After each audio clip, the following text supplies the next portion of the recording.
Good evening, ladies and gentlemen. We're glad you're watching. Thank you so much for making time to join us on Mtembe TV. This is Open Forum Political Discussion Show, a show that gives you an opportunity to air what you feel and think about the latest development on our political front. The AZIMIO La UMOJA presidential candidate Raila Odinga is out guns blazing against one Wafula Chebukati, the chairman of the IEBC. He says IEBC chairman Wafula Chebukati belongs behind the bus.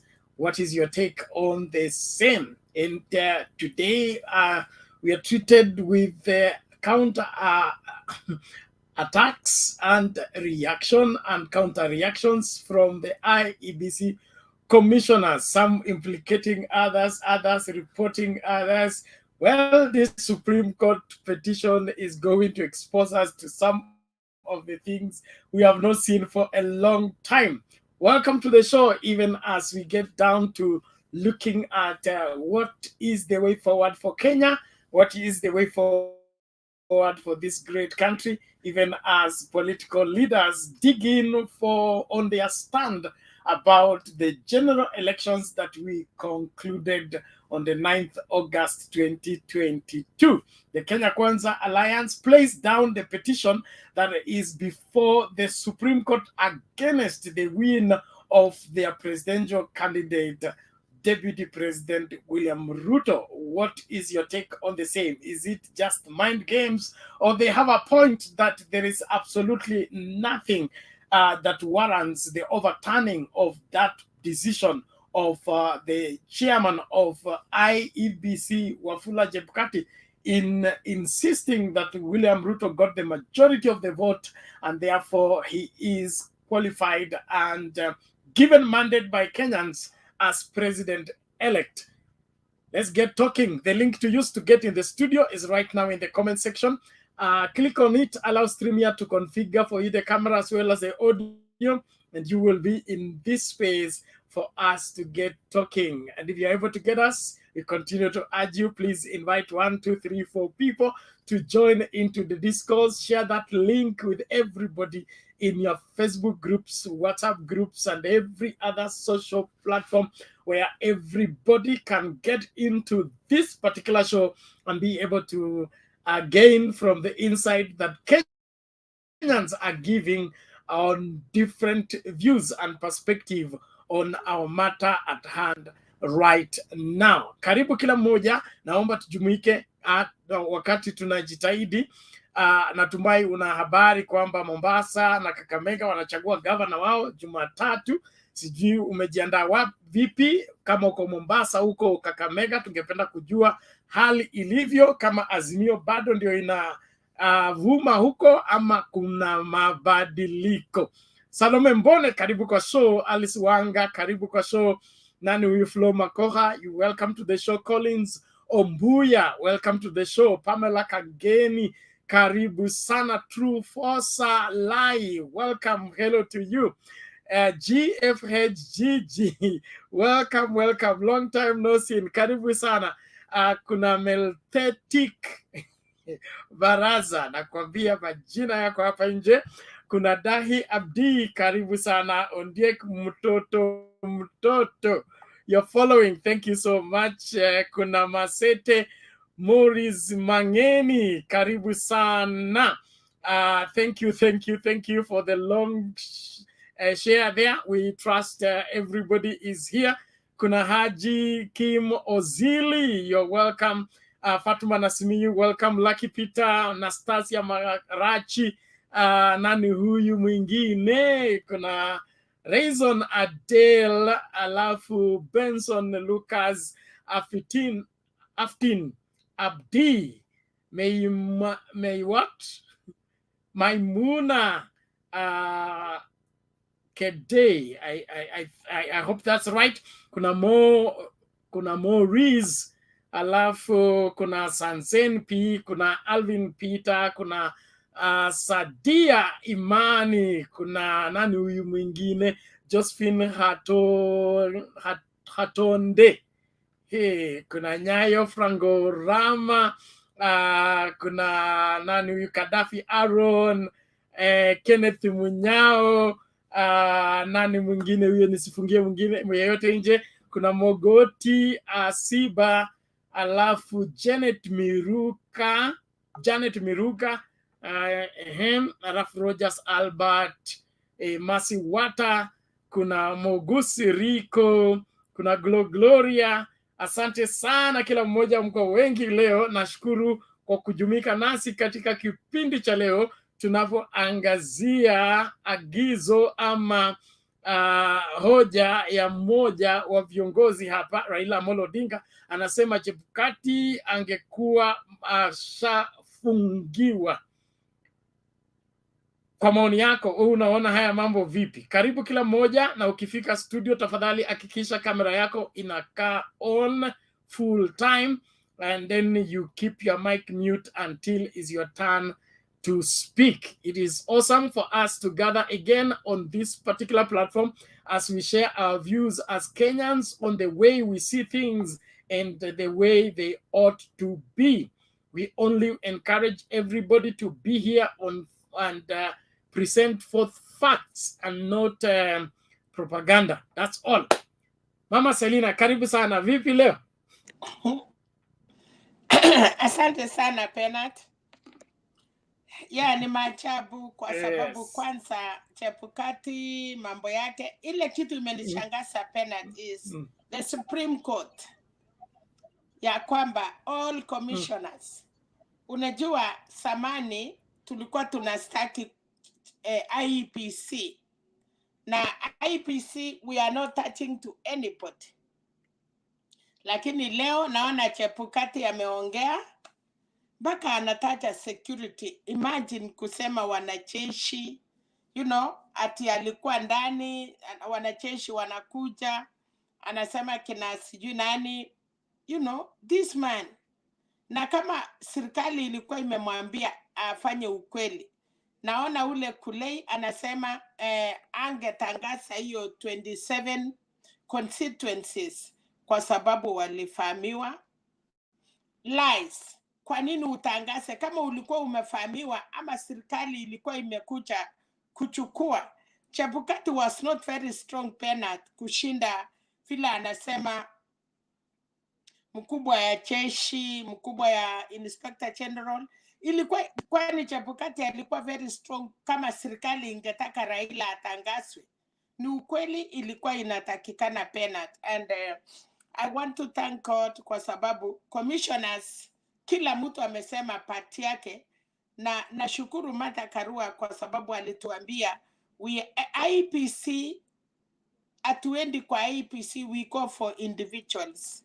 So vile wame respond na inaonekana mambo mingi inafichuka, na nafikiria kuna mtu anajaribu quantifies watu kuchanganya, but I know the Supreme Court will go for the truth kwa sababu ukifika mahali umekusa serikali, siongei kuhusu politicians, but when you want to put a government, unataka kuweka wanajeshi kwa chafu yenyu. Chebukati kumweka hapo, akuje aweke wanajeshi kwa shida. Kama serikali ingetaka kutangaza Raila, Chebukati hakukuwa na say, angeshikiwa vile alifanyiwa Kibaki na alitangazwa. So he cannot come to lie to us. Hiyo ni kujaribu kusurvive, but we need the truth. Na kama serikali Venezuela waliwezaje? Ni serikali ililete Venezuela kuipa kura, because he can tell us that police commissioner was not there, nor even mkubwa ya jeshi alikuwa hapo wakati alikuwa napeana server our foreigners 9 kuingia ndani. Penat, kwa sababu umenipatia nafasi kutangulia, na niliona baba alikuwa na mkutano na AZIMIO in the morning, na akaenda funeral huko Kitui, na baba ameongea ukweli na kwamba kama angetangazwa ama yeye ndiye real elected president, hii watu wengine naona Chebukati ameshikiwa lawyers. Tunataka ukweli, hata wakuje lawyers 1,000,000. What Kenyans need ni ukweli. wacha wakuje tupate ukweli, kwa sababu tunataka kutengeneza constitution yetu ya Kenya. Na ningeomba tu sisi wenyewe tuvumiliane, kwa sababu tumetoka mbali. Mahali tunaenda Penat ni karibu sana. Tunastahili tuheshimiane, kwa sababu tunafika kwa mlango, na mimi najua everybody anataka kuingia in that gate. That is why there are some more crutches, but ningeomba tujaribu kuvumiliana tufike. Tukifuka hiyo sakafu, then kila mtu atarudi mahali alikuwa. But for now we want to see our country is imeenda kwa the right direction. Otherwise Penat, wacha niwachie hapo, nikipata nafasi naweza ingia tena. Nikikosa kuingia, at least umenipatia heshima nianzishe. Nataka kushukuru wenzangu wote. Alex, umepotea, asante kwa sababu tumekuona. You know, tukikuona na wisdom yako Alex, inatusaidia sisi wengine wale tumeseeka. You know, we need to get good people, we need to get young people, wale wanatusaidia kwa hii mambo ya computer. Some of us tunajaribu, lakini tukiona viongozi ama vijana strong kama wewe Penat na wengine, tunashukuru. So otherwise nataka kuachia hapo, na pastor wetu asante sana. Najua umesikia vizuri, nilikuwa naoma, lakini at least today unaona nimekunywa chupa karibu nimalize ya flu, lakini niko sawa. Asante sana. It's okay. Thank you, Mama. Thank you. We are happy that you are recovered. Your voice is back, and you are sounding again like yourself. And so I want to appreciate everybody on the panel, and otherwise, even on the comment section. Please, let's keep it clean. Let's ensure that we work out everything to see to it that this country gets back on the right track, and it takes off to the prosperity that will take care of each and every Kenyan. And then he wrote, in our midst, we need to clean it. I find Chebukati and the team very, very suspicious, in my opinion, because if you are accused of foreigners working in the server, your password being used by so and so, when you respond, you say, I still have my password, and no foreigner was in the server. You don't begin to say, even Tuju came to see me, and also Wako came to see me, and so the army came to see me. I think there is either lack of legal sense in the IEBC chair, or he's deliberately taking Kenyans for a ride in things that are obvious.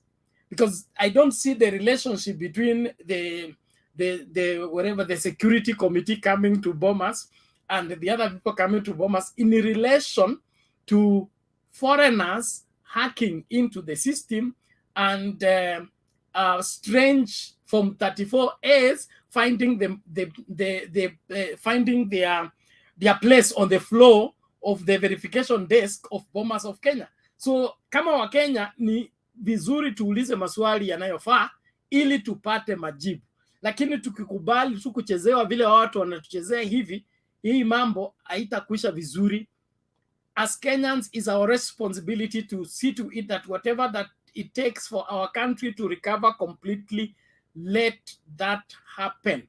We cannot sit back and see our country go to the dogs just that way.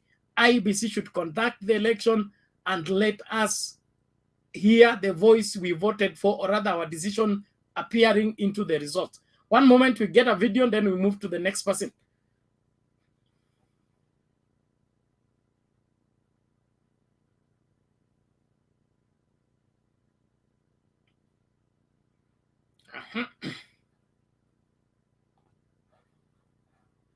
Okay, it's like my enemies are at work. Let's hear on Ronald as I work on my browser. The video has refused to play. Orango, are you there?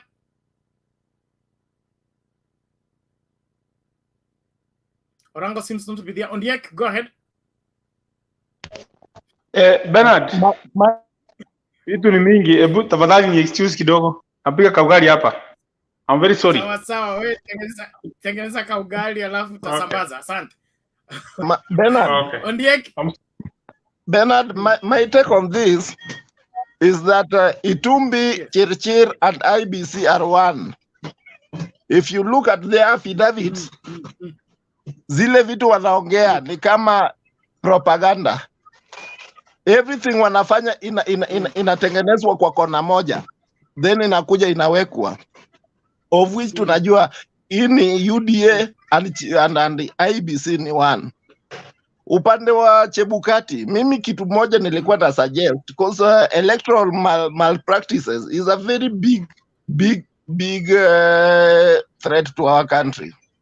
Chebukati suppose amepatikana na makosa, ningetaka sana hata kama tuna law inakubali kuchinjwa mtu, ningeomba tu aangiwe na kichwa yake iwekwe kwa museum, so that kila mtu ile siku mtu mwingine anataka kufanya vitu kama hizi anapelekwa museum kwanza, anaona hiyo kipara ya Chebukati, ndio watu waendelee, waogope hii mambo ya malpractices, mambo ya kuita watu. Hii Kenya saa hii tunaona ni pesa yetu tumefanya, pesa yetu imefanya election yote, na pesa yetu ndio wanacheza nayo. Ukiangalia vitu zenye Chebukati anasema saa hii, it doesn't make sense. Anafaa respond to the fact that zenye zilipelekwa pale. Now is diverting attention. Badala ya kurespond mambo ya electoral malpractices, ye anaanza kuitana watu wenye walikuja.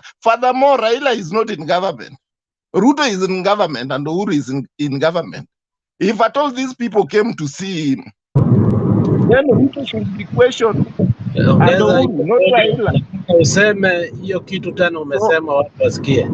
Kichwa ya Chebukati patikana wapi? Museum huko iwekwe pale. Suppose mtu anataka kufanya corruption, mambo ya watu. Hii kitu tumeweka pesa yetu ndio imefanya hii election. Na kwanza nilikuwa nataka hii election ingekuwa null and void from MCA to president. Kila mtu arudi kwa debe. Zile pesa yenye wametumia ku campaign, wafeel hiyo pain. Because politicians ndio wanaturudisha nyuma. Wanaenda wana bribe, wanaenda wanafanya hizi vitu zote, wanafanya na commissioners, then Kenya inakuja, sisi wenyewe tutapigana bure. Tunabaki hapa tukipigana kitu yenye hatujui. Na hao watu washaenda pale wameongana, wewe hauna pesa ya kuongana. Umeamka saa 8 ya usiku kuenda kupiga kura. Alafu unasikiza vitu kama hizi Chebukati anaongea hapa. Hatufai, Kenya haifai. As much as mtu anasupport UDA ama anasupport Azimio, but Kenya tumefika saa hii inachosha, is boring. Saa zingine unasikia kotini na mtu anafurahia pande yetu iko na nini. Hakuna pande ya mtu, ni ya Wakenya. Nini? Mkuu unasemaje? Sawa Peter. Tamatisha tuzonge mbele. Haya, mwingine aingie aongee.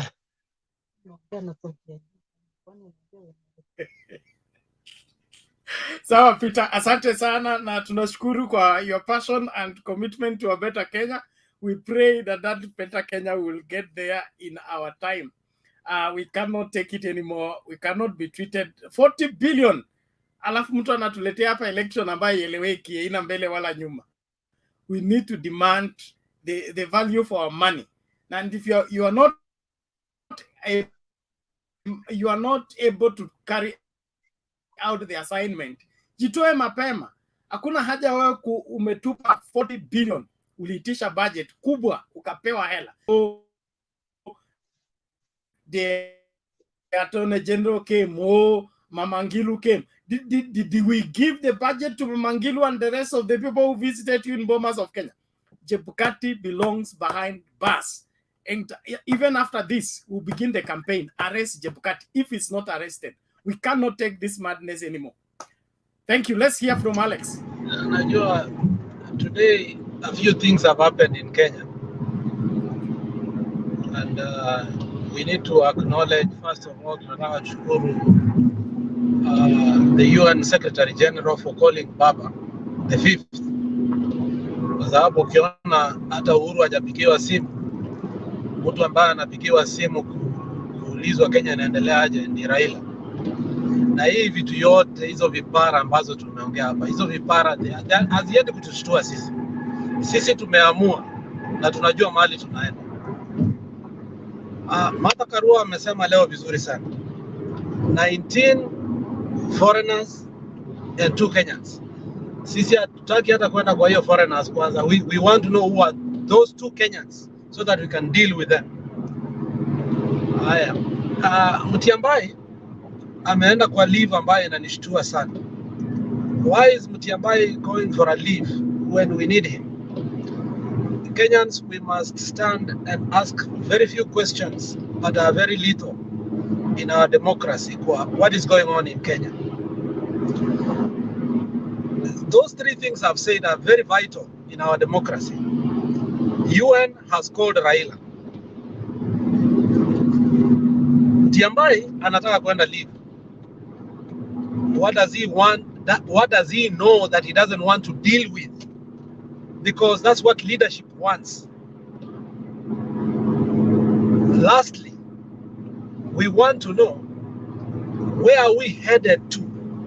Are the UN already prepared to do the next elections in Kenya or what? Because when you're calling us, we want to know what are your solutions, because so far they are the only people who are preventing us from doing what we should have done long time ago.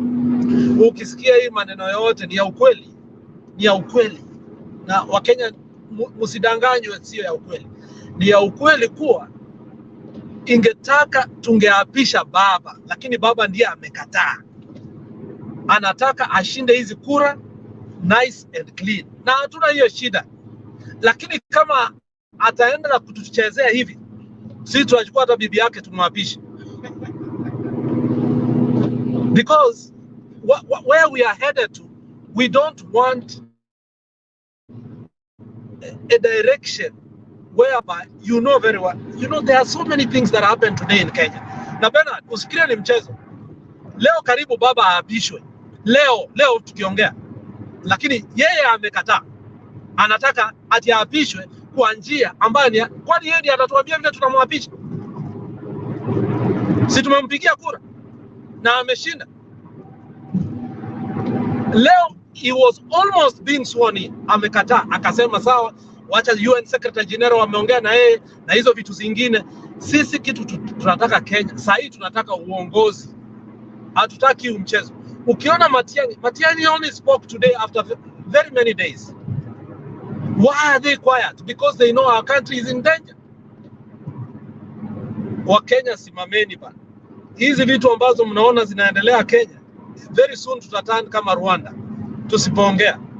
Na hata awe Jubilee, awe UDA, awe ODM, we have a collective problem that will hit all of us.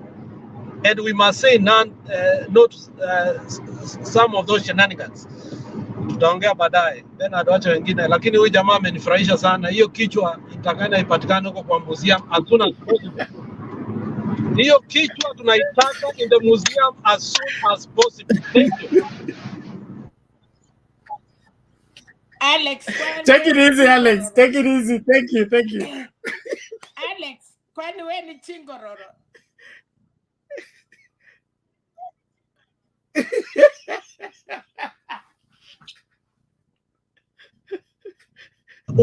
Huyu jamaa hajaingia hapa show. Amekuja tu hivi na ametuweka psych. Huyu jamaa kwanza anatakana apewe lifestyle membership ya Mutembei kwa sababu ameongea kitu ambaye hata sisi tunaogopanga kuongea. My friend, thank you very much. Thank you. Mama Selina, unauliza Alex kama ni chingororo kwa sababu wengine wanajidai ni watoto wa Maumau. Hawajui kuna watoto wa chingororo pia. Pena chingororo ni mbaya sana, wanakata hiyo chingo.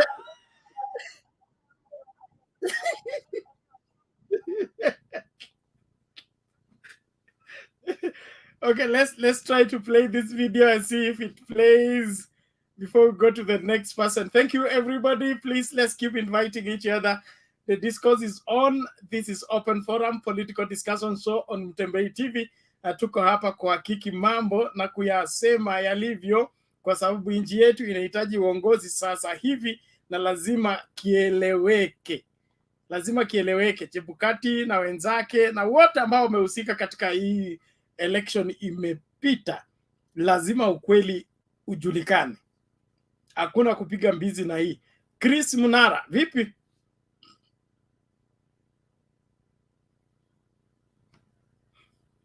Chris Poa Munara, sana. Habari ya kila mtu? Amesikii? Umanisikia? Habari ya kila mtu? Tumekusikia kila yangu kwanza ni tumeweka. Umanisikia?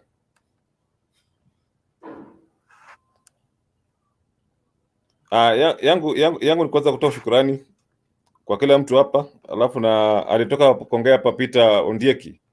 Kwanza namsapoti sana vile amesema kichwa cha Chebukati kiweke kwa museum. Mimi pia niko kwa hiyo azimio yake hiyo. Kichwa cha Chebukati iwe kwa museum. Ndio tukiona watoto ambao wanakuja nyuma yetu wao wakiona wakikumbushwa kuwa huyu ndiye aliharibu uchaguzi wa Kenya mara mbili. Hii ni funzo kwa Chebukati, hii election, hii koti ya kuwa mimi niko na hakika kuwa NSS walikuwa wanajua kuwa Chebukati anaenda kuharibu kura na kuiba na kuwashika, lakini Kenya na hata Chebukati na IEBC wote. Safari hii Chebukati na IEBC wale ambao ni crooks wataenda ndani, na kama pia kuna ushahidi wa kutosha kuonyesha kuwa Kenya Kwanza walihusika na hiyo uchaguzi, it will be last time for Ruto to stand in as a elected person. Hata simama tena kwa uchaguzi yote for 10 years. In fact, hata kama tukirejelea uchaguzi, kama kutakuwa kurejelea, yeye atarejelea. Tutaenda na Wajakoya, Raila na Wajakoya, huyu mwingine naye pastor pia za kuwa 3 people. Itakuwa mwisho wa Kenya Kwanza UDA kuwa katika ballot. This is the first time. Or on 5th, because Baba is the 5th, and on 5th it will be the day for Baba again, to be declared as the president. It is possible, and there's possibility for Baba to be declared on 5th of September, of September, and that day will be the truth, and people will be surprised by the Baba's presidency on that day. I've seen Chebukati is afraid, and has hired over 25 lawyers to help him in the Supreme Court. Even if he brings 100 of them, his days are numbered. Hakuna mala naenda, kichwa chake ndio kiende kwa museum. Hiyo tu. Yangu ni hayo, na pasha mwingine aende kuongea.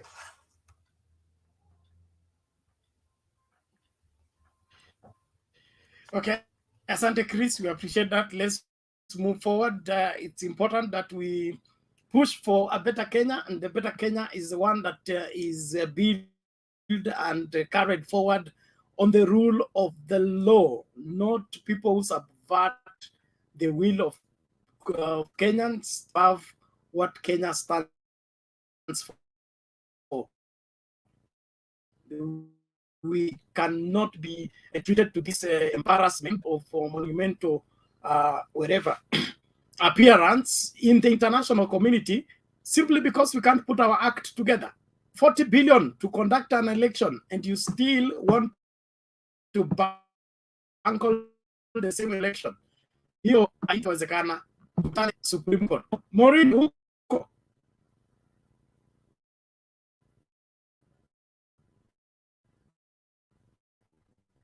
Okay, let's go to Steve. Steve.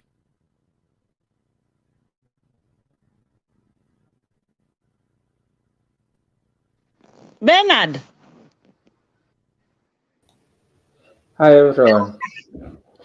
Hey, Maureen. Thank you for this chance to state my viewpoints. I think about Chebukati, it's high time we crack the whip. Bernard, I think Maureen need to mute. Yes, Mama Selena. I say Maureen. Okay, It's okay. Just carry on, Steve. Carry on, Mama Celia. It's okay. Taken care of. So I continue. Endelea, Steve. Oh, okay, sawa. So niko nasema Chebukati imefaa sasa awe mfano. Tumekuwa tukifanyia mchezo sana. Unajua sisi wa Kenya, actually this time sikutaka kuvote, lakini nikajituliza na kusema awacha tu, naona si mbaya. But now what we are finding is that it's the same old game. I voted in Eldoret, and we were many voting for Baba, but sasa every time tukivote ananyang'anywa, anachezewa, na this time ilikuwa mbaya kwa sababu referee ndio anacheza na one of the teams. So ili mfano, I think this time we have to really have something serious happening to those crooks. Actually they are crooks. Ukiangalia wale watu wa the foreigners, they came, they were all over the place doing whatever freely, but I tend to believe that the government knew, because they were led to steal, they were being recorded. I'm happy to see that today DCI has released their report. There was an iPhone, highly encrypted, there was a laptop, there was this, they could talk to the commissioners and talk with people outside. So it's a scheme that was done long time ago by Kenya Kwanza. So I'm sure they knew they were not going to beat Raila. So they started doing this from like several years, maybe even 4 years. And if you see the way they procured, I'm told there were 2 sets of the Form 34A. Some were the ones that we used, and some were used to steal the elections. So in short, it's high time the courts crack the whip. As for Ruto, I want to tell Ruto that he's not above us. As we, the Kenyans, we decided, we voted. And if he thinks that he can do whatever by, I don't want to say has killed anyone, but I've seen people dying because of elections. I don't think Baba has ever killed even a fly. He's so harmless. He wants Baba wants us to be safe. He wants us to be, he wants to cultivate the culture of decency. He wants the country to run in a good way. So when you see Baba, some people are even saying Baba is being stolen from. Why can't he steal? I mean, the character of Baba is, we know he's somebody who wants things to be done correctly. And some people don't want the truth. In fact, some call him madman, some call him jinga. But you see, at the end of the day, what he has done so far, the reason why we have all these things we have is because of Baba. So I think I'm through with that. There was this, the guys who are responding, they were saying the military came and they wanted to force Baba to be declared. You see, when they say that, I don't know where these guys are. I mean, I don't understand. How do you talk about military? Deep state? I don't know. Instead of addressing the issues, now they are, I think they are taking away our attention to something neither here nor there. But let them face the music. This time, I think the music will be hot. There will be a lot of dancing. And I think for that, I end my contribution. Thank you so much. Okay, asante Steve, we appreciate that. Kujibu swali kwa klasi ndio ilikuwa inadetermine unapata marks ngapi. Ukiulizwa swali ujibu hivi, lakini ukisema mbona hujauliza Tom na AP yako kwa class that will not give you marks. The kind of accusation and counter accusation we are hearing from IEBC, this board called IEBC, or rather commission called IEBC, had already broken in pieces even before the elections. And all this ilikuwa tu cat and rat games. Who is going to catch who first doing what? Who is going to eat from procurement, and who are we going to deny from eating from the procurement? And so when the referee is compromised, the game will be affected in one way or another. As Kenyans, what do we seek to see in our country in the future? Do we still want to continue with incompetence playing in public, or we want to see credible people functioning as they ought to function, giving us what is rightfully worthy our money that is spent on elections? Why should we go through this tedious election preparation campaign, wake up and queue to vote, and only our vote doesn't count? That, in my opinion, is the greatest abuse that Kenyans can receive from people that they are paying salary to conduct an election. Maureen, ulikuwa unasemaje?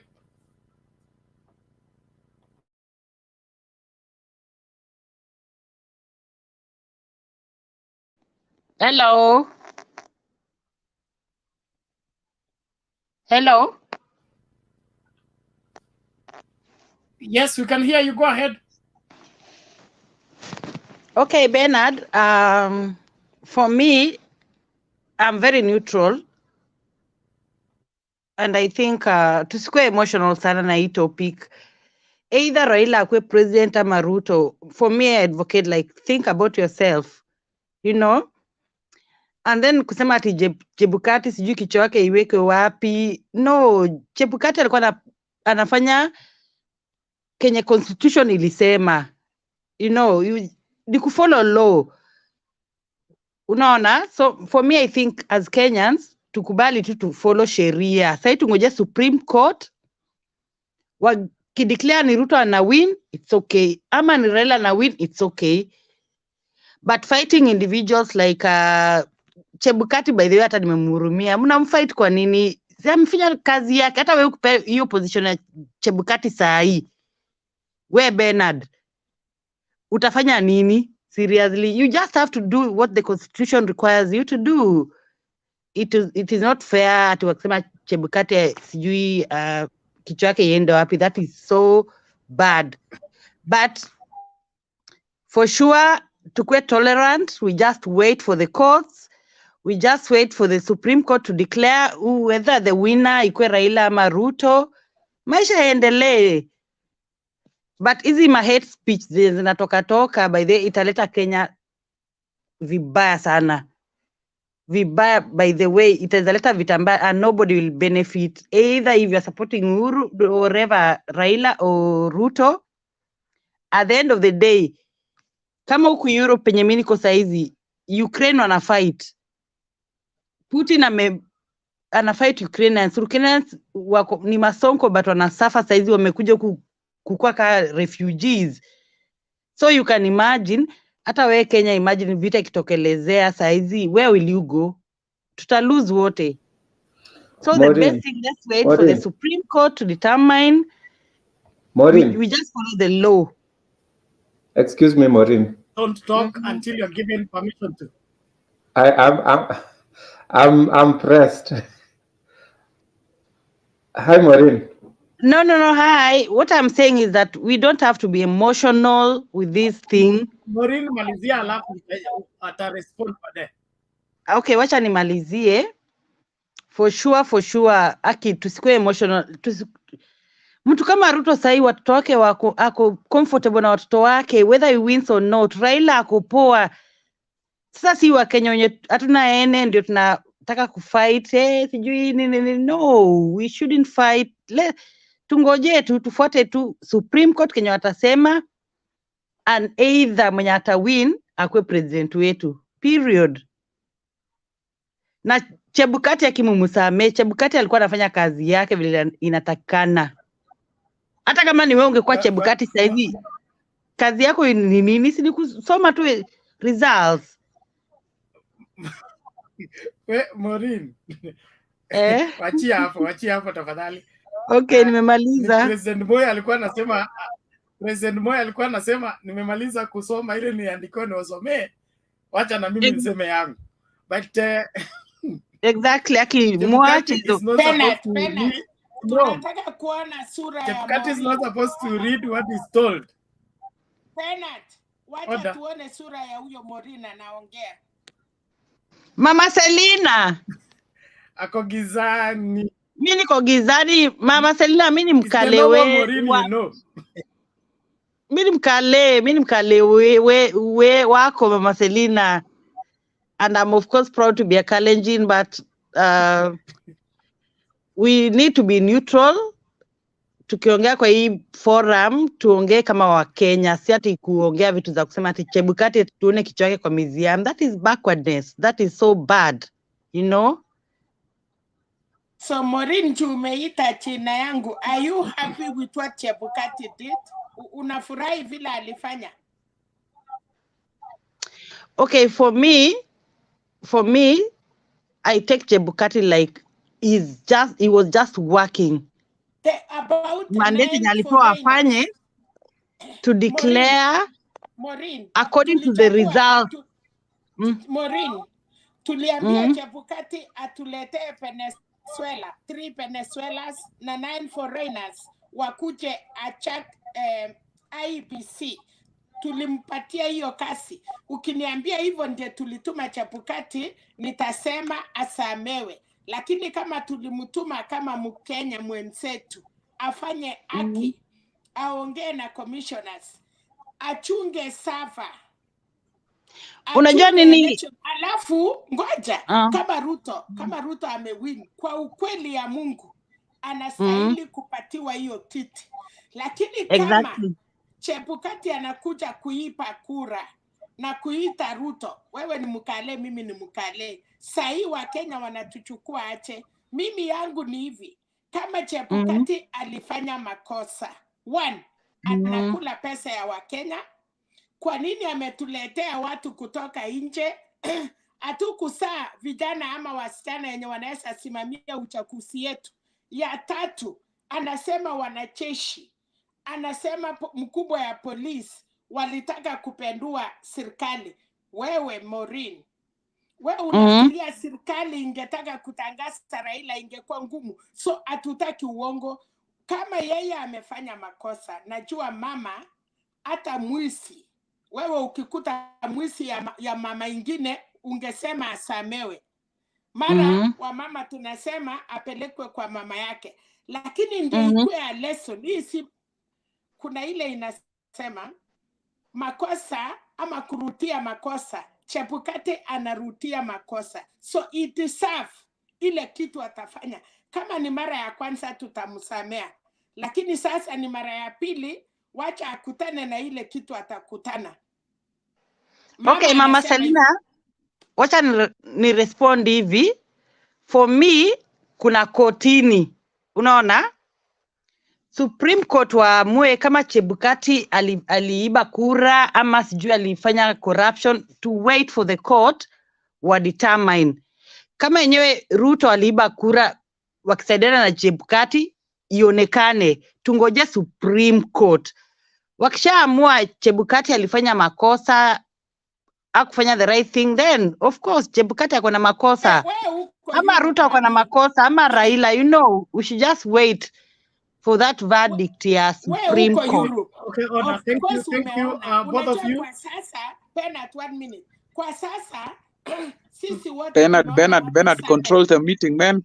No, one minute. 1 minute, we are finishing. Mimi nasema hivi. Kwa sasa, wewe umesoma. Kila mtu ameona ile evidence imeenda kotini. So, kwa sahi wa Kenya, si ati watu wako happy, na si ati kuna forget and move on. Maureen, we are not moving on. We are not going anywhere. We are standing there, and then we want our right. Forget and move on, we don't. Okay, Selina. No. Selina, as you wait for the Supreme Court to determine, everybody has a right in Kenya, you know, everybody has a right to support when you support.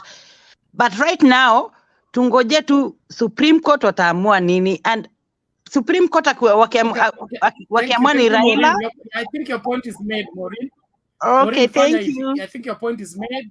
Yeah. We are all waiting. We are not withdrawing the case from the Supreme Court, and we are not in any way wanting to influence the rule. Ngoja kwanza, Maureen, you are not listening. I'm saying we are not in any way influencing the judges of the Supreme Court on how to rule in this particular case. We are here sharing different views as Kenyans on how we see the game being played. And one of the disappointing thing is pertinent questions were raised, not just by outsiders, but insiders of IEBC, okay, through the affidavits. The response of Chebukati is what is making us, the response of Chebukati plus the response of the Deputy President, William Ruto. It appears to us that they are trivializing this case as if it's a joke. When they use propaganda, campaign slogans, and counter accusations of so and so came and said, so and so came and said. If you've been accused for having extra, you've been accused for having printed extra from 34A. You should come and say, I did not because of this and that. You don't begin to say, so and so gave me a phone call. So and so also told me. Bernard. They so and so told me. How are they participants in producing fake extra Form 34As that were used to relay results? Okay, Bernard. My response is that, do you believe in our courts? Do you believe in the Supreme Court? If you believe in the court, those complaints you are saying, in the Supreme Court were analyzed, then they just make their van. I think, Maureen, you are digging in for what you don't want to confront. So let it end there. No, Bernard, you know what? You're complaining. No. Because you're taking us back to the same thing we have been there before. Thank you. We already told you the case is at the Supreme Court. We are not withdrawing it. It will go on. What you are responding to is the affidavits being sworn by Chebukati, the Deputy President, and the IBC people. The accusation about Chebukati hiring foreigners is not coming from outside. It's from insiders. But the Supreme Court will take care of that. From being in charge of ICT and giving it to the staff member who was under the charge of some foreigners. That's something that we have to discuss as Kenyans. Okay, Bernard, thank you. Let the next person speak, please. Thank you. I really want to hear other people's views. Let's do this. When we are discussing a matter, let us discuss it to its conclusion, in the sense that we must have a direction of the debate, not just to be taken around and round. Maureen, as much as you have your conviction about what Chebukati did, and he did what you think is right according to your understanding, you are entitled to that. But don't defend what you know that is not right, especially when it's obvious. Bernard, allow me speak, please. You want to speak, or you have a question? At least in considering the discussions, I think I have a contribution. If you have a contribution to make, there is a time for your submission. Yes. We are headed there. When we get there, you will make your contribution. We can't jump other people and come to you. It's first come, first served. We only give you opportunity to ask a question, and we have not even reached that place for asking questions because it's drailing. That's why the queue is becoming longer, because we are having exchanges when we shouldn't. This moment we are supposed to give our submission, our opening remarks, and our view of the debate. Then thereafter we'll have those hot exchanges. So this time is time for Anyumba.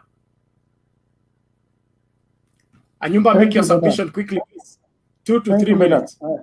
Okay, thank you, Bernard. I'm Jambo Nyote. First thing, Bernard, I would really want to say if someone is contributing his or her remarks, we have to see the face. If the face is not there, please don't listen to such people. I'm happy now Maureen is there. Maureen, number one, I want you to listen to me very careful. You have told us you live in Europe. Number one, did you vote for the constitution that we have 2010? I can conclude, yes, you did not. Number two, Maureen, listen and listen carefully. This thing, it is not about Raila or Ruto. It is about Kenyans. We give the people of IEBC our money, taxpayers' money. They don't get money from their pocket. It is our money. I am working, my money is being deducted. I'm being taxed to pay Chebukati. What Chebukati is doing, it is not a job of Chebukati, of the Chebukati's house. It is a job for Kenyans. So if you are telling us that according to your opinion, what Chebukati did was good or not good, we should listen to Supreme Court. Listen, and I want you to listen to me carefully, and I think everybody will agree with me. Let us call a spade a spade. There was no IBC. It was a member of UDA, who is Chebukati, who was competing with people in IBC commissioners. That is why they decided to dissent what Chebukati was trying to do, and they walked away. Right now, Raila Odinga can decide to retire in politics. Maureen, I don't know if you have a child or not. If a child decides to be a leader in this country and the votes were being stolen, how will you feel? Let us not pretend that things are good and they are not good. We are crying for justice. No one has come out to beat the other or to go to neighbor's house and steal something. We are saying we need justice. If it is peace, we have the peace. We have peace. We need justice. I have a child who will try to vie for something in this country. I am a politician myself, I'm telling you. I was vying for a certain constituency in Mombasa. So I know if someone stole votes from you, you feel the pain. And it is not the pain you feel for yourself, for the country, for the young generation to come. So don't tell us, oh, we should accept and listen to court and move on. We need justice. Because what is there, it is something that everybody can see. Even a child who was born yesterday can see.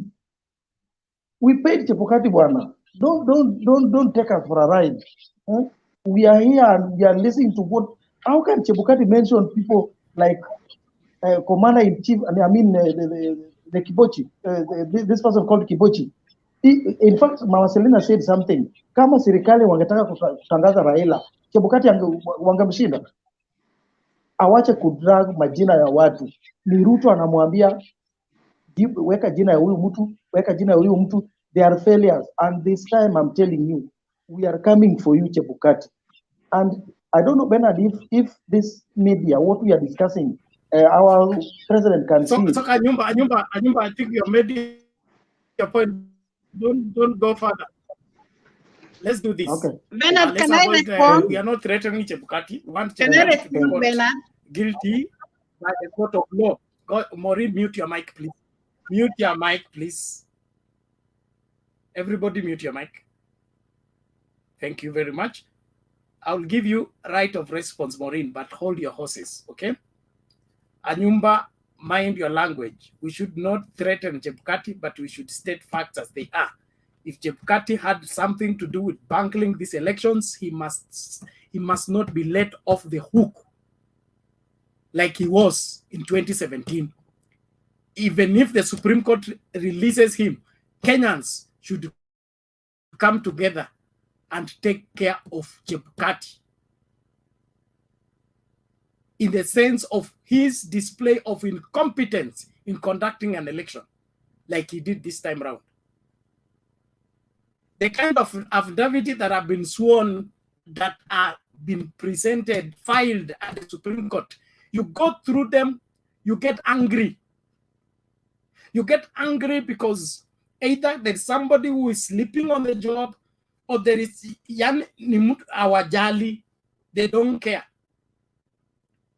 To them, they can do anything and get away with it. That's why they are talking like that. Now, if we allow that, it's not a matter of supporting Raila or supporting Ruto. It's a matter of what kind of Kenya are we building. How are we going to deal with elections in the future? If somebody can go, take over IEBC, change the results to suit whoever he wants, and then declare them, then he say he was doing what the law wants him to do. The law is good, but the law was made for man, not man for the law. And you go and swear in affidavit that the security agents came and told you that you should handle this thing with understanding that the country could burn out of this. Then you come and swear affidavit to go and tell the Supreme Court that the security committee came to Bomas to warn me about announcing. Hey, Kenyans, naombea hii nchi Mungu aisaidie, lakini from this time forth, members of parliament, especially those of you who are going to parliament, please don't allow incompetence to pass through that house and go and assume office. Story ya kupatia kazi wale watu wamekuja number 3, number 4, number 5, na mnaacha number 1 and 2 because they are smarter, they are clever, they will give you a headache when they're in the office. That is why we are where we are.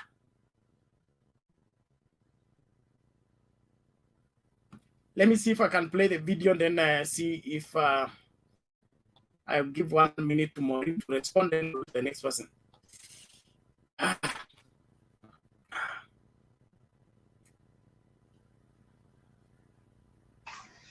Hello. Siinä on uusi mestari. Hello. Fuck you. Mä tulin Saksasta. Mä otin lentokoneen sieltä.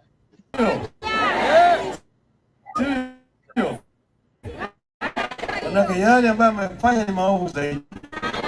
Hakuna haja ya watu kwenda usiku mzima kusimama kule kwenye mstari na mtu mmoja kule Nairobi anakaa pale tu. Yeye analeka hii toa leka pande hii pande hii. Yale mwanadamu. Sio.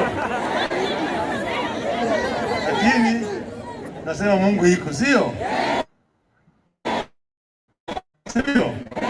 Mimi niko sina wasiwasi. Na hakika ya kwamba itatendeka mbele huko mchini. Sio? Sasa tumesema kwa sababu hii mpaka iendelee, tumesema tunataka tatu mrudi tena kwenye mtaa. Mnaoka ili mtikishe yale ambayo mlifanya tarehe 9 ya kwamba gavana wa kaunti wa Kakamega ni Fernandez Odinga Baraza. Inaitwa Fernandez Odinga Baraza.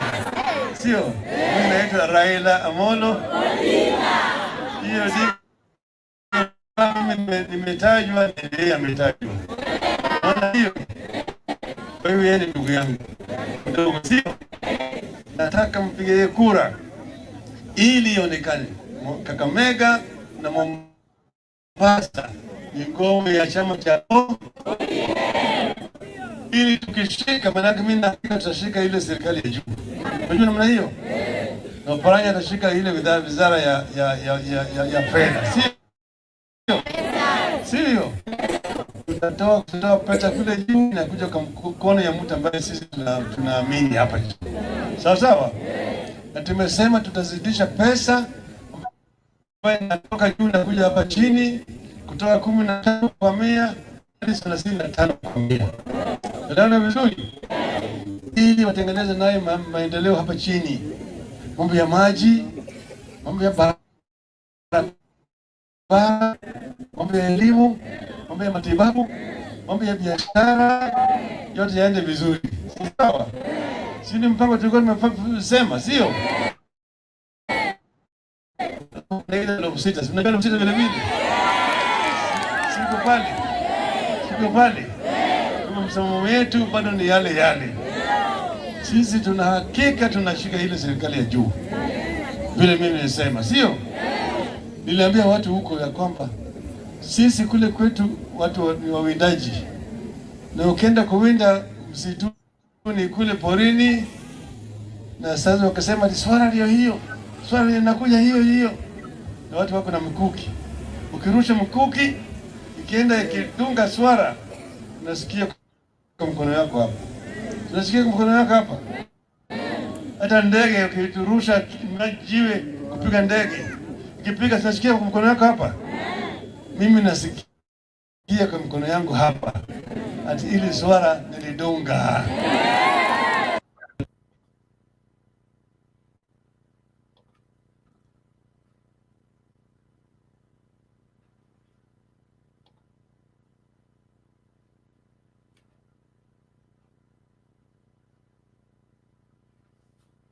Okay, it seems like Maureen has gone. Yes, Mr. Miss Kenya. Why are you bearing both gender?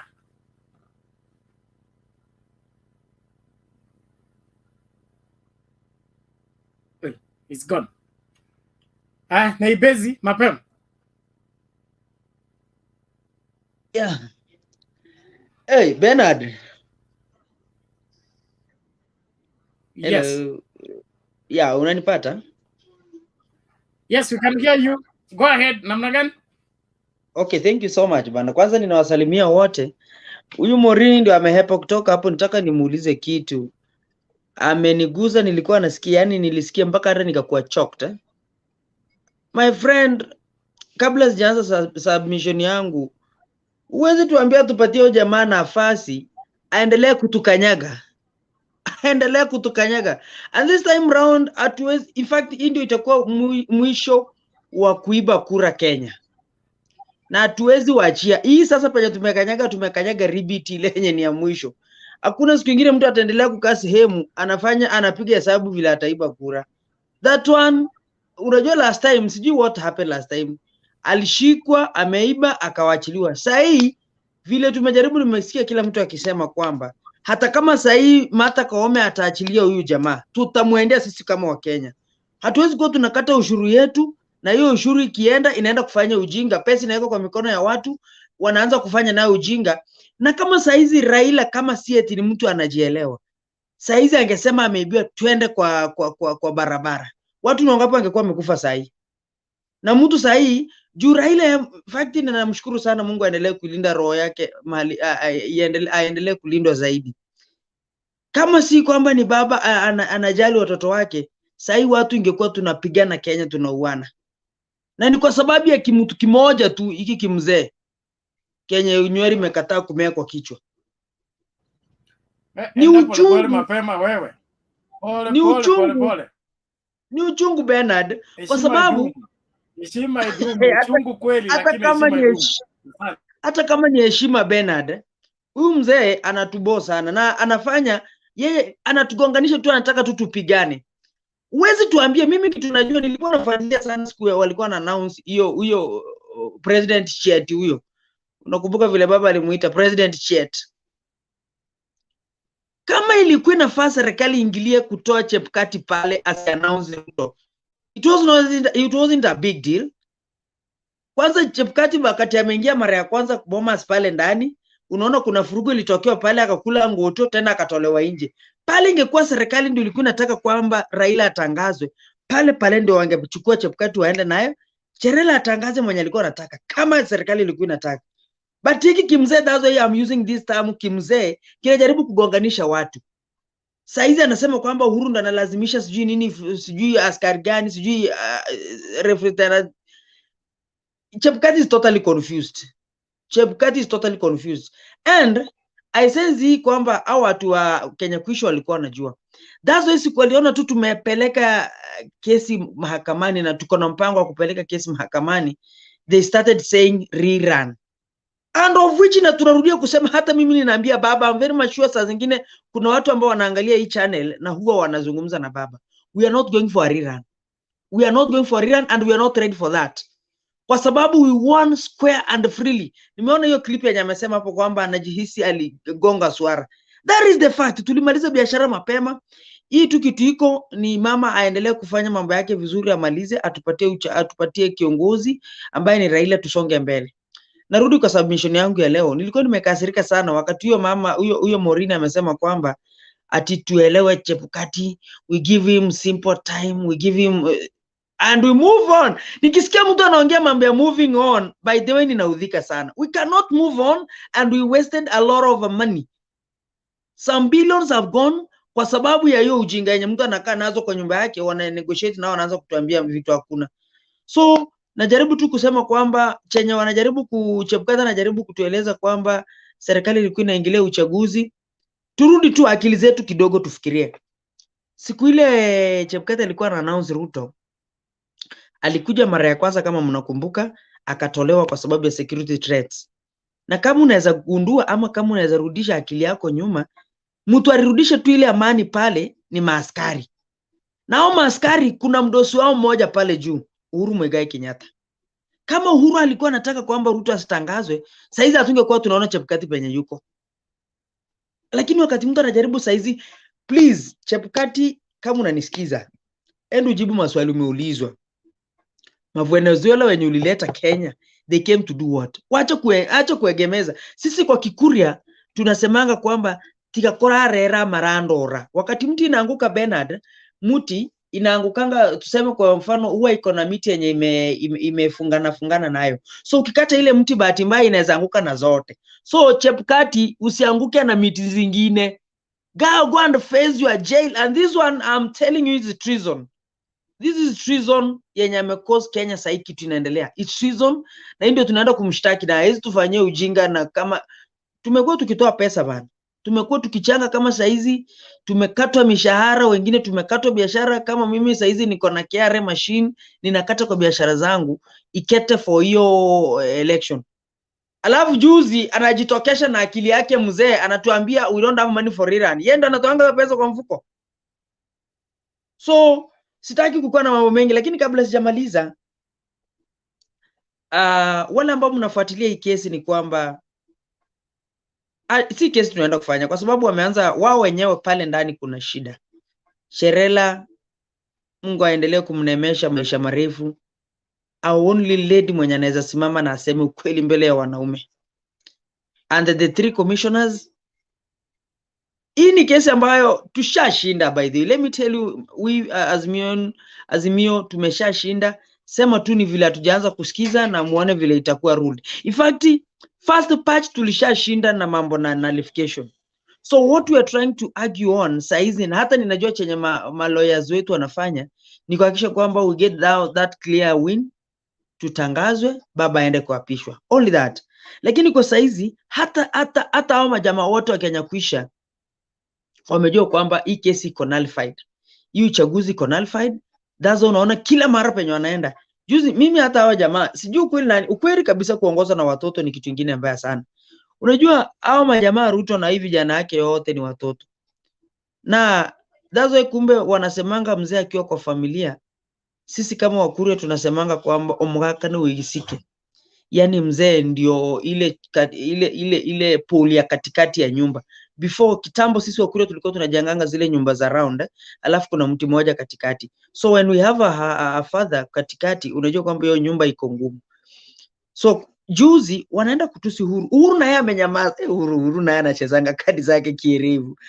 Aongei, wanamtusi. Unajua wana expect tu wajue Uhuru ataongea nini ndio waanze kushikia hapo sasa. Na yeye amenyamaza, wanamtusi, wametusi Matiang'i, wametusi kina Kebicho. They are not talking, they are quiet. Niliona blogger fulani wa hii Kenya kuisha akisema kwamba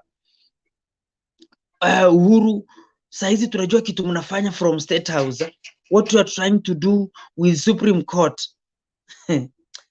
My friend, hii ni kesi hata mtoto mjinga, hata mimi sijafanya law. By the way, mimi sijafanya law, lakini nikiangalia ukishaleta ushahidi solid, what do you expect next? So sitaki kukuwa na mambo mengi sana. Morini alijaribu kunichafua roho wakati alisema kwamba eti maaskari walikuwa na intimidate Chebukati, Chebuchet, eti akuje atangaze Uhuru Kenyatta, atangaze Raila Odinga, eti alikuwa na walazimisha na hizo intimidation zao apewe pesa. My friend, kama kuna mtu ako na pesa, Uhuru ako na pesa sahi. Raila has money. Unajua ni vile watu wajuangi. Ruto, hizi pesa, unajua ukipata pesa ukiwa na akili kidogo, ujielewi, unaona tu ni pesa ya kurusha kila sehemu. Bali si kwamba Raila ni pesa imemkosa ya kupeana. Uhuru Kenyatta si ni kwamba ni pesa imemkosa ya kupeana. And mark you, kumbuka billionaires wote wale wa Mount Kenya, wengi walikuwa na support Raila. So kama ni pesa ya kupeana, si eti ilikosa Raila. It's only that Raila anataka win clean, clear na squarely. Yenye kila mtu ataona yenyewe mzee ameshinda. Lakini sio kuleta question marks mingi. Na kama Uhuru angetaka kutoa Ruto ile siku asitangazwe kama president chet, hiyo tunaitanga president chet, because we don't have president elect. By now president elect ni Raila Amolo Odinga. Kama Uhuru angependa kutoa pale pale, kwa sababu Uhuru ndio commander in chief, ni vile hiki kimzee Chebukati akijielewi. Uhuru ndio ana command wale watu wote, na hata sasa hivi vile tunaongea Uhuru ndio anazungumza Kenya, still is the president and the sitting president. So you can't tell me kwamba nguvu ilikosa Uhuru ya kusimamisha huyo uende kutangazwa hapo Kasarani, hapo Uhuru hapo Bomas. Kwani sitiaga zingegongwa ndani moja hapo, kila kitu kitawanyike na tuanze kujipanga upya, kwa sababu ilikuwa imeleta tension. So sitaki kukuwa na mambo mengi.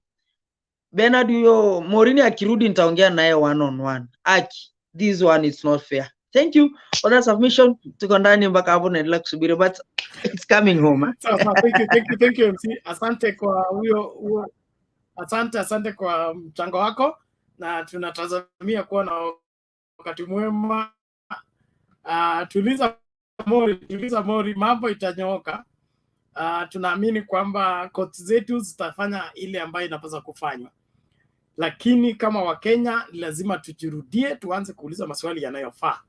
Wale watu tunaweka kwa ofisi kusimamia masuala yanayohusu Kenya, hao watu wana uwezo na uzoefu na uaminifu wa kutekeleza hiyo kazi.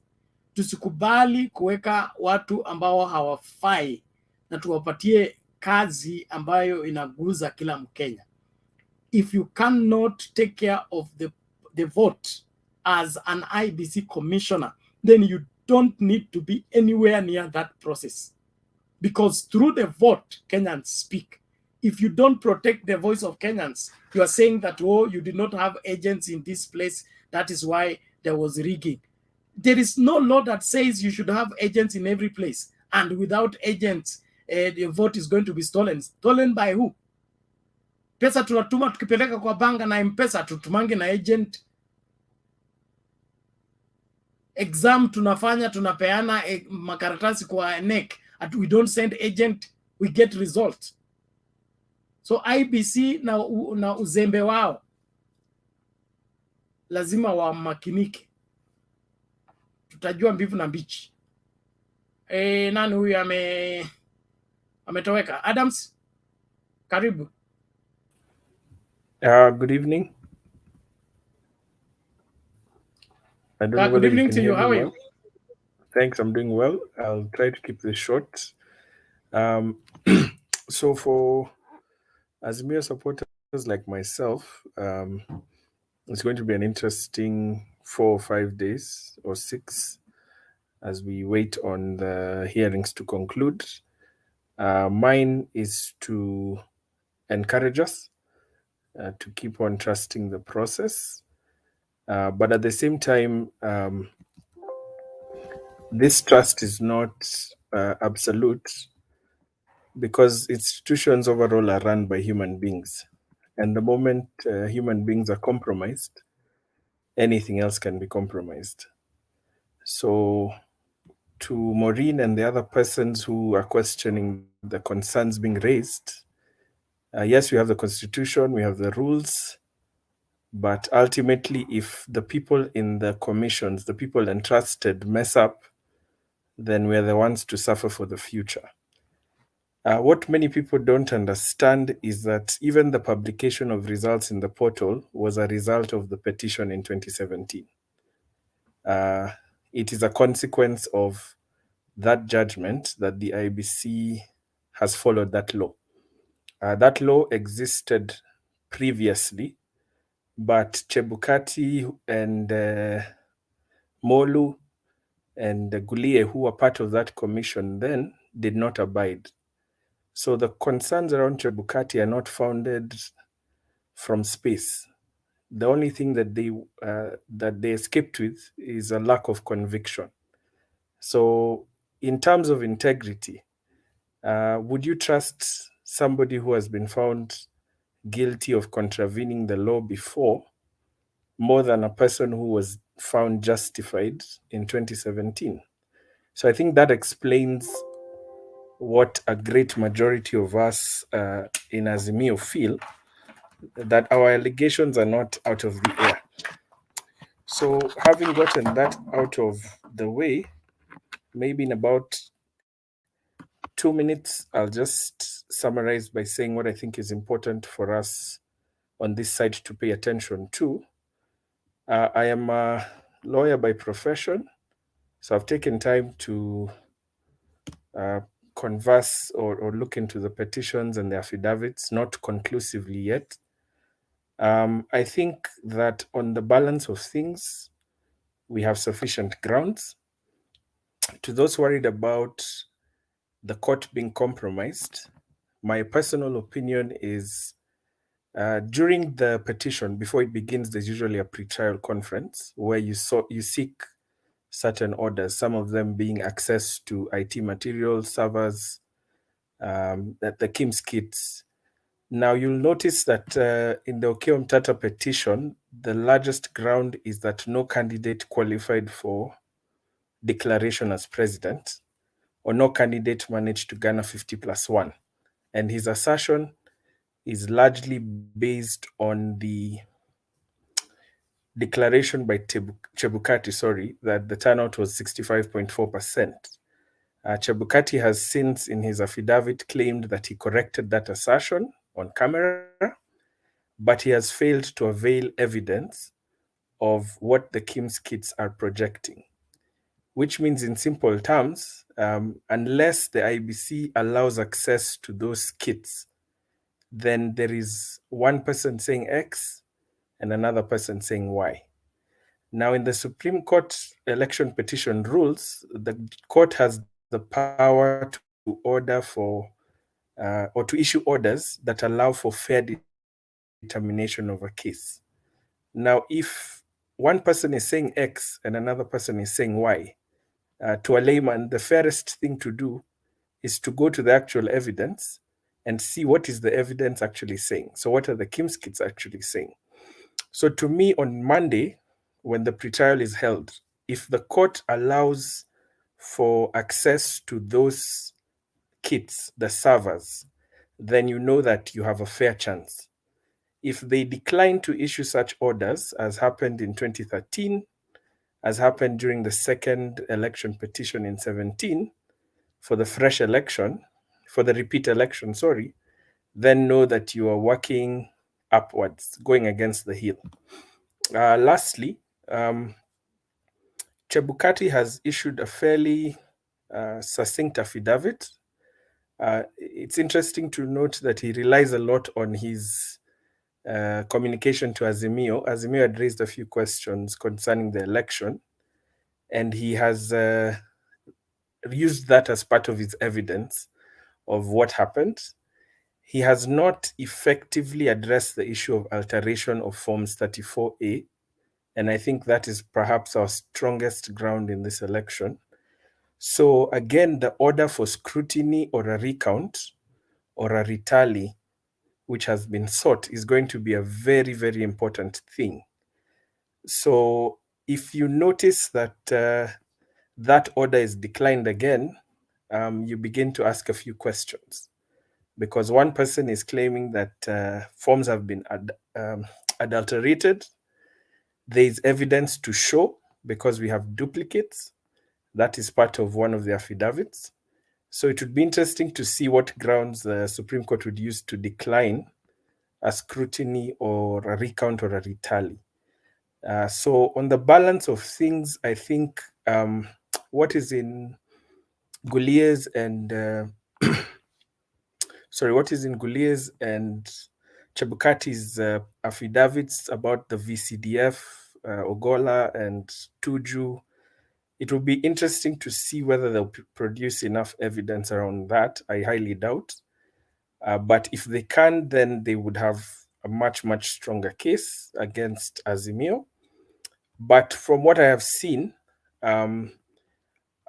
what was particularly underwhelming was Githongo's affidavit. I think that was particularly underwhelming, as well as William Samoei Ruto's response, which I found very unprofessional, to say the least. So pay attention to Monday. Pay attention to Monday. You'll be able to read a lot of things from Monday. You will notice if IBC is willing to open their servers, then that shows they have nothing to hide or they have deleted. If they are resistant to such applications, then you already know. That is what actually, one of the things that really swung the case in our favor in 2017. So I wish you all the best. Stay strong. A lot of people are leaving, but don't give up yet.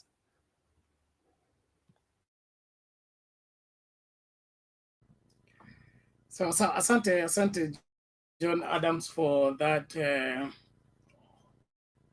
perspective. We look forward to ventilating further on the same. Interesting times in Kenya, but we are on the verge of getting to the bottom of everything. About the server being changed or deleted, they have just received a video with those allegations, and somebody claims that as late as 20th of August, the portal was still receiving results from polling stations and being updated. So it seems that we still have got polling stations that are still tallying the figures and posting, even after the winner has been declared. Interesting times. But with the IT, we'll get the logs, okay? When you logged in, what you did. It's difficult to tamper with that. But let's wait and see. Mama Selina, unasemaje? Penat, nilikuwa naomba Mama Selina, you Adam. had your hand up. Yes, Penat. Yeah, I'm requesting Adam from Monday, please be coming to tell us what is going on, because some of us, we don't understand the law. So please come and show us and tell us what is happening. That is what I wanted to put up my hand and ask Adams, please be coming so that we can understand what is going on in our country, Kenya. Bernard, I don't know if it's safe to respond. Carry on. Yeah, thanks. Mama Selina, much granted. I think I've been here before. I'll keep coming on Monday. But just once you read the judgment in 2017, most people are talking out of, there's a lot of misinformation, even among analysts. So you'll see them try to tell you have a weak case, but they're not very conversant with what's going on. So I'll try to keep you updated. I'm sure there are a lot of guys also who are watching who might know more than I do. For the logs issue of Githongo, I'm sure you've seen the petition being discredited with the 2017 claims. Nyang'aya has filed logs as part of his evidence. We've not seen that from Itumbi or William Samoei Ruto, so don't worry. I think there's a game being played here that is in our favor, but let's also pray for the truth and justice to come out.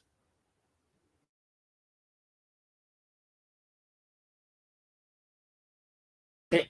Asante sana. Thank you very much for that. We look forward for a better Kenya. We must fight and establish that Kenya, no matter how much it costs. Story ya kuacha nchi katika mikono ya watu wa wash, hiyo hatutakubali. Kuchezewa akili, 60 years of independence. Bado tuwezi fanya uchaguzi ambayo ni wazi, watu wajue nilishindwa hivi, na nikashinda hivi. Beto tunafunika vitu alafu tunazungusha hapa tukitumia 40 billion.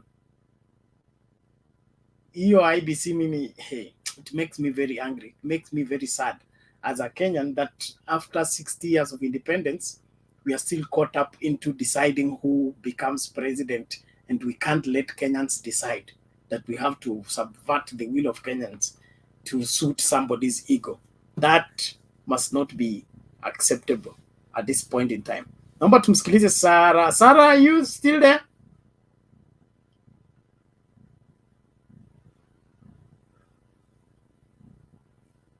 Sarah, umeondoka? Okay, tumsikilize. Nani? Simba take it. Sarah amekuja. Sorry. Sarah vipi?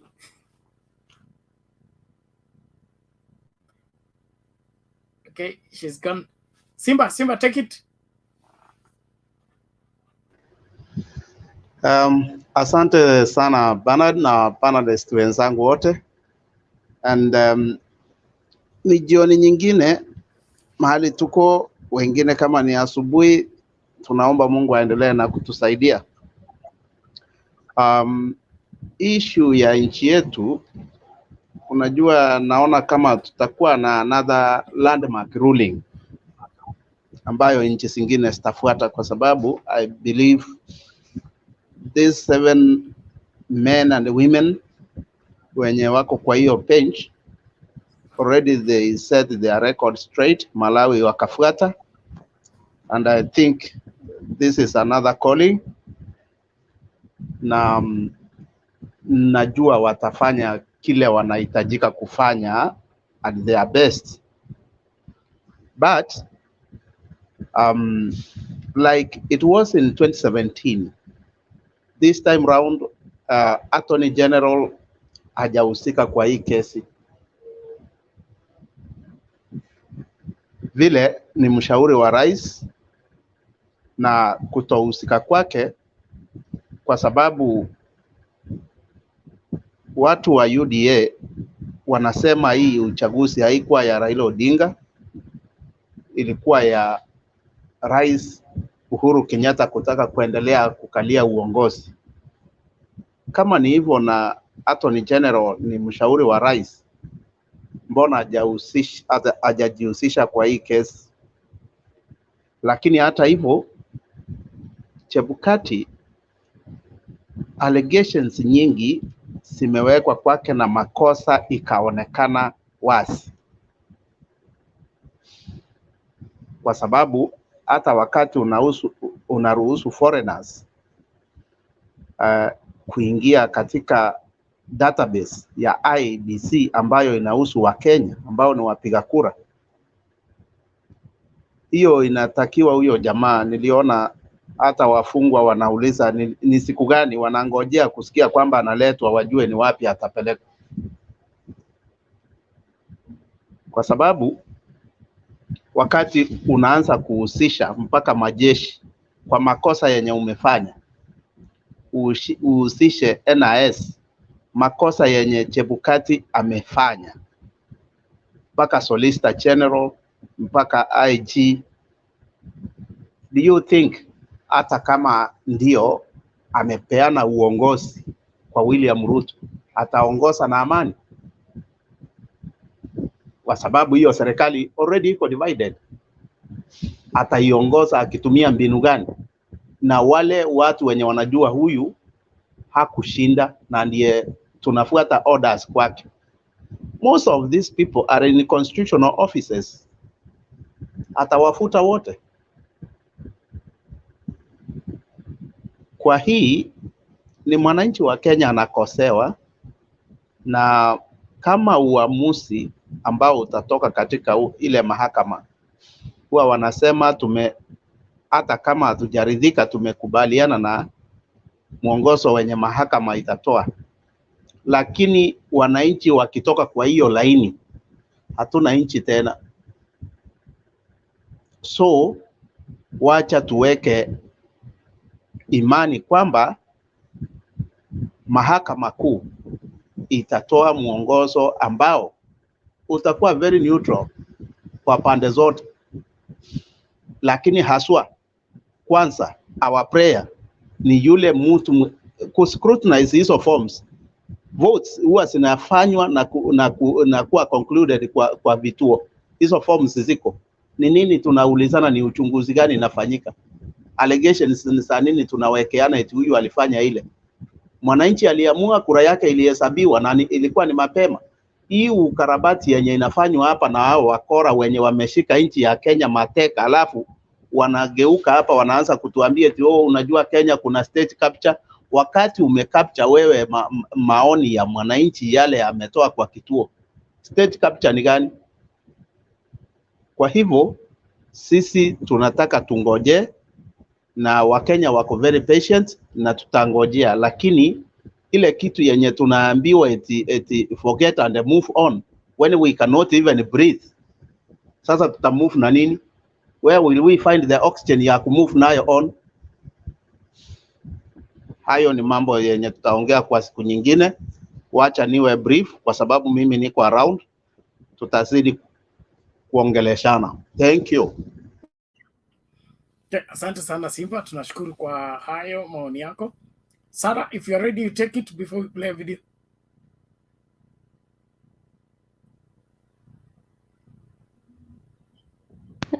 Thank you so much, Mr. Bernard. Nawasalimia wote kwenye this platform. I would like to say, before I say anything, yesterday nilizani Bwana Bernard umetushonea uniform kwa studio. Niliona Mama Selina and Ronald walikuwa wamevaa uniform, same print, and I thought maybe I would get mine today, but nimekuja nikaona it's different. Number one, I would like to talk about Maureen. Nimeona Maureen ameongea sana I mean, it's like she touched a lot of people, you know. Okay, not touching in a positive way, but the opposite. Maureen wanaelewana na Mama Selina. Maybe tutampea Mama Selina, at least she put some sense into her. For those who might not understand what Raila is fighting for, he's not fighting for integrity and justice for himself, but for those who will come later. Why am I saying this? If Raila wanted this by force, he would have gotten it. As they said, he was with deep state. So look at what Raila has been fighting for: devolution, multi-party system, a lot of things, really, a lot of things, and some of them we are celebrating today. Like, for example, look at the governors who are being sworn in yesterday. All of them, hiyo ni matunda ya Raila. Everything that they've been celebrating, it's because of him. Number two, Bernard, I envy our neighboring country, Tanzania. Look at them. These people, they elect leaders according to their track records. They don't care about the tribes. They don't care about anything. Their president, like the late Magufuli, he came from, is it Magufuli or Jakaya Mrisho? One of them comes from a very small tribe from Tanzania. So my point is, I don't know when this will happen in our country, because I don't really know. A tribe as small as El Molo, which is in Turkana, leading us. I really don't know. If at all this is these are two tribe affairs, Bernard, I don't think it will really happen. For those who are talking about about peace. We are still maintaining peace, but tunangoja sana tuone what will happen from next week. Nimeona Mama Selina ameingia hapo kidogo. Nilikuwa nimuombe hiyo print ya uniform nishone pia. Sijui kama ataelewa. So lastly, we need sanity back to our country. We really do need sanity. Thank you so much, Bwana Bernard. Thank you very much. Thank you, Sarah, for that. And just to remind us, one of the things that contributed to the crisis of 2007-2008 was the refusal of ODM to go to court. And the reason they didn't want to go to court is because the courts were compromised. The judiciary was so compromised at that point in time that they could not be trusted in their judgment. It was such that they rob you politically and then send you to the court. And then when you arrive at the court, they receive a phone call and they judge according to the same political decision that they robbed you of. And so the building up of the trust in the judiciary and making judiciary be trusted at this point in time, they are redeeming themselves from a very bad precedent that had been set previously. And so what we can see into the pattern and the operation of the advocacy of one Raila Amolo Odinga is in making these institutions be trusted by Kenyans and hence be places where you can go and be sure you will get your justice when you are seeking for the same. The other guys who are crying about state capture, they are the epitome and the express image of state capture. Just look at now the IEBC. You cannot separate IEBC from yellow and yellow from IEBC. Why? Simply because somebody gets inside and takes over. Now he wants to get inside the police and take over.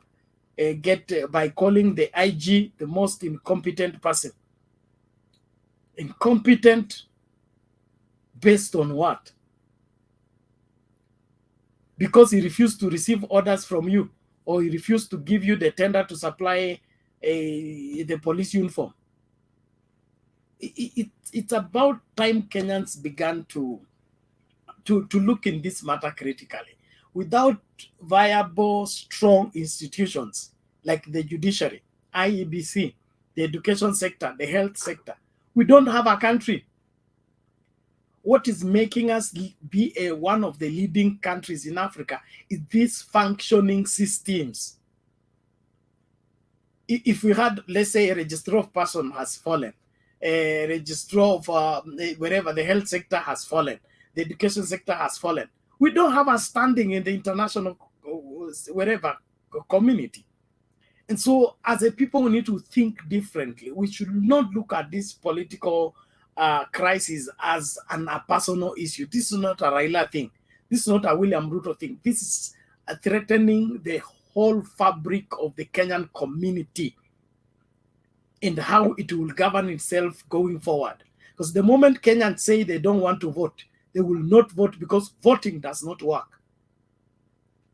The electorate, the politicians will need to come up with a different way of deciding leaders. Where we're going to end up with? We're going to end up with the old Kanu. How did the old Kanu work?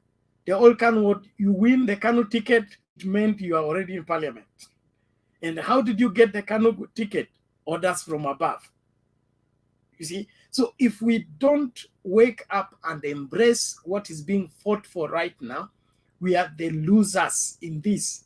Why? In the future, it will be difficult to determine a president, difficult to determine a governor, very difficult to determine even an MCA. We'll be getting list.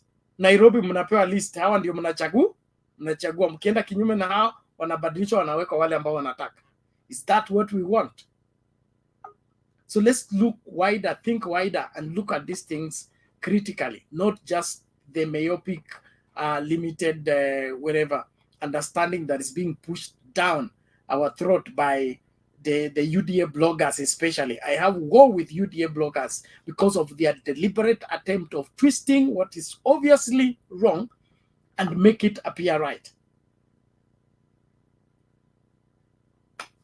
Let's move forward. Kwa mfano kuna mmoja anajiita sijui David nani ashapata fununu nyingine kumuhusu Mtiambai. Mtu akienda matibabu tena itakuwa ati kwa sababu ni William Ruto. Yaani wa Kenya sijui mna nini. Kila kitu should drag in somebody, should drag in. If that is blogging, we are so we disappoint big time. Tumsikilize Joshua alafu utaenda kwa Roda. Joshua vipi? Barako bena. Niko salama. Ngoja tu kidogo hii video ipite alafu utaendelea. Just to keep in perspective.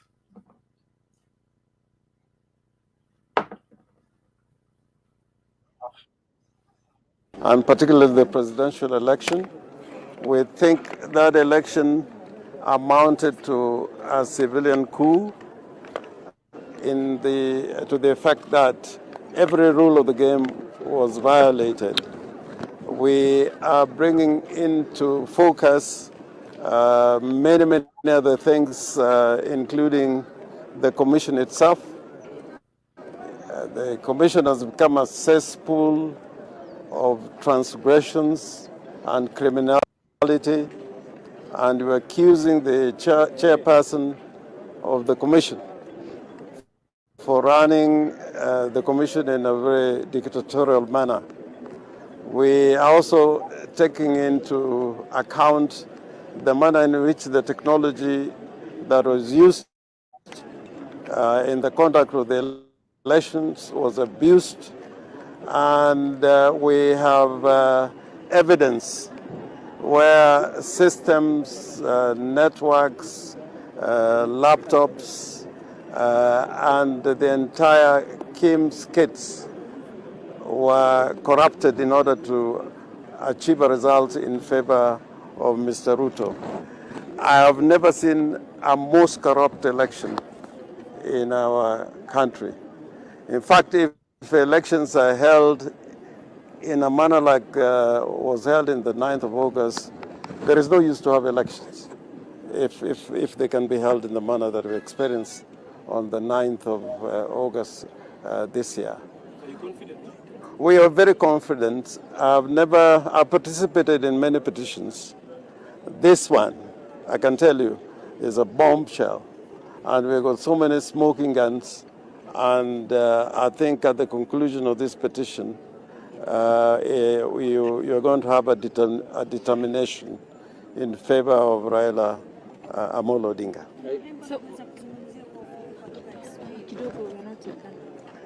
In English, yeah. So what are some of your prayers? Do you want a rerun, do you want a recount, or do you want nullification of we have got a cocktail of orders that we want from the court, but we could have a rerun if the court so orders, but we think we have circumstances in which the court can actually retally the forms, 34As, 34Bs, and take account and determine the person who really won the elections. And indeed, we want the declaration by Chebukati quashed, and if it is quashed, it means like nothing happened.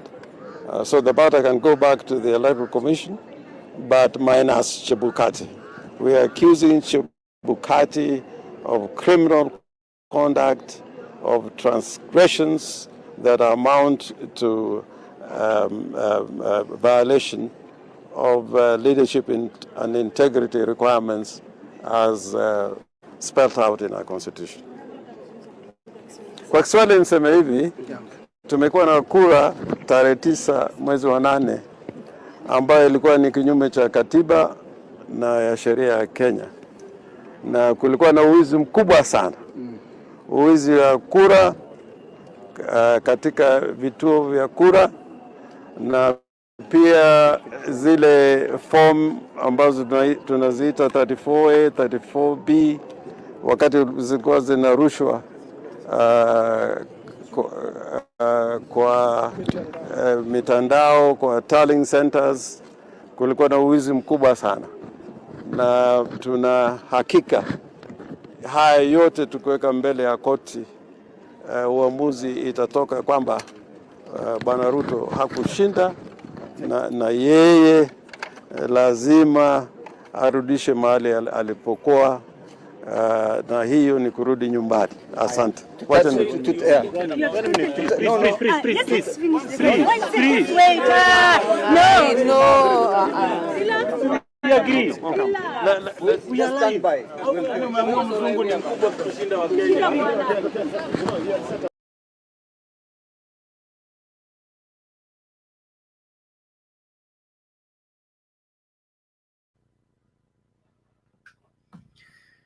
Let's hear Bwana Joshua, karibu, vipi?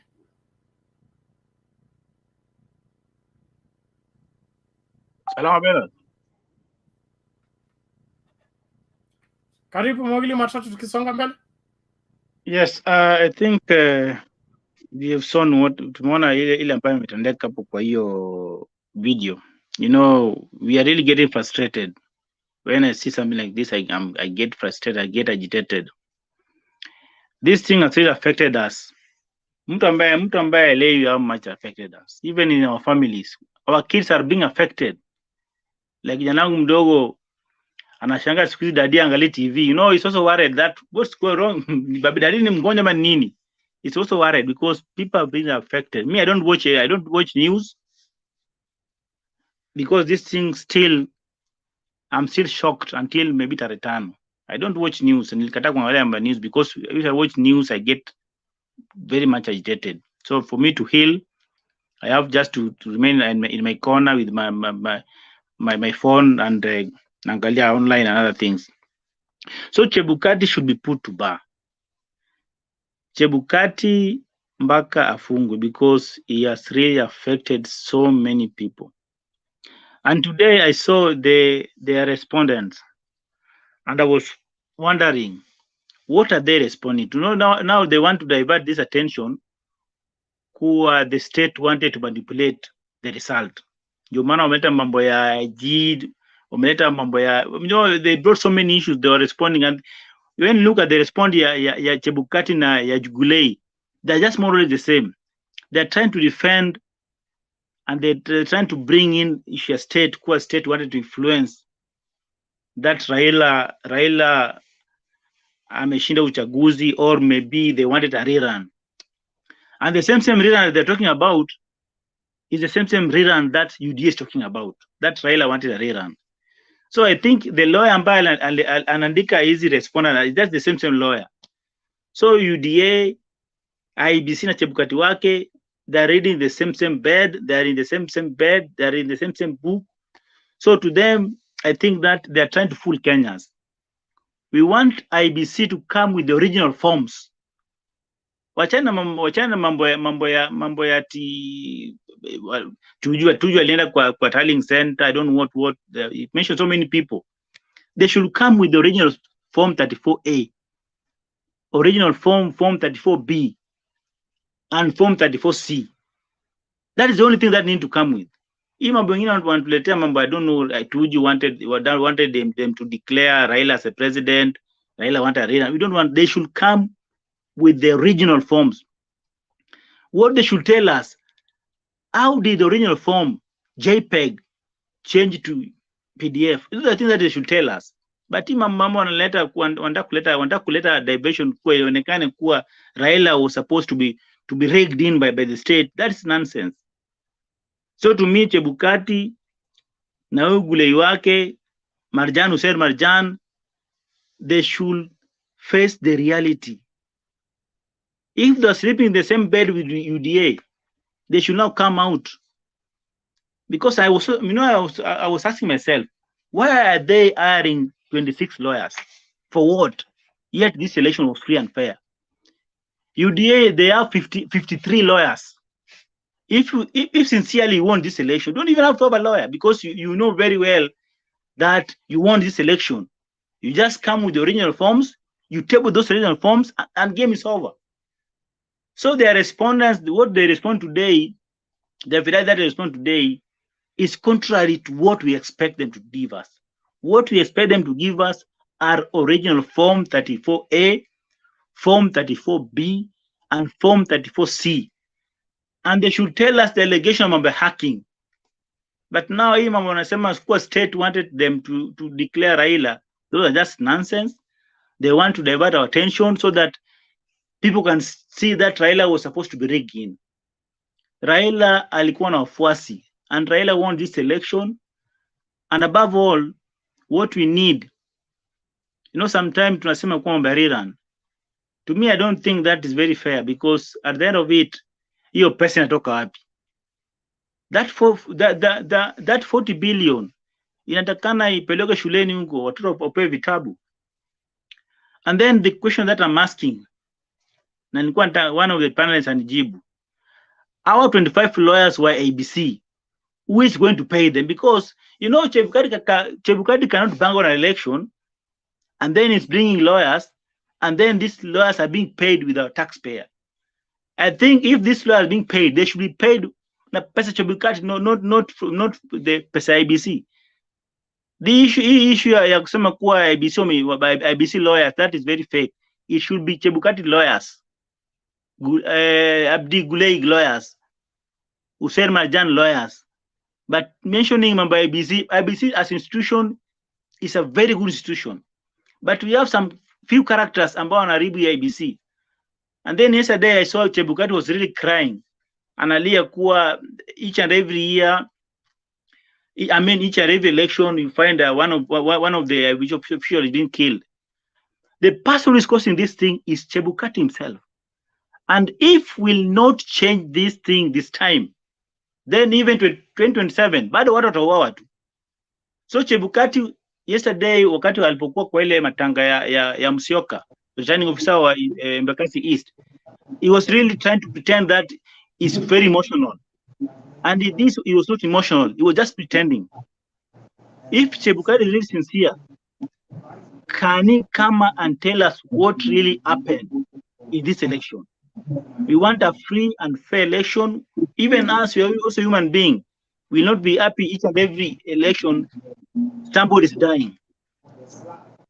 So to me, I think that this time we must stop electoral injustice in Kenya. Thank you very much, Bernard.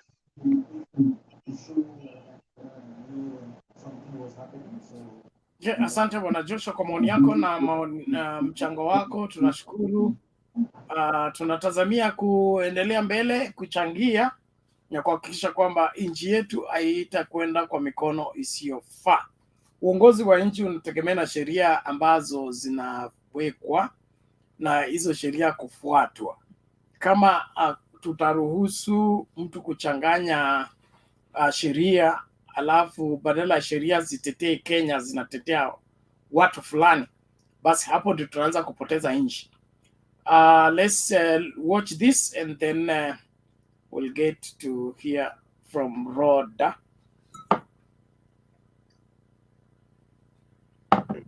Hi everyone. My point, I just want to say, how can we take our country back? Just hold on, there's a video coming.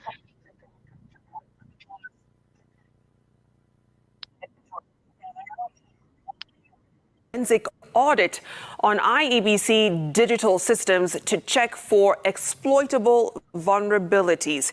ATPU Director Martin Otieno released a forensic report on analysis of electronics impounded during the arrest of 3 Venezuelan nationals at the Jomo Kenyatta International Airport back in July on counts of being in possession of electoral materials. Now, the Venezuelans allegedly had capabilities of accessing IEBC systems remotely from their highly encrypted gadgets. Hassan Mugambi with the details. The Anti-Terror Police Unit of the Directorate of Criminal Investigations concluded its investigations on electronics confiscated from 3 Venezuelans arrested at the Jomo Kenyatta International Airport last month. The three, Salvador Javier Suarez, Jose Gregorio Castellano, and Joel Gustavo Rodriguez, were found in possession of election materials during their arrest. They were released under circumstances that Police Inspector General Hilary Mutyambai and IEBC Chairman Wafula Chebukati said were as a result of a successful negotiation. I wished to inform Kenyans that the matter has been resolved. The issue is settled, and going forward, we have committed to work together, and if there's any issue, we shall discuss as the National Police and as the Commission any issue affecting elections. Detective Joseph Kolum for the Director of Anti-Terror Police Unit, Martin Otieno, listed 7 items recovered from the 3 Venezuelans and revealed details of critical information found in them. The items including 1 terabyte external disk, 1 laptop, 6 flash disks, 3 mobile phones, 1 tablet, 1 SIM card, and 1 monitor. Detectives said the iPhone 13 Pro Max and a laptop recovered from the foreigners were unlike any other ordinary devices, as they were highly encrypted and most probably used in secure communication. The laptop and the 1 terabyte disk were found with an IEBC database, schematic diagrams, IEBC network diagram, IEBC KIMS-KIT, IEBC KIMS-KIT deployment list, username and passwords, local IP address configurations, and virtual private network settings, VPN. From the devices, the DCI also discovered that 19 foreigners had administrative rights in the IEBC systems, where only 2 Kenyans had access. An iPhone 13 Pro Max recovered from Suarez had phone contacts of IEBC employees, service providers, and technical teams from Safaricom, Telcom Kenya, Airtel Kenya, and Thuraya. A laptop seized from Castellano was found to have key information regarding the August 9th poll. The report finding revealed that Castellano is one of the IEBC administrators and was in a position to remotely access the entire IEBC data. He had the capacity to add, delete, or edit the entire IEBC system in any manner remotely. A mobile phone found with Rodriguez was found with private family photos and videos, IEBC system configuration, IEBC documents, and the IEBC action plan. The SIM card found with him had Spanish call logs, messages, and foreign contacts. The analysis was done on the 25th of July. The ATPU boss now recommending an urgent forensic audit of the systems to check exploitable vulnerabilities in a letter addressed to the Director of Criminal Investigations. Hassan Mugambi, Citizen TV.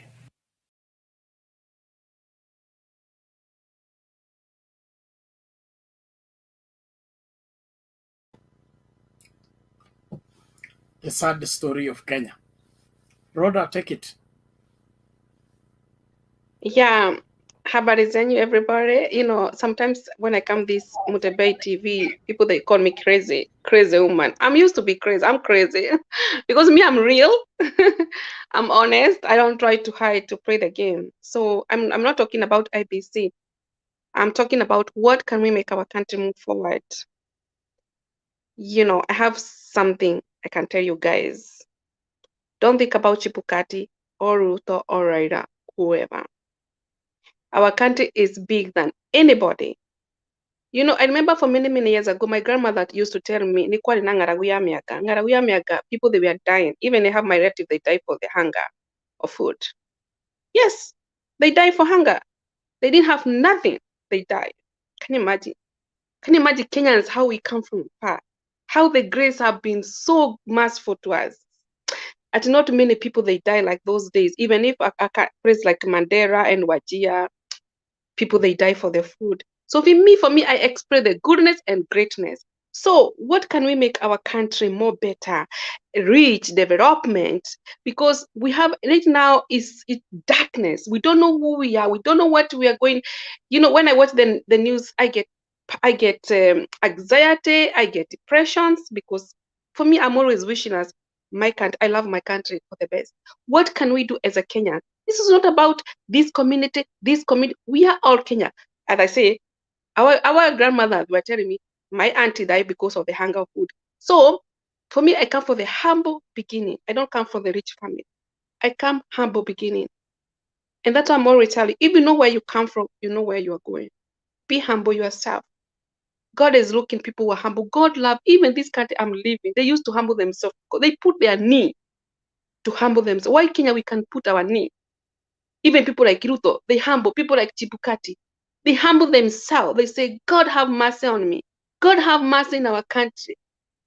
If we are doing corruptions, if we are doing this, if we are playing this game, if we want to hurt these people, God give mercy on us. What can I say? The message of Kenyans, together, we can make our country better.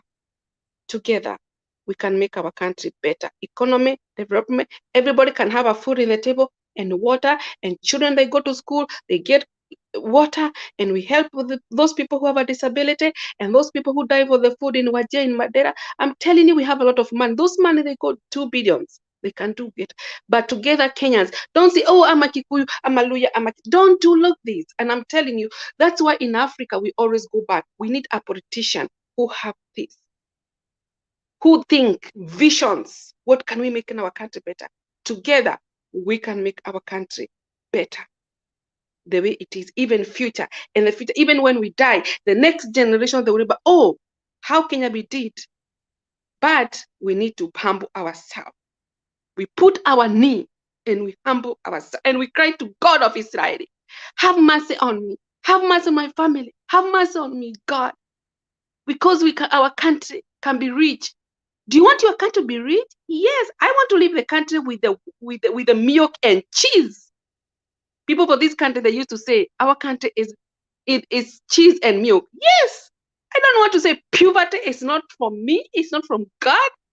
God was wishing us for the best. He wants us to live peaceful, love, eat good food, sleep well, go to the church, your children go to school. That's a God want. We serve because of the grace of God. Everything is grace. Without grace, you cannot go in. Even to live in a country peaceful is a grace. Even to live in a country that is no corruption is a grace. Even to live in a country rich, the manna from heaven is a grace of God. The country need, even in America, they used to say grace.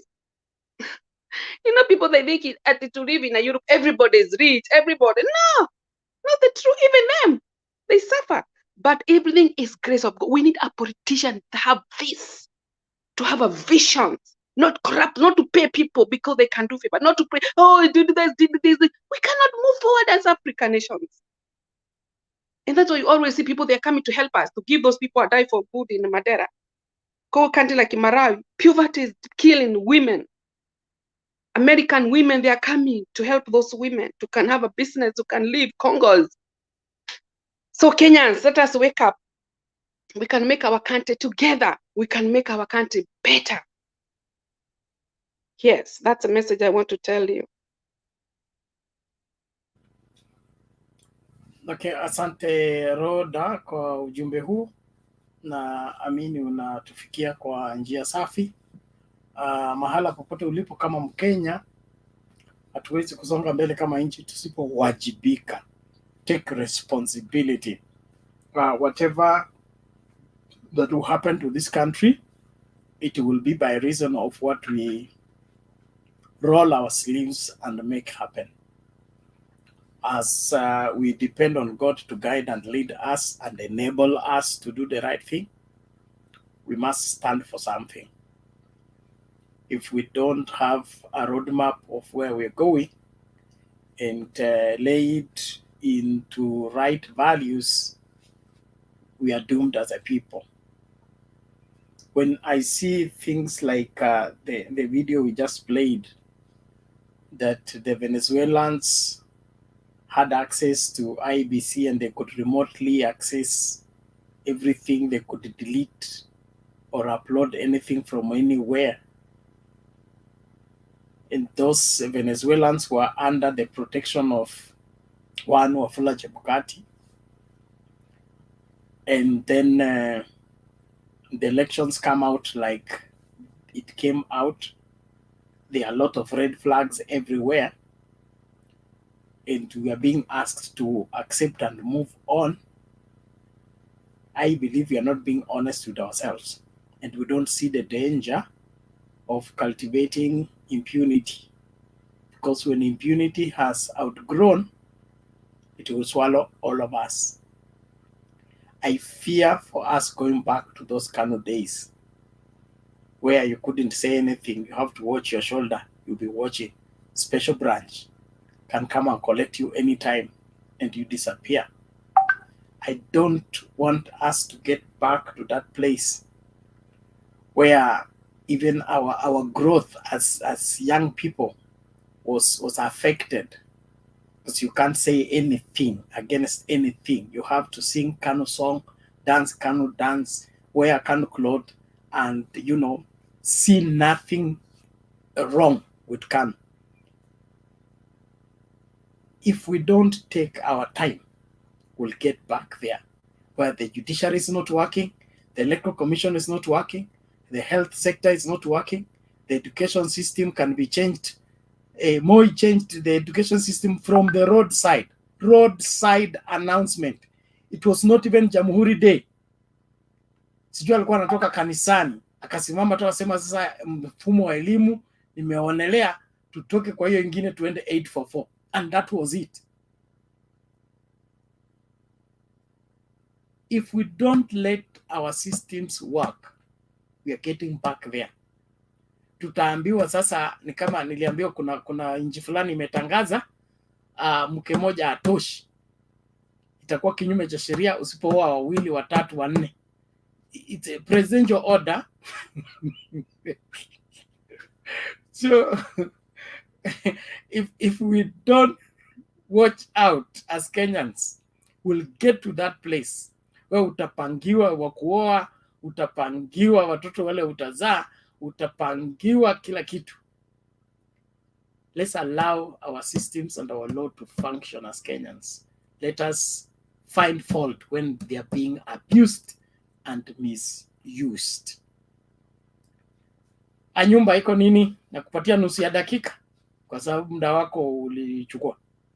Hata ulinikata Bernard, huku nipatia full time yangu, lakini ni sawa. Unajuaje mimi ndio timekeeper? Unajuaje? Wewe unataka kuwa Chebukati? Mimi ndio timekeeper, najua time. Okay. Thank you. Endelea.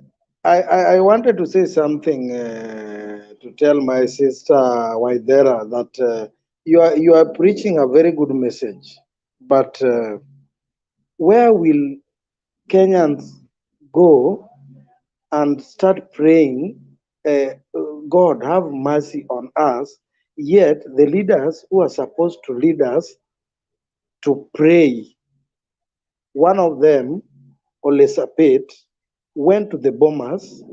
People are fighting. The Islamic guy walked out. The Indian lady walked out. Olesapet stood there and prayed where people were fighting. Where do you want Kenyans to go? Second, Bernard, if I complete my message to my sister Maureen, I know maybe you run away from this country because we do know there is no good job, good health, and whatever. That's why you run away. Those are the things that we are working for. We are fighting for, so that you don't leave your country to another country. Thank you, Bernard.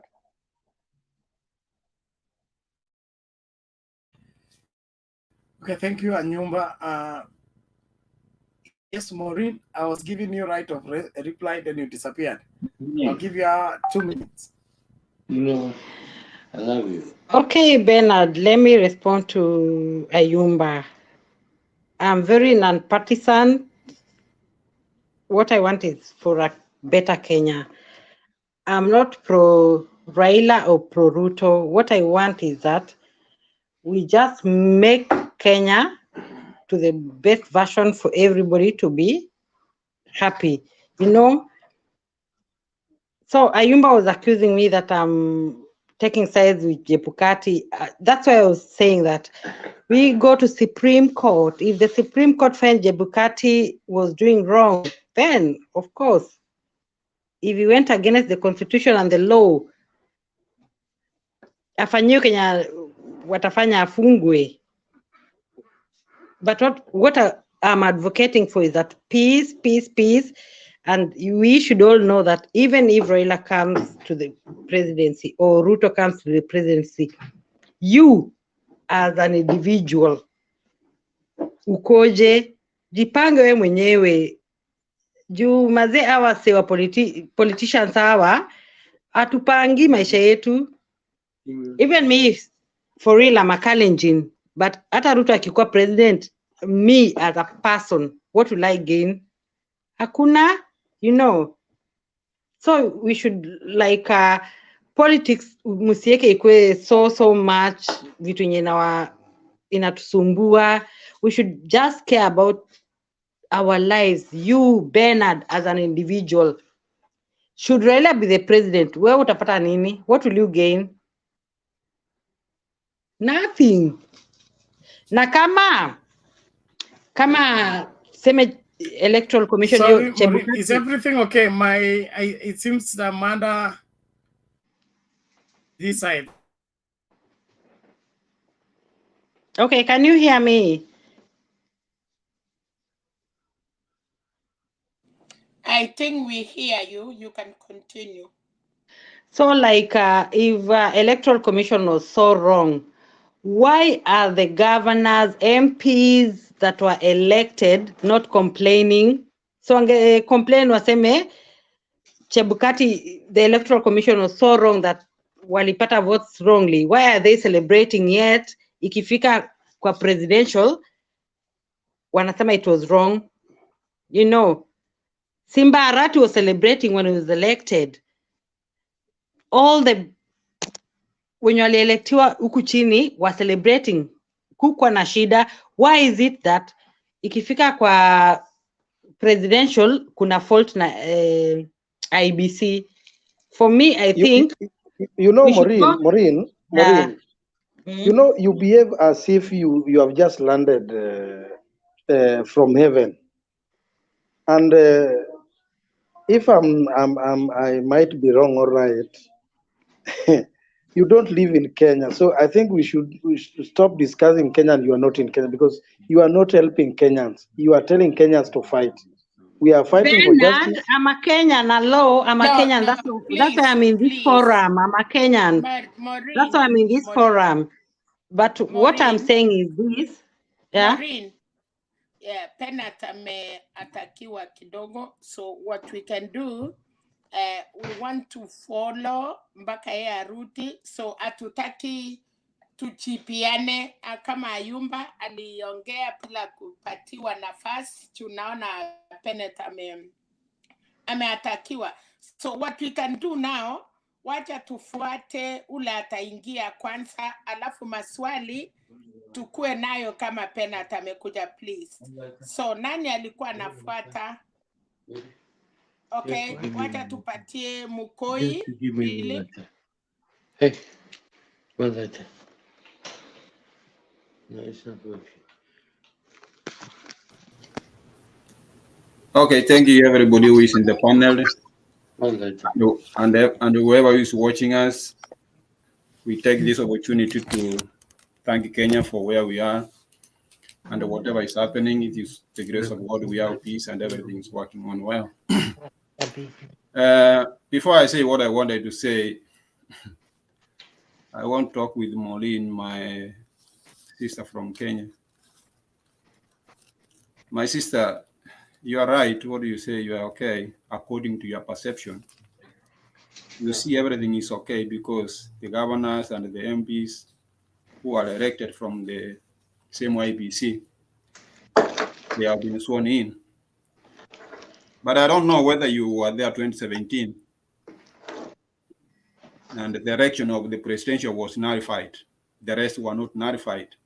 I don't know whether you can reason from that point of view and see why the one was nullified and the other one was not nullified. Then if you can't have any connection, then still you are far away from the reality. But for what we are fighting for, it is not that we are complaining about IPC.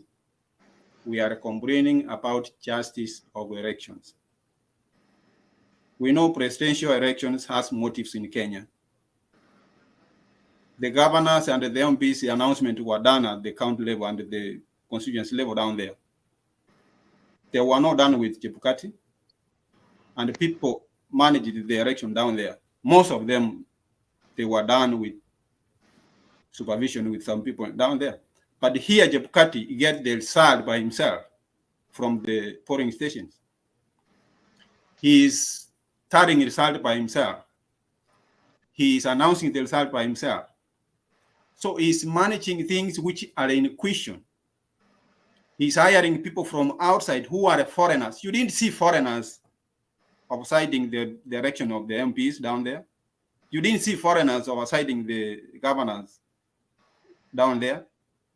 He's hiring foreigners to oversight the presidential election. Come here. Where are you going? I want you to be here. There's kind of mental reasoning we don't tolerate here. When you hire people from foreigners to manage your system, and you are coming here to tell us with things are okay, things are not okay. When people are complaining, they have issues. If you are honest to what you are doing, come open and tell us the question we are asking. Don't come here and bracket us with Ruto mentality like, oh, everybody in the governors were elected from the same IPC. That's very shallow reasoning.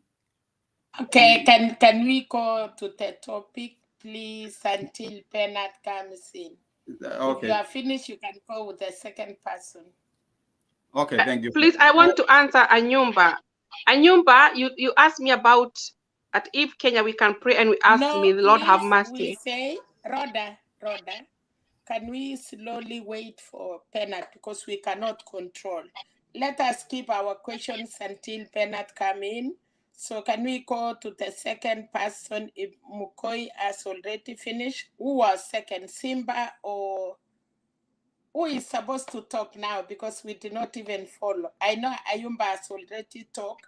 Me, so I want to answer Anyumba. He asked me some questions and I want to answer him back. That is so that's all because he can feel confident to train the Christian faith. You know, I want to tell you, Anyumba, you remember the children of Israel, they cried to God 400 years and God answered their prayer. Why not Kenya? We can pray for real. We be honest to God for real. We cried to him and cried to him. We need a change in our country. Right now, we don't know where, you know, we are. We don't know, even people, we don't know where we are. But God is the last answer. Keep praying, keep trusting him. We put God in that judge. He's the one who judge. You know, God always look our heart. We know very well he loved Raila Odinga. Raila Odinga is a, you know, the Bible told us God know before even we are born in our mother's womb. God know Raila Odinga, he'll be the president 2022. Even the way Chebukati, they are doing this kind of game, we still have hope that he'll be the president of the next. We don't want people who come and destroy our country like Chebukati and Ruto. Those are people, our enemy. They're not for us. Even those people who support people like Ruto, I always asking myself, how do you feel? You don't have a feeling. I think to have feelings is very important because my feelings, I'm always feeling Odinga, not Ruto, because Ruto have the same ideology, Moi. We know how Moi, you know, I remember my dad used to tell me, no, I don't want Moi. My dad used to vote every day when we have elections. In Moi, my dad was wake up early in the morning to go in the way I'm grown up in the village, to go and to remove Moi. Because we know how things were going. These were not going very well. And I was here, my father was struggling to pay the school fees for us. It was not easy. What a blessing. God give us favor. He gave us Kibaki. Kibaki came. In the village I grew up, we didn't have a tarmac road. It was a miracle. We have our member parliament was Moite. And I'm a Kikuyu. So those Kikuyu they lies. Let me tell you, it was a miracle when Kibaki take over. We came freedom of slavery for more days, 24 years. And Christians, they were praying that we need freedom for Moi. We want free because Moi was destroying our economy. He did bankrupt in 1991. We cannot forget. You know, we cannot just try to assume. We have to be real. Speaking, the faith to speaking. We don't want Ruto to be the president. Speaking, say to God, I don't want Ruto to be the president of Kenya. We want somebody, even God is in heaven. He loved Kenya. He died for everyone. He died for every tribe in Kenya. And he wants every tribe in Kenya to reap peace, love, joy, and to see the fruits of joy, to leave the country with the joy. That's only I tell you. Thank you.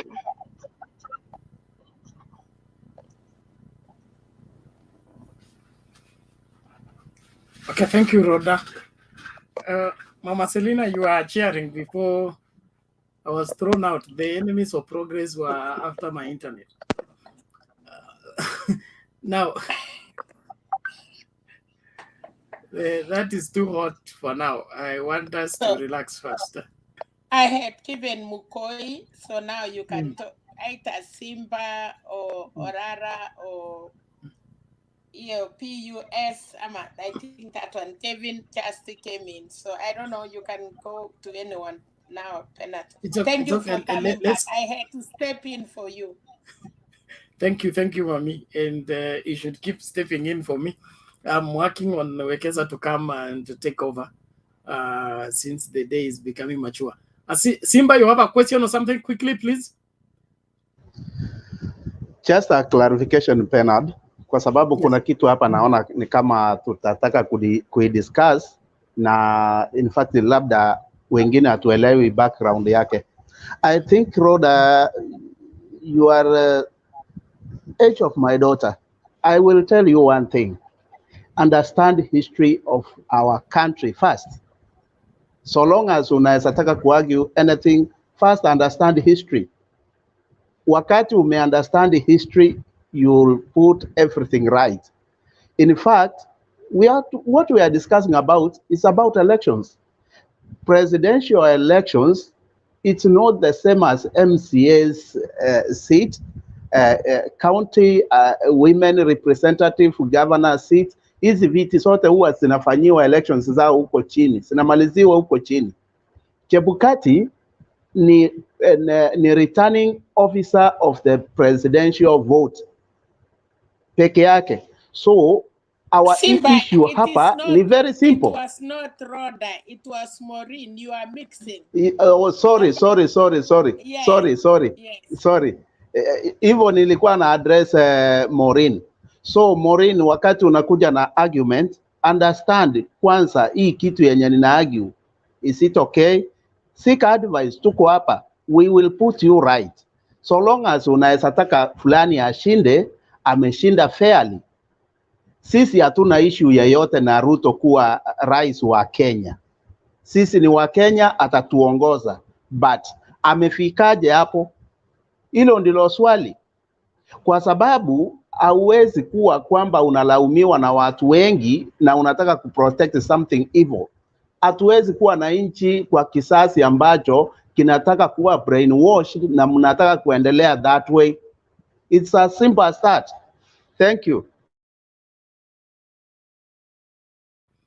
Okay, thank you, Simba. Let's keep it sober, please. Let's keep it sober.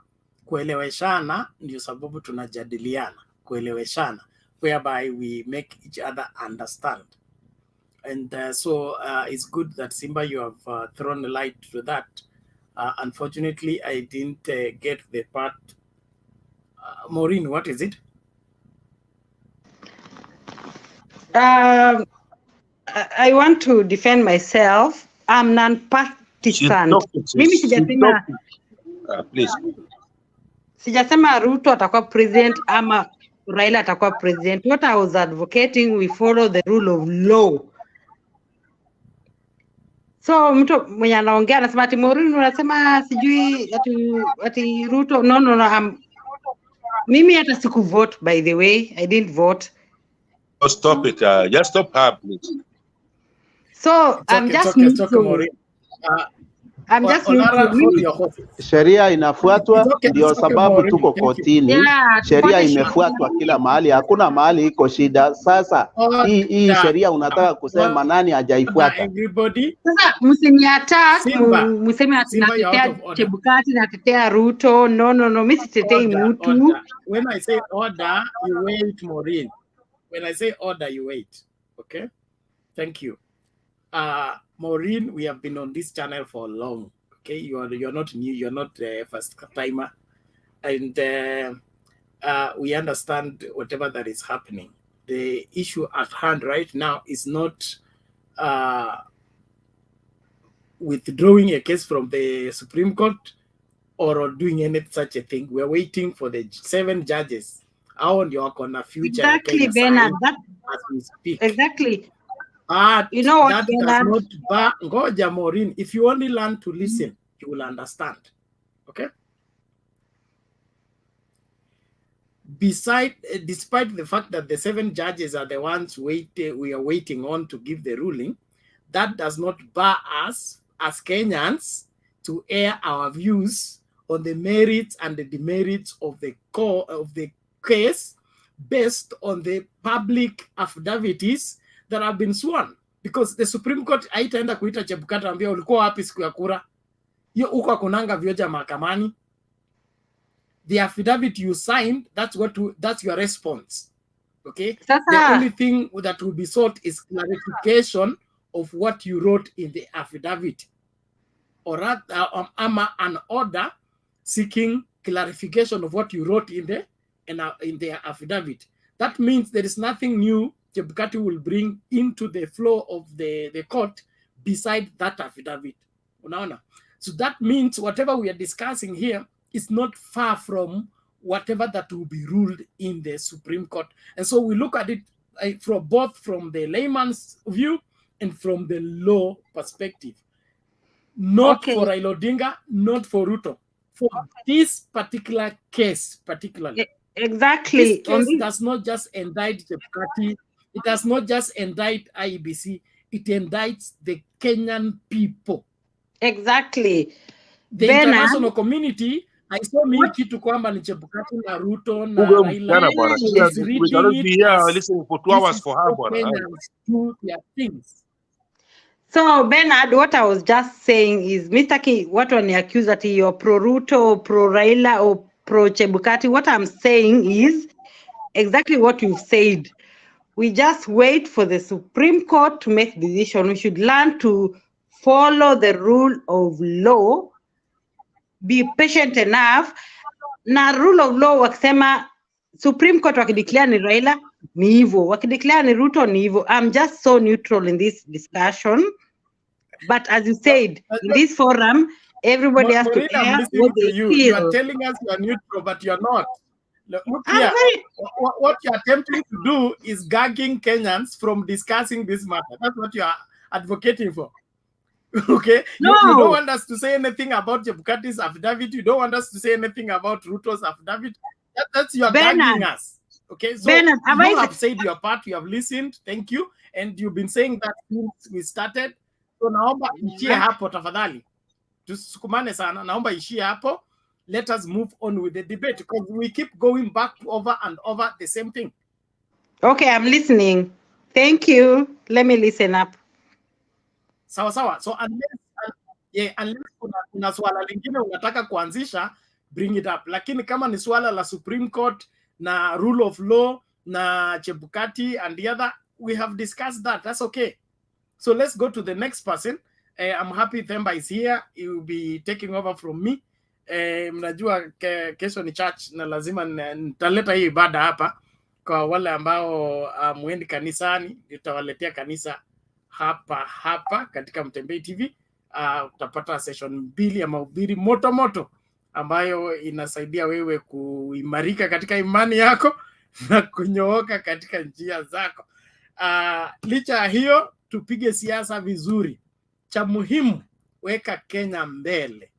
Tuko pamoja, Kenya mbele, because after UDA, after AZIMIO, after KANU, we'll have Kenya.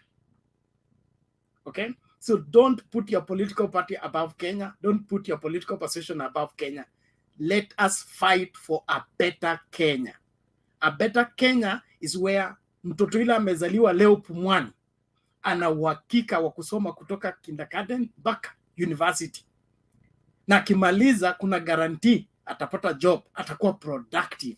That is the Kenya we want, not the Kenya for wash, the Kenya of subverting shortcuts and making life unbearable, fighting for the small resources instead of us multiplying it so that it's enough for everybody. So tubadilishe nia kama wa Kenya, tuanze kuwaza beyond the elections and beyond the who becomes president. Let's begin to look at Kenya holistically. Is this the kind of Kenya we want? Will we be sure of our children being safe in this kind of Kenya, where you go to vote this way, the result come out that way? You go to take your child to school and you have to buy exam for them again, okay? You paid school fees, paid the teacher salary for 4 years. Then at the end of your child's education, you have an extra payment to go and buy the exam. Then get the child to pass the exam. After he buys the exam, anaenda graduate, okay? Anaenda university. Then you have to buy the lecturer again to give the university your child graduation.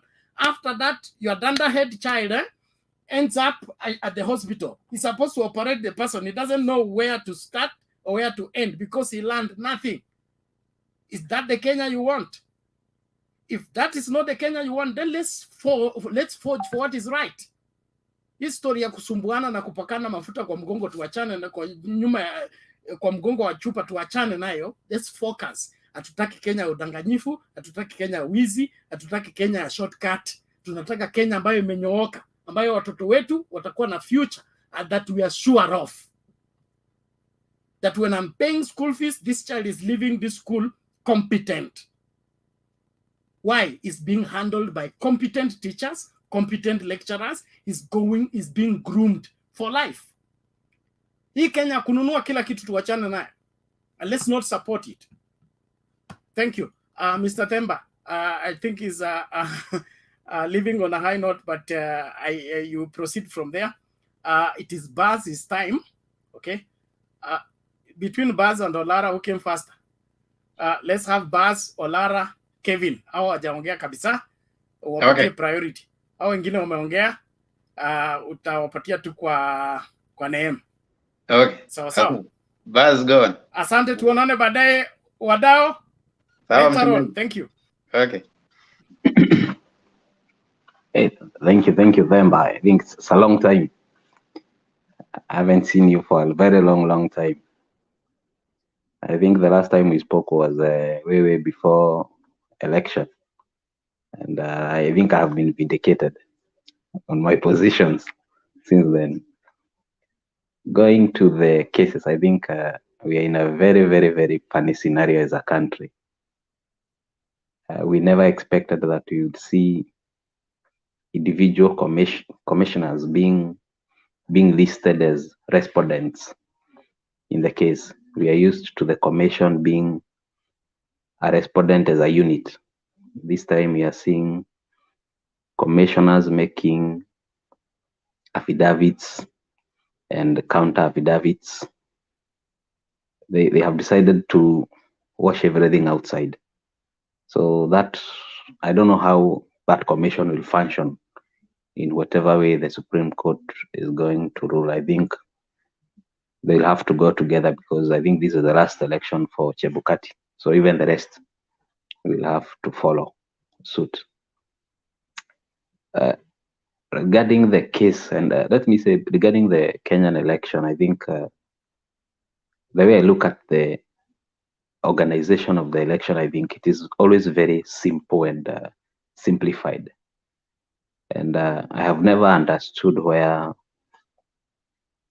this issue of transmission of the forms, the result forms, comes into place, because once a voter casts his vote and the votes are counted at the polling station, and they are filled in that initial form A, I think The rest is something that can be done anytime and by anybody, because it is just adding forms and the numbers. So we all hope that the Supreme Court will just tally the original Form 34As and finally declare the winner, whoever will be declared based on the original Form 34As, because right now what we have in the social media, what we have seen from both the petitioner and the respondent, there is so much information that sometimes even you don't know which is true, which is false. We have seen Forms 34A counter, others have been produced, others reproduced.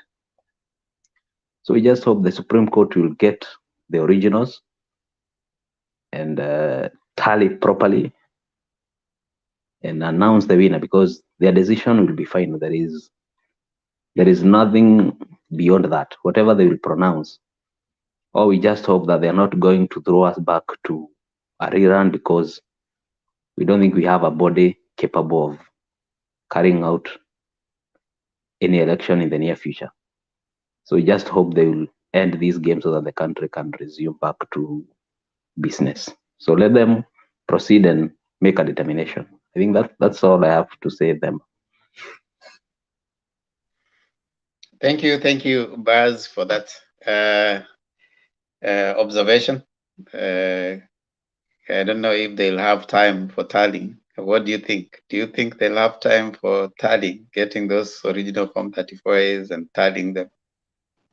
I think but tallying is not difficult, because we are talking about 290 Form 34Bs. If you break it down to Form 34As, I don't think there is a constituency with more than 600 Form 34As. So asking the Supreme Court, with the resources they have and manpower, to do tallies of 46,000 forms, and that is very much within their reach. What they cannot attempt is to count the ballots. That is impossible, and that is why it is impossible for them to declare the winner, another winner apart from the one who has won. They cannot declare another winner because the law says counting the ballots, which is not possible. So it is either they affirm or they throw back the country back to another election, which is very, very, very, very tricky at this scenario. It will be very tricky for the nation. Okay. Thank you, Baz, for that. Olara? Asante Temba, habari yako wenzangu wote, Mama Selina, na waona wote mko hapo gangari. My submission today will not be vague or something. It's something which I noticed. Accordingly, the affidavits which were thrown in by the IEBC, because those affidavits shown something we always suspected it to be there, that our elections are always being tampered with or influenced. This is more evidence than what we had in 2017. So now, going forward, are you guys expecting IEBC, Supreme Court, to just nullify the election, or are you expecting that the Supreme Court will take a further action, including indicting any officer, especially commissioners of IEBC, then including the third party which influenced the commissioners to do the same? And I want the panelists now to look at it in this way. If a third party is also indicted in this judgment of the Supreme Court, do you only find it suitable that the judgment should only mention, or should also increment the third party? Because last time in 2007, they just say IEBC did irregularities and But this time round, I think the judgment will be person A, person B, person C did irregularities, and now they have a civil responsibility to go back to lower court, go to answer some questions. Alafu sasa hiyo the third party ambaye amefanya huo the respondent of affidavit from Raila, how will you going to deal with him? Is IEBC or the High Court, is it ready to indict Ruto to say that Ruto cannot run? So how can they call for a rerun? Or if Raila was found like a third party in influencing the outcome, how then they can call the rerun? My friends, this country is in bad shape. Nobody wants to be in that shape. Our hope is the wisdom of this Supreme Court. 7 judges, with their influencers, with their clerks, with their reaching out, because now they are reaching out to other judiciaries around the world. They can go to India. They can ask them for opinion. I think that's what they're doing now, especially now that because everything is in a portal and affidavit is in a public domain. I would just want them to come to a Solomonic wisdom, come with a clear verdict of this situation, because this situation, if it's not cleared now, we'll never have another opportunity in the future to do it. Because today, everyone is mentioned in every affidavit. All the powers be not are mentioned, all affidavits. You Kenyans, you are very lucky. We are all, everything is out and sundry. It's just there for you to see it.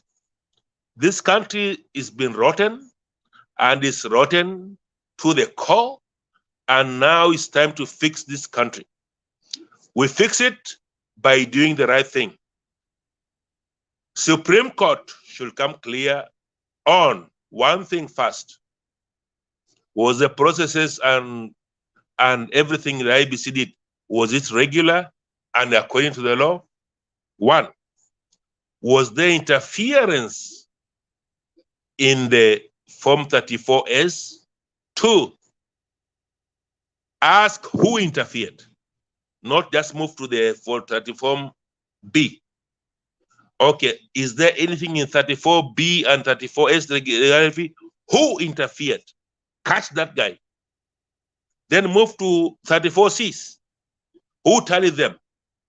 Who then influenced 34S to tally to 34Bs to tally to 34Cs?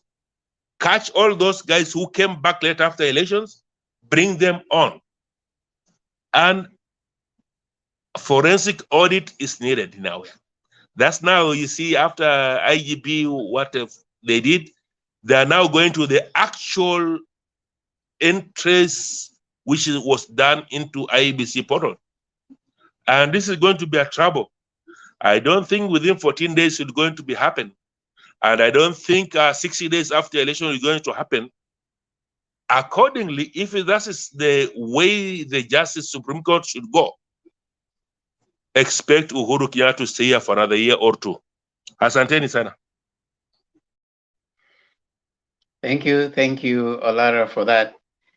On your first question, maybe just to give my view, the court is gonna be responding and addressing itself to the prayers of those who have filed the petitions.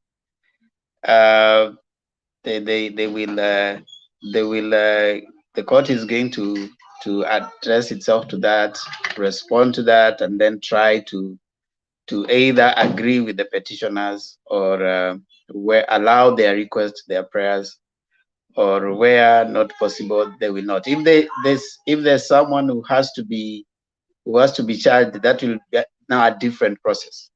Once the court has found them, if Chebukati is found culpable, the court can find him culpable, but now another process will now start. Maybe someone else can go to court to now seek, based on this culpability, then now start seeking, because at Supreme Court, there's no room for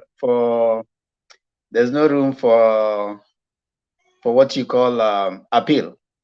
So if is found culpable at whatever, they might not probably come up with a sentence. And you see, he also needs down there, once he has been found culpable, the process now starts. He's taken down to now answer those charges. And if there's room for appeal, he can go back again up to Supreme Court. So he might be found culpable. There might be that, but the court will just respond to the prayers of those who have appealed. That's my understanding. Before I bring Anyumba, because I was told you had spoken, let's give Kevin to say something. Then maybe I can bring on those who have already spoken to say something. Yes, Kevin. Okay, thank you for the chance. Nawasalimu nyote. You might need to speak a little louder. We can't hear. Okay, what I'm saying, you getting me? What I was saying concerning the topic of today about the issue of Chebukati. See, from the look of things, it seems that there is a very big a problem that occurred at IBC. From the way we can see Chebukati is carrying out himself. See, one thing, when the results were being announced, before the results were being announced at the Bomas, we saw there was a system which was being used to show us how tallying was going. It never lasted for quite a longer period of time. See, normally it should be, we're supposed to be given what the final tally, the way tallying is supposed to be. It's going the way tallying is going. Seme kama Raila amefika hapa, Ruto amefika pale, see eti we wait for or we get the results from different TV stations. We were expecting IBC to show us vile results zina trickle in. Huyu amefika pale, huyu amefika hapa, so that in any case kama kuna issue mtu anaweza raise, watu wanaweza ona kuna issue mahali fulani. But what happened, Chebukati alituonyesha tu kidogo, and then all of a sudden ikaenda at a halt. Kidogo kidogo akakuja na result yake, akatuambia this is the result. See, nobody can be able to believe on that because we never saw how we said, they say election is a process. So we were expecting to see what was happening. Huyu amefika pale, huyu ameenda pale, hivyo hakungekuwa na issue. But sasa what we saw, Chebukati coming out and pronouncing Ruto as the president-elect was very wrong. Another thing I would say is there was a lot of suspicion in IBC itself. See, when there is suspicion, we cannot be able to say who is saying the truth.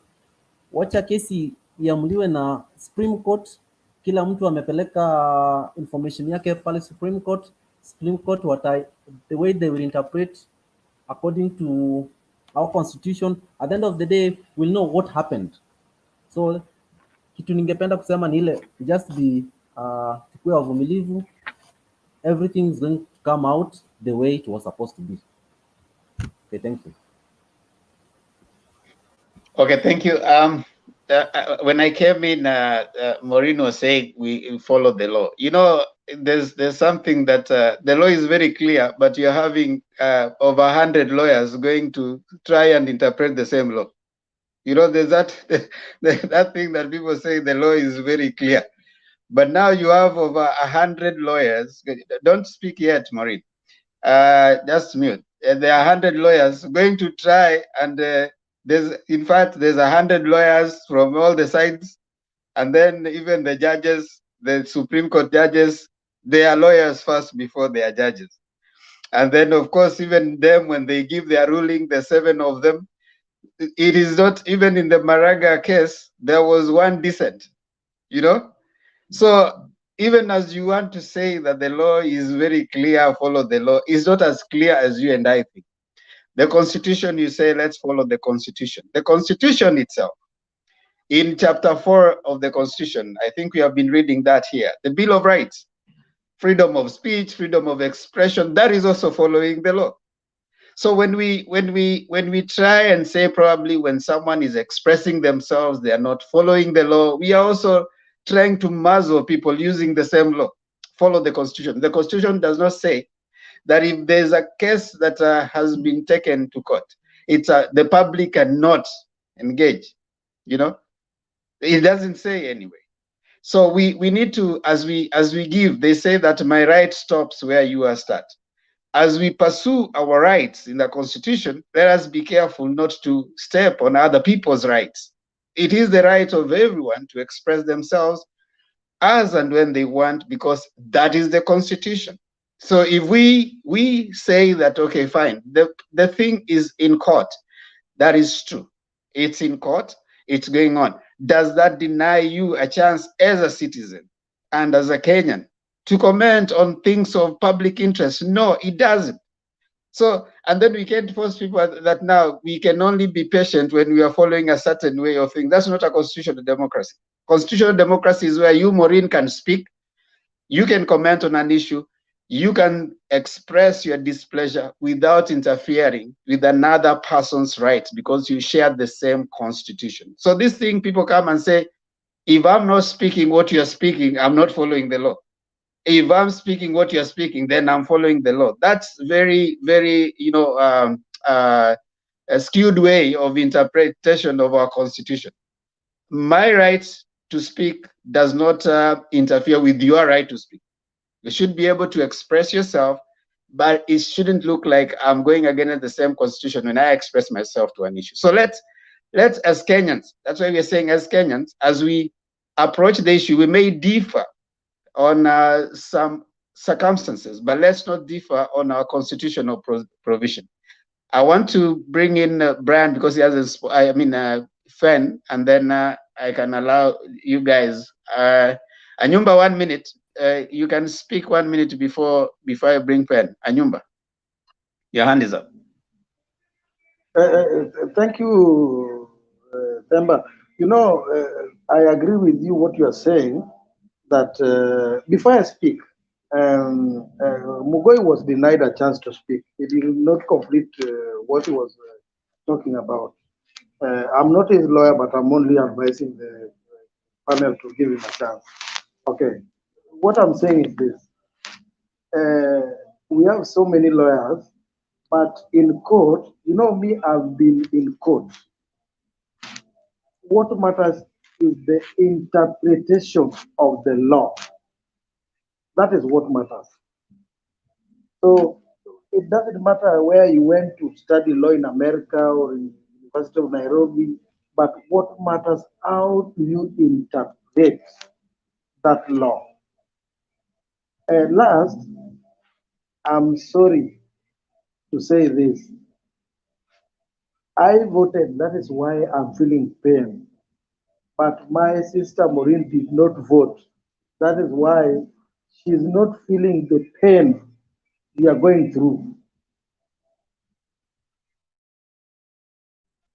Okay, I want to Anyumba to say this. You see, voting is important to vote, but I wouldn't say that is why she's not feeling the pain. But also, she might have her own right to express her view on something. So I know, Maureen, I'll give you a right of reply, but the rest, let me give Mogoi. Mogoi, you had not spoken, I'm told. So let me give you this chance. You speak, and then I bring Maureen.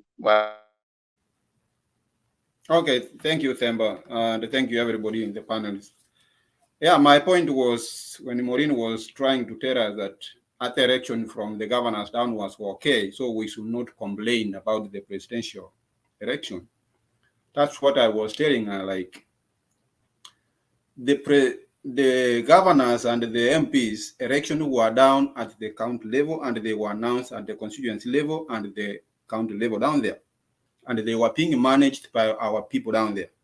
But for the presidential election, it was being managed by one person, by 7 people, let me put it, at IEBC. The whole country, he was managing presidential election.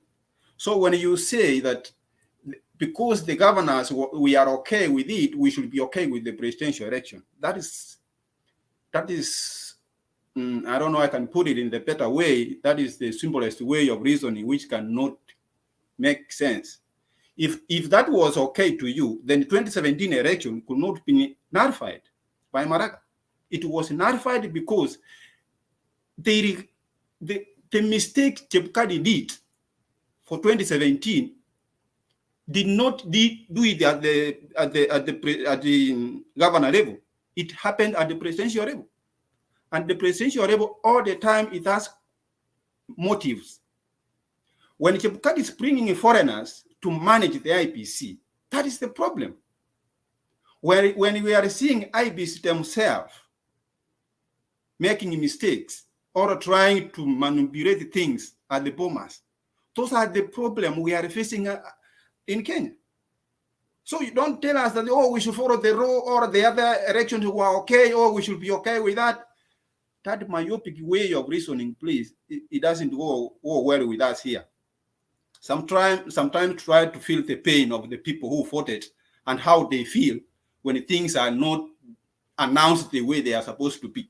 We are okay if Ruto will be announced with the votes he got. Clear. If we get 6 million and Raila get 5 million, we are okay. Let him be announced the president. Kenya has decided. But when things are being manipulated and you are telling us to move on, it's not okay, my sister. And we cannot move on from 2017 to 2013. We keep moving on. No. How long are we going to move on? When is Kenya going to get justice, my sister? If that is the way we want to do it.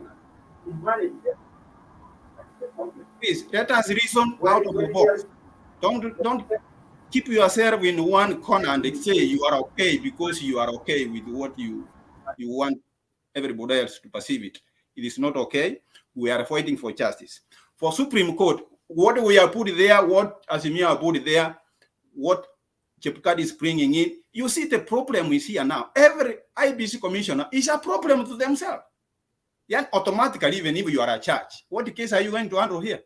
Is it IBC or IBC officials? Because every commissioner is a criminal. Chebukati is coming as a criminal. Siji Marichuana, the guy there, is coming as a criminal. Siji Gurugurua is also coming as a criminal. The other four are coming out as a... So what the IBC is this now? You are telling us, oh, we should be okay with the salary because the other things are okay. If that point you see everything is okay to you, I don't know how Kenyans we should be until we get to ourselves and see Kenya moving to the best we are expecting. Ruto can be the president, we don't deny that, but we want the genuine things. Let us vote come from Wasingishu, vote come from Nyamira, vote come from Nyanza, the genuine vote. Let us see them on the screen. If from 34A was final, why was he not having a screen there showing 44 those all results coming in and adding them when they come in? Why should you wait, accumulate them for your own room until you come out to say you are announcing the result? If the result was sent immediately from Wasingishu 10 polling station, why don't you announce them? So that the people can hear what you are announcing is what they have announced there at the polling station. You are verifying them. You tell them bring all those forms. Why don't you announce before they bring those forms? So everybody can hear what you are saying. So you have come with all the forms, you have put them here, you have brought your people here, you are changing the forms here. Now you are telling us to move on. My sister. Now you are expecting the government to be okay. Really? Let us pray. Our hope at this moment is the Supreme Court. Supreme Court is the one to give us the direction. If they give us wrong ruling, Kenya will go to the ditch. If they give us the best ruling, they should also follow down to the commissioners. Everybody should carry their own clothes. If they made a mistake, they should be charged individually. So from there, we separate those IBC, put them to jail, then we start afresh. Then we see when we will have a next election. But if they abhor these things, then we are done. We should forget about accepting billions of money for another election. We should manage election in Kenya, Ruto will come and say who he wants to be an MP, who wants to be a governor, and ready to go. If that is the system we want. But don't spend money sent to risk billions of money and then we come to such a kind of symbolic election and then we say we have done election. Chebukati should pay this money back, by the way. I don't know my perception though. Why should we pay people money? They misuse money the way they want and then they say, oh, we don't have money for another rerun. Did you use the money we give you in the right way in the first place? So if you misuse it, then you are standing here, you are saying you don't have money for another rerun. Who told you we want a rerun? We want genuine vote. We don't want a rerun. If Raila won election, announce Raila won election. If Ruto won election, show us how he won the election. Simple. Everybody will be okay. There is no Kenyans here who is like want to cause chaos. Everybody's calm. They are just waiting for the real result, not fake result. Thank you, Themba. Okay, thank you, Goy. I know it is tough. It is not easy for all of us, but we are all Kenyans, okay? And let's allow people to express themselves. And it is the constitutional rights of those who feel aggrieved to seek constitutional redress. So I think we, as much as we have the divides, we have those who feel that this thing should, we okay, we need peace, we need to move on. But also we need to allow those people who want to seek the same constitutional remedy to do so, because that's also their constitutional right. I'll give Maureen 1 minute, then I bring these other guys. Okay, let me reply to Mongoi Philo. Don't be so emotional about these things. You know, as Themba said, we follow the Constitution. And if we follow the Constitution rightly gave Chebukati to announce, according to him, who was the winner. You know, it is the Constitution. And the Constitution allowed that if you're not okay with the results, go to court. That's why Raila, AZIMIO team didn't feel okay. That's why they're in court. So we should just trust our systems, trust the courts, and relax. Let the courts decide. But the problem with Kenyans, I think we are not trusting even our institutions. First of all, we didn't trust the IEBC. Right now, you don't trust the Supreme Court. Some people are saying like Supreme Court will favor Raila. Some are saying Supreme Court, you know, we just have to trust our institutions and let them do their work. You understand? Because even today, let's say we go for a rerun and now Chebukati is not the IEBC chairman, we take another person. Still, there'll be people who complain that they were rigged out. Nobody will be satisfied at the end of the day. But as real Kenyans, genuine people, we should just trust our institutions, let them do their work without interference, and trust the result.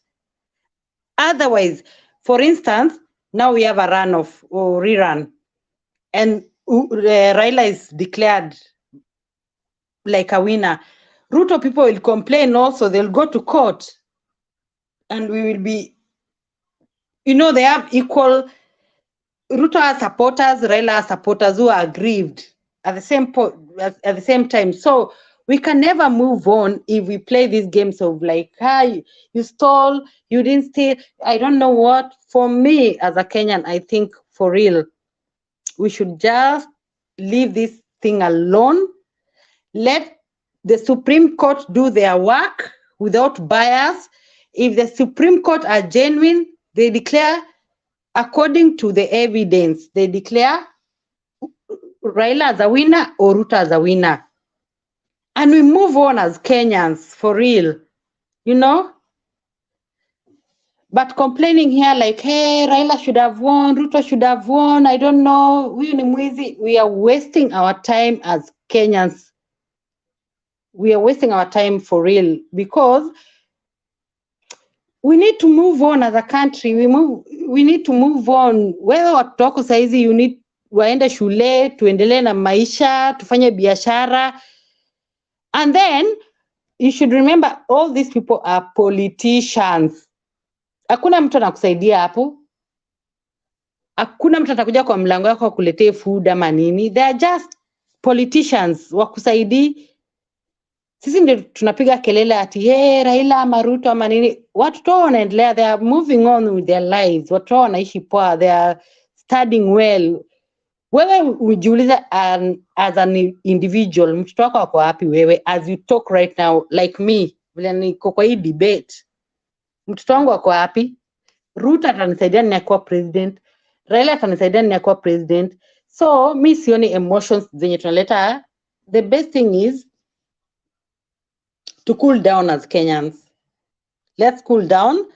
Na tupatie Supreme Court ample time wa make decision. Wakisema ni Raila tukubali, wakisema ni Ruto tukubali na to move on. Otherwise hii country yetu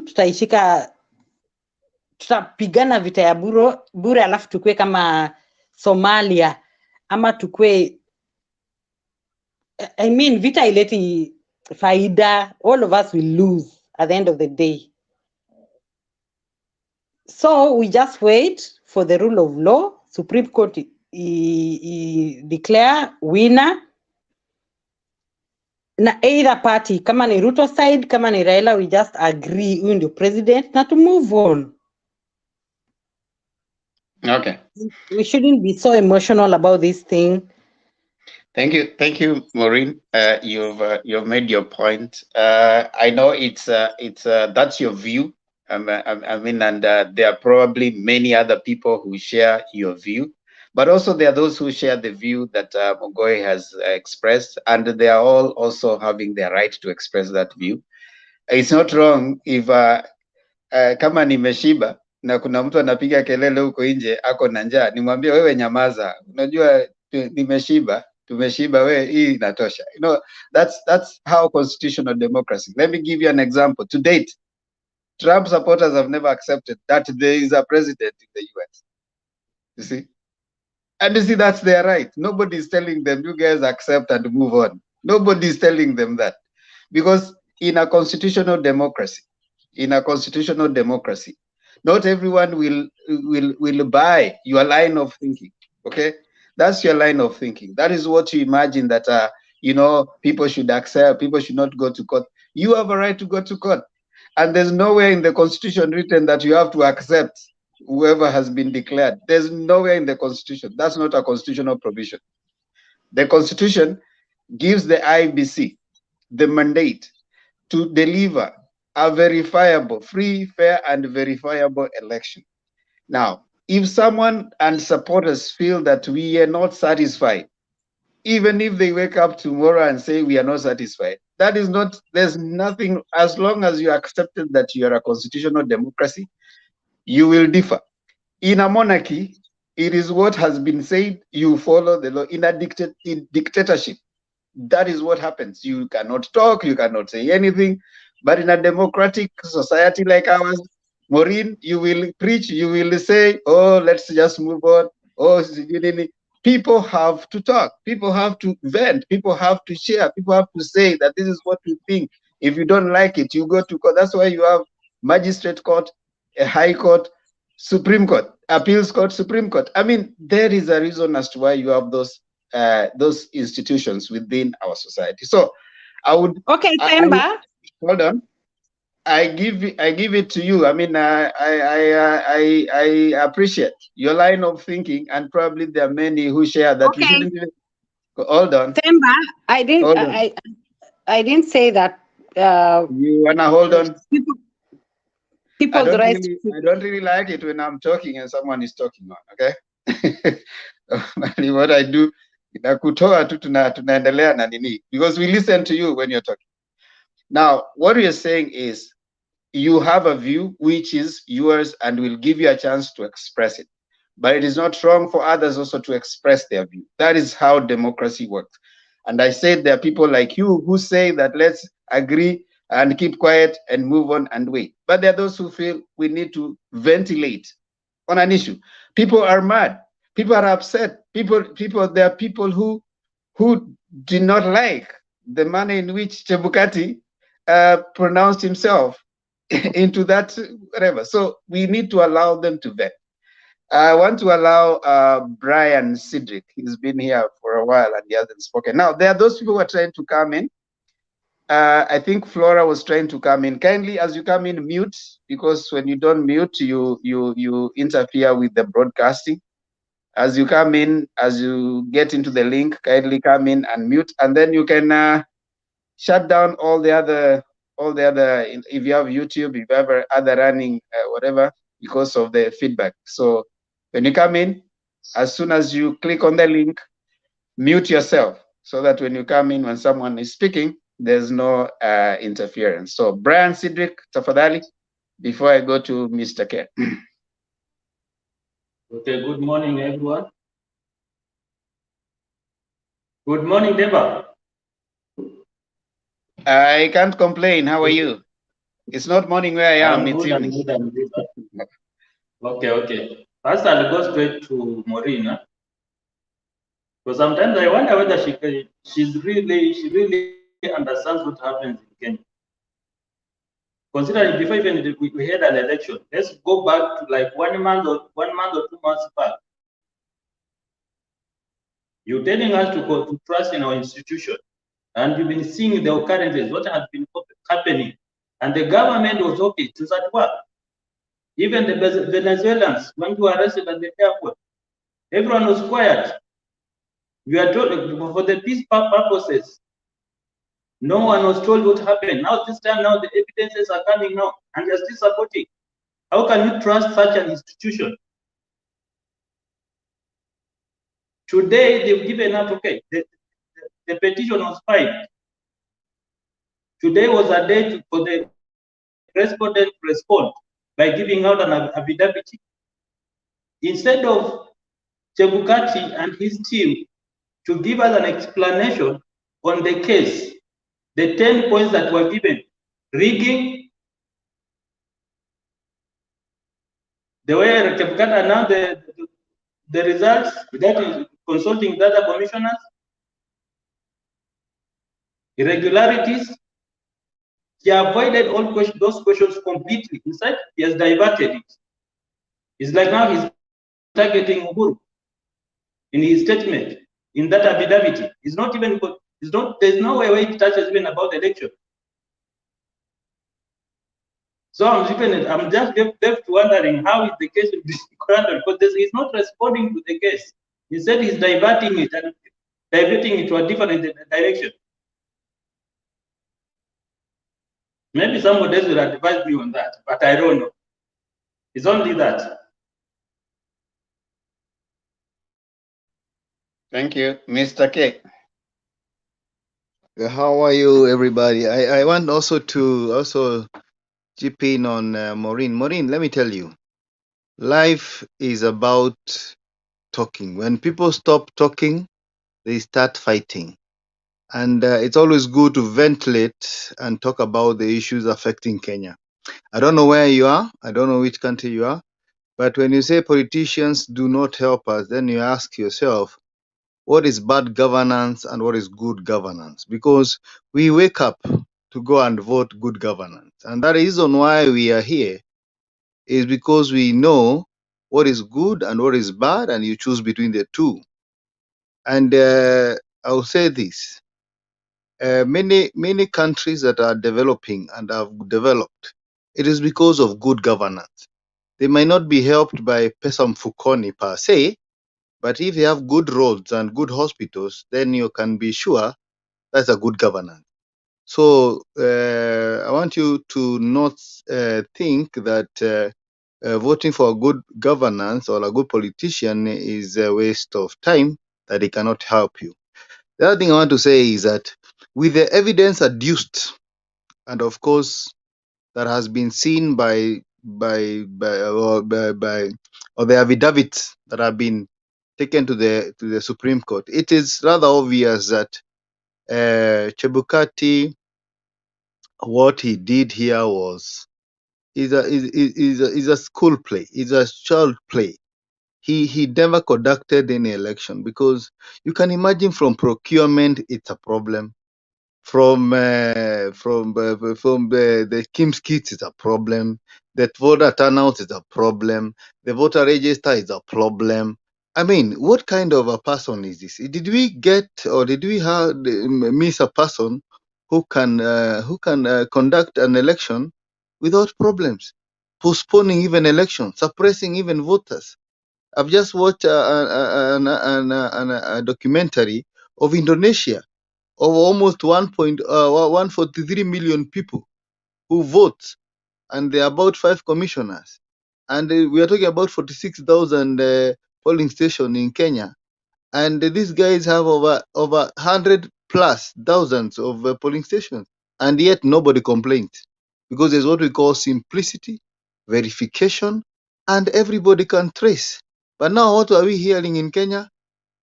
IEBC allowed, there's a documentary that was featured by Citizen today, allowed individuals that are not even Kenyans. It's an assault to our sovereignty. People who do not belong to Kenya accessing loggings in the IEBC. We are not stupid. We know this is money that has been talking here. And therefore, we are praying to God, because we have only two, we are the crossroad, where we can go to a direction where we can never recover Kenya, and we have also a direction we can recover Kenya. We are praying to the Supreme Court to rise up to the occasion and not fear death or anything, and rule in favor of a person who won. Because if we deduct the votes that were manipulated by whatever money, the system. And of course, you see, one of the things I wonder in this election, why did we see the portal at the end of the day? Because it seems Chebukati went to get the votes, because at one point, this guy called Itumbi said that Baba is going to win by, Ruto is going to win by 50%, 50.5 or 50.50%. But you see, the numbers of Itumbi and the Chebukati were not very far away every time. That tells you he was getting instructions from somewhere else. What we are saying, Kenyans want justice. It doesn't matter if Ruto wins, but we want a clean win, where he can win without stealing, and then goes to the church and then tells it's God, dragging God into thievery. That is what we don't want. And therefore, we are asking and praying that the Supreme Court will see the need of this country be rescued from these thugs, because I think there's a cartel that that manipulated this thing from procurement to the day of election. Whether the government knew or not, this is something that should be condemned by any country that loves humanity and democracy. We cannot tolerate people who want to lead us by force, by corruption, and yet they hold the Bible, 2 Bibles, and the Psalms. And then they think that when you use the word of God, then you can manipulate and convince people it was God. God is God for everybody. He was God of AZIMIO, he was God of UDA. God is not a member, and he will never be a member of UDA, because it seems they steal in the name of the Lord. And Jesus said this. So therefore, Maureen and the people who are thinking that we are wasting our time, we are not. We are here so that the people of Kenya can hear we are not scared. We are here to say we need justice. We need to know what happened to our vote. I woke up in the morning to vote, but my vote was not secured. I went back home and then I had stories. So then, as I finish, I want to tell Kenyans. Chemba, can I defend myself? You will. You just hold on. Hold on, Maureen. Kindly mute. You don't unmute until you're given a chance to. Kindly mute. You will. You will. Don't worry, Maureen. You will. Because here we are in an open forum. I think Themba has just told you everybody has his opinion. Yeah, But exactly. every opinion Maureen, kindly matters. mute. Hold on, Mr. K. Kindly Sorry. mute. Yeah. So, Themba, I want to finish by saying it is not over until it is over. We are not going to accept and move on this time around, but we are not going to fight each other. But the truth has to be found, and the truths have set Kenya free. We are not going to allow manipulation and conmanship to be the leadership on this country. We know many people have been paid, others have been killed. We have even people who are killed because of this election, which is not right. And we know this will be in the norm if we allow cartels and thuggery to be in leadership in this country. Thank you, Bwana Themba.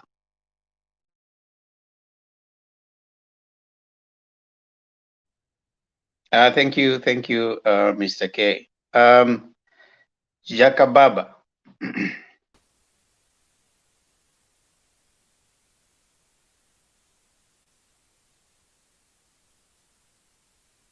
We can't hear you. There seems to be a problem with your audio.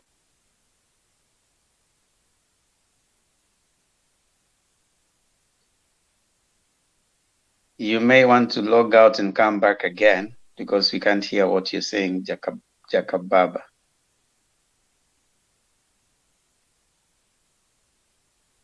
I don't know if you can hear me.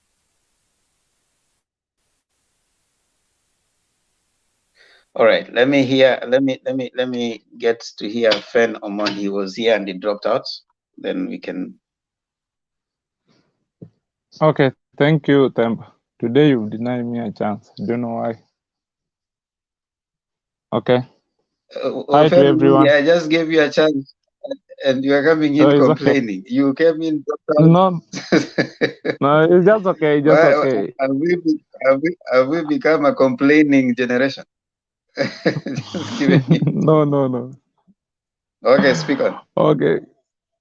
Hi to everyone. Okay, Themba, Kenya is our country, and we really love Kenya so much.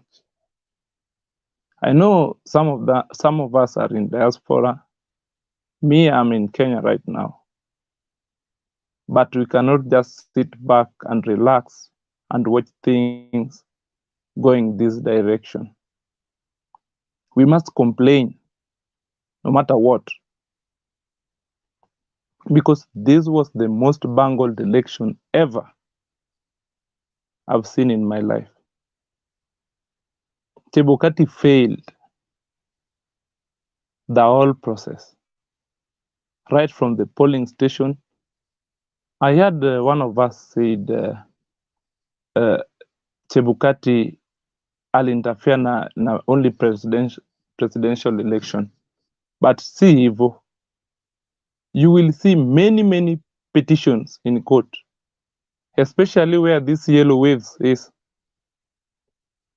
Tutaona petitions mingi. Hakuna genuine win there.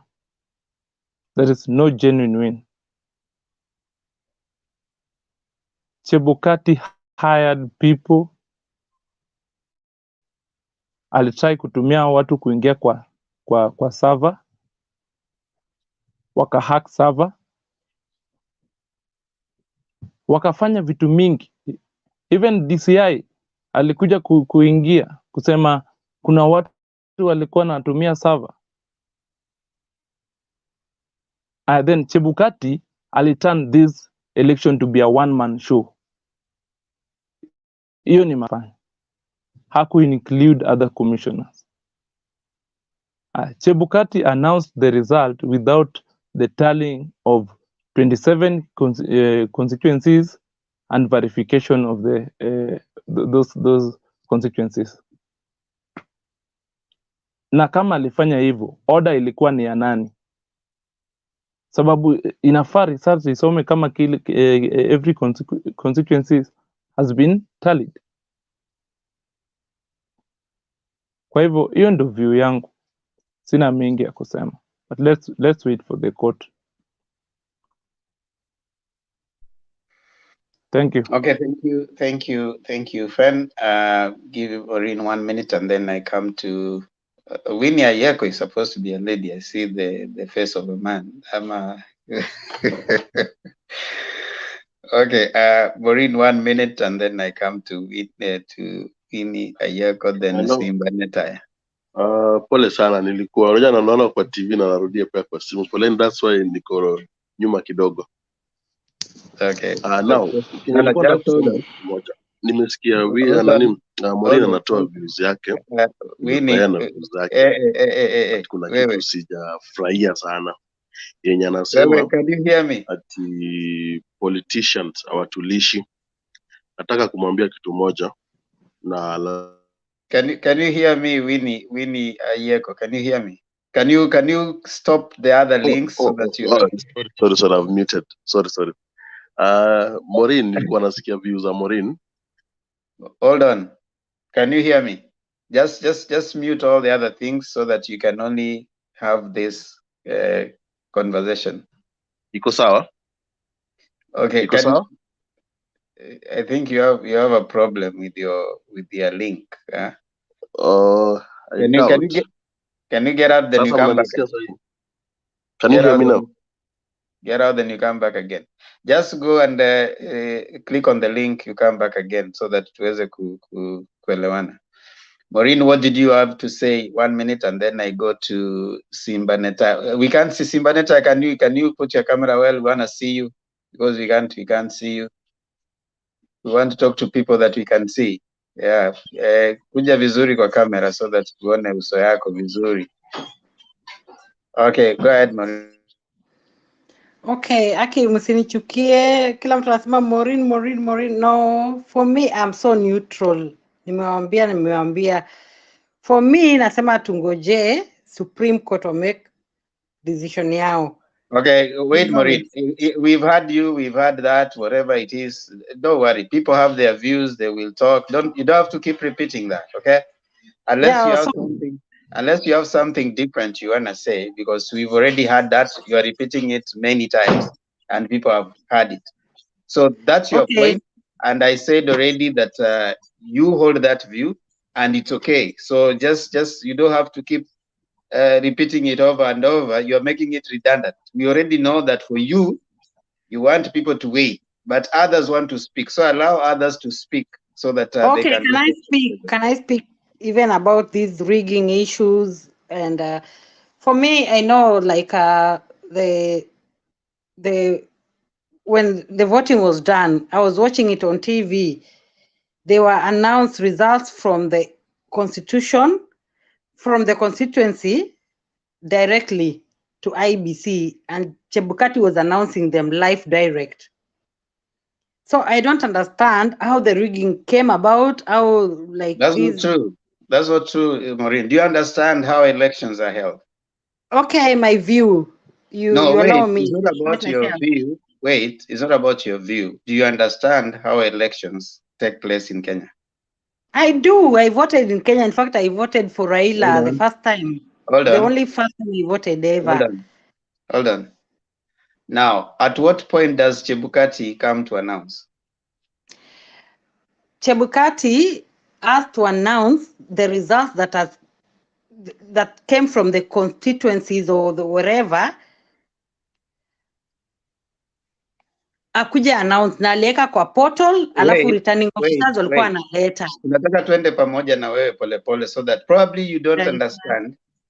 Yeah, maybe I don't understand, by the way. Yeah. You know, I'm learning from this forum. I'm learning from even when you're speaking that they were being brought to Chebukati, that is what he was announcing. That is not true.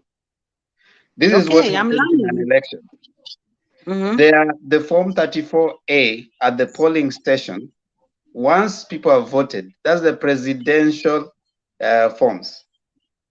Now, the presidential forms, according to Chebukati, it was supposed to be scanned and sent to the portal. That is not what Chebukati was going to announce, all right? So what Chebukati was going to announce, wait. Okay, can I tell you what I understand about that? Wait, I explain to you, and then now you can learn to listen. Okay. Kindly mute. Let me listen. Mm. Mute yourself.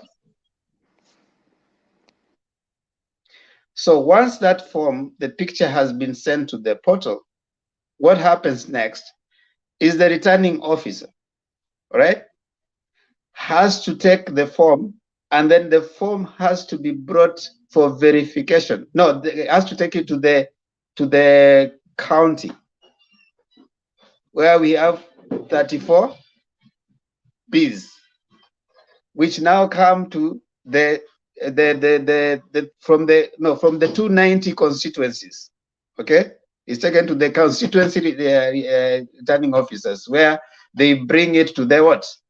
To the national. Okay, where Form 34B and 34C are prepared. Now, listen, there are 290, I think 291 constituencies. All of them, I don't know if you are listening, because if you don't listen, then you won't follow what you're saying. 291 constituencies, all of them have Form 34Bs, right? Now, the polling station 46,000, they are supposed to come from 34As. And then from there now, Form 34C is prepared, okay? Now, Chebukati can only talk to it after verifying that what was posted on the portal is what has come to the national. And that is what he was doing upon verification. Upon verification.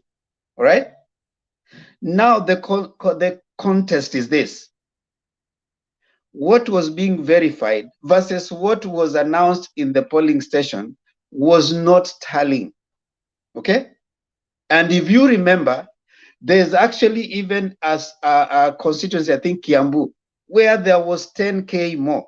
That for you as a citizen, and even for me as a citizen, even without looking at who voted where, that for you should be a concern. And there's someone who is actually getting concerned with that. So if you don't see a problem with that, it's okay. I mean, if you don't see, if for you, Maureen, you don't see a problem with that, according to you, that's a very good thing. That Chebukati was just doing a simple thing that was good. That's where we are saying for you, things went well, and that's okay. But for others, when they noted those anomalies, it was something that they are raising a question with. And that's where we are, You need also, forget about Raila, forget about Ruto, forget about this. And you finding it interesting that the IBC commissioners themselves, Chebukati and the other 4 commissioners, are not. I mean, forget about Raila, forget about Ruto, forget about everybody. And for you are concerned. That's a body that you have trusted to deliver an election. The 7 commissioners cannot agree. I mean, if I was a citizen, I mean, that would be something I want to be told. They have all taken each other to court. Chebukati has accused the other 7 commissioners. The other 4 commissioners have accused Chebukati. That for you is not a concern at all. You just want to say that, okay, let's accept and move on. I mean, that's what people are not understanding about you. But if you see nothing wrong with that, we respect your view. So I'll allow you to speak, Maureen, maybe 1 minute, and then we go to Simba Netai. Unmute yourself. Unmute. Okay, what I want to know is that, let's say in Bondo, for instance, the returning officer, what was put on the portal and what the returning officer brought to the IBC is not matching. There was something there wrong.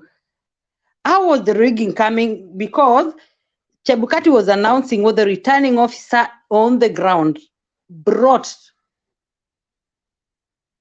to IBC. How do you know and that? Then, no, wait. How do you know that?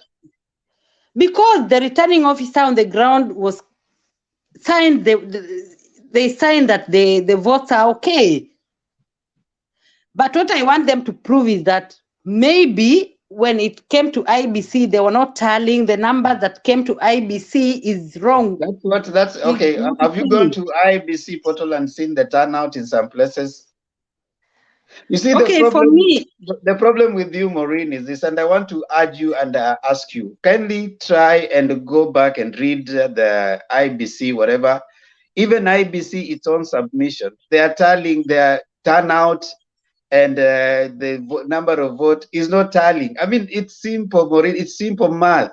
I don't know why. Yeah. It's okay for you not to see a problem. It's okay. Okay, Temba, for me, I followed it, and I was Chebukati was announcing from Kilifi this vote, from where this vote. I was following all the time. Okay, what was but the turnout? I don't know now. Wait. What was the turnout?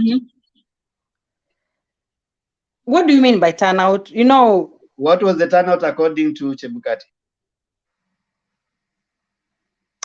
I don't understand about that, but I know what How are you Chebukati talking announced. about things you don't know, Maureen? It is sometimes acts of ignorance. When you talk about things that you haven't acquainted yourself with, kindly go read.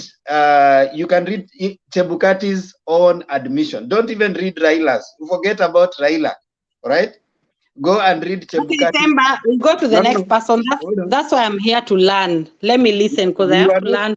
You're not willing to learn, because I'm telling you, go read. I'm willing, for real. I'm willing to learn. I want to hear people's views, but for me, I don't see any rigging. Okay, that's okay. Honestly That's okay, Marie. speaking. So if you don't see Okay. no rigging, so why do you want to keep listening if you see no rigging?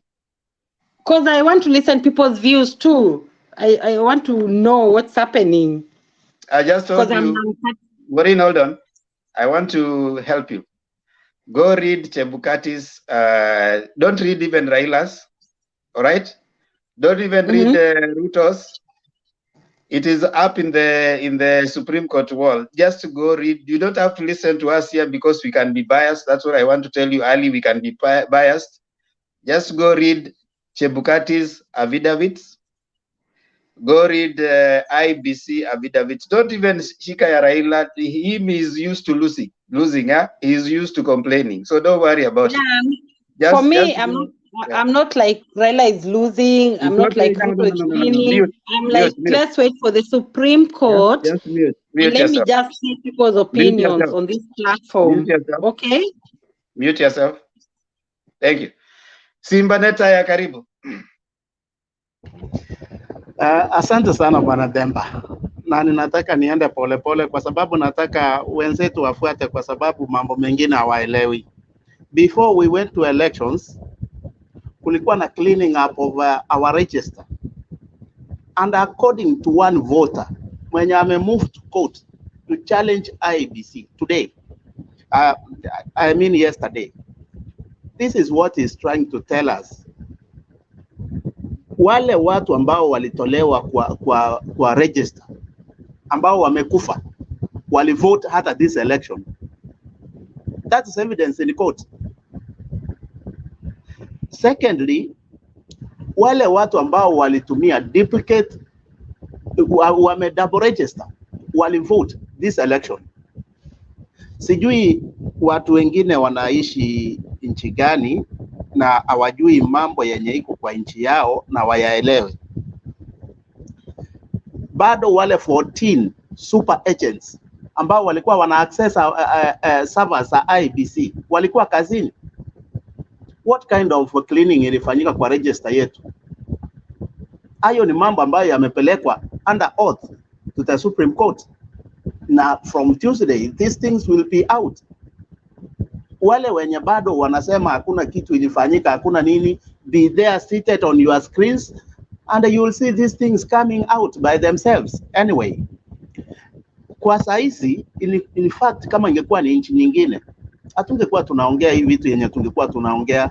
In 2016, Cybercrime Agency in the Philippines, the commissioner alikuwa ndani wakati vitu zimefanyika Kenya, sahizi zilifanyika huko. The same way, hapa Chebukati anapraga hapa nje, na hiyo kipara yake amepaka armies, alafu watu wanasema hakuna kura iliibwa. You know, we have to be serious. This is our country. hiyo kipara yake kama inang'ara namna hiyo na amepaka armis, alafu sasa kama hiyo ndio kitu yenye watu wataona, alafu waseme it's okay. We are annoyed about our votes. So hiyo ni kitu ambayo tutaendelea na kuongea, lakini ukweli ni kwamba as per now evidence is very massive. Wewe mwenye hauwezi jua, Maureen, by the way, I advised you even before, please fuatilia hata wazazi wako walikufikisha wapi mahali huko saizi, and start arguing from there. Haya mambo yanahusu nchi ya Kenya, na uache wa Kenya wa ventilate through na wajue vile watatengeneza nchi. If you are lucky and you are somewhere na hata ujui kitu yenye inafanyika even with your election, ulipataje hata ID yako? Did you even yourself go to the chief? Ama uliletewa ID nyumbani? How did you get your birth certificate? These are very simple things zenye kama uzielewi, hata hii kitu ni more complicated, hawezi elewa. And we have to tell you the truth. Anyway, Themba, mimi nitawachia hapo alafu tuendelee. Thank you.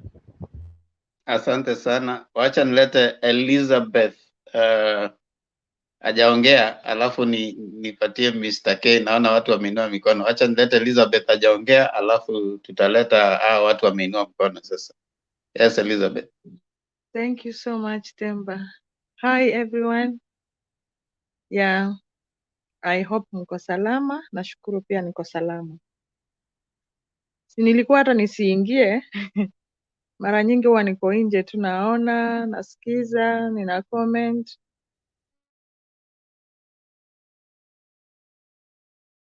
But leo imenibidi tu niingie because nimesikia ni kama mtu anachokora kidonda. Why am I always outside and watching? Because I'm still healing. We are victims. I'm still healing. And not only me. I think wanamtembei wengi tuko hapa kujiliwaza na kutiana moyo ili tukiendelea. Hapa ni mahali tunashukuru Mungu kwa hili jukwaa la Mtembei. Hakika kama kwangu mimi imekuwa ni mahali pa faraja na imekuwa ni mahali pa kutia watu mioyo. Wale wameumia kama mimi, nakubali hilo, ilikuwa ni pigo kubwa sana. So nikiona mtu ile kidonda bado haijapona alafu akuja kunichokora kidole, nasikia uchungu sana.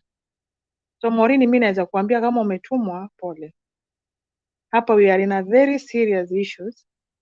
Not about me, not about Themba, not about Ayeko, not about individual, but about our nation. We are here people who care about Kenya.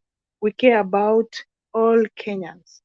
And we are thinking if God can hear our prayers and our viewers to change our country, iwe the reality democracy country that we believe in. So, mimi, toka tumepiga kura, I think nimekuja live maybe mara 3 na nilikuwa nataka kujua kweli kunaendaje ama niko kwenye giza, but I thank God nimeendelea, na pia naweza sema ni kazi imenifanya nikawa siingii, but huwa nina watch na ninalala. So Themba, mimi naweza ongelea saa hii. Kuna vitu nimeona, I don't know if you have seen them. Nimeona KTN, nimeona NTV. Naona kama hawa watu wamefikishwa kwa ukuta. Wamefikishwa kwa ukuta. Kozi sasa ikifika saa hii, mbona hawakusema pale mwanzo ati alikutana na Tuju, akakutana na Amos wako, akakutana na sijui wa kutoka kwenye ikulu, mkuu wa majeshi. I think our God is working and we believe in a miracle God, a working God. And hiyo tu inanifanya yani nimeona kakulu ya kwamba Mungu anaenda kutupigania. Si hata Azimio, anaenda kupigania Kenya. Because we know if the reality will come out, Hii inaenda kuokoa Kenya, haiendi kuokoa chama. Unaona hata kuna wale tumeona kama jana watu wa Ugenya, mtu amepigia mtu kura akijua ni wa ODM, ameshapata, amesepa. Lakini we thank God for those guys, wale walipiga kura walijitokeleza na wamekataa na wamepinga, hawakubaliani na hilo. Na hiyo ndo Kenya tunataka, hiyo ndo nchi tunataka, na hiyo ndo maana tuko hapa. So ikiwa uko hapa na unakuja kutupima akili, unakuja kutuamshia machozi ambayo tumelia. I remember after 2 days after voting, there is a lady here. Hiyo siku ingia live, but I cried with her. There is a lady, her name is Alice. She cried. No, Maureen, I cannot talk with you, really. Alice, she cried. She make me cry. Yani ukijua vile wamama wameumia, wanaume pia wamelia, kuna vijana wanalia. This is not easy, my dear. It is not easy, and it is not a joke. Please, stop joking in this platform. This is not a joke. This year voting, it was not a joke. It is really painful. Very painful. Temba, thank you so much. Mr. K, Asante Elizabeth. Mr. K. Yeah, I was, I'm really perturbed. I don't know whether Maureen understand that word. I'm perturbed by the level of ignorance she has, because you cannot see rigging. I don't know what you expected. Maybe to see somebody with a box and with maybe a wheelbarrow stealing votes or something. I don't know. I don't know what you expected to see. I also want to tell you, people see what they want to see. There's what we call in English selective amnesia. You blocked your mind to see the reality. For example, if you're in town and you're thinking about money, you wouldn't listen to the music of gospel, the hooting of the lollies and stuff. The moment anybody drops money in terms of coins, that is where you're going to look. Why? You are preoccupied by money in your mind. Please, my dear, take your time, as Zeba says. Go through these affidavits. Go through the whole story and then see where the problem is. Because when you argue on point of ignorance, then people wonder, what are we talking about? We have seen that the 3 commissioners plus Chebukati have turned political in their affidavit. Instead of them answering questions of loggings, answering questions that have been asked by Githongo and the petitioners, the audit, the turnout, the variants, what are they talking about? They were called by Deep State. They were called by so-and-so. Tuju came at night. You know, that is not how you answer affidavits. And in fact, in his affidavit, he actually contradicts himself. It's very hard to lie. Because on one point, he says that they didn't mention, he admits that they did not announce 27 constituencies. And they were supposed to be announced by a commissioner who was attacked and he was not feeling well. But again, they appear with him at the end of a story to give their tally. You know, those are things I want you, Maureen, to do. It's not a big assignment. Sometimes it's always good to retreat and listen to yourself, and of course go through things and then come on point of facts. Because I believe many people here don't talk on heresy.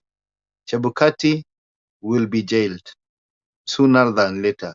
Supreme is a court of last resort. You cannot appeal against Supreme Court.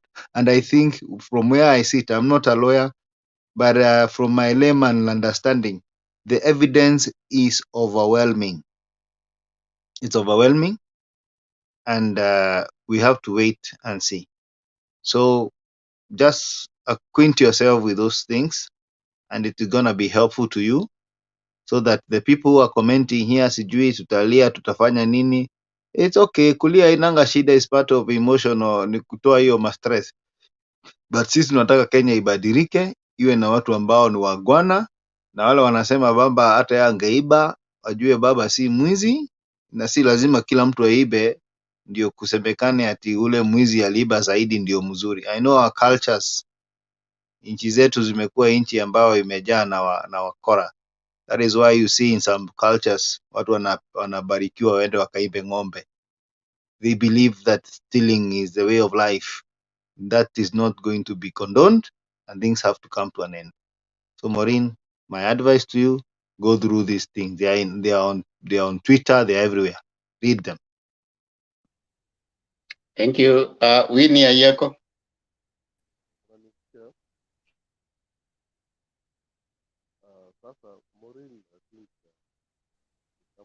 Can't hear you, man.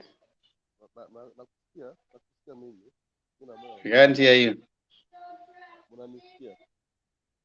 Your audio.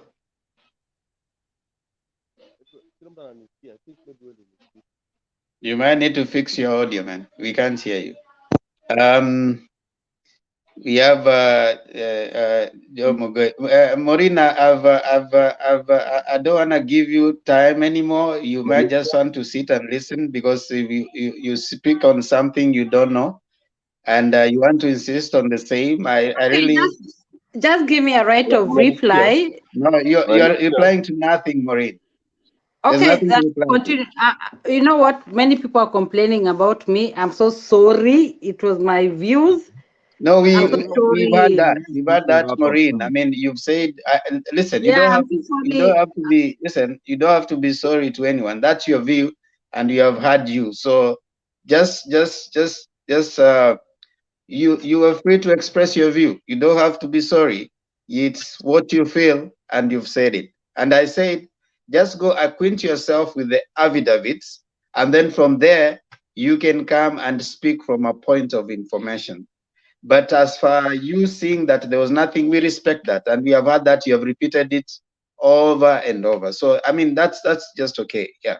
So let's move on to you. You know, it doesn't help us to give you time to speak to something that you haven't read. It's important that you go read the affidavits. It's important that you go read the affidavits, Maureen. Read the IBC affidavits. Read you hold on, Maureen. You know you are speaking and you are muted, so I can't speak and you're speaking. So just I'm not conversant enough with the information. I'm learning from this platform, and everybody's saying Maureen, and I'm like, okay, I'm wrong. Sorry.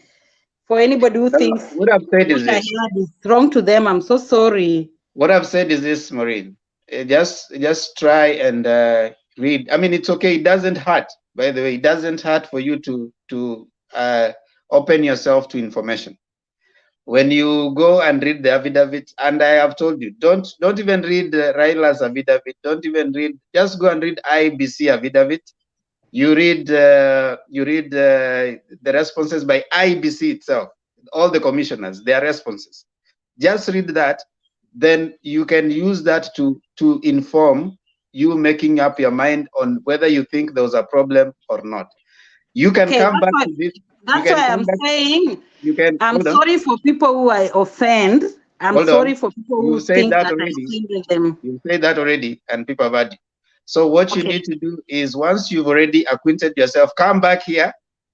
I'm here. And it's still okay for you to hold your opinion. I mean, I usually say that we don't have to agree, but I'll defend your right to say what you have to say. So I'll give you a chance, and I'll defend your right to say what you have to say. But I'm also encouraging you to open yourself to information. There's public I know, that's information. why I'm here. Yeah, okay, that's let's continue. Yeah. So I don't know. Mr. K has said something that I think I want to piggyback on. You know, Mr. K, when you say that the responses by the IBC commissioners, you know, sounded more of a political statement than a response to an affidavit. The same thing happened to what, if you read the affidavit that has been posted by the Deputy President, respondent number 9. You know, you go ahead to even mention 2017, yet you forget that 2017 was actually nullified.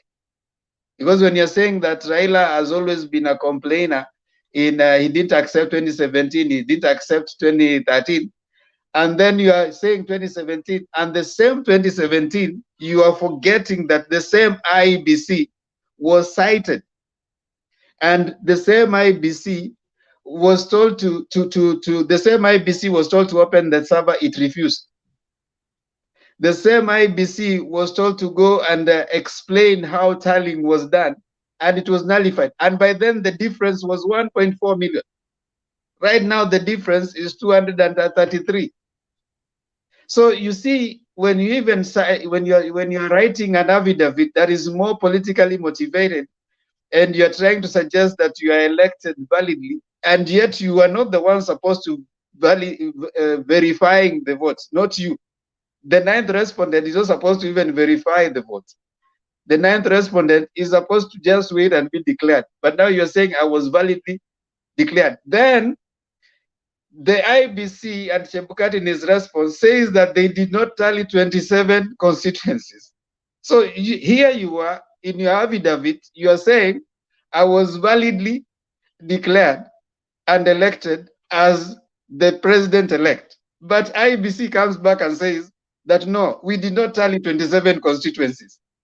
So under what circumstances were you validly elected?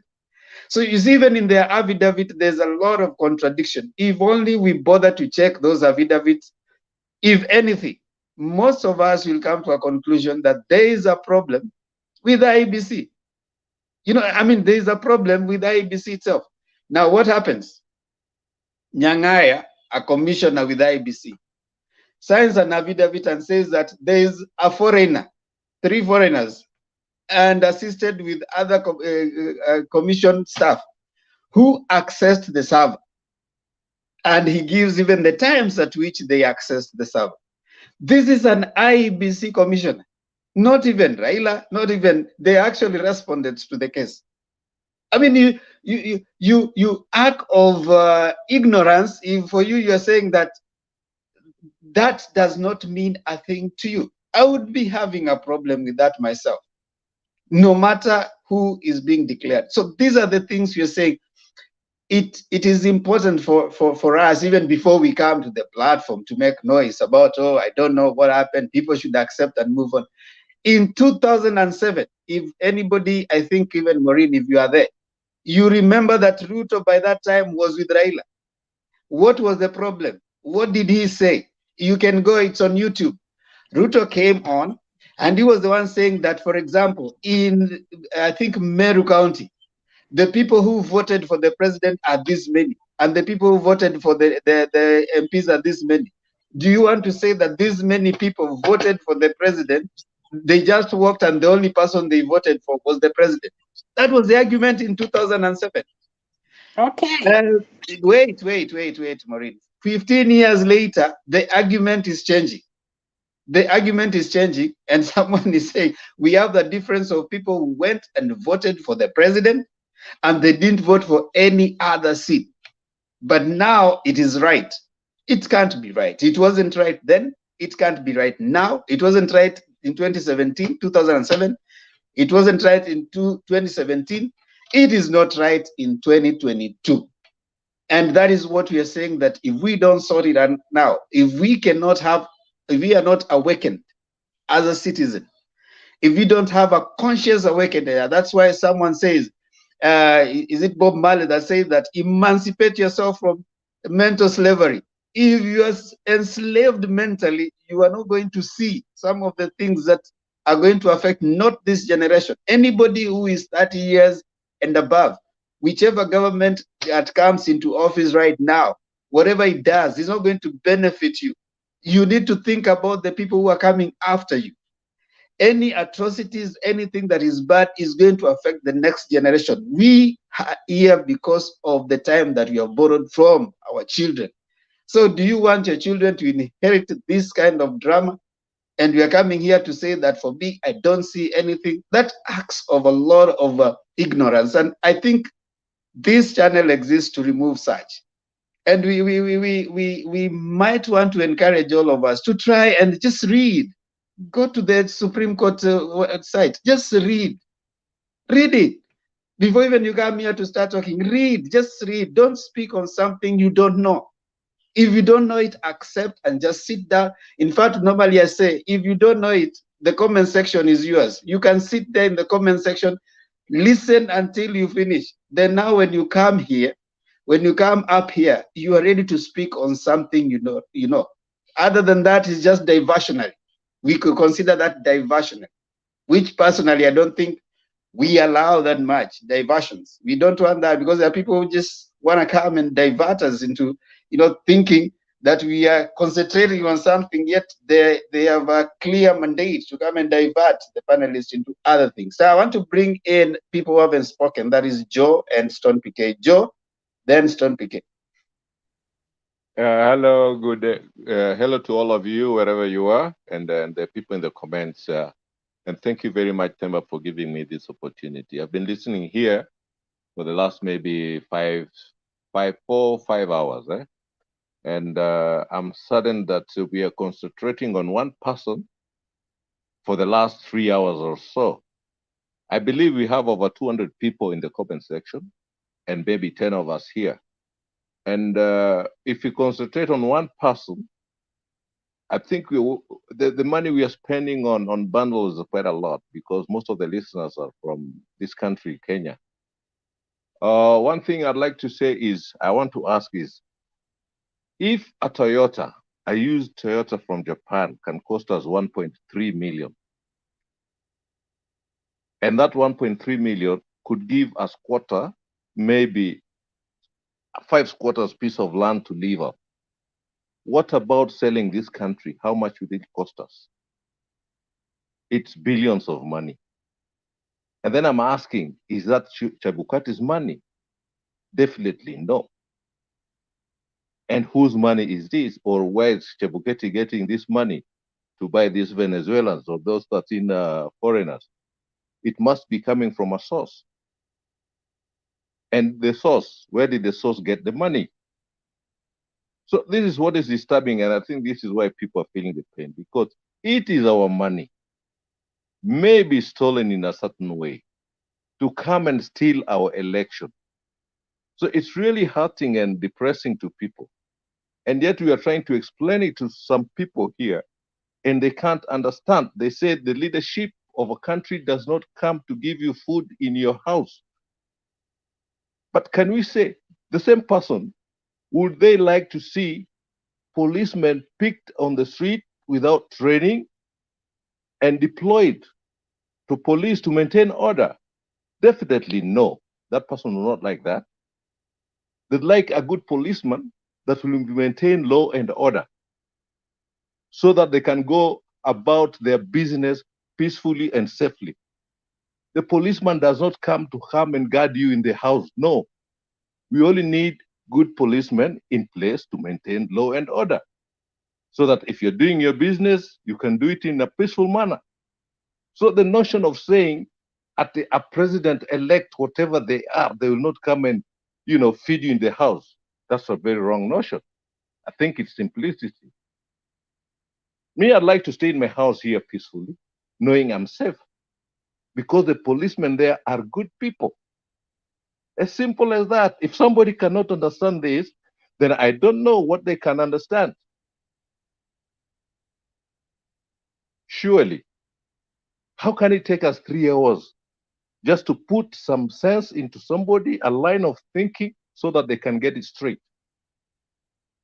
On the part of affidavits, they're all in the public domain.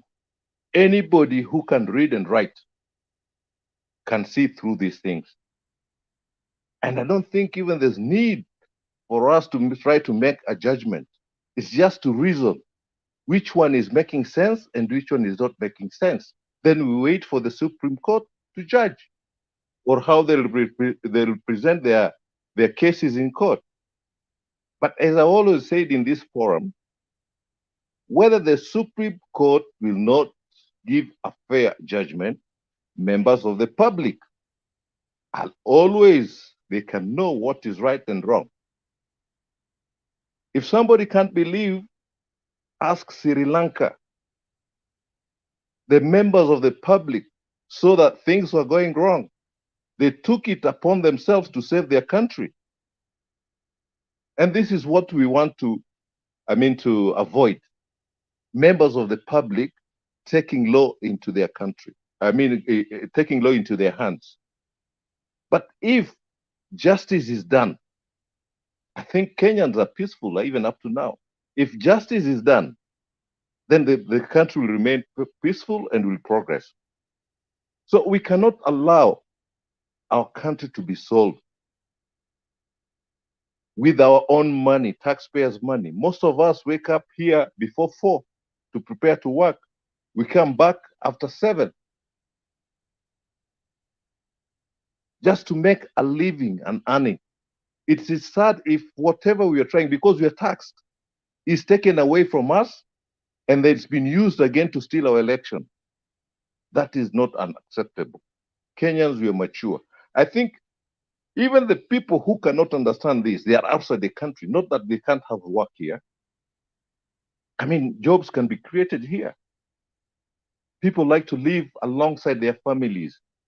But some of us have to go outside because the governance is working. But here, maybe we are not getting jobs because of corruption. Maybe you're not getting our rights here because of governance. That's why we're going there where there are better governance. So please, Kenyans, let's understand this. We cannot let it go.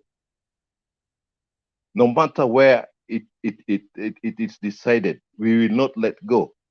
Demonstration is our right. Picketing is our right. It's within the Constitution, so long as it's peaceful. But we cannot let it go.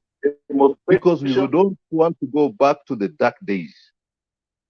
Like somebody said, where declarations were made roadside. We cannot go back there. We are past that. We have to move forward. It's a shame. A country like Rwanda was one of the poorest in East and Central Africa. It's now overtaking us. A country like Tanzania was way, way behind us. It's now overtaking us as we are looking. Yet we claim we are the most knowledgeable people. We're the most educated. Okay, Kenyans are good in so many things. They're hardworking. But when it comes to politics, I think in East and Central Africa, we are the poorest. We cannot make decisions. We cannot stand and make good decisions. We are taken round and round and round. So we cannot allow this. We cannot allow ourselves to decline when other countries are. Uganda is now giving us food. It's a shame.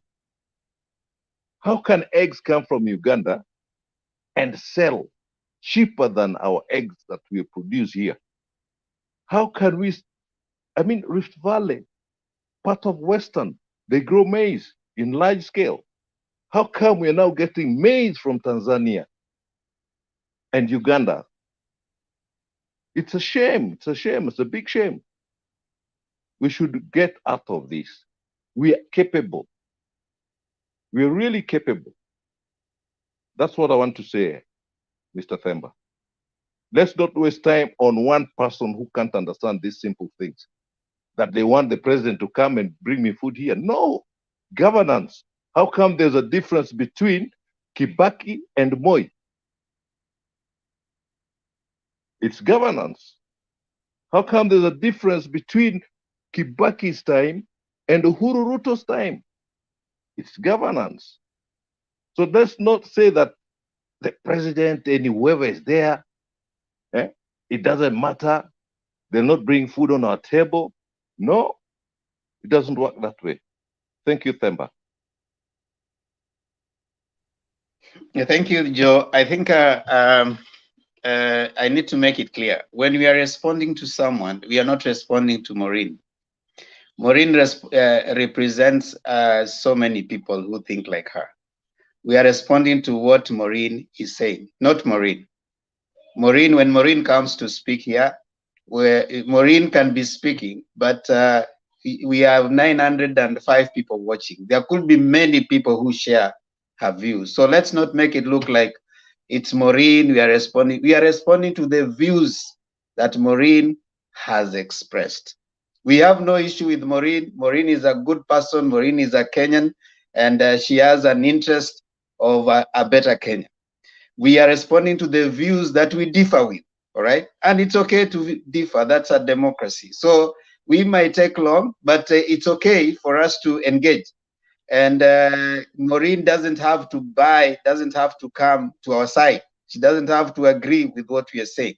But we try to convince, we try to persuade her, we'll try to give her ways that will make her and others who think like her. It is not Maureen per se. I think sometimes when you're debating, we might be upset with what Maureen has shared, not Maureen as a person. Because we have met Maureen here, and all of us have met here. We don't know her. We don't know what she does, where she comes from, and we don't really care. But we have met here because we are Kenyans and we have an interest on Kenya. So we are not wasting time. Maureen's views are views that probably are shared with many other people. And you have just also responded to the same. You know, you took your time to do that, which is not wrong. So let's try and differentiate. And we just told Maureen to try and read, you know, and others like her, so that they can go try and read. And when we come, we continue engaging. I think that's the nature of debate, and it is healthy for us to learn to accommodate each other in spite of our differences of opinion. And don't feel like you are forced to agree to a certain side. That is not what we do here. What we do here is we listen to you, we differ with you with what you have shared, okay? And we may disagree, but you are welcome to share. I want to bring in Stone PK. Stone PK tafadhali, alafu Big Julius, and then of course Major General. Themba and all the panelists, Jambo. I hope I'm loud and clear. Themba, unanikopi vizuri? Good. Roger, copy. Affirmative, well copied. I'm very excited, Themba. Today is when I see Mutembei achieving one of the goals that I personally have always hoped we will. One, I've been here since like 4 or 5 hours ago. And what Joe has said, I'm in total agreement with him. The only kidogo I want to add on that is that this educate, entertain, and also, you know, give people some space into spaces that they really don't feel very familiar with. And I'm so excited that Lady Christine has been there. She was there, she came, she said it and all that. And for me, I'm applauding her. I'm really applauding her because, Themba, you've just said, this is another mass, very critical mass of the Kenyans that I'm going to address. I have some areas I'm calling syndrome, you know, and I'll begin with let's move on syndrome. It's in our country. Oh, let's move on syndrome. Now, I'm asking that syndrome, that class or group or mass of people who are quick to say, let's move on. Kwa Kiswahili inasema kubali yaishe. You are saying you will move on to where? This is one category of a very ignorant class of people. The people who do not really care where you are headed. And it is important that we have spent more than 2-3 hours to do it. And it's good we'll come with a way forward because it is serious. This critical mass is the young people who are saying, let's move on. And it is the same critical mass that says, oh, wachana na wanasiasa. They don't feed us. They say that mwanasiasa anilishi achana na yeye, and we should not be hard on this because it is lack of knowledge, lack of feeling. Okay, when you hear mtu akisema oh wachana wanasiasa tu ni wanasiasa, I find that one of the laziest attitude, and it's only found in Kenya, where people say oh politicians are politicians. That's a very lazy and indeed ignorant statement. Ni kama kusema Wanamuziki ni wanamuziki. It's a foolish statement because I know wanamuziki ni wanamuziki, but they say it to mean something that they they really are not able to bring it. It is the same critical mass that says, oh, these guys are just fond of making noise. You know, wanasiasa ni watu wa kupayuka tu. There are these people who say, oh, I don't need to vote. Mimi sitaki ku vote because, for example, I have a daughter or a son. I go to Kenya or I'm in Kenya, anataka kazi, ninaenda hapo office of the president. I talk to my friend. He asks for 100,000. I give him. That's bribe now. My son amemaliza college, ameingia job hapo clerk. He enters into a pool whereby for you to get a file, unaambiwa uache lunch.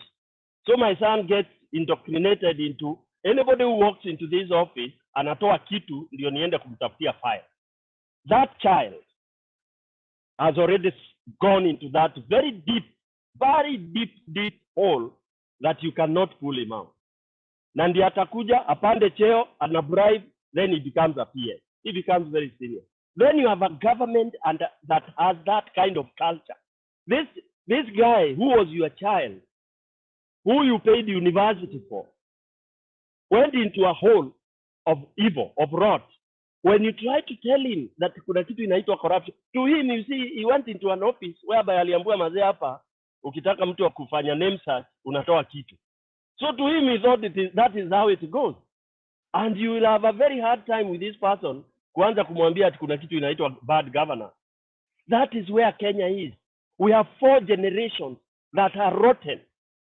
They don't understand. When we talk of the word corruption, they don't relate. What do you mean corruption? Yeah? Mimi nimejenga Ngong. I was a government inspector, police inspector. I have a 40 million worth of a house. My salary is 22,000, but I worked very hard. I worked very hard, planting bangi on innocent people, doing all this. That policeman or that civil servant, that KRA guy is driving a V8. Ameiba throughout his life. Then unakuja kumwambia Ruto ameiba kura. The guy will not understand you even at his age, at his 60 years old. Yeah. So we have a deep-rooted cancer that honestly, for me, I think until this country collapses, that's when it will be able to resurrect. There is still the group that says, oh, sisi ni watoto wa Serelak, as we are okay. Because they are the ones unawavalisha pants, unawavalisha napi, unawapikia, unawapeleka abroad. This guy or daughter has never gone tao na kiatu inakuwa dusty akitafuta job, then unamwambia aende akavote. And Ruto, I would call him clever. This is what he targeted. This is the generation. For them, it's money. It doesn't matter where the money comes from. And to cover this all, it's the laziest generation in terms of reading. They cannot read 2 pages consecutively. It's a generation that ukiwapatia document, they look at the end page, iko page ngapi? They ask, Demba, your document umetuma, how many pages? It's a dead generation. Instead of reading, unauliza iko page ngapi? That already blocks your mind. You become a nut. You become a butternut, which cannot think. You become a wheelbarrow. Where you park the wheelbarrow in the morning, ndipo utaipata mpaka uitoe uiweke mahali pengine. This is the cancer that we need to address, ndugu zangu.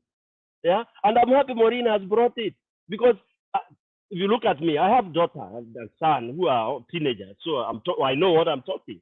These are teenagers. These are generation that does not even listen to news. The moment uko huko ukiingia kwa nyumba unaweka news, unasikia dad, man, this is boring. When will you ever know things? They cannot.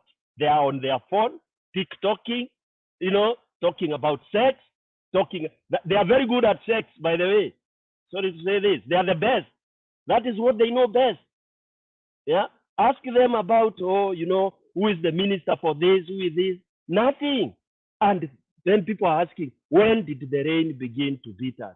That is where the rain, they cannot relate with Raila's thing. If you ask them, what is this case about?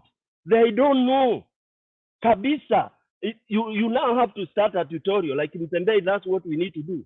We need, number one, to show people what good governance is. We can be doing 3 hours of that program. But, you know, so that you understand when people say there is good governance. These kids, when they're in the US, they're in Sweden, when they see how that life is going, how everything is smooth, it did not land from heaven. Sweden ikakuwa hivyo, US ikakuwa hivyo. They don't understand. They need to go to school. And I totally blame our education system. It broke down. It is nonsense. People buy degrees. People don't study. Semba, do you know there are graduates who can't do an application letter today? Joe, you know that. Aki ya Mungu namwambia andike. You know what I do in my place of work?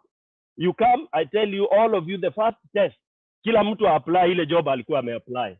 Semba, you get shocked. And that's my country, Kenya. People write nonsense, a graduate, bachelors, masters. Because of what? They go to Google. Unasoma mpaka unaona copy pasted from Google.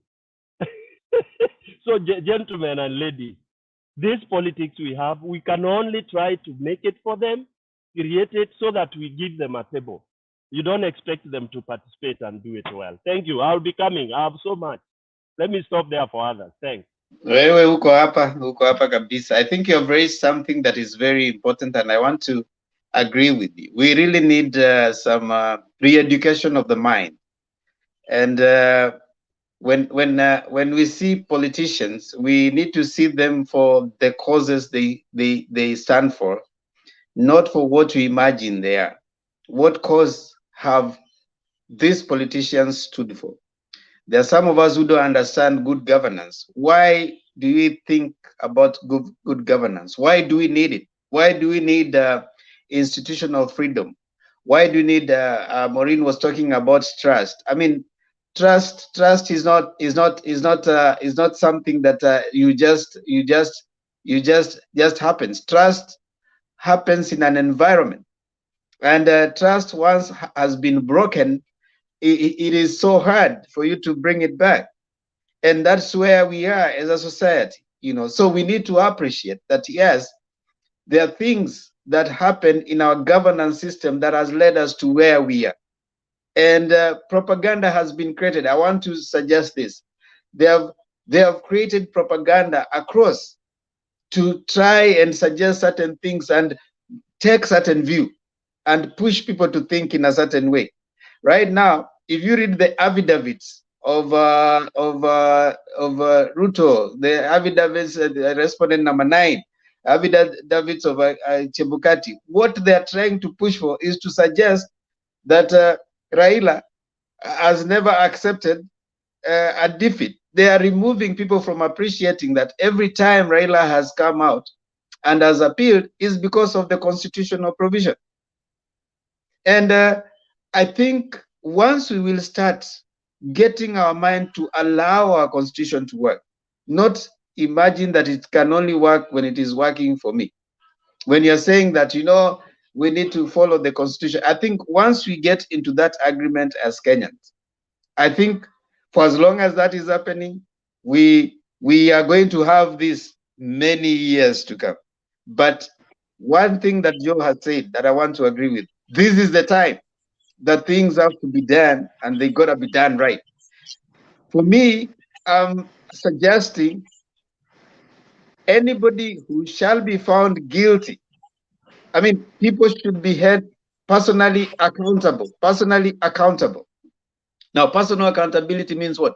If you are found culpable, if Chebukati is found culpable, if any returning officer is found to have done anything individually, not IBC, anybody who messed up an election, who did something, an IT officer who might have done something, they should be going to jail personally.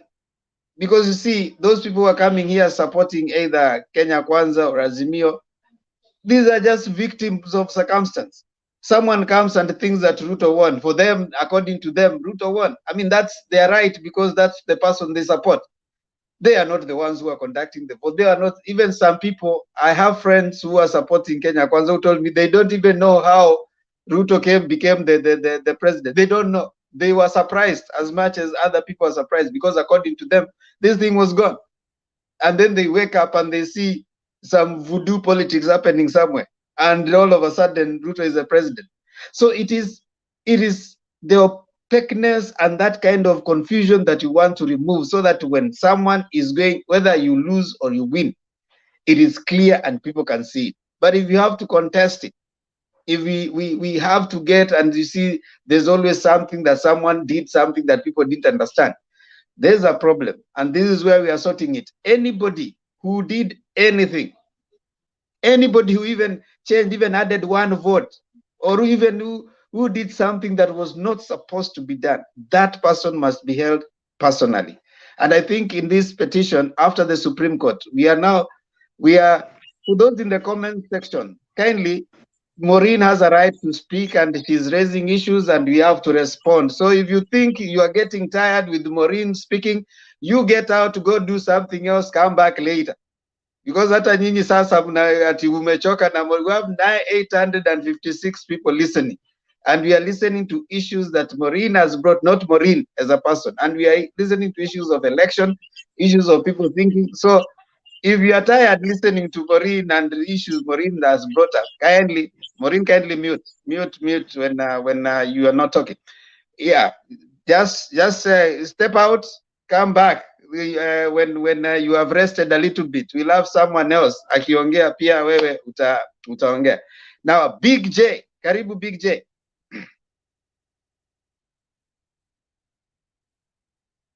Unmute Big J. Sorry. Thank you, Demba, for this opportunity. I'm very grateful. Habari ya muda mrefu. Safi, niko tupatani siku hizi, niko asubuhi, sijakuwa klasi ya jioni. Na naomba tafadhali ile ng'ombe yetu bado tutakuja kuikula. Hii haiwezi enda mahali. You know, sisi ni watu we mean what we say and we say what we mean. It is a celebration deferred.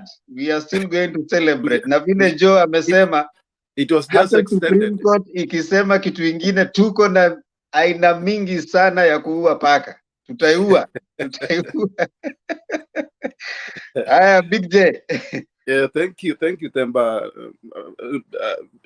At first, I want to really thank Mutembei TV. You know, you have given us a very good chance to listen each other. Hata kama kuna watu wanakuanga na contribution iko combo, but still the same, we get something.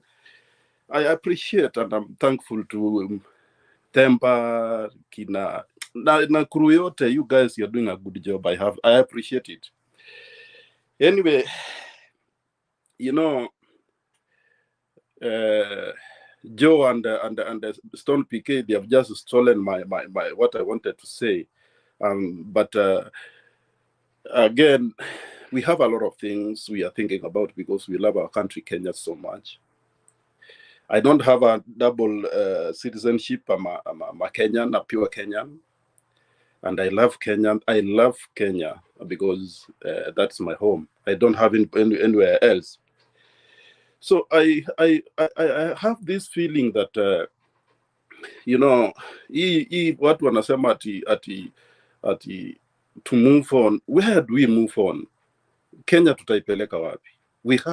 This is the right time to rekebishe makosa yale yaliyotendeka, because actually the whole thing about elections, because election imekuwa affected too much because it affects the lives of every Kenyan, whether you are in the diaspora, whether you are in Kenya, but it affects everybody's life. So since 2007, we had the same problem. 2013, 2017, now 2022. That means 20 years.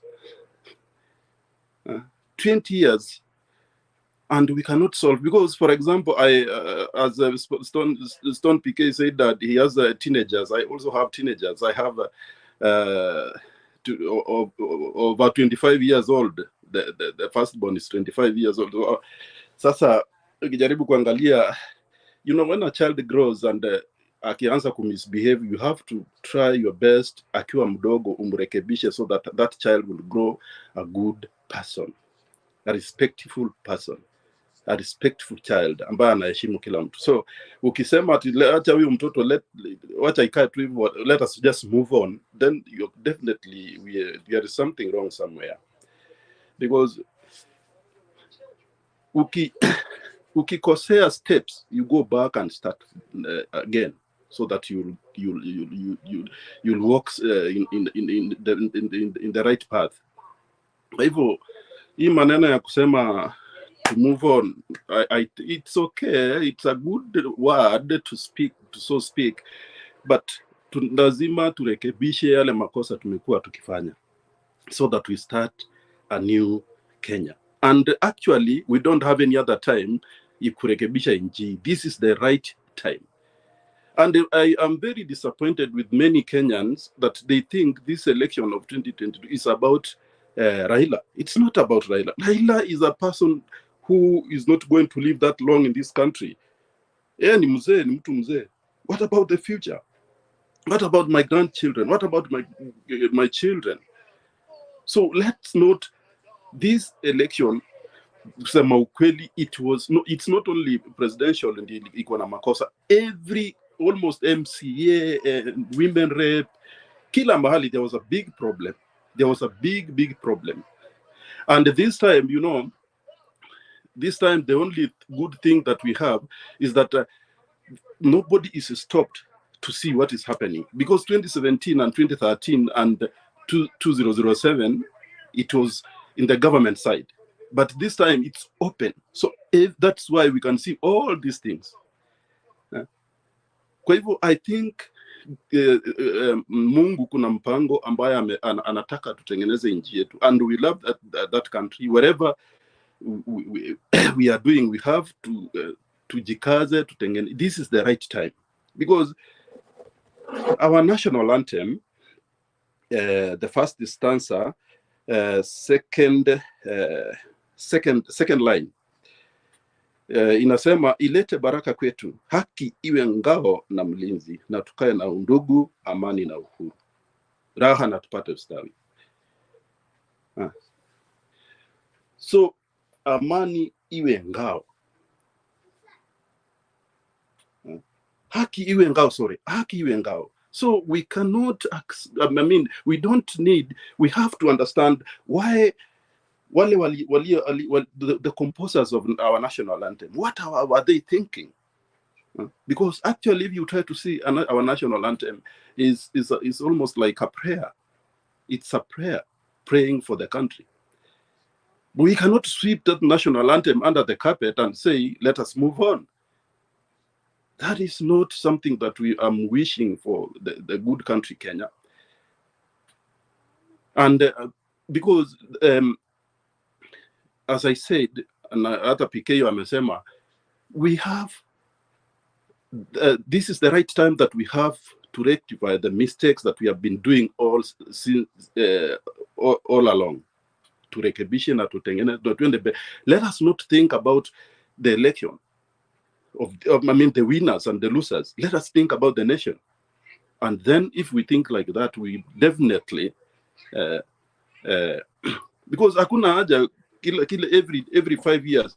Hata, by the way, Demba was suggesting afadhali Kenya tubadilishe some clauses in the constitution. Election tuwe tunafanya 9 years. One term, 9 years.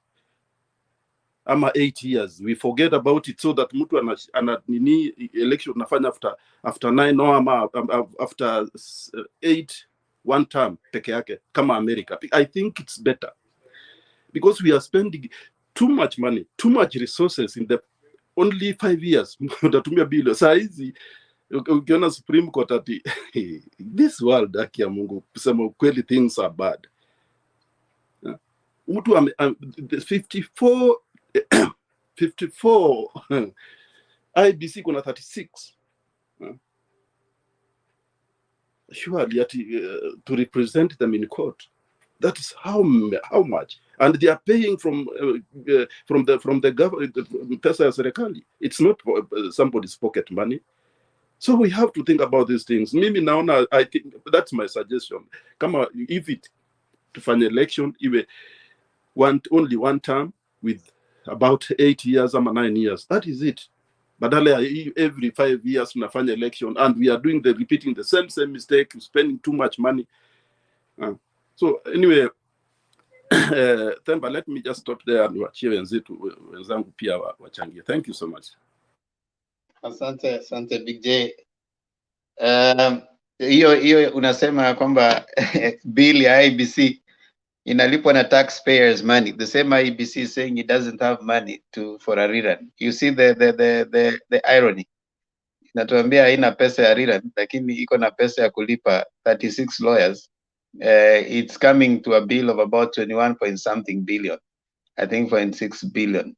And they're giving it to law firms. You see how you bang an election. That's why sometimes I say enyewe kuna watu wanachukulia Kenya kama ni nchi ambayo iko fake sana. You bang an election, then you hire lawyers to go defend your bungling, and then you pay the same lawyers, and the same lawyers are going to be paid by taxpayers' money, and then you tell the taxpayer that I don't have money to rerun an election. Then why didn't you do the first one well? You see, now that's what we don't get, and most Kenyans don't get it. Personally, I think IBC failed us, and they owe it to us. Even the fact that they are not agreeing themselves, that's reason enough for us to. Someone needs to go to jail. Someone should face the wrath. Go there, stay. Mutu anafaa aende hapo, iwe funzo. Ahmad Hassan came, bungled an election. He went scot-free. There were people who were charged in the chicken gate scandal in the UK. Wakaenda jela na wakatoka. Sisi Hassan was never found. We have never known what happened. Kivuitu bungled an election. Chebukati bungled an election. He was told to open a survey, never opened. And Themba Hassan was paid upfront and awache kazi but. Yeah, that's the thing. I mean, he bungles an election, but he walks scot-free. Those are the things we are saying, that as long as we have people bungling elections and then they are paid, they still get rich, they still are happy roaming the streets of Nairobi, we'll keep having elections being bungled. But when one person and the people in there will go to jail for bungling an election, I tell you that will be the end of someone even thinking of even doing anything, interfering with the rights of a Kenyan.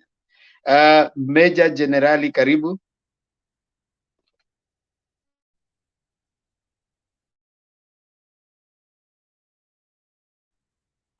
Okay.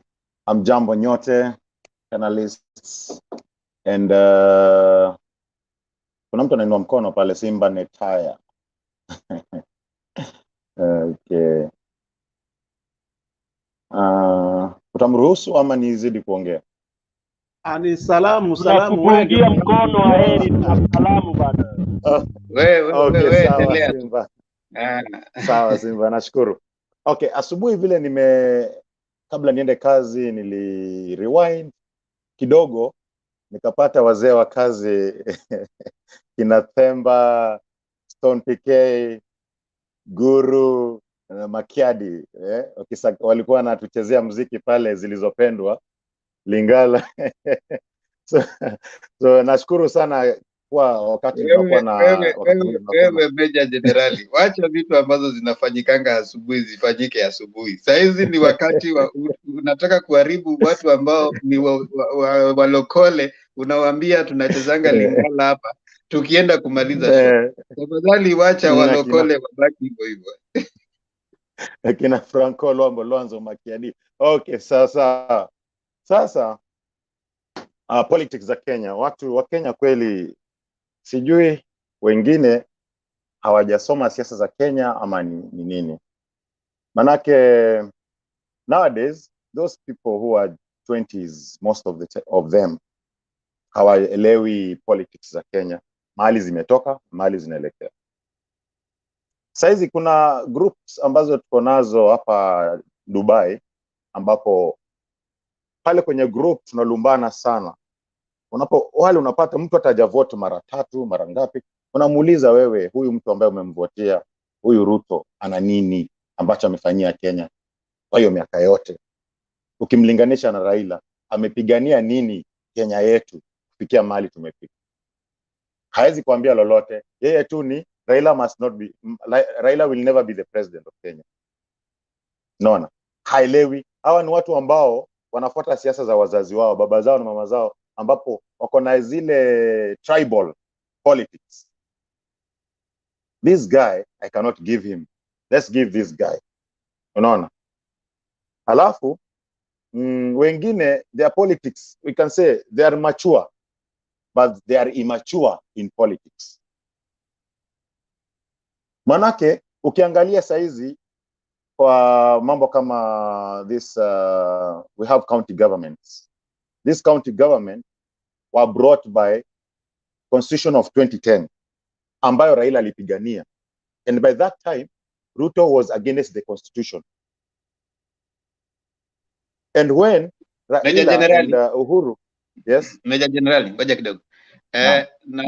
Naomba kuondoka. Stone PK, I hope uko Niko Themba. Haya, baada ya Meja Generali utamleta Hillary, alafu kisha Evo, then Bob Papa. Najua Makiadi atakuwa na kuongezea watu, so siwe na shaka. Nimeshukuru sana. Tuonane ile masaa yetu ya kawaida tukipiga gumzo na tukipiga Lingala. Asanteni sana. Nimefurahi sana kuwaona nyinyi wote kama kawaida, kama kawa. Tuonane majaliwa baadaye tutakuwa hapa. Sawa bwana. Okay. Sasa tumekuwa na hiyo constitution ambayo saa hizi tuna enjoy this county, hizi tunasema tunaita serikali za nini, serikali za na vile tunaita tunaelewa county government. Sasa tuna enjoy, manake sasa hizi hata hao governors wale ambao wanampinga Raila wamepata kazi kwa sababu ya Raila kupigania that constitution. That time ilikuwa ni chungwa na ndizi, mkikumbuka Kivuitu. Watu wa ndizi walikuwa wanapinga the constitution, watu wa chungwa walikuwa na support the constitution. Na sasa at least people got jobs. You can apply anything from the government and get it from your own county. You don't need to go to Nairobi, Nyayo House, to apply for a passport. You apply from your own county and get it. But people can't see these things. Unaona? Hizi barabara ambazo zinaendelezwa na serikali ya sasa ni plan ambayo iliundwa na Kibaki na Raila wakati Raila alikuwa Minister of Roads. Unaona? But still people are saying we need this guy who has stolen our money from Kimwarere and Aror dams, akienda akikampaign nazo from 2018 baada ya uchaguzi wa 2017. People can't still see this. Scandals after scandals. Zile vitu ambazo alikuwa akizungumza kiswitch talk wakati walikuwa na Uhuru. Uhuru hakuwa anaongea, yeye ndiye alikuwa anaongea. After 100 days tutaunda stadium sijui ya nini. After 100 days tutaunda sijui nini. Hazijawahi fanyika hadi saa hizi. Saa hizi anakuja kwetu kuomba kura, anatumia another different language kuswitch talk watu. Watu wanamsikiza, unasema huyu atatujali sisi mahustlers. But hautaona kwanza amefanya nini kwa hiyo miaka ambayo imepita. Yangu yanaishia hapo, nitampisha mwenzangu ambaye ana Stone PK, utamruhusu. Thank you so much Meja Generali for your contribution. Karibu sana. Haya, sasa kuna mtu anariba hapo kidogo. Ebo, na wewe ndio next. Sorry, Hillary ndio next, but Ebo, you have something you want to rebut, then Hillary comes in. Nilikuwa nataka mjambo, by the way, nilikuwa nataka just na dispute Kenya Meja General anasema hapo hivyo kuhusu Ruto kuwa ameiba pesa za Kimorera and all that, and we have to remember that this is hapa hivi live, there's quite a few people ambao wana to watch, and we should talk things ambazo ni positive na vitu ambazo ziko na evidence. Now the court of law haijapata Ruto guilty of any offenses ya kuiba, so hauwezi kusubstantiate that guy has stolen any money unless amepatikana within the court of law that he has a serve sentence for that. So we need to rectify that. Na tukubali kuwa at the end of the day we are just saying that he's stolen money, but there's no evidence because court haijampata guilty. Unaona, so we have to be clear on that as well. Asanteni. Asante Evo. Anybody who wants to rebut Evo katika panel? Yes, Big J. My friend Evo, sijui unaishi Kenya ama unaishi wapi? Unaishi kwa mwezi? Hizo vitu yeye mwenyewe Aror alisema ni only 7 billion ilipotea. Yeye mwenyewe alisema. So wakati wewe unamprotect sasa utakuwa unatuambia nini? That is in the public domain. Hakuna mtu ameongea kitu haiko kwa public domain, my friend. Sawa? But the court of hajakuwa prosecuted kotini. Evo, I'm moderating. Evo. Okay. Evo, if you tell us you've killed, that's okay. You are a murderer. Uki admit. We don't need to take you to a court of law. You've already admitted it. Yeah? When you say you took Western land and because you bought it from somebody who has stolen, you're also a thief. We don't need to take you to court of law. And you admit that in an international television. Okay? Once you admit ulikuwa umechukua land ya mzee fulani, but you are willing to take it back, the fact that you take it back does not cancel that act. You stole. Okay, Simba sema, alafu Bob Papa. I'm so sorry. Wakati unaangalia age ya mtu na kitu yenye anaongea, this is what we had been discussing for the last 5 hours. Acquaint yourself with what you are against. First, Ruto juzi kwa deputy presidential debate amesema hivi, watu wake wa North Rift wanakuwa punished kwa sababu ya hiyo Aror and Kimwarer. Alikuwa anakuwa punished kwa sababu gani? Na serikali ya Nyanasaf. Alafu wewe unakuja hapa unakuja kutupa. Unajua saa zingine hatutaki kutumia lugha chafu. My friends, we are in Kenya, we know Kenyans wenye tunaongelea. Wakati haujui anything, don't come to this panel na kuanza kupayuka. Thank you. Bob Papa.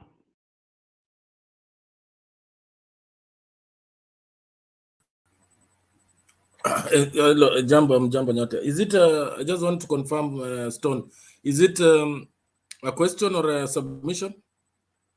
I saw you raising a question before I come to you. It will be Hillary and then it will be itaenda Hillary Evo.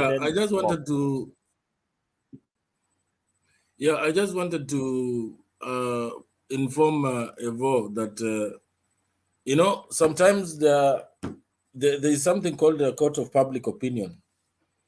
But other than that, when you're talking about substantiation, are you like Big Julius asked, are you in Kenya or where are you? Because I'm sure you're pretty much aware about Muteshi's land. I'm sure you are aware of the school playground in Langata, which was grabbed by Western. So I don't know whether you were serious when you're talking about a court of law, because I think it is a court of law that found William Ruto to have acquired property inappropriately. So I think you should also measure your statements, because some of these things are on record, and even so, there's even more record in Parliament. They answered. You can check the Laikipia land, who it was allocated to mysteriously when he was a Minister for Agriculture. So there are so many things that can be substantiated with the documents, and this is what many people from the UDA would not want to hear, but it is the truth. Thank you.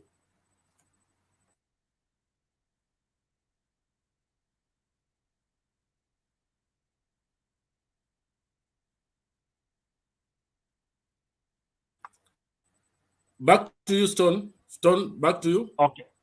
Yeah, thank you, Bob. Before rebut, Maureen had raised her hand, and I hope it's just in relation to that clarity about court of law and all this. But I tend to think those examples that have been given are good enough. And even when you want to vie for a public office, I think only one case is good enough to disqualify you. You don't have to steal many times. Ukiiba tu kidogo, hiyo ni tosha for you not to qualify to really be given public office. Once you admit Taita Taveta land, ulipewa gift ya 2,500 acres. I mean, really, my good people. Yeah. Maureen, do you have anything burning you want to raise before Hillary comes in? Okay, just give me 1 minute to respond to these like corruption cases and everything. Do you remember Uhuru has a case about Pandora, whatever? Do you know that Uhuru and his family took land from people? Do you know Uhuru was working with Ruto in case of any corruption? COVID billionaires, Raila is seated there pretty. They don't say about how COVID money went. So for me, hawa watu wote ni corrupt. Uhuru, Raila na Ruto, they're all corrupt. Wamekula pesa yetu. So mi nashangaa mtu anasema hapo ati Uhuru, nani Ruto peke yake amekula pesa ama Uhuru peke yake. No, wako hivi. So tukue honest with ourselves, by the way. Because when you talk about Maureen, thank you. I'm not sorry to cut you short. We don't want to go down that path whereby Stone PK is a thief. Then you, Maureen, you come and become a thief. Then when you are caught, you start saying, but Stone PK also stole. Those are the roads we want to clear. No, let's stop it there. Okay, can you be neutral? You're not neutral, by the way. You're not neutral. We don't have to be neutral. We are just, supporting. You support what you have. They are all thieves. So who leads us? Then Maureen, anyway, Uhuru, Raila, and Ruto are thieves, all of them. So, Hillary, please come in.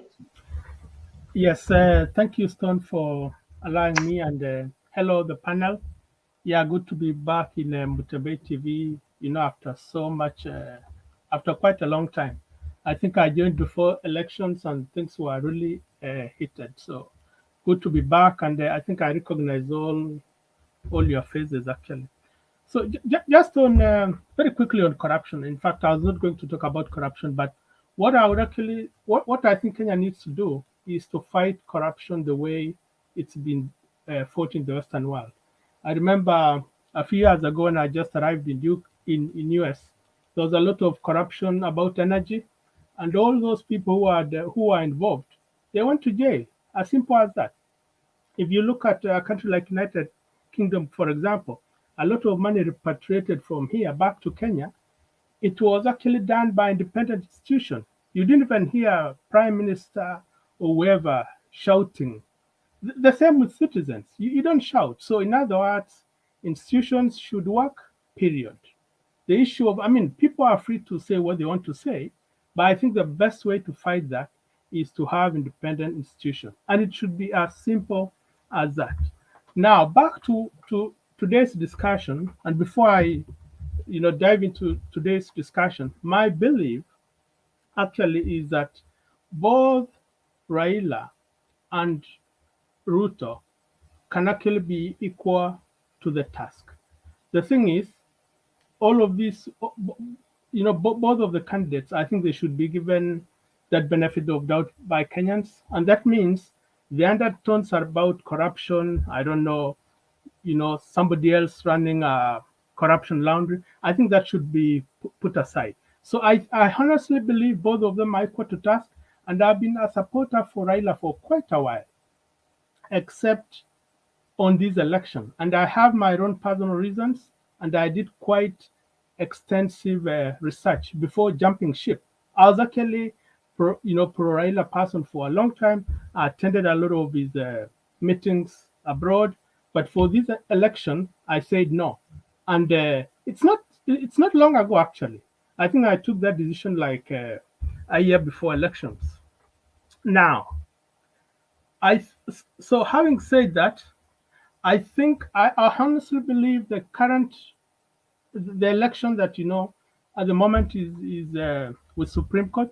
I believe it was the most transparent. There are issues, yes, but it's a big improvement, and I think as Kenyans we need to actually appreciate that. And I would suggest please hold your questions because I'll come to that in a minute, and I don't want to take so long. So the other thing is, this election was really so close. And even before the voting day itself, if you actually sat down, analyzed, did a lot of stuff, I personally actually did lots of things. I had my own, for example, numbers. And I did all kind of analysis, and I'm telling you, it was very close. So I'm not surprised where the country is. But I think one thing that we should actually learn, and I would beg everyone in this Mutambei TV to learn, the same thing with Kenyans. Let's just really take it easy. It's not end of the world. I mean, look at some of the Western countries. Look at UK, for example. How many times have we had prime minister? We've had it for, I think the one that will be announced on 6th of September might be the 5th in a few years. And at the end of the day, as long as the country has a system, has processes, honestly, whoever is there really doesn't matter much. But I really understand the stakes in our country. And I think everyone needs to follow what Mandagor normally says. Keep these things in your lungs, not heart. And it's really nice that in this election, people have shifted a bit. We are no longer in prayer elections. And I'll come at the moment to what is before the Supreme Court. Now, just to address today's subject, I've seen the title is that Chebukati should be behind bars. Quite frankly, myself, I don't believe that. You know why? I've just said, our elections has kind of really moved on. We've seen the reports by observers. Everything was very transparent, and just look at the commissioners that disputed very last minute. They actually say everything was running well until the tail end. So really, things started going wrong at some point. So I think the problem with Kenya is we opened up the election so much, which is actually good to allay past fears, but I think it was just opened up in a very odd way, because look at the media houses. They were running numbers. You could see, Raila was winning, and then something happened. They stopped showing. So there's a lot of things that will go on. All these things will come up in the Supreme Court case. So, but one of the things that I think would like to support Chebukati is that there's actually a law that says that whatever was announced at the polling station is the end.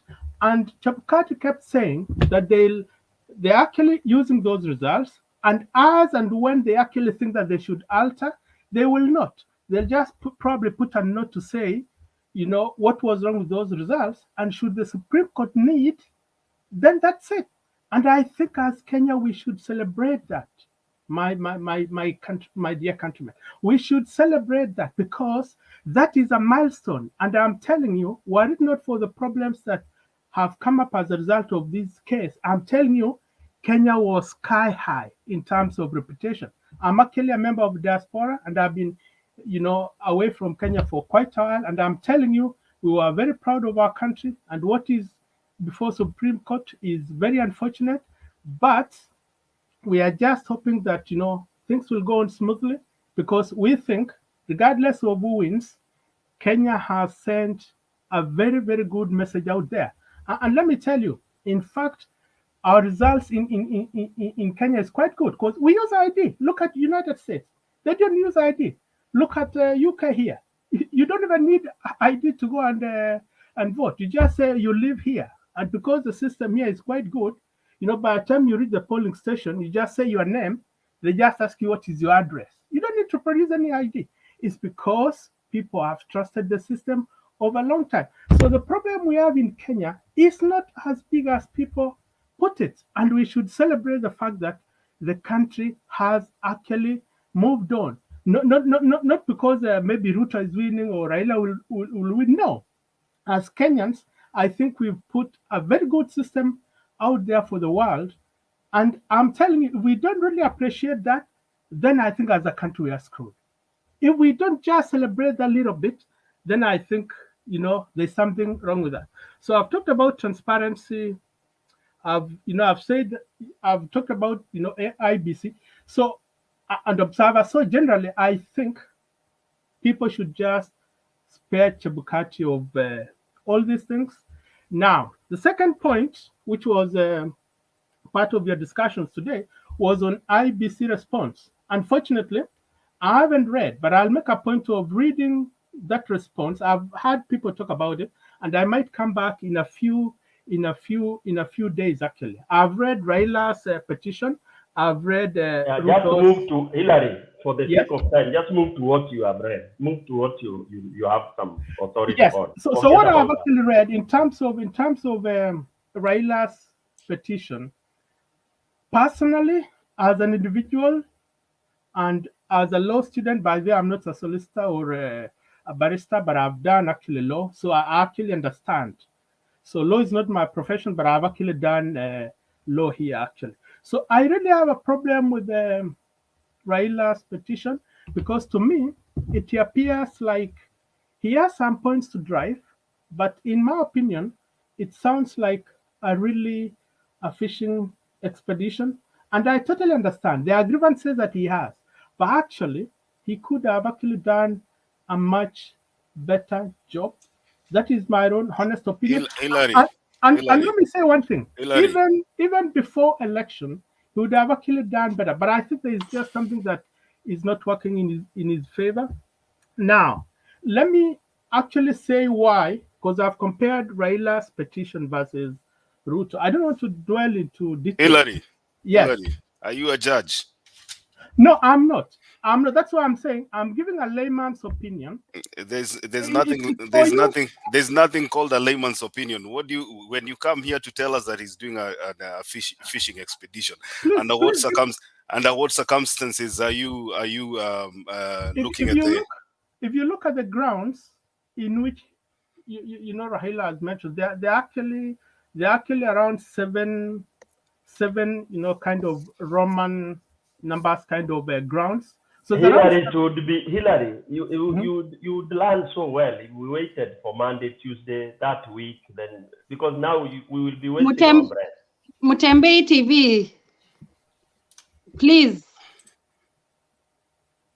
So let me just finish. In fact, I don't want to be long, because I am doing Maureen a favor. What I'm saying, go ahead, Hillary. What I'm saying is, remember we had all these arguments before election, regarding who will win, who will not. I remember I was actually thrown out of this channel, like twice, which is okay. So we've had this heated discussion, and I'm telling you, from my own opinion, I've seen Raila raise a lot of issues. I don't dispute that. However, what I really want to tell you is that if you read very clearly the response from Kenya Kwanza, as a student of law, I'm telling you, it is really spot on, because they've addressed a lot of things in that petition. Obviously, there's a few things that they've said, they've no idea about. And I think that is where there'll be a big question. What will IBC make of that? So I've seen like 2 or 3 situations where they've said they've got no idea about that. However, what actually I think they've done very well is that they've itemized everything that AZIMIO raised. It's itemized. They've got 49. In fact, it's not a very bulk document. They've got 49 sort of subsections where they've addressed everything.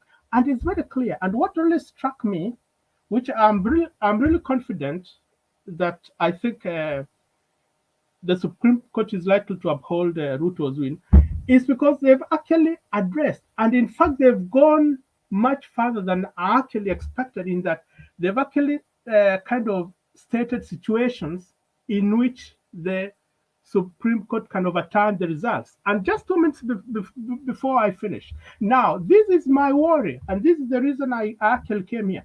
My worry now at the moment is I'm not worried whether Raila will win or Ruto will win. But actually, I think the whole thing now sits with the Supreme Court. And I'll tell you why. Supreme Court decision is a final decision. You cannot challenge.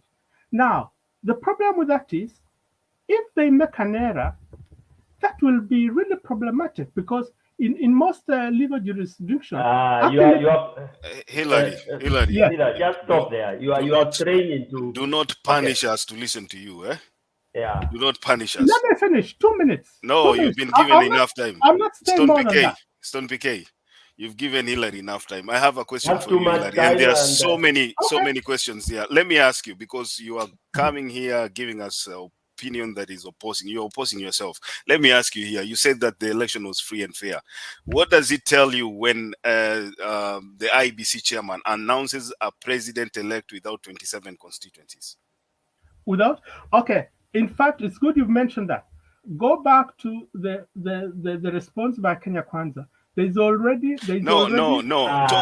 Talk about the IEBC. Don't tell me about Kenya No. Kwanza. I'm not asking you That's what I'm about telling anything you. about Kenya There's Kwanza. already a decided case law on that, whether results can be announced before all of them are done. And in any case, actually what Chebukati said is he couldn't announce because of the situation in Bomas. So let me ask you. So Chebukati cannot announce the results of 27 constituency because of chaos, but he did announce the president-elect in the same situation. No, I'm Is that what telling you're you, telling me? go back and read case law. In past cases, it was actually agreed that one could actually happen. What case law is that? No. I don't want to act like I'm a lawyer, but I'm telling you, I'm just giving you a challenge. Go and read the response. It's very clear. And let me tell you, the courts either look at the statute or they look at the case law. Case law, in other words, what had been decided before. Hillary, yes, go ahead. You are giving me a lot of flowery language here. My question is this. No. That's why I started and said, don't put these things in the heart. Put it in the lungs. As I said, I'm prepared for Raila win or Ruto win. Okay, thank you. To me, that's fine. So I'm not going to stress myself. Thank you so I'm much. not going to stress You can myself. mute your mic. Let me ask you a question before I give others an opportunity also to ask. Just mute your mic. Thank you. So you're telling me Chebukati was not able to announce the 27 constituencies because there was chaos at Bomas.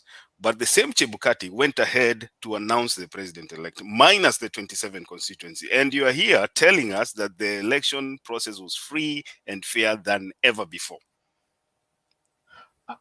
I tell you what, the announcement was based on the fact that even if the 27 counties were announced, still the winner would have been William Samoei Ruto. That is the assumption. But let's see what Supreme Court will decide. Wow, look at that assumption, Hillary. Assumption. No. You're assuming things. Hang on. I'm saying that is. I'm saying that is my assumption because I haven't gone physically to do the numbers. I haven't gone, but that is a word out there. Don't go far.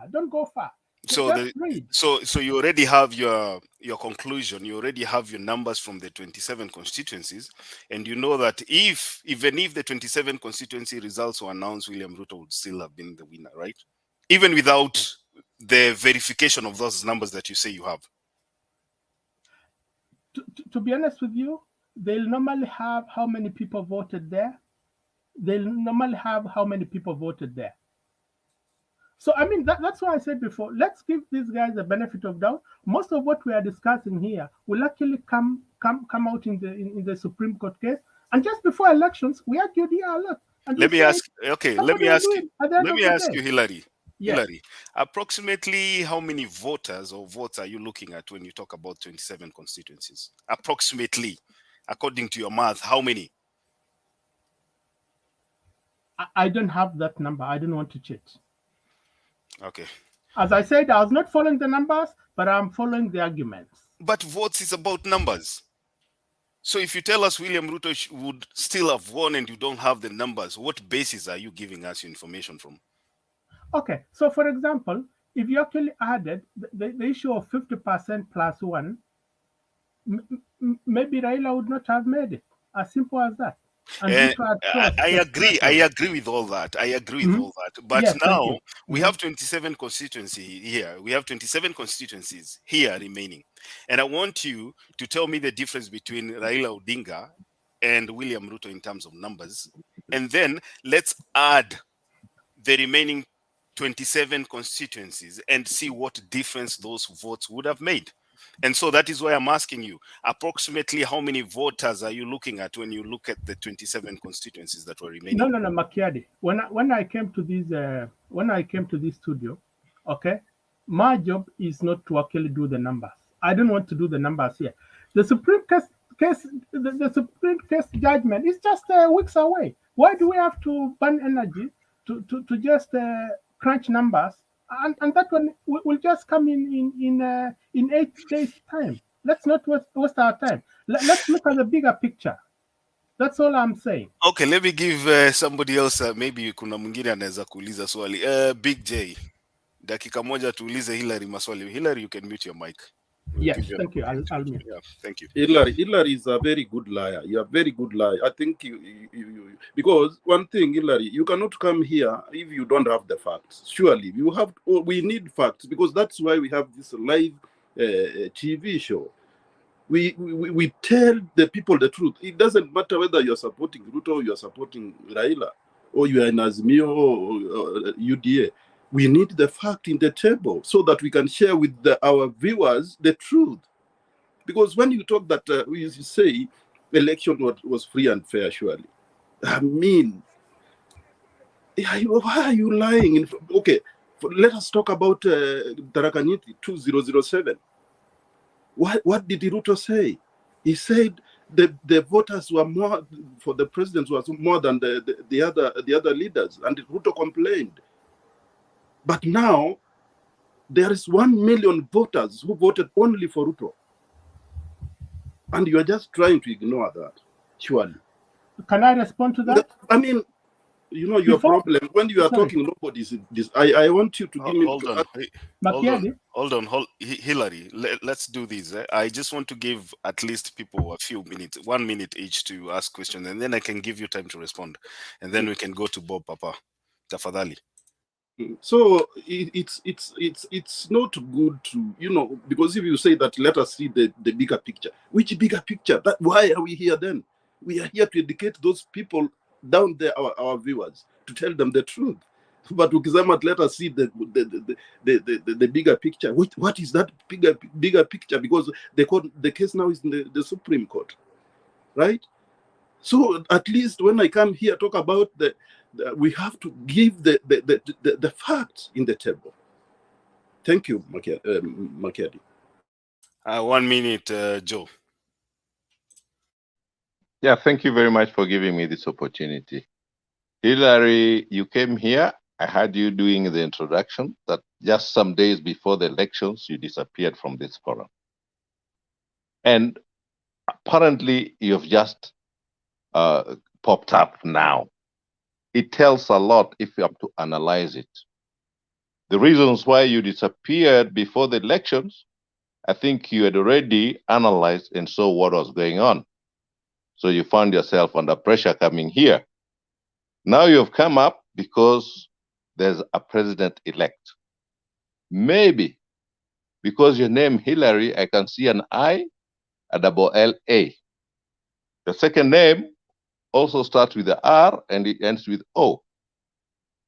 And maybe that's why the other elections you said you have been supporting Raila, but this one you could not.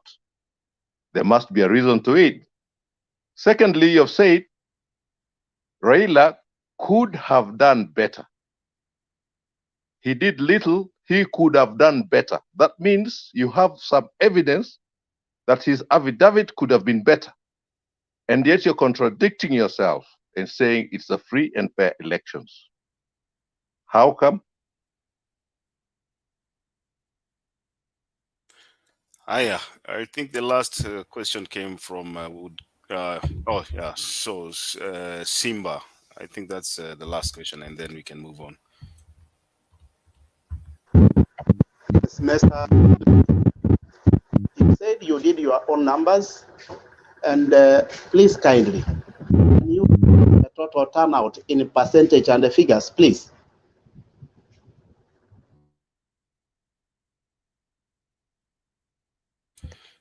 Sorry, I didn't get the last question. Sorry.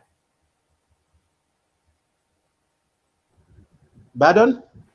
The last question. Can you repeat the last question? I'm saying you told us that you did your own figures. So my question is, what was the total turnout in percentage and in figures? Okay, Makedi, can I start replying? Sure. Go ahead. Yes. So the first question I think was on the number of voters, and what I can say on that is that actually, if you look at the response to Raila's petition, there's a lot of plenty information on the number of voters, and there are also decided cases regarding the question of so many people, kind of voting for president and not other roles. I think there was a communication from IEBC a day before election that voters can actually decide to go into a polling place, vote for president, and just go. So in other words, no one was compelled to vote for all positions, unlike in the past. And that is how most elections are conducted around the world. You can decide to just go for one role and that's it. Now, regarding, I think someone mentioned that I disappeared and reappeared. The reason I actually disappeared is that I had a very heated debate here, and I actually thought, I want to give myself a bit of time. And I was also quite busy because, as you can imagine now, is 1 a.m. this side. So, I don't have the luxury to be talking until morning. I mean, I'm talking today because I'm actually on leave for like 2 weeks. So that's why I could get that time. So I didn't disappear out of bad reasons. And in fact, even if, say, Raila won, I would have come to this channel because I like this channel. I think Bernard is a great person. A lot of panelists here are great people. As I said before, let's take these things to the lungs, not the hearts. I think that's a very good, that's a very good principle to live with. And then I think someone said, why Ruto now? I didn't quite understand that, but I think I told you, I've always supported Raila for a very long time.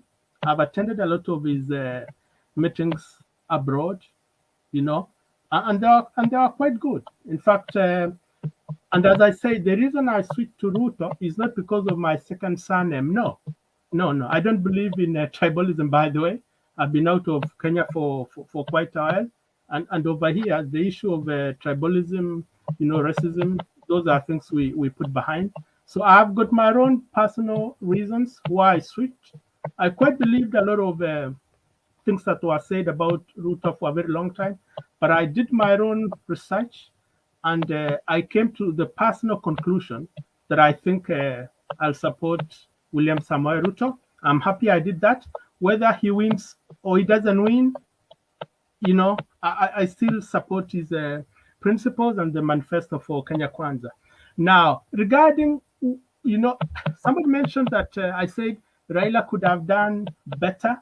Actually, yes. Before election and after elections, there's a couple of mistakes that Honorable Raila made, and I really sympathize with him because some of the errors were really quite substantial. In fact, had he actually done his steps very well, I'm very sure he would have won with a landslide. But life is life, life is life, and I think he should really blame his advisors. But he's a great person, and he has contributed a lot to Kenya. We love him, and whether he wins or not, he'll contribute a lot.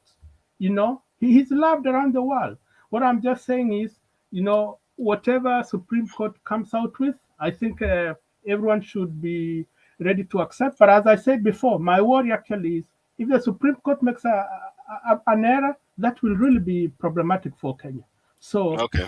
may they kind of really use wisdom and decide this very well. I think all the judges are great people. I think we'll get a very good outcome. And that's my contribution. Thank you. Okay. Thank you so much. We will pray that all the Supreme Court judges use wisdom and abandon the law. Bob Papa, Azimio.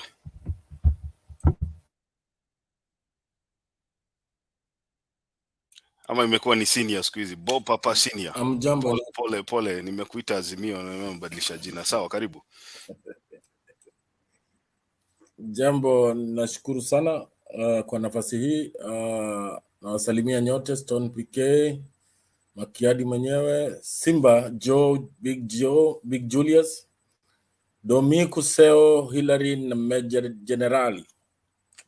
Asante sana. Unajua, I want to begin by saying that I've been a very patient man.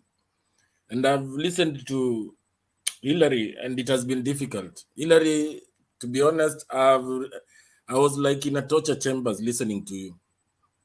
And the reason why I'm saying this is that you started by saying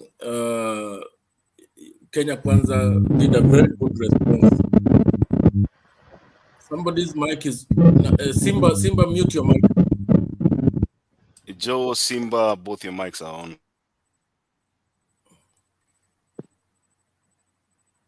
Yeah, Hillary, you began by saying that the response by UDA or Kenya Kwanza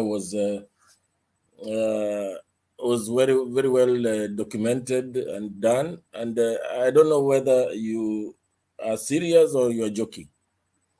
Because this petition, the presidential petition is about contestation about an election. And if you go back to the response by UDA, it begins by telling us that Raila has never accepted any election since 1997. It talks about handshake. Are we here for a handshake or are we here to contest an election? And then it also says in a nutshell that he never accepts any election, and it is the third time that he has been to the Supreme Court. Where are you supposed to go when you do not agree with the results of a presidential election? Are you supposed to, did they want him to go to the streets? Do they want them to, want him to go to The Hague or to Arusha? You know, sometimes when you're saying that they had a good response, you need to interrogate yourself and look at what they actually filed. And for your information, I want to give you free advice or free. You said you're a law student. Supreme Court has got distinct rules on their filings, and the way you do your filing in the lower courts is different from the Supreme Court. And one of the mistakes that your party did is to put up one response and to lump all the other petitioners together. For your information, that will be thrown out. That will be the first thing that will be thrown out, because you're supposed to file a response for each of the petitioners. You cannot. It is not your. You don't take up that responsibility to consolidate. That Monday is when we are having the status conference, and that is when, or the pre-trial, call it pre-trial, and that is when the Supreme Court will pronounce itself on how they are going to allocate time, how they are going to go about the cases, consolidate them, those ones which have the same issues. So when you take it upon yourself to do the job of the Supreme Court, it is one of the petitions that will be struck out totally. Take that to the bank. Now, going back to the Iebc responses, that is a house that is crumbling. And the kind of things that we have had Chebukati say, for honestly, Chebukati is a big shame. This gentleman is supposed to be a person qualified to be a judge in the High Court of Kenya. He understands the law, and he understands what a petition is all about. And that this election was a presidential election. It was not about meetings that he supposedly had with a few individuals. And if so, he had those meetings. Did he minute those meetings? Because he is a head of, an independent commission. You don't just have barazas in your office. If you come to my office, my own private office, I minute our meetings. So when he comes and gives a response of a petition and brings in,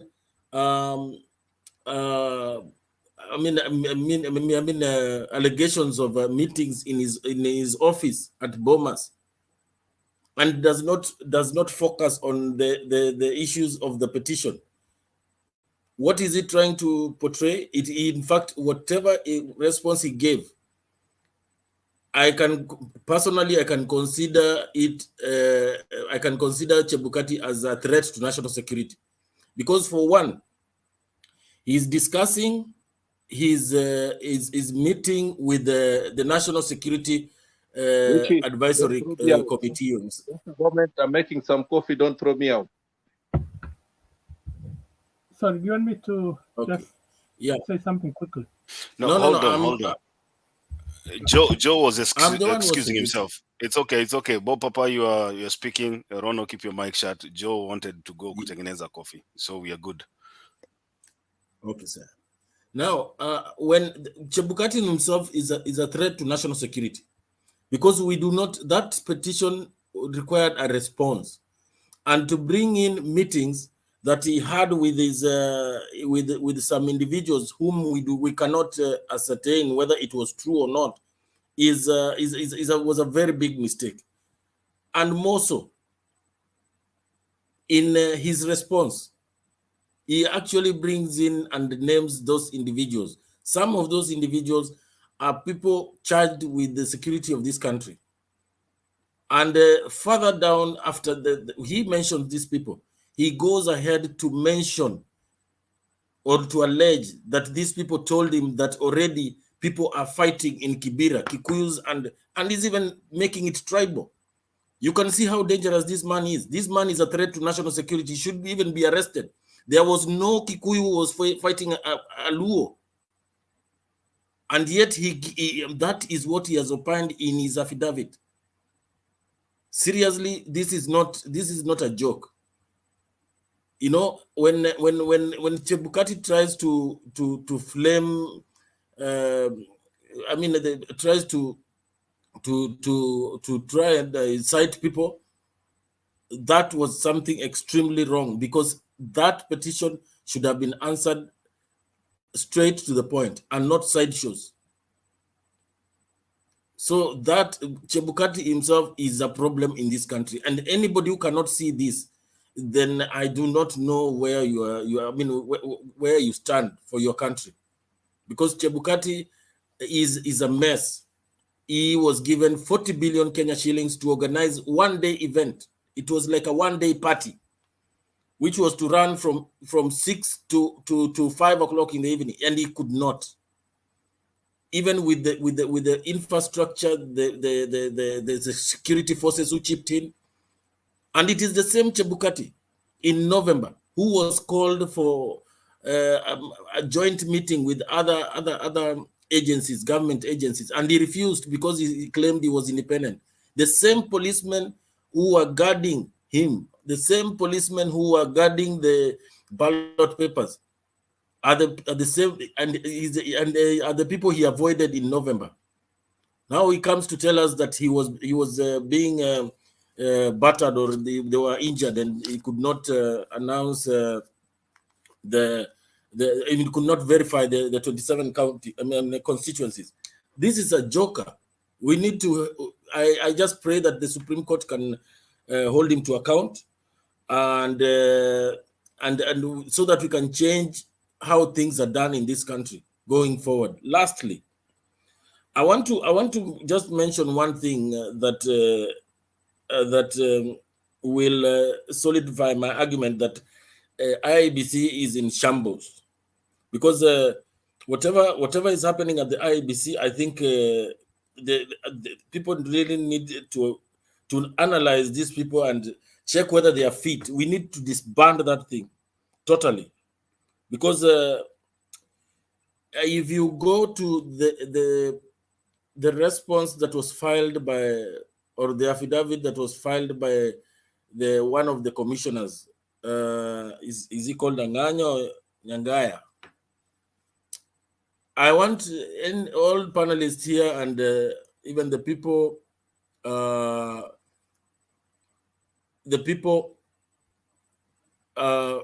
the comment section to try and read paragraph 42 of that petition, because with that paragraph 42, I don't think the Supreme Court would want to waste a lot of time on this petition, because clearly our sovereignty was being attacked.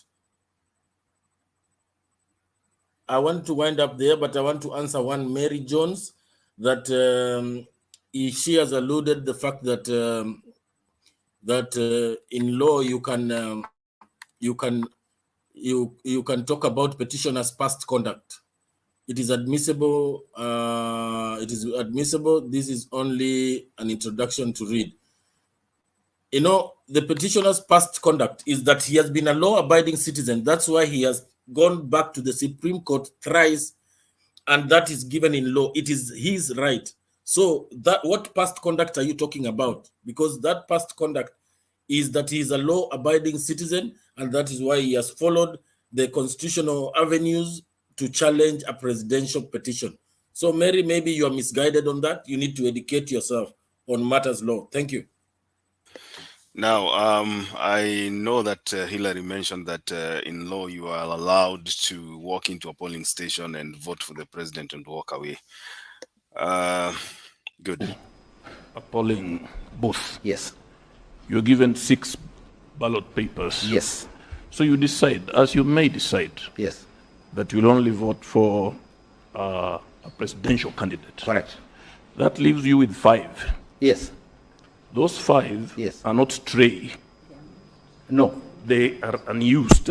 Yes. You've been given 6, yes, but you have elected to use only 1. Yes. That leaves you with 5. Yes. What we are asking, yes, where do those 5 go?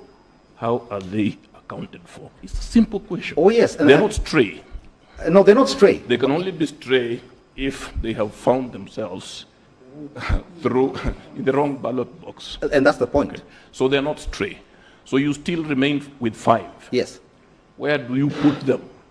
You carry them away? No, no, no, no, no. How are they accounted for? No, and that's the point I'm making. You vote. You vote for 1, and vote for the 2nd, and vote for the 3rd. You have 6.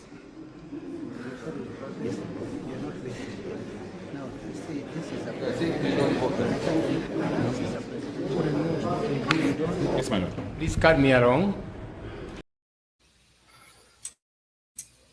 Hillary, you've made that same statement here. I was listening to you. I'll give you a minute to respond to that before I move to the next person.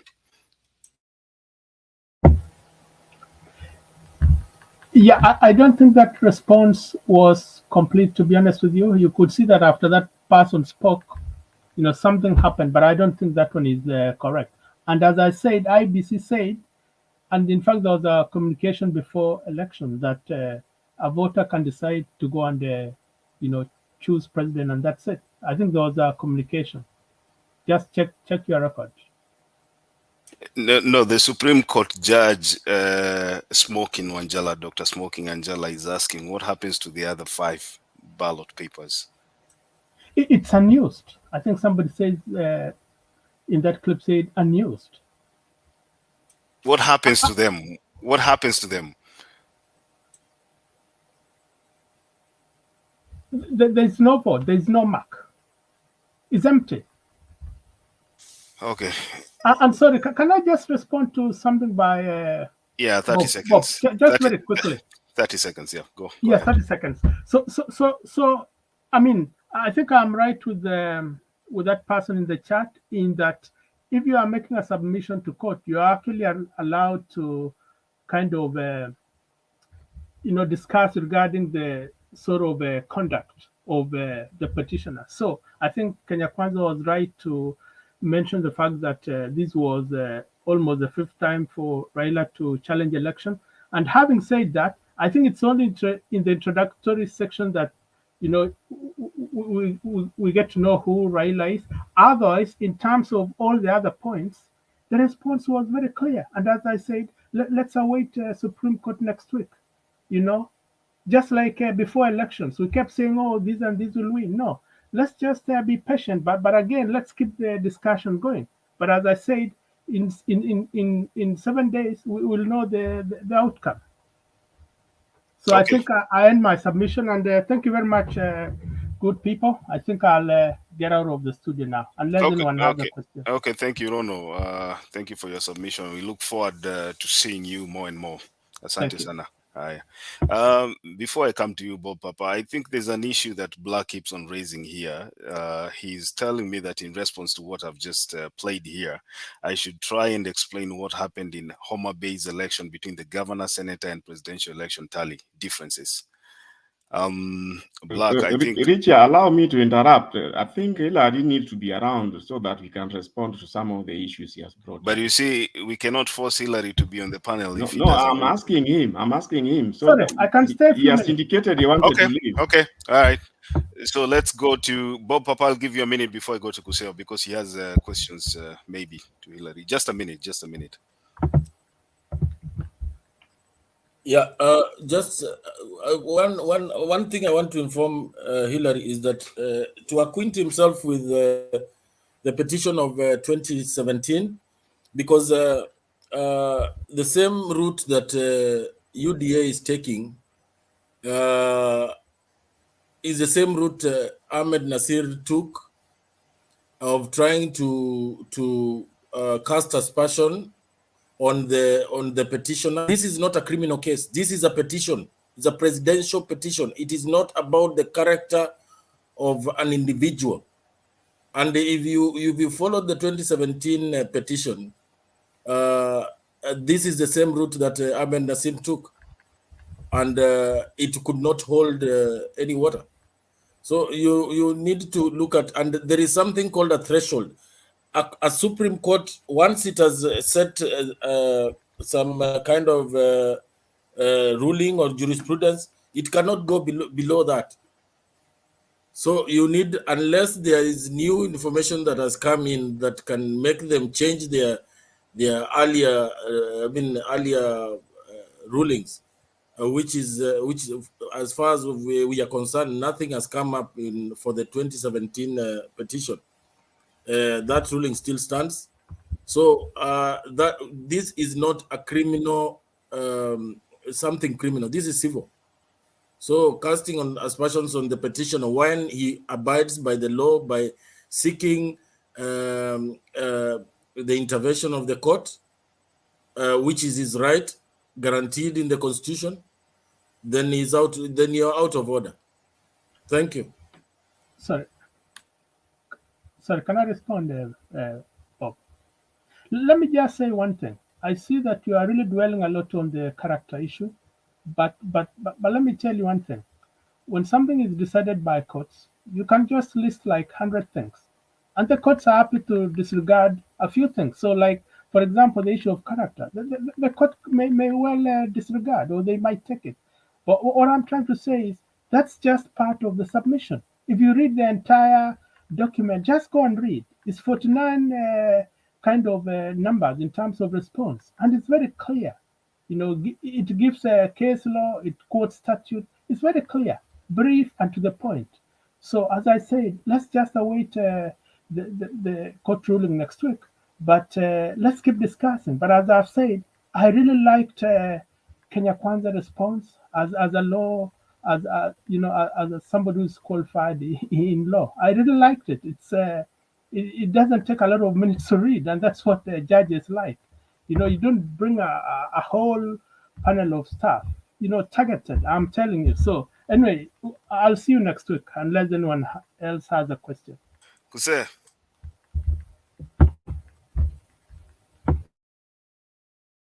Oh yes, thank you, Richie, Stone, PK, Simba Ujanjewa, Joe, Hilary, Bob, Okoa, and Dami.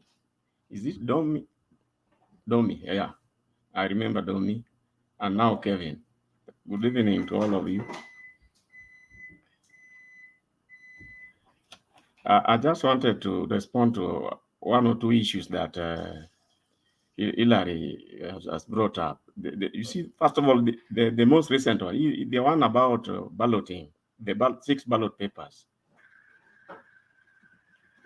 You see, maybe you need to know that in Kenya, when you go to the polling booth, you cannot walk away with those ballot papers. They are either voted or left, but they are blank, or because remember, once you go in there, you are normally identified by the Kim's kit. And the moment at the end of the people walking in, that is how they take out the turnout for the people who have turned out to vote. Now, after the balloting has been done, they have to, first of all, the ballot papers are like leaves of a checkbook. Now, in terms of reconciliation, you have to reconcile where they are with what is in the boxes. Hence, you cannot walk out. It is against the regulations to walk out with those ballot papers because we do not know where they will end up. Especially when you are walking out and the voting is not yet over. There are still other people on the queues, isn't it? So I hope you do understand why you cannot walk out with those ballot papers. The ones you see Smoking Wanjala, Dr. Smoking Wanjala asking about. Now, what you are supposed to do is that you can have them, you can actually drop them in the boxes. Depending on how they are marked, the IBC officials and agents would know how to deal with them. They could be either spoiled votes or stray votes, the way the judge was saying, or they can actually drop them unmarked. It is entirely up to you. When during the counting, they will know how to deal with it, but you cannot walk out with them. So as I've said, at the beginning, at the end, you reconcile what you have plucked out from the ballot paper book and what is in the boxes. They must balance as a way of checking the turnout. And that's why at the end, at some point, they'll come about when they want the 50+1. They call them the number of people who turned up, who walked in. Those are the voters. In other words, you should get 50%+1 of the people of the cast votes. So they'll either be spoiled at the end of it, or they are valid for whichever candidate. But they must have them so that in the event of a recheck and reconciliation, you can see, okay, so many are here, they were invalid, and so many are here, they are valid.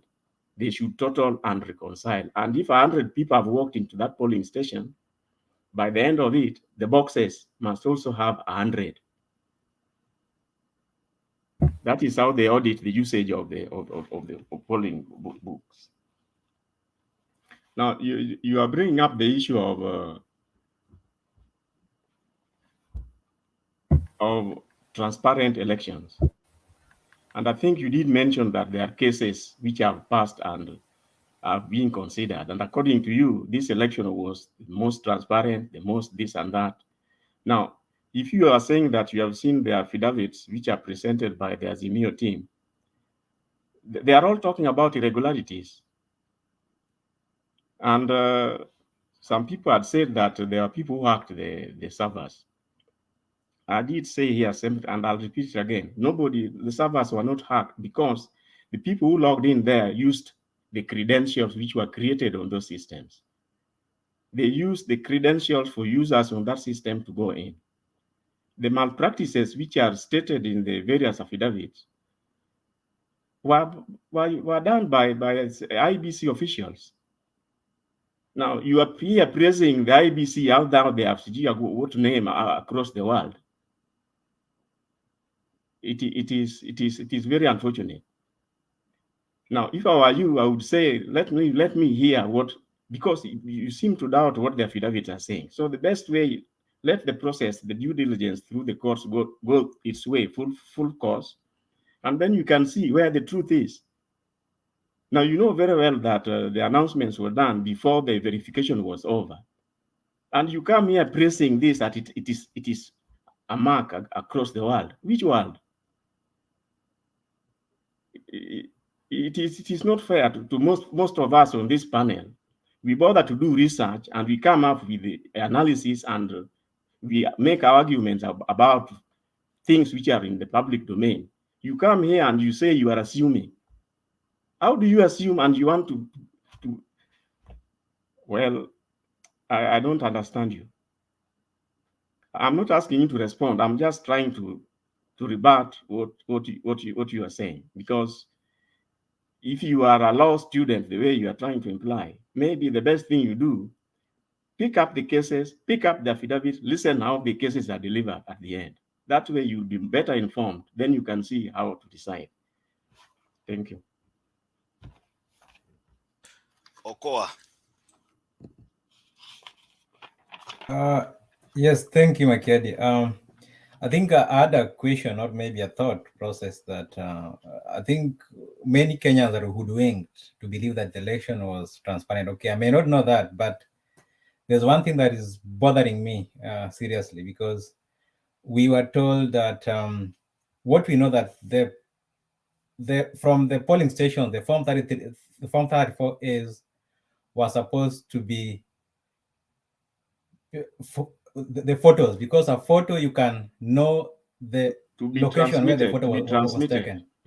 Yes, the photo, for the photo you can know where the photo was taken, the longitude and latitude. I think even your phones, when you take a photo in any place, you remind you this photo you took it in UK, you took it in Kenya, in which area of Kenya it will, because it always have that geotagging.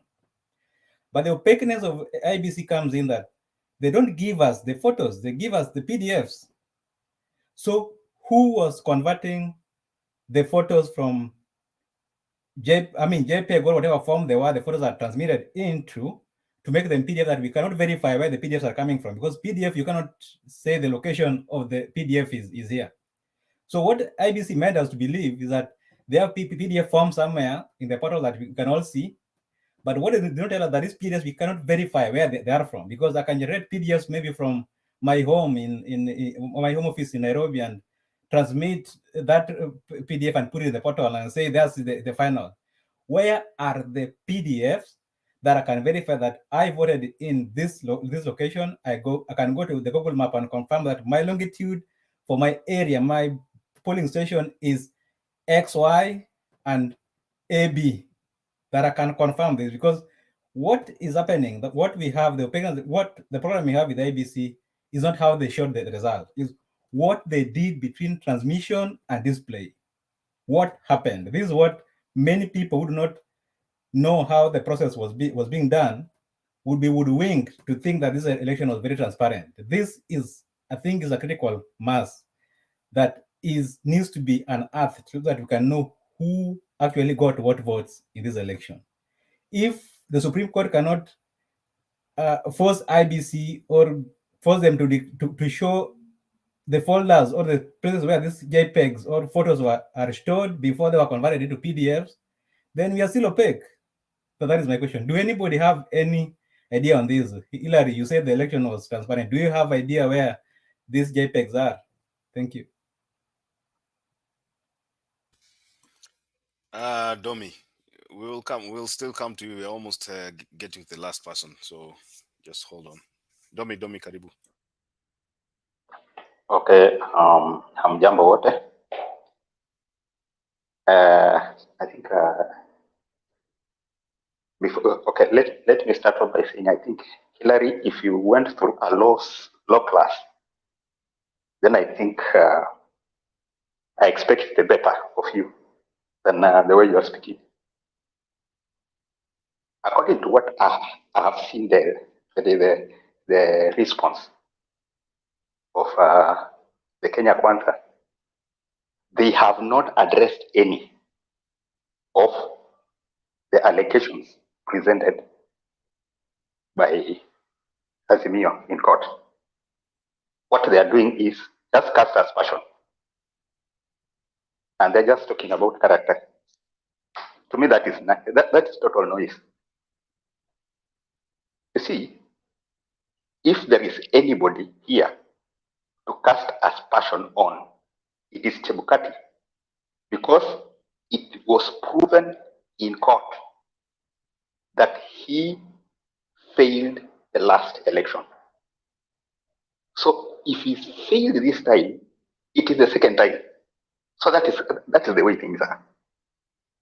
And you cannot come and tell us that this guy never accepts elections, the results of elections. When the results are wrong yesterday, and today they are wrong, they are just still wrong. 2007 were wrong, 2013 were wrong, 2017 were wrong. And that is a fact. So, talking about, so somebody does not accept the results, that is total noise. Getting kelele. Okay.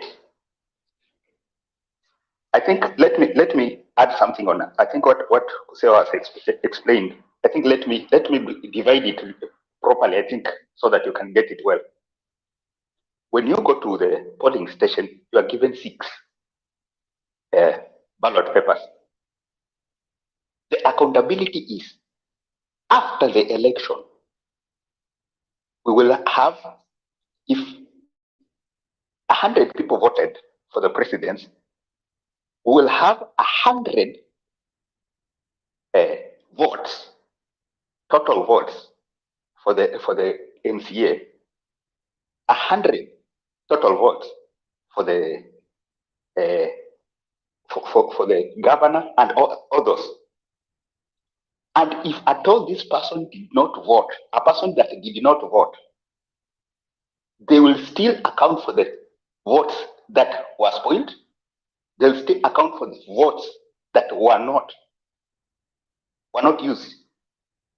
Now, when we are talking of somebody getting into a polling station and vote for the president alone, and this other, we would be having the same number that is lost. That is, I mean, the same number of the votes that are not used, kept somewhere for the MCA and for the, they will be same. The problem here is, Hillary, you cannot enter a polling station and be given votes for a president alone. That one does not exist in Kenya. And that is a fact. Let me educate you, because you don't know. It cannot happen.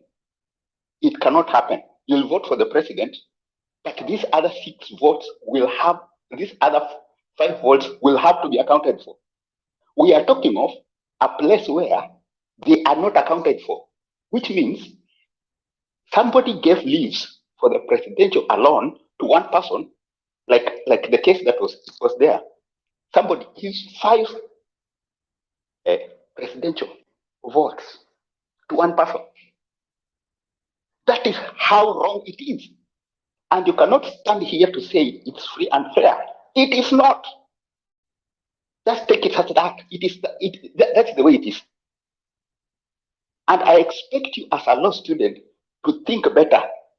And if that is the threshold, I pity you. Because that is not law. I didn't go to a law school, but I think I can think better than you. It is not law. It is nowhere. And it's not real. Law is meant to argue on a reality. So telling us that there is somewhere, now so Black has talked of Homa Bay, where there are lesser votes, total votes for the presidential. Now, can we say, then the reality is, there were some people who suppressed the presidential votes in Homa Bay. That's as clear as that. So those are the irregularities, and you cannot stand to say that it's free and fair.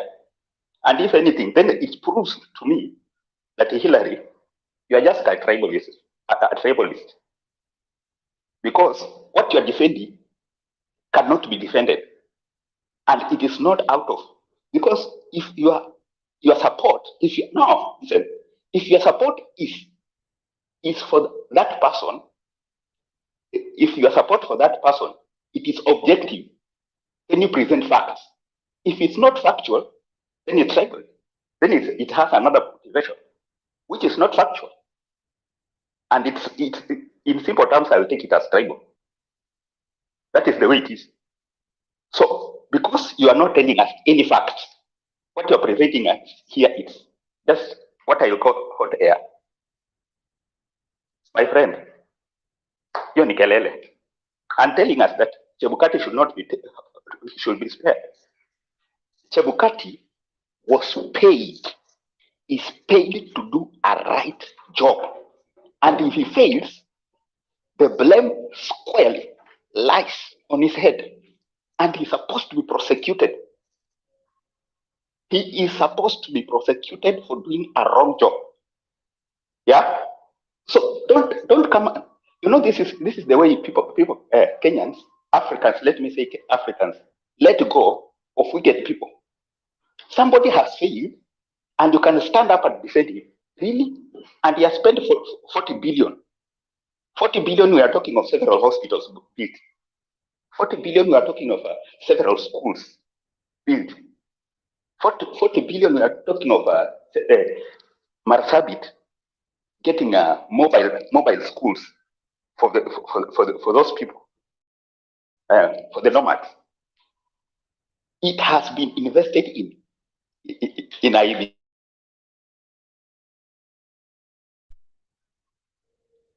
Then you can dare come up here to tell us that we should not question Chebukati. That is total noise.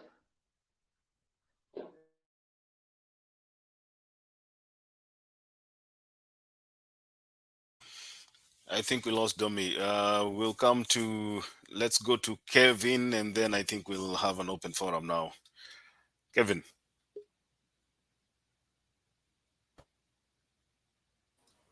Are you getting me? Yeah, Kevin, go ahead. Okay, from my submission, what I'd like to say is when you look at there will be, it cannot be rocket, we don't need rocket science to tell like there is something wrong that has gone somewhere in our elections. That's why we have got a case at the Supreme Court. From the look of the things, you see, when on our side, we decided to take this matter to the court. The other side of Kenya Kwanza, what they were saying there is no case there. These are blame games, or Raila never accepts that when he loses elections. But right now, when you see, these are the same guys who are saying there is no case. And yesterday part one, you saw they have got a team of lawyers, more than 50 lawyers. So why are they looking more than 50 lawyers? What's the purpose of those guys? Another question is this. When you look at the things the way they are going right now, Ruto is looking for everywhere to buy UDM elected guys. He has gone to MDG. So these guys, they are thinking like, see, Ruto is looking like, he's seeing like this thing, maybe when it go to Supreme Court, the elections might be nullified, and then maybe Ariran can be put forward. So he's trying to make himself like, when you are going for the reaction, he creates that narrative to the people like, sisi saizi tuko na watu wengi wenye wako elected in both the upper house and the lower house. So definitely we use that narrative kudanganya watu like we won these elections, which is not the case. These elections kulikuwa na shida. Even from the tallying itself, ukiangalia Bomas vitu zilikuwa zinafanyika, there is no way unaweza tuonyesha result kidogo tu hivi alafu ufike 2 point something million votes, and then from there you leave us in darkness, and then you come later uanze kutuambia fulani alishinda without telling us how you came up with those results. See, and when you look at Bomas, there were so many people who were raising issues. They were never addressed. Chebukati kept quiet. He never addressed those issues. If he addressed those issues, angeita kama angekuwa genuine, the issues zilikuwa zinakuwa raised on Bomas, angeitisha hata media, address media, aseme hapa kuna party fulani it's complaining this, he's saying this, there's an issue here. So aite those parties which are involved, wakae chini wa solve that issue. He never did that. And then another thing you look at, they're now coming us and telling us like, oh, they were walikuwa napigiwa simu sijui kutoka State House, walikuwa naambiwa sijui akina Mtambayo wanawaambia sijui nini nini. You see, kama kulikuwa na those allegations, wangesema kitambo like we are being pressed by the state to declare a certain candidate akuwe president. But now coming to tell us at this time like this is what was been happening, those are lies. So the truth is going to be to come out at Supreme Court. Everything is going to be known, whatever happened. This thing, it's a very long story. This thing never started, in fact, during the elections. This thing started a long time ago, starting from the way tender was awarded to those sites. When you go to those companies that were awarded tender, there's a lot of things that are going to be unmasked at the end of the day. That's what I have as of now. Okay, thank you so much, Kevin. I want to... The Directorate of Criminal Investigations has recommended an urgent forensic audit on the IEBC network system in an ongoing standoff on whether the poll agency system was infiltrated. The DCI says it reached the decision after being convinced that the exhibits in possession of 3 Venezuelans arrested at Jomo Kenyatta International Airport had substantial IEBC data. Here is Brian Obuya. The report has been made public for the first time since the dramatic stalemate following the arrest of the 3 Venezuelans has damning details how the trio could access the poll agency system from anywhere. The DCI report, written on August 5th, has been produced after Odinga challenged Ruto's win and petitioned the DCI to produce details into the workings of the foreigners at the time. The Odinga Karua petition demanded that the DCI files a report on the forensic analysis and examination of the laptops and other materials in possession of the Venezuelan nationals.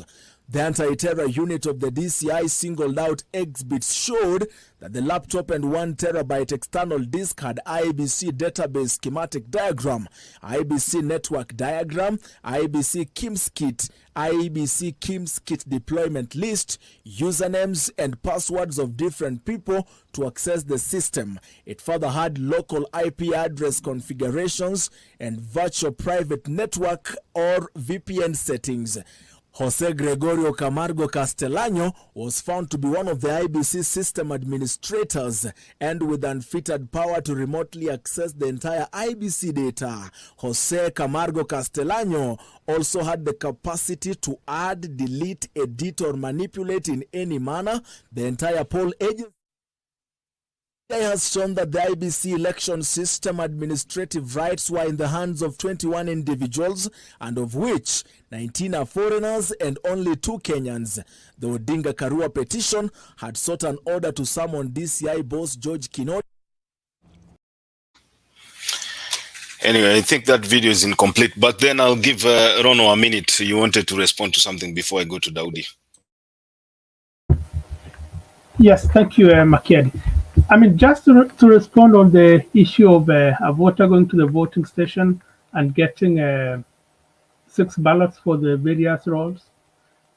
I mean, it should be down to logic, isn't it? If a voter, for example, chooses president and not the other roles, I don't think voters get out of the voting place with any document. I would think that is one of the critical things that IEBC people check. And having said that, if somebody chose president, left the others blank, it's up to IEBC to do the needful, isn't it? They'll mark one as voted, the other one as blank, and that's it. It should be as simple as that. I didn't understand why people are overreading, and trying to analyze all this and that.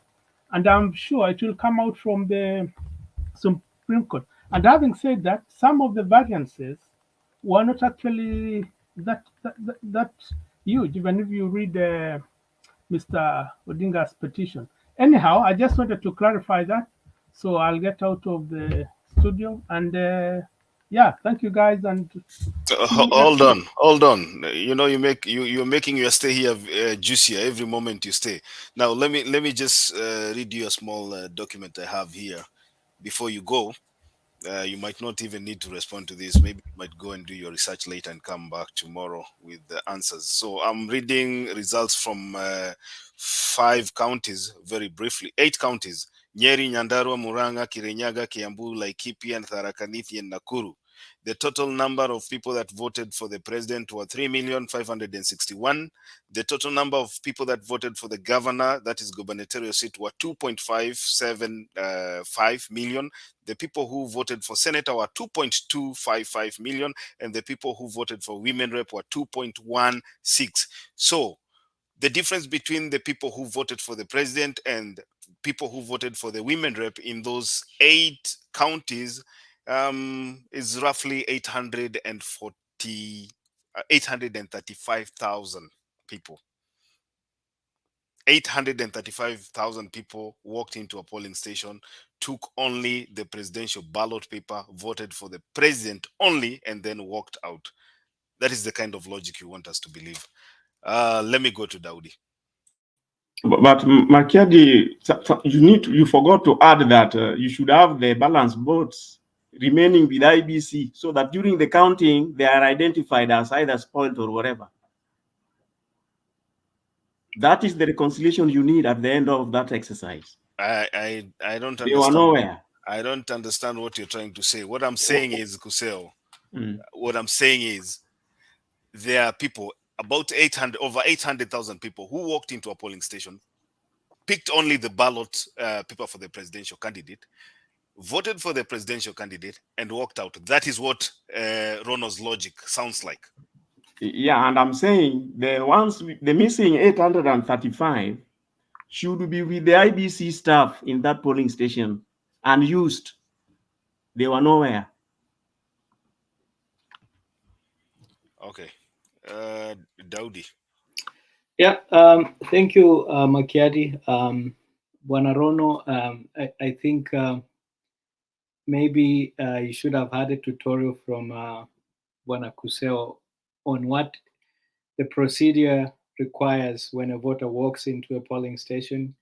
You are handed about 6 ballot papers for all the elective positions, and then you're supposed to tick and drop each ballot paper in their respective boxes. So there is no way we should have such big margins or big differences in the number of votes. One possible argument that let me, Daudi, can you respond to this, please? Yeah. Can you respond to that? So is that would you like Rono to? No, I want you to respond to that. You know, we are here to teach each other. I want you to Right. respond to that. If you put a ballot paper in a box and marked, right. is it a spoiled vote? That was what was going. That's what I was about to go in. And you know, some of the lawyers could argue that if somebody walked in, got the 5 ballot papers, and then dropped them in one box, you know, those could be considered as spoiled votes for the other positions in the wrong box. However, considered as invalid. Yes. However, that is a statistical anomaly of 800,000. Daudi, if you drop a ballot paper in the wrong box, that's called a stray ballot. Right? Invalid towards that election. Hold on, it's a stray ballot. Right. It's a stray ballot. Mm-hmm. Number 2, there's something called a disputed ballot. Correct. And then there's a spoiled vote. Yeah. So so if you leave that ballot paper unmarked, which category does that ballot paper belong to? Invalid. You can't count it for anybody. It is they are invalid. The disputed one is you try to judge, or the voter was intending to vote for this person. And in any case, if you have a check mark that goes through the boxes from one candidate to the other, then that is a disputed vote, correct? Right. So black unaelimishwa hapa. Unajua black amekuwa mwalimu hapa wa UDA. Mwambie asikie. That's not a spoiled vote. If you leave that paper unmarked, it's not a spoiled vote, my friend, black. Right. Go ahead. My point was that this is the possible argument the lawyers from UDA side, KK, are going to advance, that there were stray votes all over the place. But 800,000 is the statistical anomaly. It's out of this world. If you're talking about maybe 100 or 200, we could debate. But 800,000 is just out of this world. So maybe you can continue to get a prize from Bwana Kuseo, who has the ins of IEBC.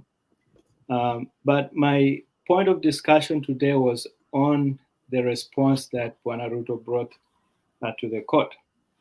And many people here have also opined that it wasn't a legal response. It was a response casting aspersion as to the person or the integrity of Raila.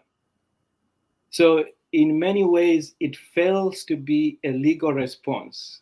It is, I think, in line with what Ruto is good at, sending anatukana wengine tu, and that's what he does all the time on his campaign trail. So I hope the judges in the Supreme Court will see the hollowness in that petition, the response that Ruto advanced yesterday, and we get a good hearing starting Tuesday. But it is my personal opinion that there is a lot of just tact and also a lot of legal strategy in that response.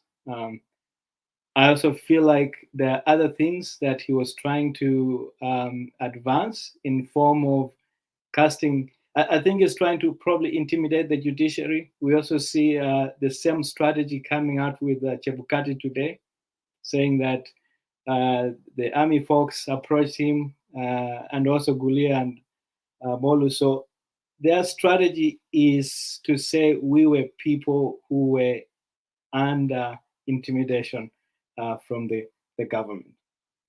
Why is it coming today or yesterday? Why didn't this come up a few weeks ago? So it's going to be very interesting because you make an allegation, you have to prove it, and that's the problem. The courts of law require that threshold that you have to prove what you are saying. Do they have audio recordings of those things? I doubt they have. So if they cannot prove that, that is as good as just hot air passing around. And that's what I laugh when I see them, writing all these things. Do they have the proof for it? The AZIMIO team, while their petition is very simplistic from an initial view, they have a lot that they can prove.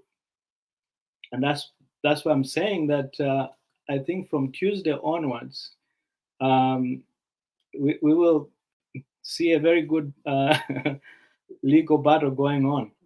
And I feel like the election is going to be overturned based on what the AZIMIO team can prove. Now, and it's also going to be pegged on what the KK team cannot prove, because all of what they're saying is basically just aspersions, and we cannot prove it. So that's just my thought in reading through that response, and also reading the affidavits that these other two commissioners sent in. I wish there was somebody to corroborate that, but we haven't seen it.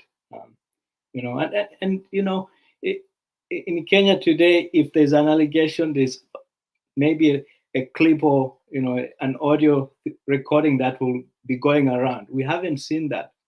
For the claim that Saitobao is making, that there was no consultation, there was no allowance from Chebukati for them to verify the result, we saw and we had the audio clip going around. So at least I feel like they have some evidence, and I can trust what they are saying. However, for these two other commissioners and Chebukati, it's going to be and it's seen like they're throwing everything into the kitchen sink for them. I don't think it's a good strategy to go after the army folks. And so, yeah, I'm worried for them, but for the AZIMIO team, I think that gives us hope. Thank you, Makiadi. That's just my short presentation I wanted to do. Thank you, Daudi. I think you bring in a very important point. You know, when somebody tries to rope in the National Security Council into shenanigans of election and declaration of results, I think you're headed in the wrong direction, because let's wait and see.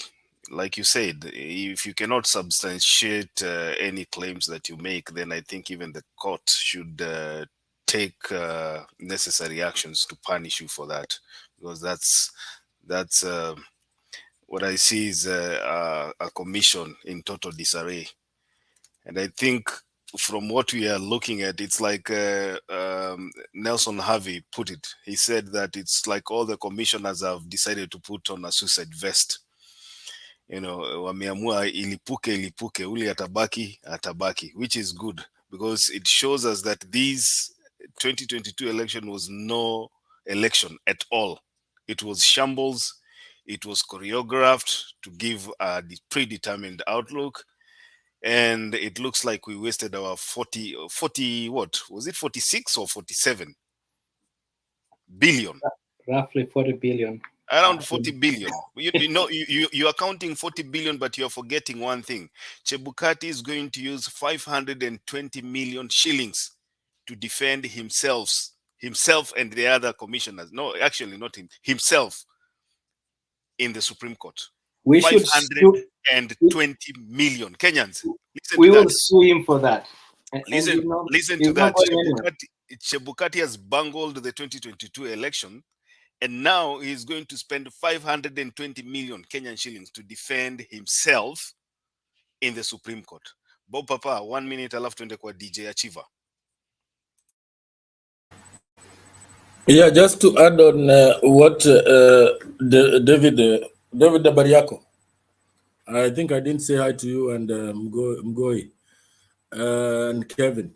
Just to add on what you have said about roping in the National Security Advisory Council members. Now, it comes out that one of the members that Chebukati is mentioning was in Congo, DRC, at that particular time. So I don't know whether Chebukati did his background check, because he's dipped his finger somewhere.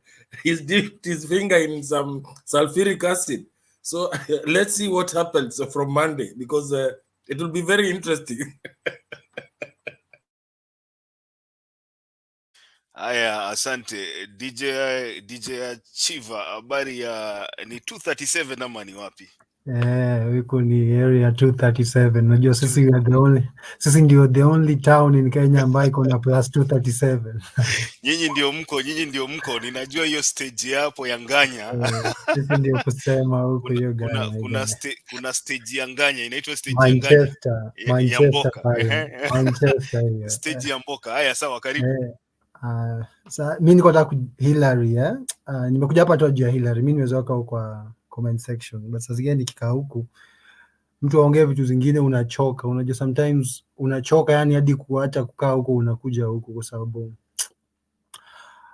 I listened to him. Unajua Hillary ni wale type wa wale watu wanasemanga like white supremacist, racist. I'm not a racist because I have black friends, but in real sense, from, because I listened to him from the word go akiongea, everything, because he started saying, I've always been a supporter of da. And that is the narrative that people, if you want to do someone who has never supported someone, they usually start, huyu alikuwa rafiki yangu, but siku hizi si beshte yangu. So they actually nilim write off immediately alifika your point. That's why I used your I'm not a racist because I have black friends, because it's usually used so much with people that are not supposed to. Mtu mwenye actually anakuattack chini ya maji, ama mse tribal takwambia sichukiagi wajaluo ama wakiziju niko na mabishte hivyo, ile kujustify point yake. But it's evident, like everything it's plainly, and I will right now to Mengele, it's now home stretch 1 week.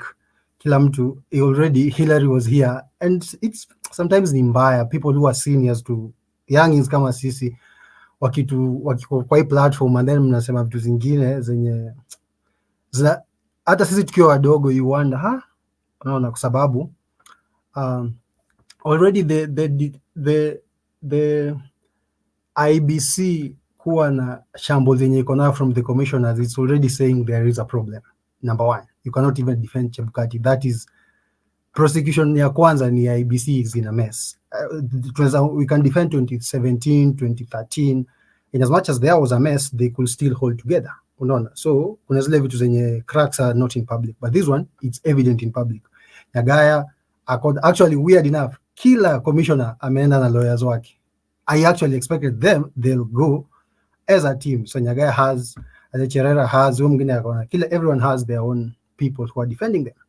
So that is already number one, that shows sisi wenyewe that IBC is already messed up. And if we are justifying that, we are okay with us losing 44 billion. Iende hivyo, mtu ende almost 1 point something billion anatumia kulipa lawyers, ni pesa yetu, taxpayers money, right? Sahi government inakuja to power. The same people are saying they don't have money for a rerun, just in case. So why should you bungle elections from the onset if you know that you are not going to have the money to basically do a rerun? So I always talk of these electoral laws, ziko very lenient to these people. Even if mtu anafungwa sijui 3 years, 2 years, if Supreme Court goes to the court, sasa imefika ni mali, Supreme Court needs now to look at us as Kenyans. Acha hata tuweke Raila kando, tuweke KK Ruto kando, keep them off completely from all this. Keep them off completely. Why? If someone has been charged with a responsibility to lead a process, and in affect life, you are say for 5 years, good years, and you at some point kulikuwa na irregularities, or you tried to mess up with this, with the process, huyo msee anafaa shikwe, as in afunguliwe tu mashtaka na tusieke hizi stories za bail, because you're also making justice them buying their freedom very cheaply. If Chebukati has akona per diem ya 100 million, umpeleke koti and umpe cash bail ya 10 million, comfortably analipa from the per diem. So we need whether the court goes, the case goes KK side or AZIMIO side, whichever the case goes, we need to deal with easy tabias. Every 5 years, people are trying to mess up with our elections. So whoever gets to power because Supreme Court decides. Your decision, yeah, Supreme Court haita overturniwa. But what happens? Tutarudia. I was saying Kivutu does whatever he does. Ye Mungu alishadeal naye in his own way. Isaac Hassan 2013 does whatever he does. Chebukati does whatever he does in 2017 because irregularities were there. I thank God for easy cases at Supreme Court. They're actually streamlining also the electoral reforms. That's how I look at it. Like things are different. Even the fact that the portal was public, it's a step towards the right direction. So we are a young democracy. People also need to understand.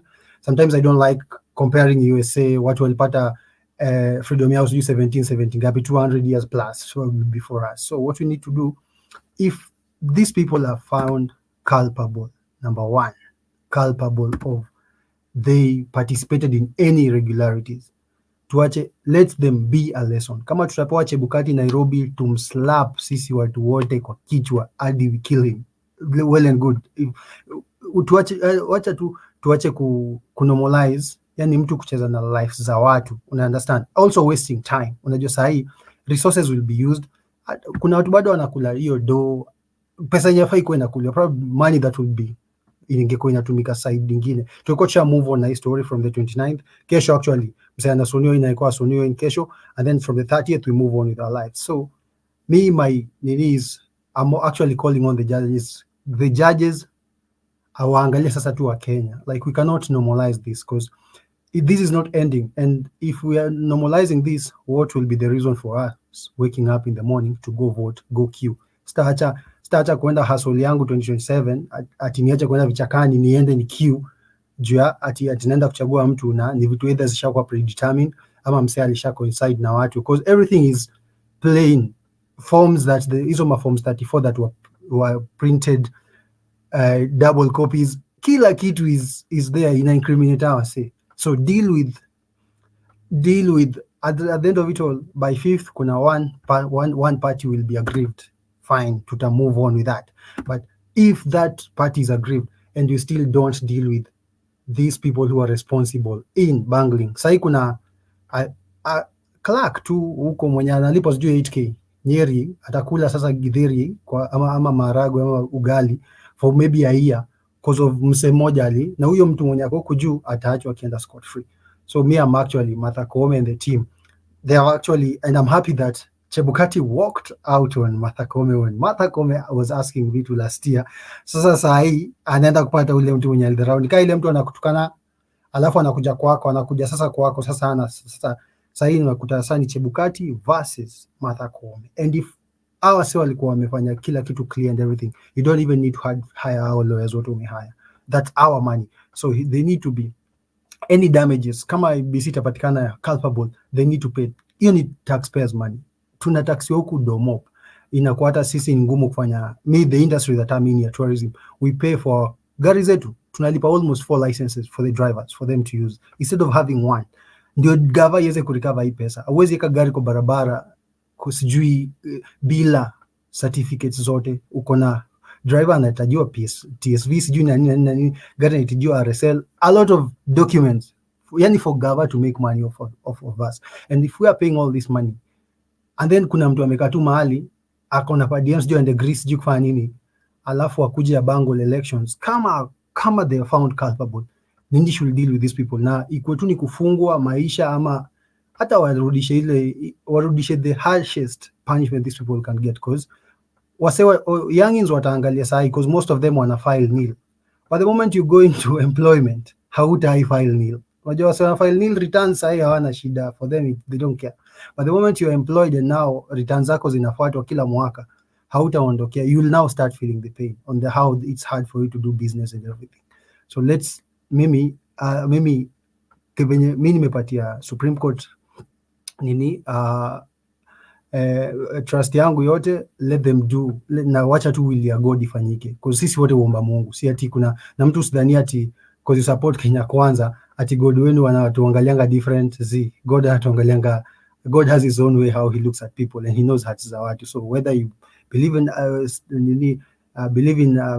ideologies za Azimio au manifesto, na wewe uomba Mungu ni ule mmoja. So let's stop demonizing people. But may I thank God for also these cases of the Supreme Court, because they help the electoral reforms grow from, we're actually moving, it's a step towards the right direction. And also people being held liable, kufungwa, is also will be a step towards the right direction. I'm done, Richard. Yeah, asante DJ Achiva. Thank you so much for your contribution. Bob Papa, ni mkono imekwama juu ama ni mimi naona zangu? You have something to say? Niko na jambo moja nataka tu kuguzia kidogo. DJ Achiva, thanks a lot for that contribution.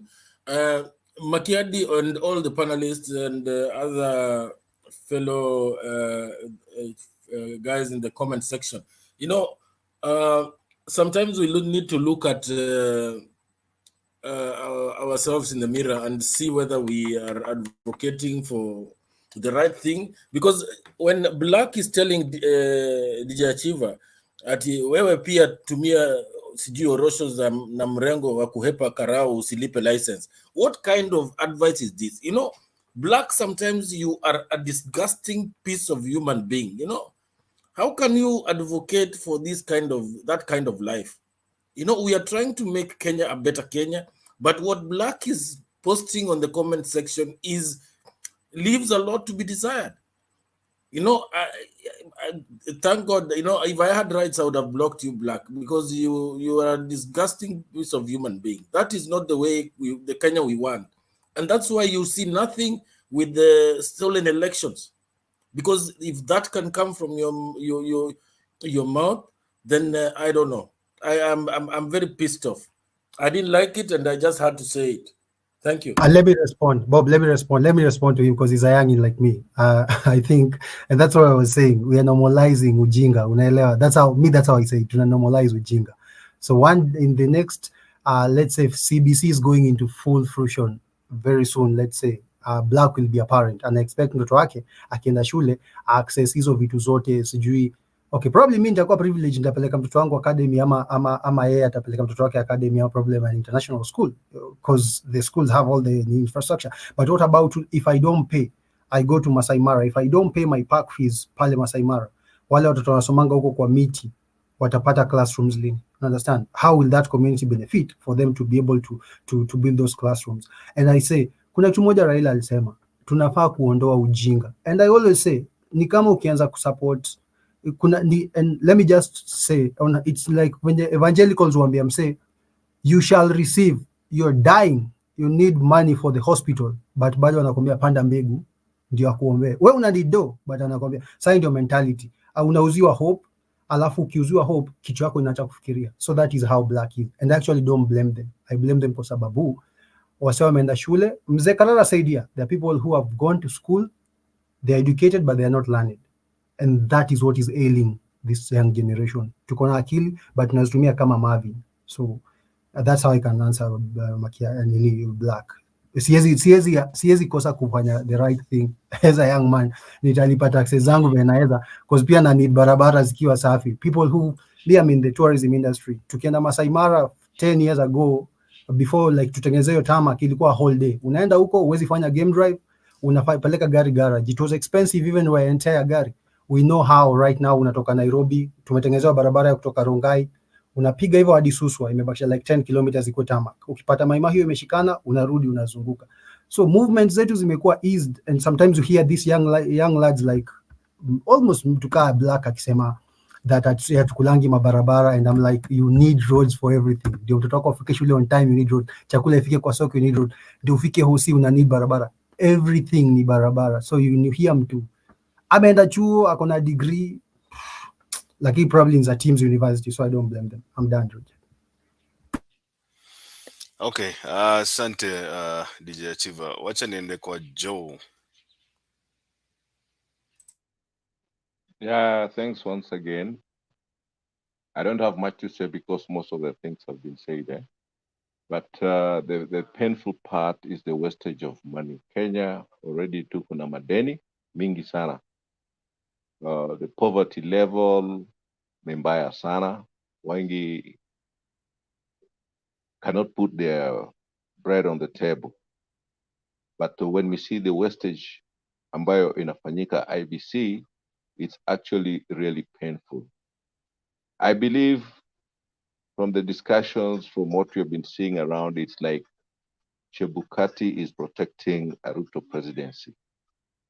And this is not new to Kenyans because this one started long time ago. Wakati walianza ku prepare for these elections, I think there was a multi-agency which was supposed to be preparing for the elections. Chebukati pulled out and he said he did not need that multi-agency.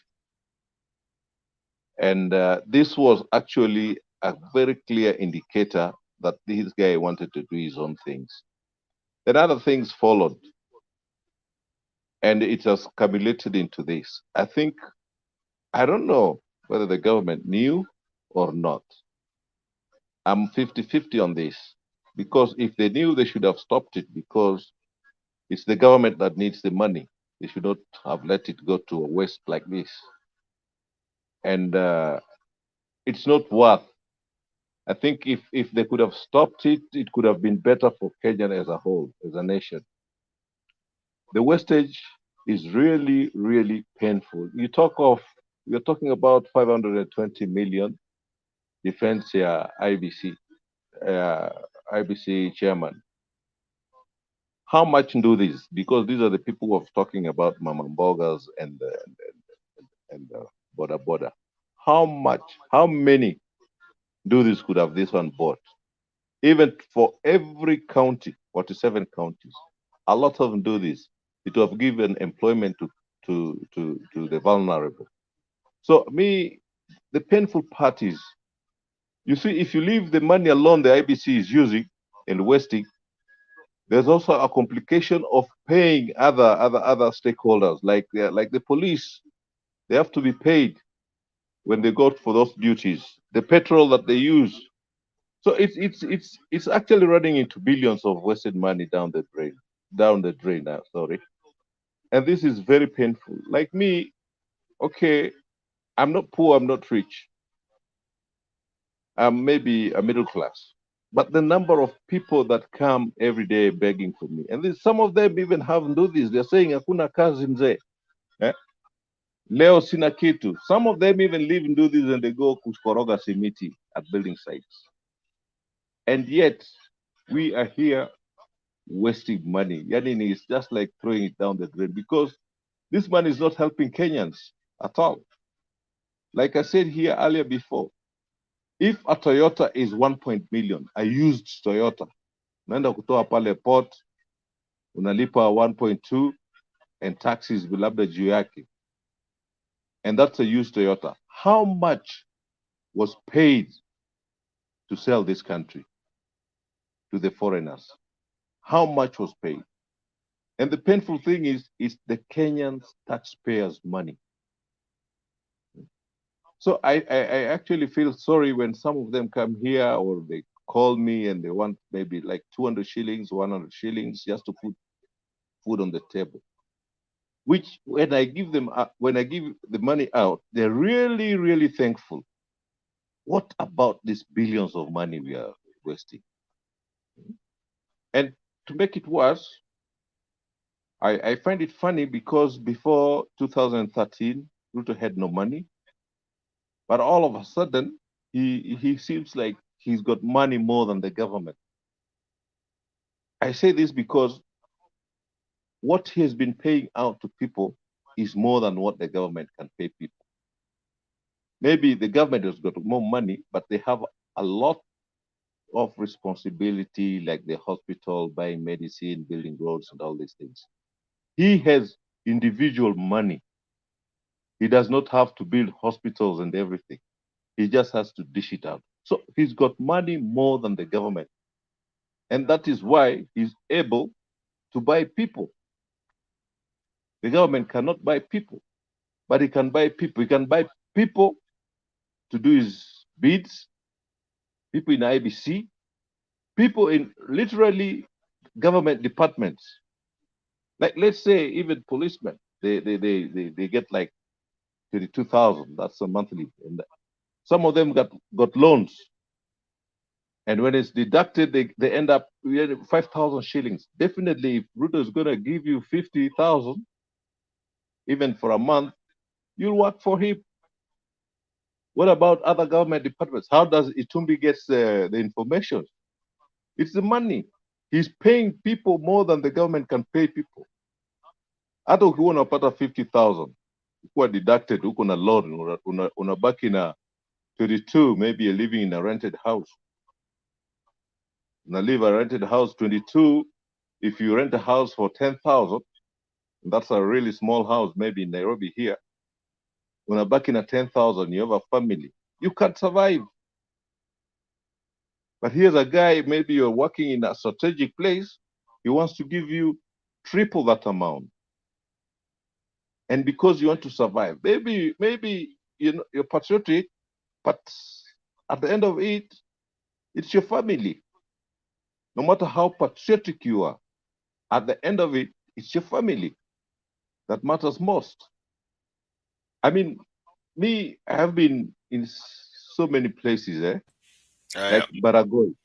Malizia Joe, 30 seconds. Okay, I've been in so many places in like Baragoy where there's cattle rustlings. You find that even the KDF cannot follow those fellas because at the end of it is the morale. Why should I die? And I have a family. Maybe you're building a house, you work a roof. So you think back at your family unit. So the morale of fighting is low. So no matter how patriotic you are, and I believe so, even some of us in this panel, we're just talking, but if you're faced with those conditions, you'll have to think twice. And this is all happening because of corruption. I beg maybe to stop that so that others can talk. Okay. Safi sana Joe. Wacha tufanye namna hii panels. Naona kuna mtu hapa ameingia anaitwa sijui ni James Pudu ama James what. Naona ni kama yuko kazini. We can give him a moment tupatie submission alafu then if he drops it's okay. James, unanisikia? Oh, he has left. Okay. Nani ilikuwa amenyamaza sana? Kuse unajua usikuoni umeweka nini kwa mabati kamera. We are looking at your roof. There you go. 30 seconds or 1 minute. You are muted. You are muted. Kuseo, we can't hear you. You are muted. I'm saying that in that case, I give somebody else. Then once you have exhausted the people, then okay. I'm going to do my second submission. Okay, James, can you hear us? James Wambu. Naona ni kama alikuwa nang'ang'ana ku. James, unanisikia?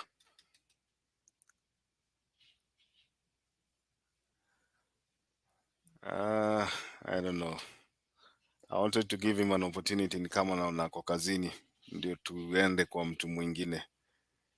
James, can you hear us? Unanisikia? James? You can donate to me. No, unaona akona nguo ya kazi. Saa ingine kutafuta unga ni mzuri na unataka kuongea, so tunakupatia nafasi haraka haraka utoe maoni ndio uende kazini. Hii remittance ndio inatengeneza nchi yetu, so ni ya maana pia. Anyway, ni kama hatusikii. Let me say I'll give you a minute and a half and then I can move on to either Kevin, Getuba, or Daudi. So go ahead. I just wanted to say that I think this case is quite complex, and what is worrying is that listen to issues on the ground. You remember what happened in Mount Kenya some time back, where people were even conceding defeat, only to realize that they have been duped and they have fallen into a trap. Now, on second thought, they came out blazing, gun blazing. Now, this tells you exactly what went wrong, and looks like the presidential thing is just one of the very many. Now, what I do not understand is that does it mean once we are done with the presidential petition, now all the other issues will be life goes on as usual, or what? Now, because chances are that the direction that petition is going to take is going to open, because the cases were more or less similar. I don't know whether you remember the issue about Nakuru, the Susan Kihika case. The differences on the governor's votes, considered to the senators, considered to the women rep, all those discrepancies we are reading here at the presidential level, they are there also at these other levels. Now, if that is what happened, then look at the post-petition Kenya with these elective posts. it really points a very bleak future. Now, whether the people who will go to court will get justice, maybe the Supreme Court is going to set a precedent, which will be used in all manner of cases where similar irregularities are known to have been reported. Now, that brings me to the question of these election laws. You remember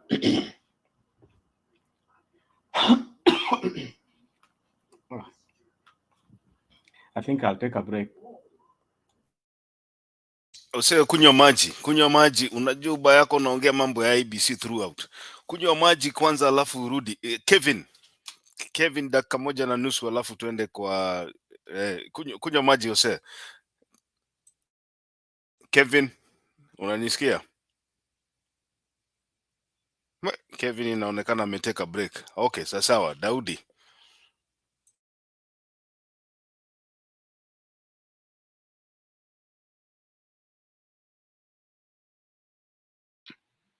Thank you. So mine is just to maybe relay the message that the AZIMIO team sent out today, and that is there's going to be a vigil for the so many days. This court is going to be at the Supreme Court, and the vigil is not going to be limited to the Supreme Court, but at all the IBC locations across the country. I think a strong message. Daudi, let me cut you short. That was misinformation which was being spread by our detractors. Yeah, it's called there is fake, nothing it's like called that. fake news, eh? Well, I mean, I saw a that's fake news. It was an Itumbi hit or what? That's fake news. Wachana nayo. I mean, I saw Itumbi's post, but I also saw I think it was either Facebook or Twitter from the AZIMIO party. Yeah, that's fake news. These are the guys who imported. Yeah, there's somebody who had logins. There's somebody who had logins of AZIMIO TV. I mean, they definitely have a very cunning way of changing public perception. But I mean, all the same, I think just being there at the Supreme Court and showing our presence is not a bad thing. It's good to show that we as a country have not forgotten. We are still angry. We are sad. We feel cheated. We feel robbed. Not of our time alone, but also of there's so many billions of shillings that Chebukati has wasted. You know, we keep talking about the country has a debt to pay, but all the 40 billion has just gone into a process that is turning out to be a sham. What kind of wastage is that? I mean, I think we all should be angry at Chebukati because one, that money is not only going to stop there, we are now going to fund his legal team. Not only that, the Supreme Court has to be funded. Beyond that, as a country, business has come to a standstill. We should have been done with elections and, you know, should have been doing our business. But because of one man who had these evil and very cunning motives, the country has come to a standstill. So again, I mean, something has to be done. And this has to send a message to the future generations that you're not going to do that and be left to go free. A mistake was done in 2017, and that has not to be repeated this time around. I mean, just imagine what that mistake has costed us. It's a long process. I mean, elections did not start just the other day. It started like probably a year before now. And now we've been told that that entire thing was just a charade. So I'm really pissed off, but you know, that's just, I'm not supposed to be using bad language here, but that speaks of what I'm, because my family has to, I have to keep them safe somewhere and tell them that, hey, until things are okay, then you can come. That I have to go to my pocket and pick that money to do that because of one man. And it's not only me. I know there are many others who are in the same shape. So while we're here discussing, I think that message has to be conveyed to those who now have the power. And the only organ that has the power to rectify that is the Supreme Court. And I hope, like I said yesterday, the 7 men and women will stand to be counted as the heroes who protected and fortified the democracy that the country will enjoy in the future generations. Otherwise, a wrong decision is made at the Supreme Court, or a wrong ruling is made, then we are sent back 30 years. So, I mean, whoever is out there listening, let them be counted as people who fought for democracy. So that's all I have to say. But yeah, let's keep sending the message. I don't think the strategy to say we should have a vigil was bad, but if that is fake news, then I stand to be corrected. Thank you. Thank you, Daudi. I want to play a video that will take a bit of time. So in case somebody wants to say something before I play the video, then I can give you a couple of minutes, maybe 1.5. Kuseo uko na kitu alafu niende kwa Bob. Domi pia ako hapa naona anangoja. Just 1.5 I thought you'd allow me to finish what I was saying, then you proceed. I might come after. I don't know if maybe the video I'll play will help you do some more submission. Then I come after Bob then. Okay, Bob, dakika 1.5 alafu tuende kwa Domi dakika 1.5. Yeah, I just wanted to mention that UDA and their counterparts actually had choreographed a script that was going to create a bad image of AZIMIO, and Moses Kuria engineered that in his own social media account. He actually put a post that was very, very insightful, and he was telling people to that in case AZIMIO come out to protest, that the people should be advised to take refuge in places that they cannot cause violence, like the Gacheha farm in Nakuru, Brookside Dairies, Ichaweri, Heritage Hotels, Voyager Team Cells, Taita Farm. And these are establishments that belong to Uhuru Kenyatta and the family. You can see what they had planned, because they engineered that advert, and they go ahead and tell people that they should kind of raid these farms.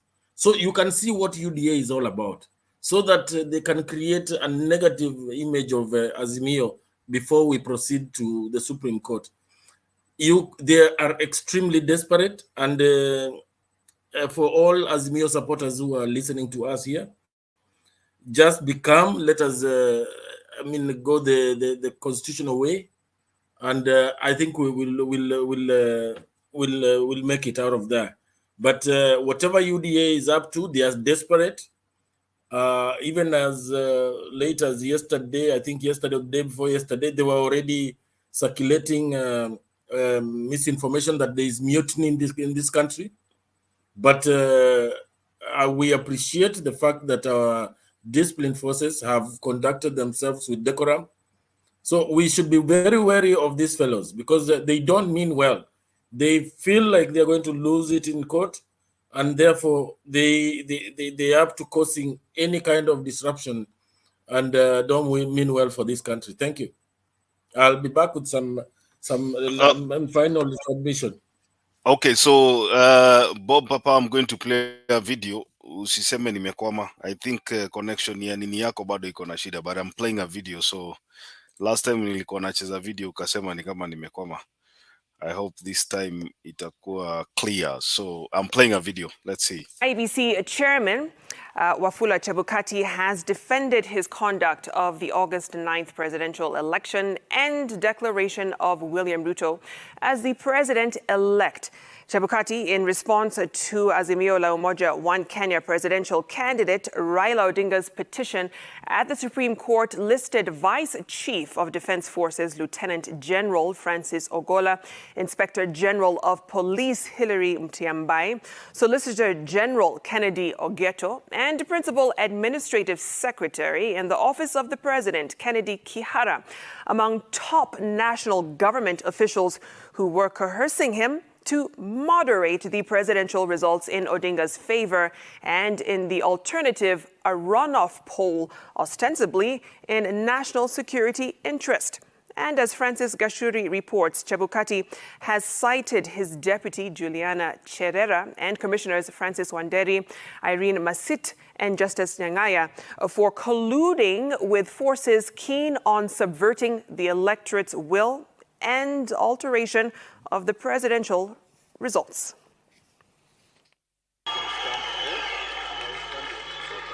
IEBC Chairman Wafula Chebukati filed his response to a petition filed at the Supreme Court by AZIMIO La UMOJA One Kenya presidential candidate Raila Odinga and his running mate Martha Karua, seeking the nullification of William Ruto's declaration as president-elect. Chebukati, who is listed as the second respondent in the petition, was described by Odinga and Karua as a rogue public officer who, with willful, fraudulent and criminal intent, set out to subvert the sovereign will of the people of Kenya and the constitutional order in the August 9th presidential election. In response, Chebukati defended his conduct as the presidential election returning officer, insisting the August 9th contest was free, fair and credible.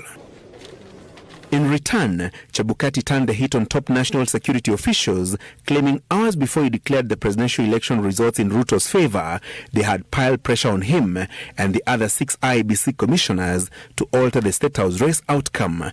In a sworn affidavit filed at the Supreme Court registry by his legal team led by Wambua Kilonzo, Chebukati told the Apex Court of a series of behind-the-scene intrigues at the Bomas of Kenya, the National Tallying Center, on 15th of August at 10 a.m. According to Chebukati, he was informed that a team from the National Security Advisory Committee wanted to see him. That delegation was led by Principal Administrative Secretary in the Office of the President Kennedy Kihara and included Vice Chief of Defense Forces Francis Ogola, Inspector General of Police Hilary Mutyambai, and Solicitor General Kennedy Ogeto. Chebukati claims the delegation's arrival was preceded by a call he received from the head of Public Service Joseph Kinyua, informing him that top government officials were at Bomas of Kenya to discuss with him issues relating to assumption of office. According to Chebukati, the national security team cautioned him against declaring Ruto as president-elect to avert chaos in the country. The delegation's second message, according to Chebukati, was that if he could not announce Odinga as the presidential election winner, then he should state that no presidential candidate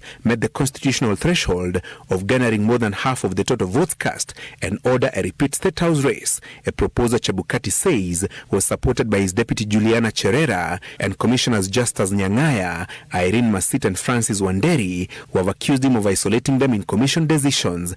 Commissioners Professor Abdi Yakub Gulie and Boya Molu and IEBC CEO Marjan Hussein Marjan, who are in Chebukati's corner, according to the Commission's chairman's affidavit, rejected the Security Committee's proposal. The runoff proposal, according to Chebukati, was seen as a win-win situation by the 4 commissioners, with Cherera suggesting manipulation of Ruto's votes by moving 233,211 votes from his tally to adjust upwards the number of rejected votes, a move he claims he rejected and was supported by Molu, Gulie and Marjan. The National Security Advisory Committee's proposal, according to Chebukati, were preceded by similar overtures by a team that had visited him at 3 a.m. on the same day, comprising AZIMIO La UMOJA One Kenya Coalition Party Executive Director Raphael Tuju, former Attorney General Amos Wako, and lawyer Chalombo. Bobu. Tuju and Wako, according to Chebukati, proposed that he moderates the presidential election results in Odinga's favor to avoid plunging the country into chaos. In the alternative, Tuju proposed that Chebukati and his team force a runoff, a move that would be adequately rewarded. He claims Cherera, Marsit, Wanderi and Nyang'aya supported the Wako-Tuju proposal, while his team of Molu, Gulia and Marjan rejected it. On the turnout in the presidential election, Chebukati defended the final tally he had declared at the Bomas of Kenya, pointing out that 14,239,863 voters were authenticated by the voter identification devices in 45,994 polling stations. He also defended the verification and validation of Forms 34A that were used to enter presidential results at the polling stations, and Forms 34B and Forms 34B from the constituencies. While asking the Supreme Court to dismiss the Odinga Karua petition, Chebukati says his officers were profiled, harassed, intimidated, abducted and blackmailed as part of the sabotage intended to scuttle the verification and validation of presidential election results at the Bomas of Kenya. Francis Gashuri, Citizen TV.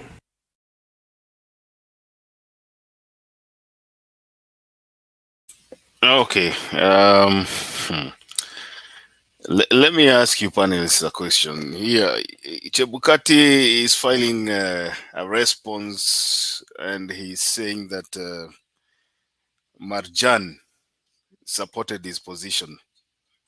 My question to you is, who is Marjan, and what role does Marjan play in the presidential election announcement? Perhaps mimi ndio sijui, labda Bob Papa utaniambia Marjan ako na role gani hapo? You know, that was also my question before you called it out. But one thing, Marjan works for the commission as in the secretariat, and he plays no role in the conduct of presidential elections. He only facilitates logistics. The logistics. However, when it comes to policy, it is the commissioners who make the call. So why was Marjan in that? You know, now Chebukati has created a kitchen cabinet, because I don't understand in what capacity he was there to deliberate on anything to do with the elections. So that comes out as something very, very, very, very fishy.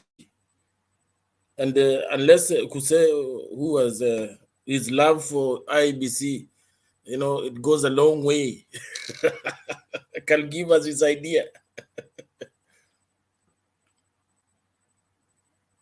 Makiadi, can say something. Yeah, go ahead. You see, Bob, Marjan is the secretary of the commission. He acts. He has no voting power in the event that they need either a unanimous decision or a total consensus or majority, whatever. He plays no role, but he is the secretary for the commission, but he doesn't take part in voting or anything. Now, to that extent, when these people, the so-called visitors, were to meet the commission, and I don't understand what role he was doing there, because they were not meeting as a commission whereby they need a secretary. This was not one of the boardroom meetings, no. This was Chebukati, if at all it is true. It was Chebukati meeting some visitors. So he had no reason at all to call the secretary. He's having visitors. It was not an official IEBC commission meeting. So, as I agree with you, he had no role to play there, if at all. So to say that he was on the other side, he was on this side, I think that does not explain much. But in terms of a role playing in the presidential tally, he's the head of the secretariat. He's the head of the secretariat. So This so-called tallying room where Chebukati disappeared and locked himself and stopped the other commissioners from going in and out the way they were doing with the other constituencies, I believe it is the directors at the commission and the heads of departments who are busy inside there with their ICT experts. And that is why I implored here yesterday that it looks like Chebukati was called in there. You know, he's the one who has the overriding passwords. The next person to him is just the administrators, the system administrators, and the ones who create users. Since this time they wanted to use Chebukati's password, he just went there, he put in his password and let the boys to do the work as he sits by. The door is locked. By the time he came out, he was ready with his 34C. I think that's what I can say regarding marijuana's role there. Thank you. Ngoja tuende kwa Stone PK, Bob Papa. Let's Stone PK. Thank you Richie. Papa, wacha niulize hii swali ndogo tu alafu ukuje. Let me ask all the panel. There is this question that is going around, allegation. If all or any of you was a candidate, presidential candidate, and you have an opportunity to collude or have an opportunity to put in your request through uko kwa choo na Chebukati, would you ask him to maneuver results for you to have a rerun with your opponent, or would you request for a clear win?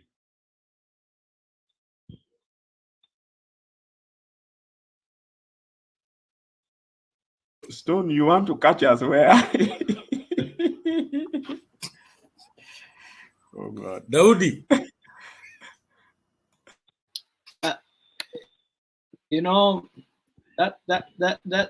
That is stating the obvious, but in the court of law, you have to prove it. I mean, if I'm asking you to cheat for me, I would want to win, right? Roger Daudi, don't kujaribu usikue kama KK. Answer questions ya AZIMIO. These guys, when they stole the things, they were not very wise in stealing it. I mean, they had a lot of time to plan it, but there's smoke everywhere. So it will burn them, So in fact, the problem now is we can see what happened. It's just that we have to prove it. And that's the hardest part. Thank you. Unless Bob Papa wants to answer it differently. Endelea, Bob. Endelea. Yeah, I want to mention something.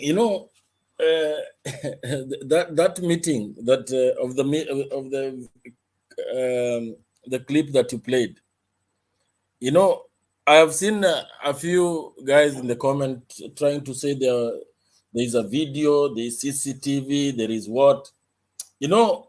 I think yesterday was the last day of filings. And as far as I'm concerned, even the Chebukati response did not have any annexures to that effect. It was pure hearsay, and I don't think he can prove, because I've looked at the paragraphs where he has mentioned those people, and there is nothing of that nature. Now, let me bring it to another angle. On the contrary, a few minutes ago, Kuseo said that this is a very complex case, but I want to tell Kuseo that this is a very simple case, especially going by the response of the Commissioner Nyangaya. And I don't know whether you have that copy of that affidavit that is so Kuseo, but I would want you to concentrate on paragraph 35 up to 44, because here he clearly, I don't want to read them because there is 141 which is very long, but is rather longer than the rest. But he clearly has said, he has talked about how one, he's the chairman of the ICT committee of the IEBC, and sometime before the election, or no, in midstream the election, Chebukati told him to stop what he was doing in the ICT department and just relegate himself to protocols, which he found it very strange. But however, he was sharp, and in his affidavit, he managed to retrieve the logs of the server from 1st of June to up to the end of the election. This is going to be very, very vital, and he has invited the Supreme Court for scrutiny, so that he can prove his claims that his claims are true. And I don't see how Chebukati can escape from such a thing, or that commission, because the logs will clearly show the people who had infiltrated the server, the time, their IP addresses. And the funny thing is that maybe they think that they probably can go and destroy those records. One thing you cannot destroy is data that has been backed up in the server, because there's a backup in the cloud. So I want to believe that they are very much cornered, unless they have, maybe they might make it a second attempt of refusing to give access to the server. That will be fatal for them, because I think that court will punish him severely if he attempts to refuse to give access to the server. So it will be interesting from Tuesday. It's salivating. In fact, I feel like mate imejaa kwa mdomo. I'm really waiting. Yeah, thank you for that. Back to you, Makiadi.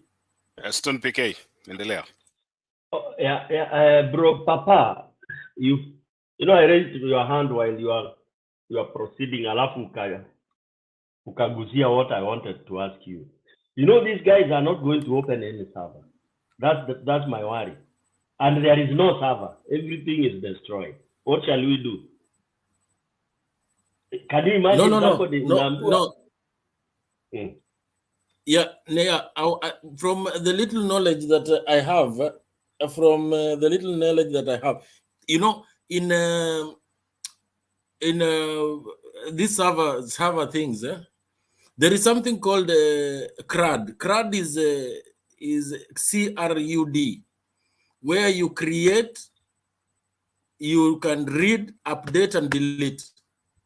Now, the IEBC server is such, it should be such that you can create and read. But apparently, there are people who had access to that update and delete. In some places, if you look at there's something called a SQL language, where you will see create, sometimes select, you know, some funny language. But, you know, any server in this world, especially in the institutions like IEBC, banks, what have you, there is always a backup in the cloud. So even if you physically, physically destroy that, the people who have supplied you with this equipment, they definitely have a backup in the cloud. So the people who support you with that. So as long as you have the login credentials, you will access whatever information that is there. So hapa ni kufinya tu Chebukati. Supreme Court imfinye Chebukati mpaka atufungulie hiyo mlango ya hiyo server. Bob Papa, unaweza take this to the bank. These guys will, yani ni kama unaambia mtu ajianike. These guys, they have destroyed everything. These guys want chaos. These guys cannot give you anything that will show trace. All what we have is the papers they brought there. Then the Supreme Court will be left to wade in the mud. They want to throw us into that. Have you ever fought with a madman? Ushawahi kujaribu kusuppress a madman? Hata ukimpiga ngumi gani? Because he's mad. This is a criminal entity. And you know, that is why it is so dangerous. This is a criminal entity. Look, just look at Boma scenario. That should give you answers. Tuaje ati server iko sijui IBC server sijui Stone, what you are saying is that does it mean this case can't go on? From what you are saying, if that's the case, no, then what I'm no saying, case. what There I'm will be no saying, case. the judges, that's why it should take 2 days. Just a minute. You know why I'm saying that? Because listen to the pleas which AZIMIO has put forward. At least more than half of them requires visiting the server. So if you are saying there is nothing, well, then where are we? Where are we going? You know where we are, Kuseo? When I tell you, nikikwambia kuna mbuzi yangu kwako in the court wa pale ya village, wazee wanasema twende, then you refuse. You know the judgment just comes when ni mwizi kwisha. So they will refuse because they have no server, they have destroyed. Then it is Supreme Court. That's why I see Baba being declared the following day. It is simple as that. And that is what these guys should have done, Maraga. When they were told to open the server, they came back in the afternoon, refused to open the server, which should not have gone for rerun. Yeah.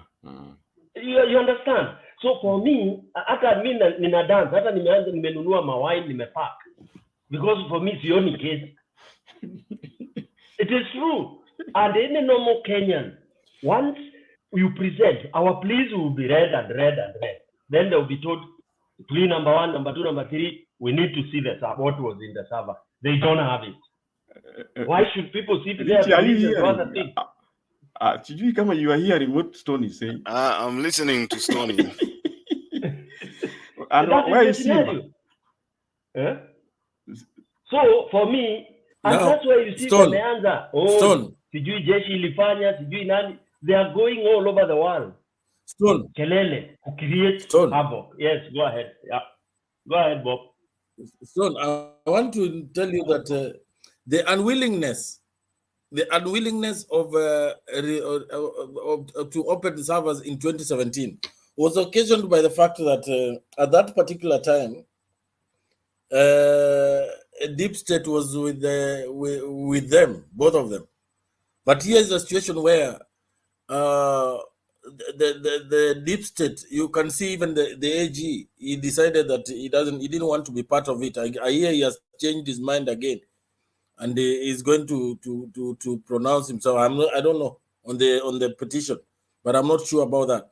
But here is a case where when the deep state is not with you, the government, the Kenya government can always request the suppliers of that of those services to give us login details using cloud, even if they have physically destroyed that server, because a server is basically a computer that can withstand some serious conditions.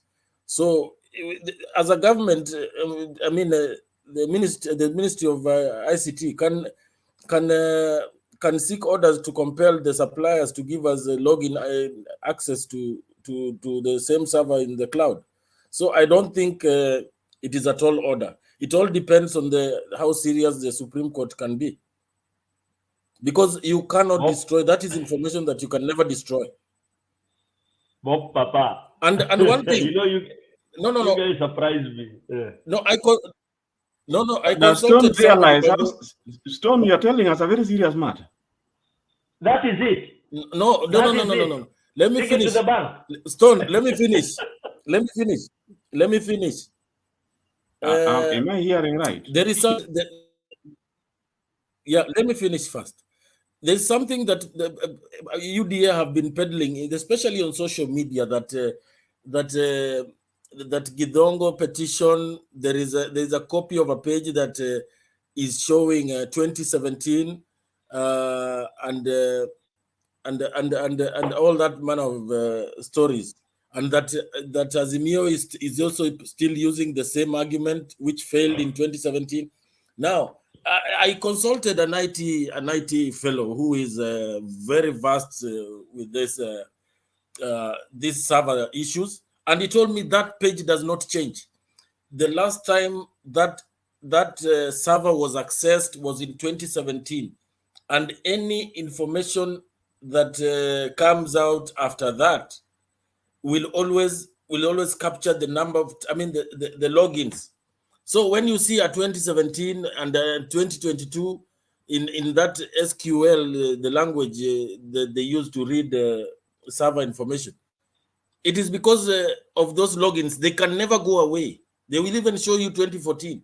So those people who are telling you that this information can disappear, it can never. So Stone PK, you are scaring us and you are misleading us. We will meet on the 5th, bro.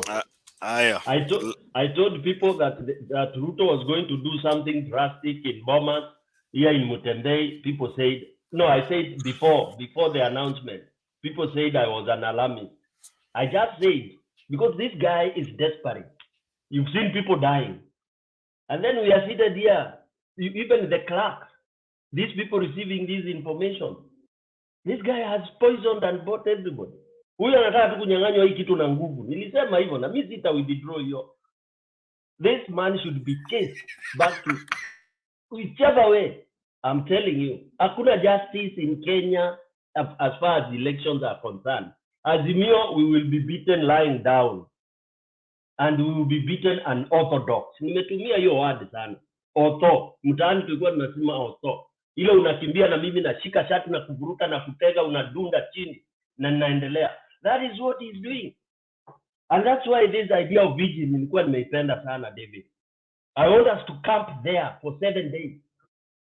Tukingojea alternative ile ingine tunasema. Hatutaki kutaja. This is, sasa we are at war, guys. We are at war. Thank you. History ya vigil Stone PK. Sitaki kusound kama pessimist, lakini naweza tamani uniambie objective ya hii vigil ni nini? Objective ni ile mtaani nikijua Makiadi anaendanga na demo wa mine, najua kwenye. Napitia hapo nimetoa shati uone kifua. So that you don't dare ever nisije nikakupata hapo.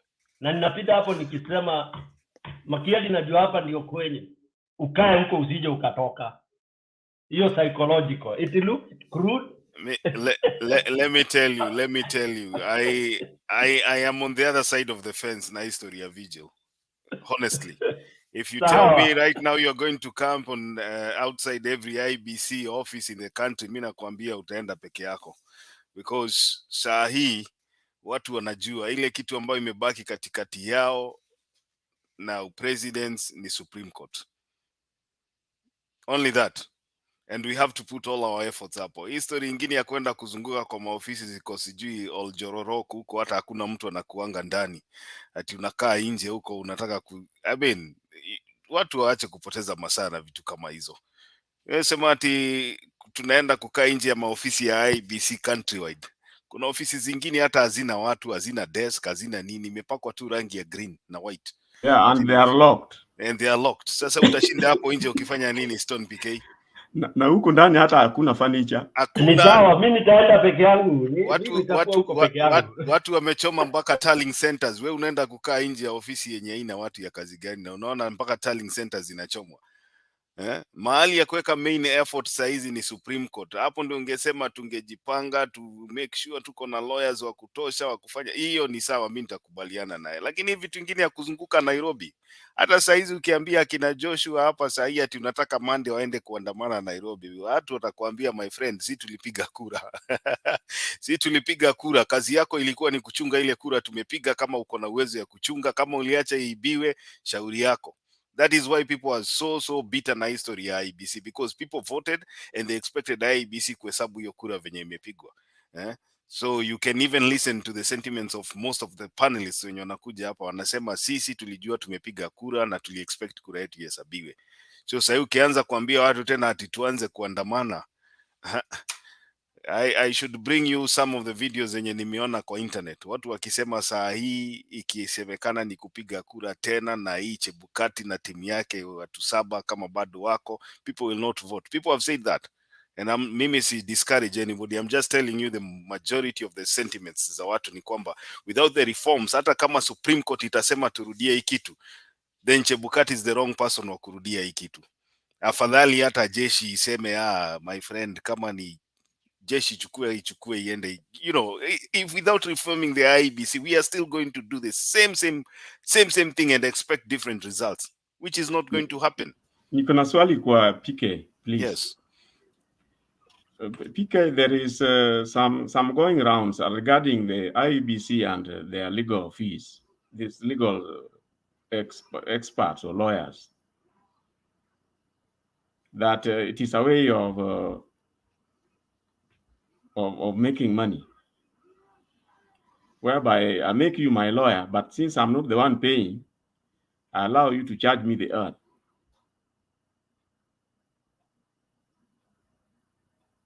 Isn't that obvious? Didn't we say IBC is a criminal? It's obvious, Kuseo. So if you think 40 billion was for elections only? No, I'm talking about the fees they are preparing to pay the 23 farms, legal farms? 28 farms. Yes. Law farms. Yes. It is. There are talks that it is a scandal. Yeah, within IBC, yes.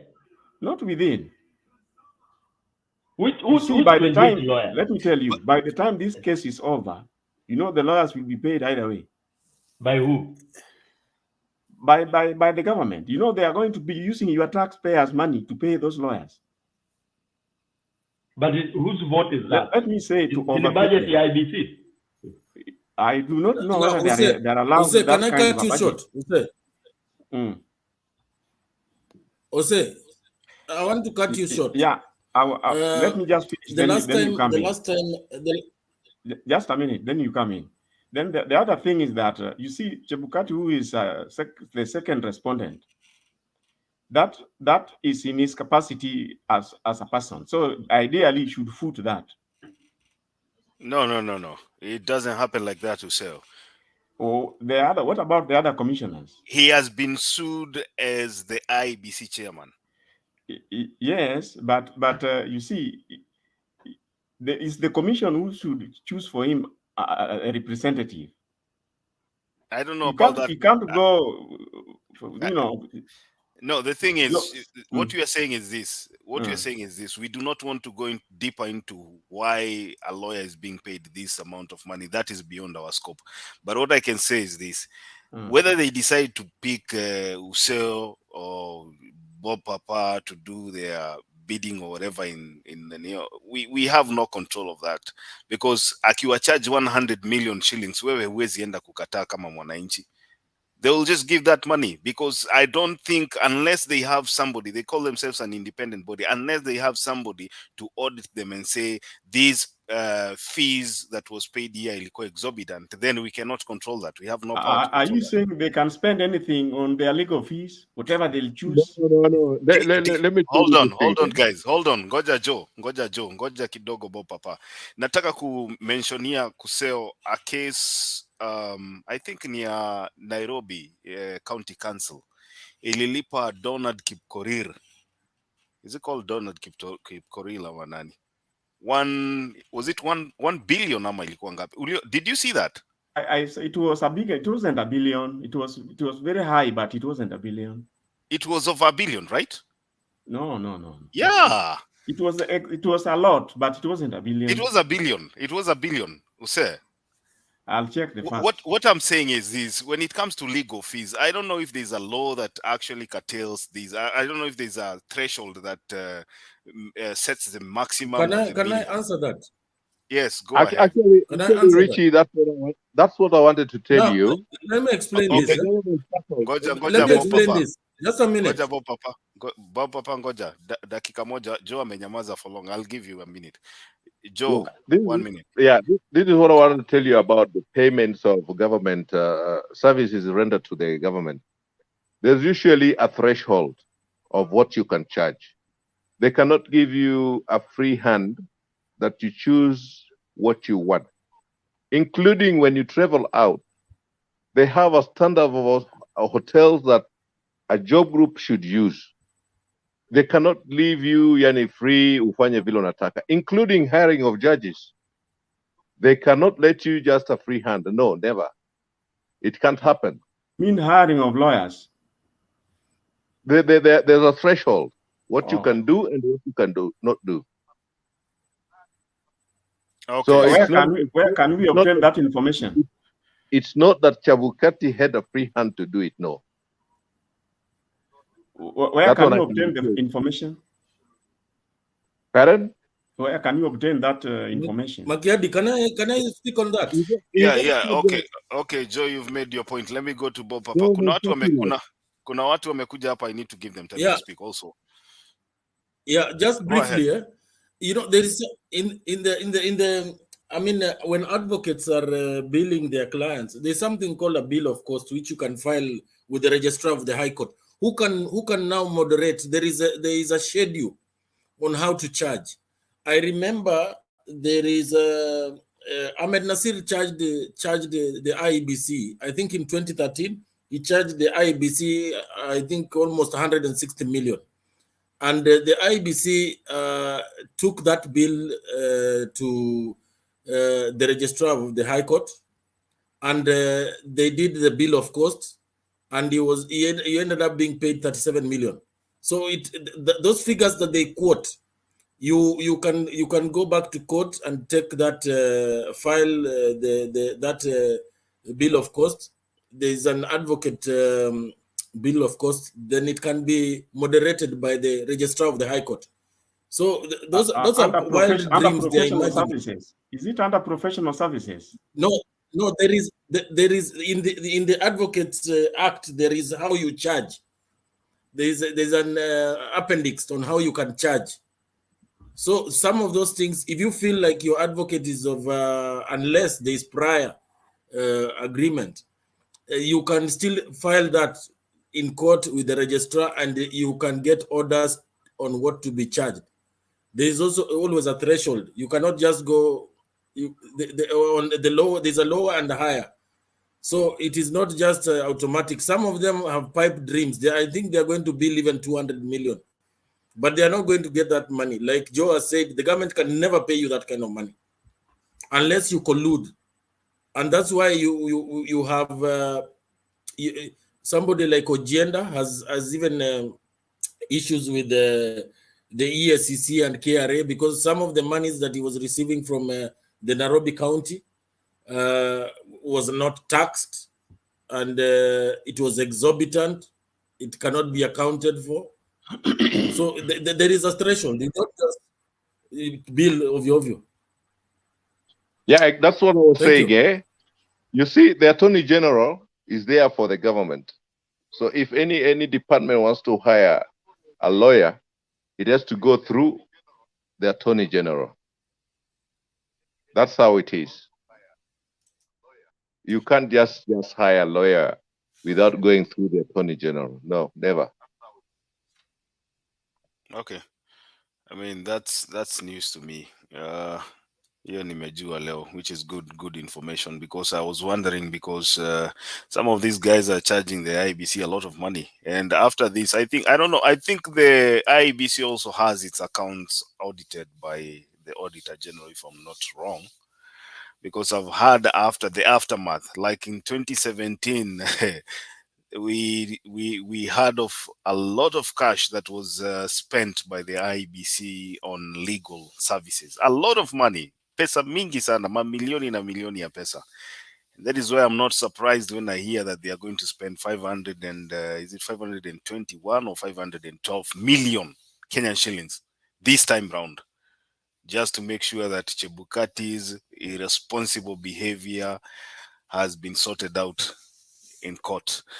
Wacha niende Simba Netaya, ulikuwa hapa. Wacha niende kwa Joshua, Mark na Mogoi, lakini Joshua kwanza usiongee. Wacha niende kwa Mogoi, najua alikuwa hapa akadrop, alafu nitakuja kwako. Mogoi, 3 minutes.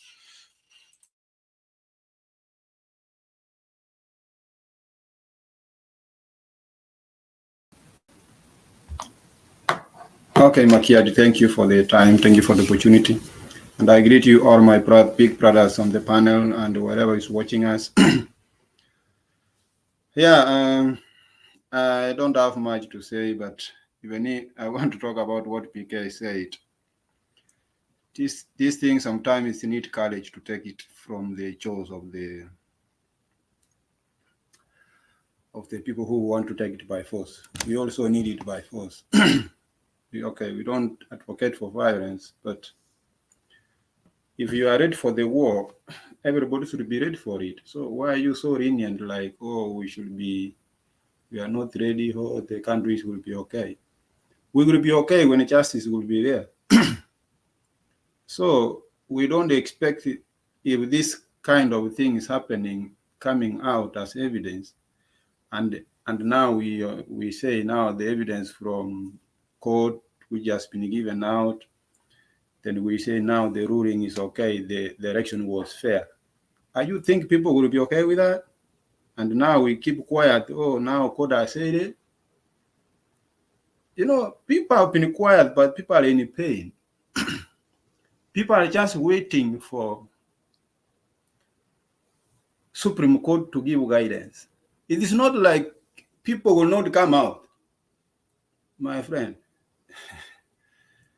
You know, you may see people just walking, being quiet, but you think, oh, nobody will come out and say anything. Because the leaders have chosen it the right way, it is not like they are a coward. They have told us, let us go the right way. We used it 2017, it worked. And they are using it the right way. But we are expecting the right decisions. 2017, it was a right decision. So let us hope the Supreme Court will give the right decision which will make the country accept and say, actually, they have done a good job. If they can go to the server and bring out the real result, and we agree, or the lawyers agree this was the real result, which was sent to the IBC server, and they tally it and bring the correct figures, and they say, according to the server, the winner is Ruto with this figure, we accept. If they come and tell us from the real server, the winner is Raila, we will accept. We want, people want evidence which will assure them that election or what you are giving them as a result, it is what they voted for. Everybody will be okay. But don't truncate us with peace, like, oh, we need peace. Peace is there when everything is done in the right way. You know, I don't know our leaders, how they want to take Kenyans like fools, even if you have been given a job with a lot of billions of money to run an election which could make country go forward. Here you have been, you know, the IBC, they have screens where they were supposed to display the result from the beginning of receiving those from 34As. They could have started from there, be open. Why were they hiding them?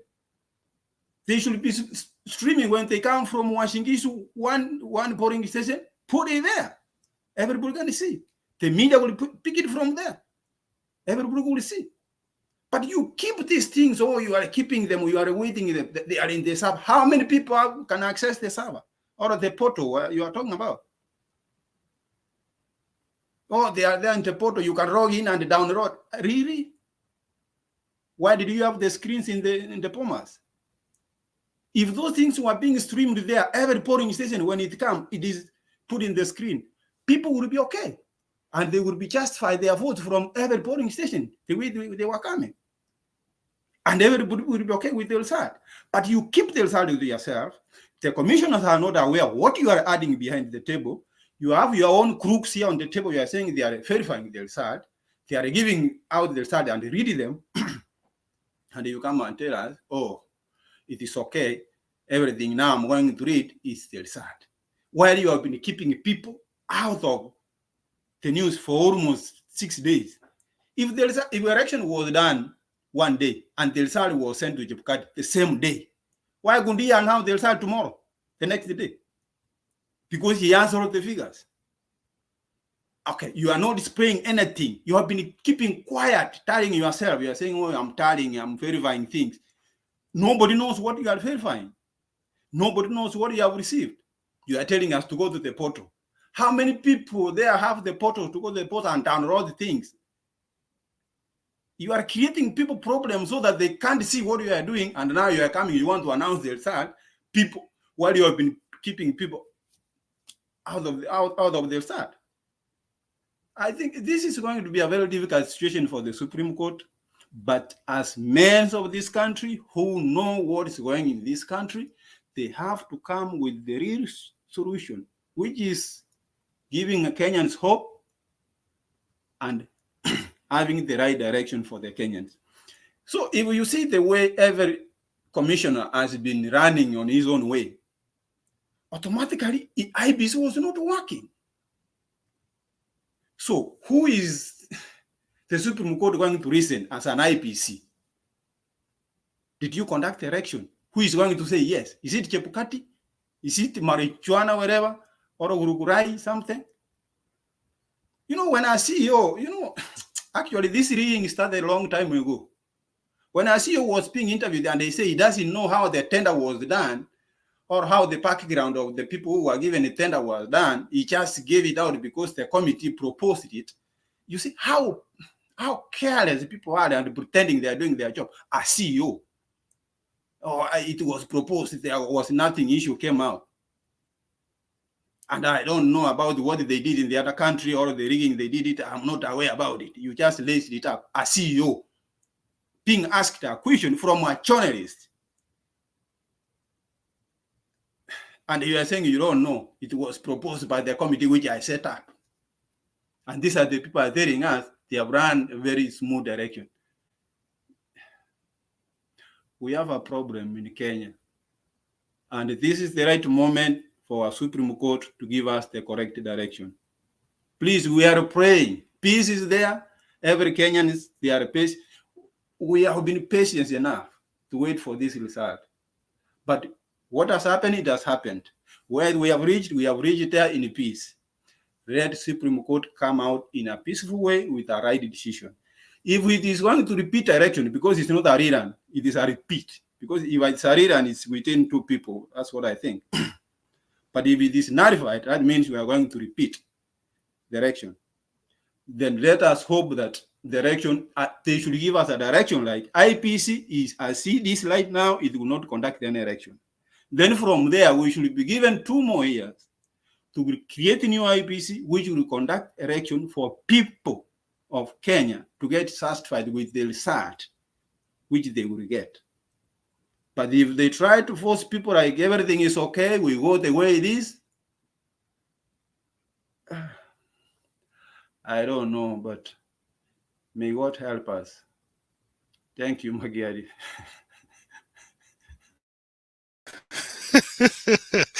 Mogoi, unaonekana ulikata tamaa mapema sana, lakini ni sawa tu. I understand your pain and frustration. Most of us unajua imechukua muda mrefu sana kurika.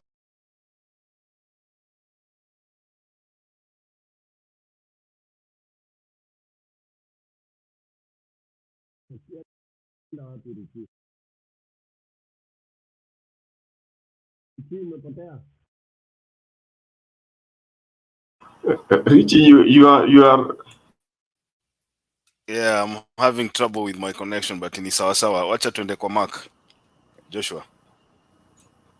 Yes, habari yako Richie, Bob, Kuseo, Joe, Stone PK, Mogoi, Simba, Jam, I don't know what. Now, I just want to read on the something that you were discussing about mambo ya fee ya lawyer. To me, I think that sometimes as Kenya we are very unfair to each other.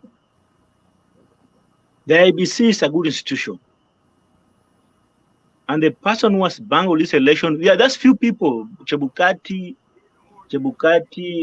Gulie, this 4 commissioners and some maybe junior staff, Wadogo.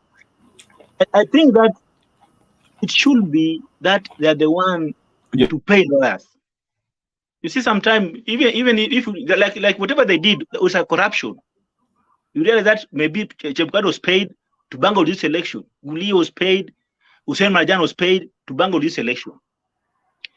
So now it is those individuals that they should be sued in court, and they should pay their own lawyers. So such that next time, if you're a chairman, you're going to be serious, because you know very well, if in any case I bungle this election, I'm the one who's going to charge. I'm going the one who's going to pay the lawyers. So you find yourself very tight situation to bungle election. But now you realize that to bungle election, you know very well that your lawyers are going to be paid by the taxpayer kitty. It is Chebukati, Gulie, Hussein Marjan, Bulo, and the rest of some few staffs in IBC who bungle election. We have so many IBC who are they're staff of IBC, but they're very innocent. So to me, telling us that it's taxpayer money to pay these lawyers, it's very unfair. And it shouldn't be like that, because now we are misusing. They'll pay fee to 2017. Elections was nullified. Sometimes it's very unfair. It's very unfair. It should be that if you are a chairman of bungle election, it's you to hire your own lawyer to stand with you in court.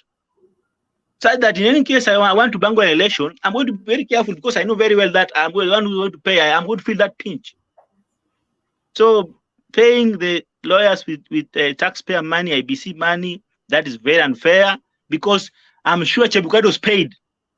Your pesa rural lipe na lawyers. Because this is a corruption case. You cannot be corrupt to bungle an election. So to me, hiyo nimekataa, and I'll refuse until the end. And then me sometimes I blame hii kitu kuachwa iende Supreme Court, because Supreme Court are human being. What Maraga did in 2007, Maraga is a very straightforward person. I've dealt with Maraga one-on-one in church. Even in church, Maraga with other elders, he could tell them, no, this is wrong. Maraga was a very right, independent mind person. So to me, going to Supreme Court, people thought that whatever Maraga did, Maraga is that's why even at the time I was being interviewed for this job, he told them that if you are going to interfere with my church, then don't give me that job. He was very straightforward to them. And later he was given that, because he stood that me on Sabbath, I cannot work on Sabbath. So Maraga is a very straightforward person. I've never dealt with Manakome. So this issue to be led to go to Supreme Court, to me, I sometimes I feel very bad. The only thing that these people could have done, and sometimes I tend to agree with Tom, than letting this thing to go to Supreme Court. They ought to have created constitutional crisis by arrest Chebukati, because they need Chebukati to announce this thing. They ought to have arrest Chebukati, waeke Chebukati ndani. Your time you announce him elapse, so that we have a constitutional crisis. But them allowing Chebukati to declare Ruto as a president, now we are going to Supreme Court. Our only hope is Supreme Court. I'm telling you, Supreme Court may give us a bombshell like what they did as to 2013. And that's what Mutunga did. The human being, and Ruto, I'm telling you, Ruto has power to corrupt even those judges. But 2017, Maranga told the judges, now, in any case, you are going to defend what is wrong, then you're going to carry your own cross. So that time, judges knew very well that in any case you mess up, I'm going to carry my own cross. So they were very conscious, because Maranga is a very straightforward person. I don't know Mathakome, the way he has handled issues, but allowing this thing to go to Supreme Court, I know you sometimes want to follow rules, but sometimes if you realize that somebody is using orthodox way, Ruto used his orthodox way and orthodox mean to capture power, and he can still do it in the court of justice. Like now, I'm hearing that he's using some junior staff to interfere with the evidence in court. So to me, allowing this issue to move to Supreme Court, I know we are a peaceful country, but they ought to have not allowed. And sometimes I tend to agree with Oldamo Olakina, though he was alone, But if you could have so many people who were there, they could have made sure that Chebukati Ange declare that thing. Ange declare, because allowing Chebukati to declare that thing, now we are moving another step of Supreme Court. There are only 7 judges. Those 7 judges, Ruto can just make sure that ameshika wanne peke yake.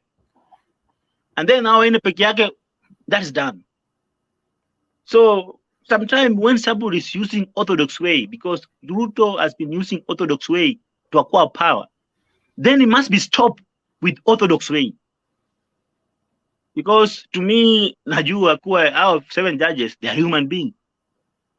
If Ruto manage kushika IBC, akaweka Chebukati kwa mfuko, na Hussein Marjan, CEO, na other commissioner akaweka kwa mfuko, what are those judges for? What are how my judges? It's also human being. So people have a high expectation on our court because of what happened in 2017. But that time, Chief Justice was David Maraga. Now we have Martha Koome. And the only person who can make things straight is Chief Justice. If you have a weak Chief Justice, the way you have it in 2013, that will be the end of us. And then after that, now you must accept and move on. So to me, nasema however much iliruhusiwa kwenda, they ought to have not allowed Chebukati to declare that thing on that day. But my wish ni kuwa this thing to be nullified. But the way Mogo is, amekufa roho, mimi pia amekufa roho.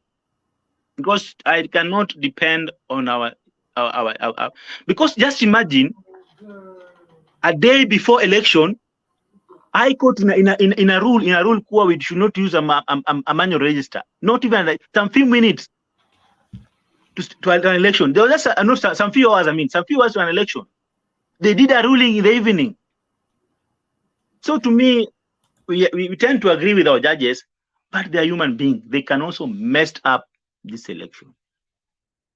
So allowing this election to move to that stage, to me, it's very wrong. Walisha ruhusu kaenda huko, so tupambane nayo. Na in any case, Supreme Court itamua kuwa it is Ruto, we'll have to accept. There's nothing we can do. I know we can use other means, but as a idea, it against Raila, kwa sababu Raila ataambiwa kuwa you must tame your people. Raila must, as a statesman, is going to say, now we have to accept and move on. The way he did it in 2013. And then I saw the respondent, IBC, the way they were trying to respond on the issues that were raised by Raila and other petitioners. And the response ilikuwa mambo ya, they're only talking about that they want security advisory involved, surely. Yeah, sometimes you are asking yourself, we don't want to hear what we want to hear. We want Chebukati to come with the original forms, Form 34As, and then with Form 34B and Form 34C, aweke chini na verify. Hii mambo ya kuletea mambo ya security advisory, I don't know, Truju came to me, I don't know. Those are just to divert our attention. And then atuambie, how did the servers were infiltrated? That's what we want to hear. But now we are telling us different things so that ionekane kuwa Raila wanted to use the state to rig him in. No, sometimes tunachezea sana wa Kenya because they wanaona kama we are very soft. But whatever the respondents, hata ukiangalia the respondent, ni same the one na ile ya UDA, that Raila want to force a rerun. And I think the lawyer ambaye aliandikia the respondent ni same lawyer ambaye aliandikia UDA the affidavit. So we don't want to hear mambo ati I don't know, Tuju came to me, they just stories, long stories, and then they wanted, like for Gulie, he gave a long story, I don't know what, and then Raila want, no, we want Form 34A for whole polling station, original one, Form 34B, original one, and Form 34C, original. Weka kwa meza. And they don't even have to hire 20. I mean 25 lawyers. No, you just come with those forms. That's your evidence. These are forms. They are original, signed by your agents. Verify it. Game is over. But now wanatuambia story nyingi mambo ya I don't know what state wanted to. No. Sometimes sometimes we get a because personally, like me, I'm frustrated. Since that day, I've never even watched a news. I'll only watch news after wakati kesi inaanza. And mtoto wangu anauliza, excuse me, mtoto wangu anauliza, daddy, what has happened with you? They're also being affected because hata TV siangali, maybe the thing daddy amekasirika. So they don't know, they're also being psychological tortured. So this thing has really affected so many people. Personally, I'm affected. And for allowing this thing to move to Supreme Court, it was very wrong. Watu wange stop this thing, whether hata kama serikali ingesaidia come in, so that we can have constitutional crisis, because Ruto is using orthodox way, and the only thing to stopping is also using orthodox way. So that's my take. It's very unfortunate what to go Supreme Court. There are only 7 judges. Wanne peke yake tu wachukuliwa waweka kwa box. Game is over. Thank you very much. Sawa, niko na shida ya connection lakini I hope ita stabilize. James, umekaa sana bana, nimekuita wakati mwingine ukusikia. Can you give your submission? Ama uko busy? Unmute your microphone.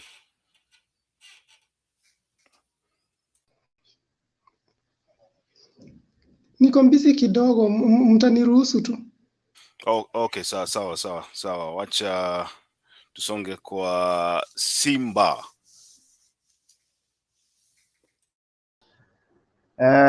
Asante sana Makiadi, lakini leo utaniruhusu nitofautiane na wewe kidogo on one account.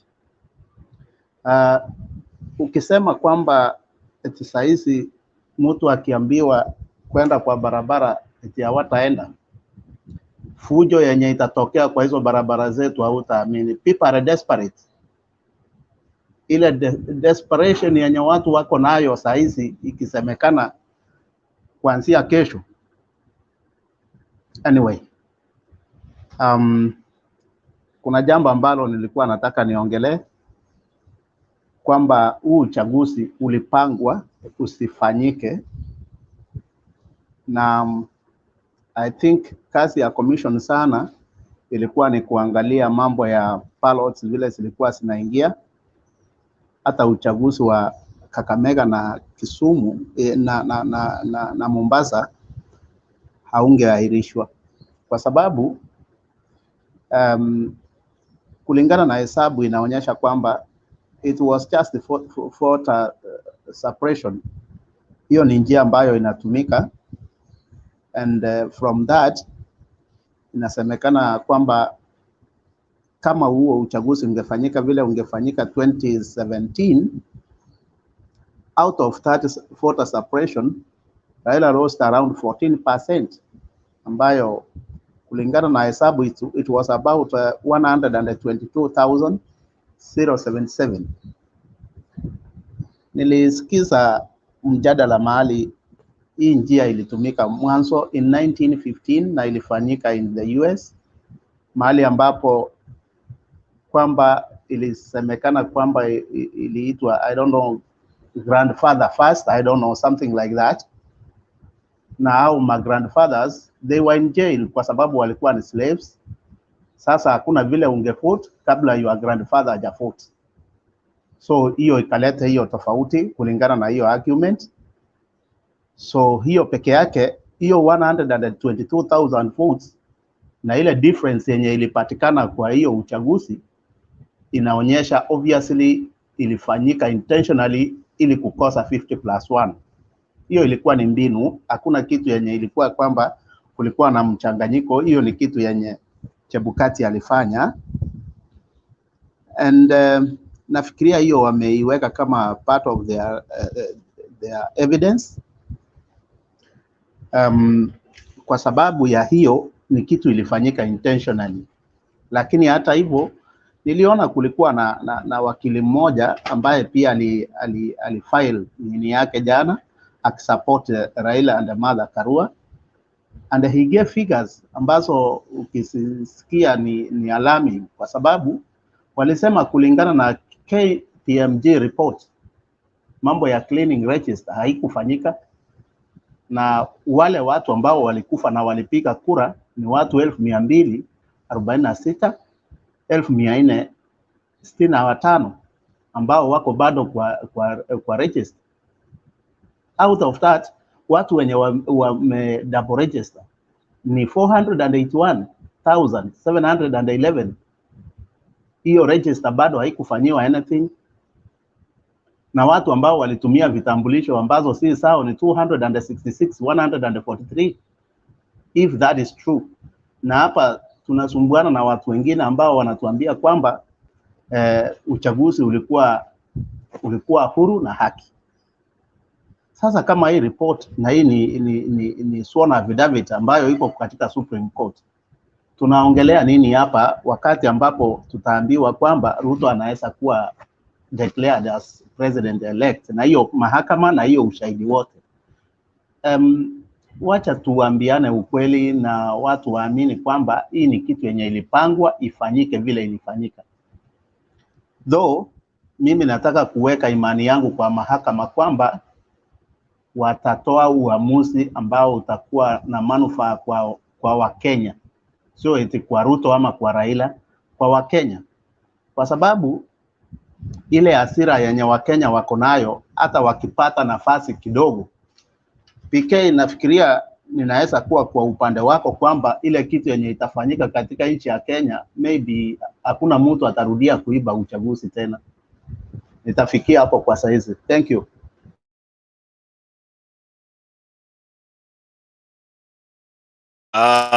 Shukran. Unajua Simba, mimi nakubaliana na wewe, kuna watu ambao wako very frustrated, and it's not just them. Hata mimi na feel frustrated, but my question was in the aspect of what we are calling a vigil, 1 week vigil ya kukaa nje ya maofisi. What is the objective? That was my question. Perhaps unaweza niambia hiyo. Kwa ofisi hakuna issue ya ofisi hapa. Kuna targets ambazo zinaweza wekwa, na hizo ndio zinaweza faulu hata zaidi. Major highways, unaenda kufanya nini kwa ofisi ya serikali? Una cut off nini na airports. Bas, hakuna kitu kingine itafanyika. Unajua Kenya hatuna njia nyingine, ni hivyo tu, na hakuna kitu itaendelea. Makiadi, what was the objective ya Machozi Monday? I'm just wondering. No, this one is different. Did you read that fake whatever? No, Rich, I think we have gone off the topics. No, we are still speaking. We are still speaking something to do with forcing the IEBC. Kuseo ni muoga sana. Kuseo, wacha hiyo uoga bana. You see now what Stone is asking you. You see what Stone is asking you. Stone is anajaribu kukukona. You are going to get cornered and No, he's not going to corner me kwa sababu tumeongea hiyo in relation to ile whatever ilikuwa imetoka kwa Azimio Secretariat ambayo ilikuwa fake, yenye tumesema ni fake hapa. Walikuwa wanasema they hold. Kama ni hivyo, jibu hiyo Machozi Monday then. Yeah, you know that one, hiyo ilikuwa strategic. Sahi strategy ni nini? Stone PK, sahi strategy ni nini? Ile wakati ilikuwa ni kutoa akina nani? Ngoja uone. Hii jamaa wa CCK anaitwa nani? Ngoja uone. Hii kijana hii alipatiwa kazi huko, sijui kama CEO. Chiloba. Ngoja. Sasa saa hii munataka kung'ang'ana na huyu mzee Chebukati, na Supreme Court inaenda kumalizana na yeye. Ni wa nini? Hiyo wewe ndio unaamini hivyo. Bomas ulichelewa kwa nini? Mimi ndio nakuambia. Umewahi kwa nini wewe? Ngoja nikuulize Stone PK.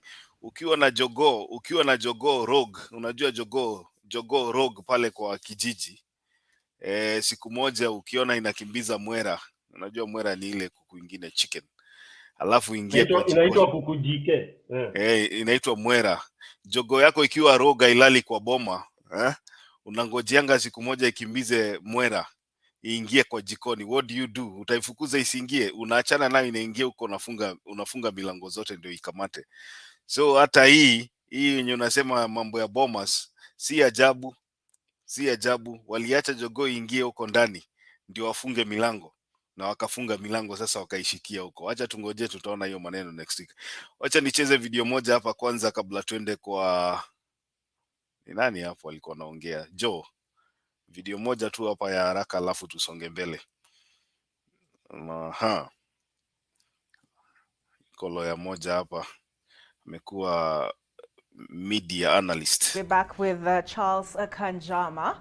Charles, I asked the question before we took the break. What does this mean moving forward? Should the Supreme Court, my understanding of the Constitution has two options. One, either uphold the presidential election results as announced by Wafula Chebukati, as declared, as announced, and William Ruto having been declared president-elect, or call for fresh elections to take place in 60 days. Are those the only two options they can go, only two roads they can go down?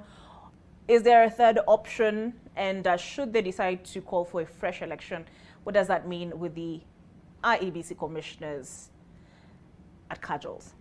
So there are two probable options. In other words, the likely outcomes is either they uphold the win of William Ruto as declared by the chair of the commission, or they nullify it as requested by the petitioners, the AZIMIO team. That is really the two probable options. There are other options that are possible, but unlikely at this stage, based on a review of the documentation. One is it could happen that they review the documentation, they do a retally, and they say that neither party got 50% plus one, which will still amount to taking us back to election, only that it would be a runoff. They could also do a recount and retally and say that we are convinced that Raila Odinga won and declare him the president-elect. But that is unlikely based on the contents of the petition that has been filed by Raila Odinga. Not the prayer, but the contents, because they are challenging the credibility of the entire election process. The dissenting commissioners are also now questioning several things that happened before the last 6 hours, because as observers, we had the idea that the split between the commissioners was in the last 6 hours. They are now dredging history, which is basically undermining the integrity and the kind of like togetherness of the commission. So what would happen if the court was to declare that we need to have either a repeat election or a runoff election? We have only 60 days. And I believe that the Supreme Court judges, if they were to make a declaration to go for a repeat or runoff election, would have to give what we call consequential directions or guidance on how this could be done. Because the Supreme Court judges are not blind to the fact that the commission is now irrevocably split. There's lack of confidence, not only among the commissioners, but the other stakeholders of the electoral. Haya, maneno ndio hiyo. Mimi nimekuambia Stone PK, hii commission inaenda kuwekwa ndani. Watu wangekuwa wamepima uniform saa hii. Chebukati atafutiwe kaptula mrefu striped na book room mapema. Apeane diet specification yake, kama kuli matumbo, aseme atakula na nini jioni. Watu wanaenda kamiti. Yeah. Wewe ndio unaona hii kitu haiwezekani. You know last time 2017 hawa watu waliachiliwa namna hiyo. This time round, sidhani kama itakuwa kama 2017. I'm telling you. Last time tulifanya blanda, Maraga na watu wake hapo wakapotea, hata second whatever, the second petition. wakati walitakikana kumake a judgment. Ilikuwa ni second petition ama ilikuwa nini? Maraga peke yake ndiye walionekana. These other guys ulisikia mmoja ameenda kutibiwa London, mwingine amepeleka mtoto boarding school, hawakuonekana, wakapotea. But you can see consequences ya negligence yao, ndio hii tumerudi tena. Yeah, go ahead Stone. Alafu niende kwa Sir. Bro Richie as the panelist, what makes you so confident that the Supreme Court will be fully constituted, will be full from day one? What is giving you all this confidence? When you had akina Mwilu, wengine wamekuwa wagonjwa, and these are Supreme. Remember, they are not God. They are not God. And Ruto is a God in Kenya. with small g, and he's a devil in Kenya. I don't want to raise to be, kukua nimeweka my hopes there, because you see, I think nimeona mwisho wa Kenya. Mimi at my age now, I've seen mwisho wa Kenya in terms of evil, in terms of lack of obeying law. Bombers ilikuwa mwisho wangu kuona, and then killing people, and then people are killed, officers are killed, na tunyanyamaza. Chebukati ndio huyo anaenda anakula matunda, anakula hii nini ya Uganda inaitwa nini huko, mnyonyo, anarudi, is flying in and off, enjoying. Kenyans, and you are here discussing, tungoje tungoje. Stone PK, nitakuambia kama kijana ule wa Maumau anasema usituuzie uoga sisi. Ndio nawauzia. Naibu wa rais anasemanga usituuzie uoga. Utatuuzia uoga hapa. What I can tell you is this. Hii mambo ya fully constituted sijui nini, you don't need all the judges kuwa pale. Majority ya judges wakiwa kuna threshold ya what constitutes a quorum. Quorum ya Supreme Court ni watu wangapi? Unatuzia uoga hapa sasa. Mimi nimekuambia watu wapime vinyasa. Mtu kama Chebukati utakutana na yeye Kinyasa Kamiti kama unatembeaga hiyo Kiambu Road. Kamiti si ya watu wa KK. How many KKs are in Kamiti? Watu wa Ruto wangapi wako Kamiti? Haya, huyu ndiye atakuwa wa kwanza. Kuseo, dakika moja niende kwa Joshua. What I would like to say is this. You see, people should appreciate the Supreme Court. And I do not really agree with this Kanjama fellow, because you can't tell the people here that the Supreme Court has two options. Who told you? This is the Supreme Court.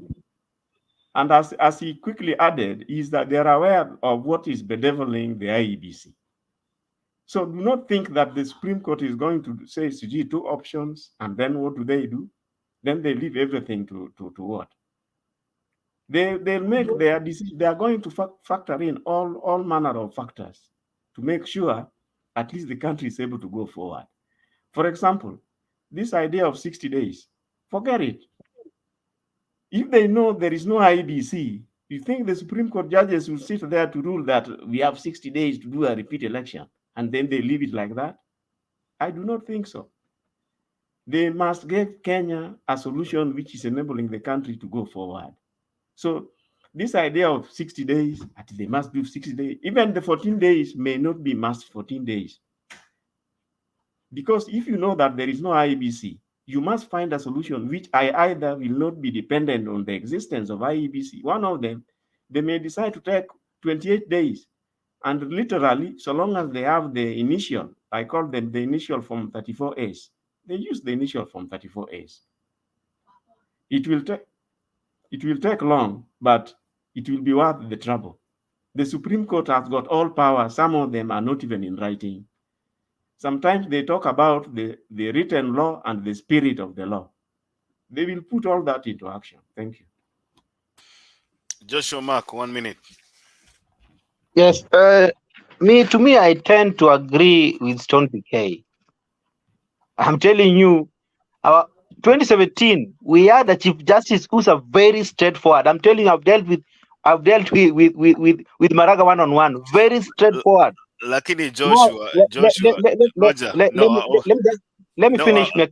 I will not let you cast aspersions upon a Chief Justice who has just been appointed into office, who has never.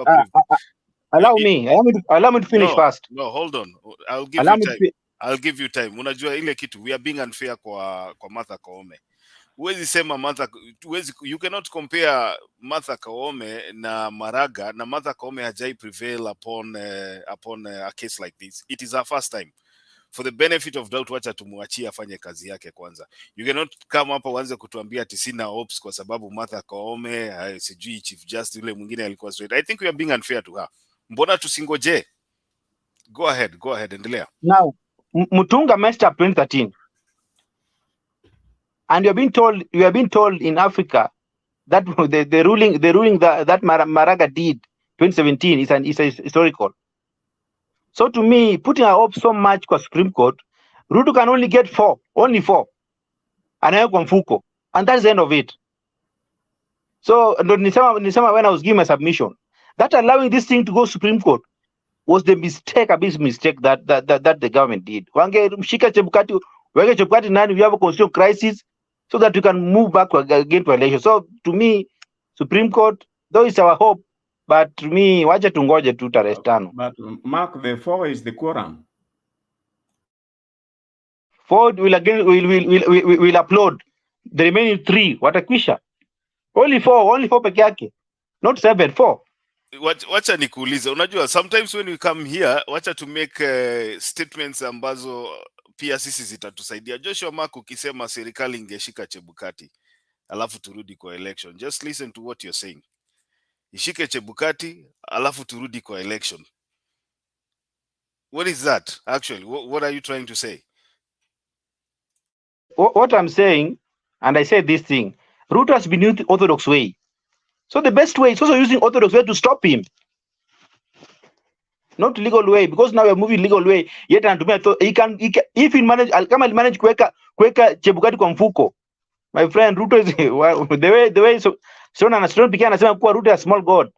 That man is very powerful in terms of corruption. I agree with all the other statements zenye umesema, lakini tushike Chebukati alafu turudi kwa election. Who has the power to order you as a voter to go back to the election, to another presidential election? It's the Supreme Court. And that is what Uhuru Kenyatta and whoever is there wanafuata sheria. Vile tu umesema, it's okay, wacha William Ruto atumie hiyo whatever unorthodox, but you cannot force people to go back to an election bila kupitisha hii kitu kotini. Sheria inasema ya kwamba kama unasikia ya kwamba uko aggrieved, you have to go to court, and that is why Raila Odinga decided to follow the process. So when the Supreme Court decides people will go back to the election, to another election, then the issues of Chebukati will have to be dealt with from there. Lakini as of now, huwezi sema tutashika Chebukati tuweke ndani na turudi kwa election. No, before declaration. Before declaration, before I declare that Ruto, ndio nasema angeshikiwa that time angeshikwa. But aliachiliwa kadeclare Ruto. Under what law? Stone PK, nini yako iko na issue, device yako iko na issue. Under what law? Makiadi. Yes. Wajua mi nasikiza vile Joshua naongea na Stone PK. Their way of thinking of handling issues ni kama iko sawa sawa, yani they are like together in their thinking.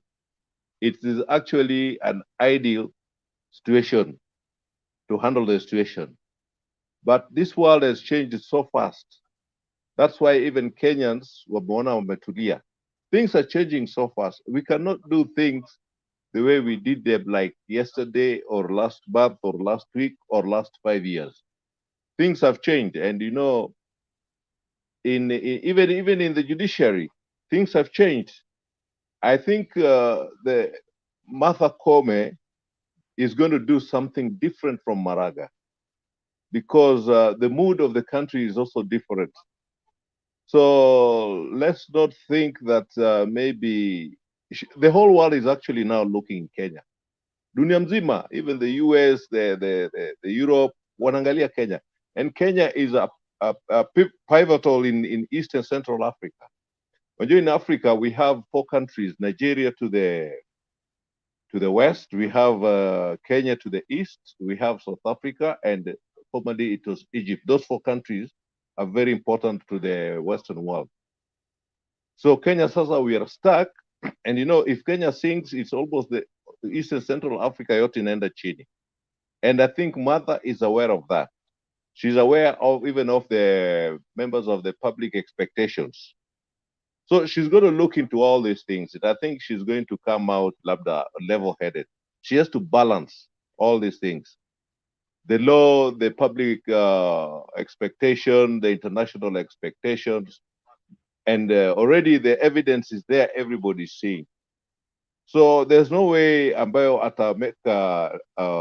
they'll make a ruling ambayo ni outrageous. No, it has to be balanced.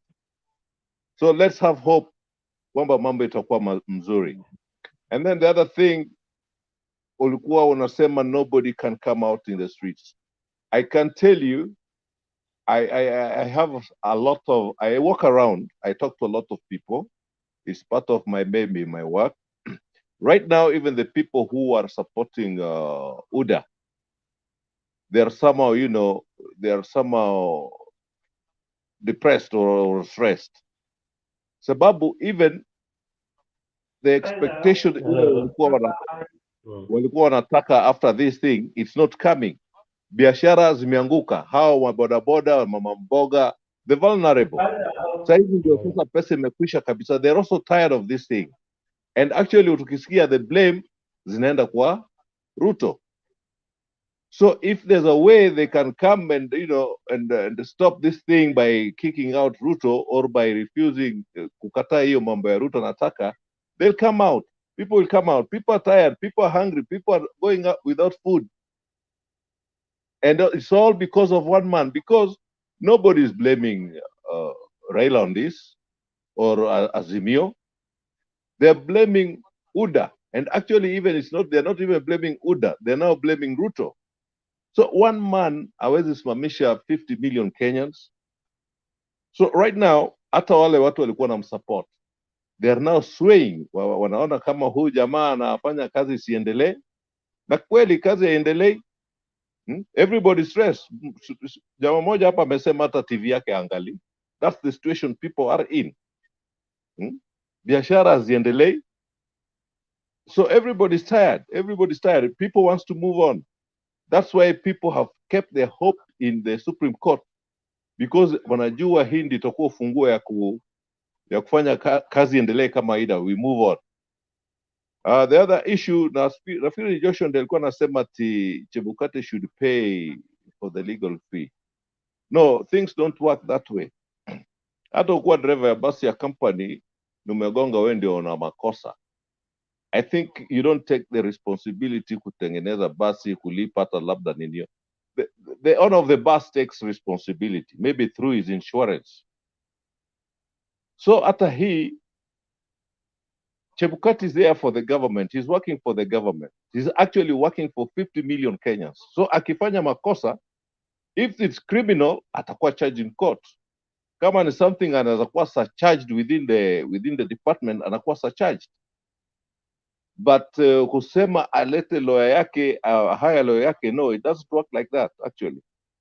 There's the Attorney General's office who should take care. Hata ukishtaki serikali, it's the Attorney General, inakuwa the Ministry of Health. Lakini Attorney General ndio anasimamia hiyo. Yule daktari anaweza futwa, kama ni makosa anaweza pelekwa kotini. That's the way it works.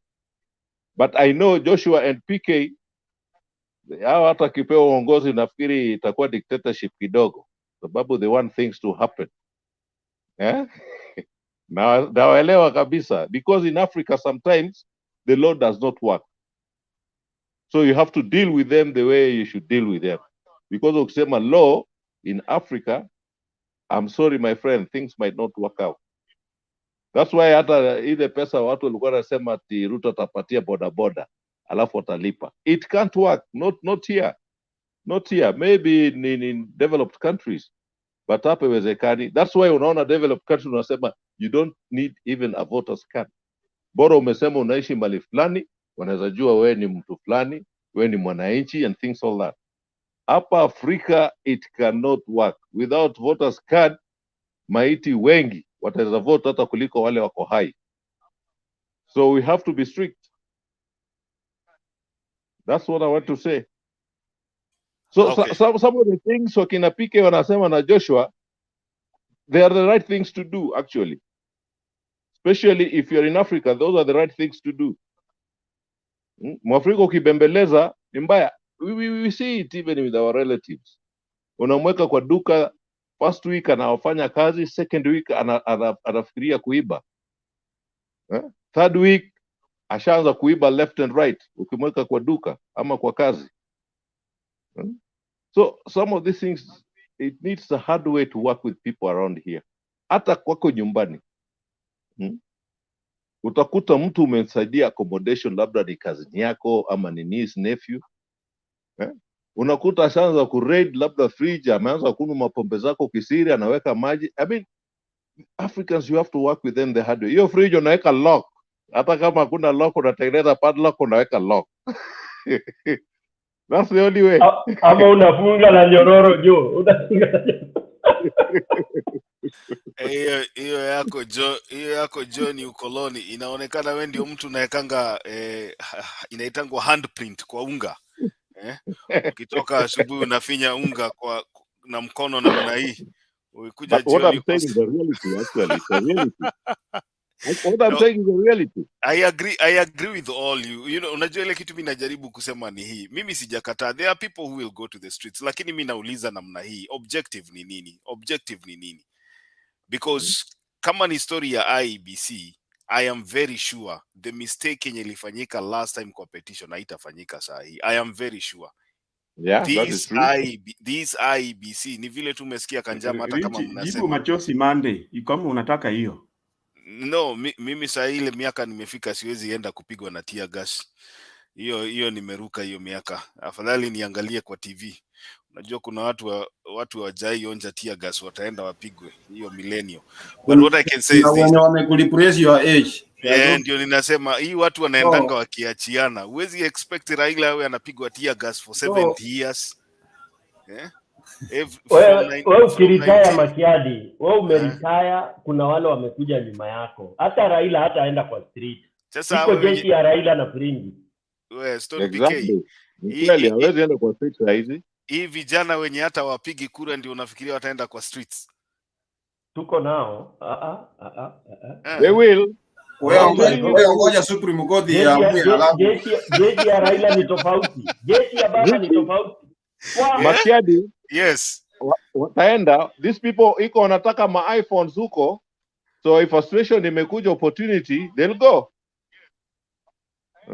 I just hope it's something that is worth it. I just hope so. Ikianza sasa kuna mtu ya Azimio na mwingine ya UDA. People, the youth kwanza hawa wana kuna na kupiga kura na wanananga masimu kule town. They'll go out. Okay. Bob Papa, 1 minute, nataka Julia ongee pia. Yeah, asante sana. Najua Stone PK, I want you to join me in sending Makiadi on leave, because Makiadi does not seem to be understanding the objective of picketing. Na hatuwezi kumruhusu kutuambia ati sasa yeye hawezi kutoka. Mimi niko tayari. I am going to be 51 in October, but if need be to remove Chebukati so that we have a better Kenya, mimi niko tayari tuende maandamano na siogopi chochote. Hii mambo ya Makiadi kutuambia mambo ya kusema ati hakuna kuenda maandamano. No. Picketing is necessary and nobody should deny you that is a right enshrined in the constitution. And in order to bring changes to this country, when you have tough-headed fellows like Chebukati, lazima tuandamane. Hiyo hakuna njia ingine. Kuna kitu chochote hii Kenya tumepata bure bila maandamano? Hakuna. Hata hizi changes ambayo tumeona kwa Supreme Court ya 2017, some of the changes and that forced Chebukati to behave, which he behaved and then backtracked midstream. He denied us transparency. It came out because of some of these sacrifices. So Makiadi is out of order. In fact, we want to call him out and we are going to put a vote and have him suspended for a few days. Now, secondly, I want to deal with what Joe mentioned about some of these public officers. You know, Chebukati has been given a free hand, and not only Chebukati, so many chairmen of these commissions. And there is, you know, some, I think either the Public Service Commission should create a policy document so that some people are surcharged for negligence. Because, you know, when you hear Chebukati tell us he's postponing elections, and yet he flew people to Greece. You know, you can't tell me that Chebukati could not hire somebody to proofread some of those documents before they are printed. Or did that person go there and he was sleeping when when he was meant to be proofreading. That was a gross mistake. And if somebody was sent to Greece and did that kind of poor job, that person should be sacked, because the amount of money that we probably have lost in those 2 county gubernatorial elections is a lot. It's a lot. It's not something to joke around with. So there are some of these things that we should be able to surcharge some of these state officers, because that is the only way. Because I'll give you an example of a state officer who is surcharged for per diem. Even the governor of Kirinyaga, with her false claims, the Minji lady, was the Auditor General advised that she should be surcharged for some of the trips that she was trying to claim she traveled, and yet she didn't. So we need to change. There are things that we need to really change in the way we operate in public offices, so that people can be held to account, and some seriousness injected into our way of doing things. Because you will agree with me, no private company will allow that kind of lethargy, and people will have to be held to account. And now that Chebukati is using our public funds to defend himself, while he made the mistake deliberately. You know, one thing that about Chebukati is that Chebukati is not a layman. Chebukati is somebody who is an equivalent, who has qualifications equivalent to being a judge, high court judge. So some of the legal mistakes he's doing, it is by design. It is not that he does not understand the law. And as such, any mistake that is done in contravention of the laws of the election laws and the constitution, he should be surcharged for that, because that's why that qualification is there. Otherwise tungesema hata hiyo mwenyekiti anaweza kuwa hata chairman wa Matatu Association na aende akae hiyo kiti, lakini tumeweka ni an equivalent of a high court judge. So mtu kama Chebukati being surcharged would be the best thing, so that somebody when wants to get to that seat, he knows his responsibilities na asidhubutu kutufanyia mchezo. Asante, nitaachia hapo ili welcome Mama Julia. Hii nyumba imekuwa too hard. Ngoja Julia, I just want to clarify ya kwamba watu wanasema mimi hata sijui picketing ni nini. I think Bob Papa ananichomea jina, lakini I've been through the trenches. Hii kurusha mawe na kukimbizwa na polisi tumefanya. Si ati ni wageni, sisi ni wageni kwa hiyo. But all I'm saying is with regards to what is before us sahi, I think the best thing kungojea sahi ni Supreme Court. Because hata ukienda kwa barabara huko haitasaidia kwa koti sahi. I don't know, I might be wrong, I might be right. I am subject to correction. Julia, karibu. Yeah. Nimekuelewa, asante. Asante Makiadi, Bob, Kuseo, Joe, Stone, Joshua, Mugoy. I think we're having a very wonderful discussion. I think Makiadi, umekuwa kwa ile picketing ya baba ya 2017 ama ulikuwa ya gani? Ni gani hiyo ulikuwa? Mi hata siwezi kuhesabia Julia, tumepigwa mawe, tumepigwa tear gas Kenya mpaka tumezoea. Ya Gor Mahia na FC. Hii yote ya Gor Mahia FC ni tumezoea tear gas. Maybe Makiadi was hiyo ya Gor Mahia na FC. Sasa hajafanya picketing ikafua dafu ama aje PK. Kuna ile picketing ilifua dafu ya multipartism. Hiyo picketing ilifua dafu. And Moi had no choice but to accept that we need a multi-party. So Kenyans know that they can picket until they achieve what they want. So I think Kenyans know that. Sasa mimi naunga mkono that picketing.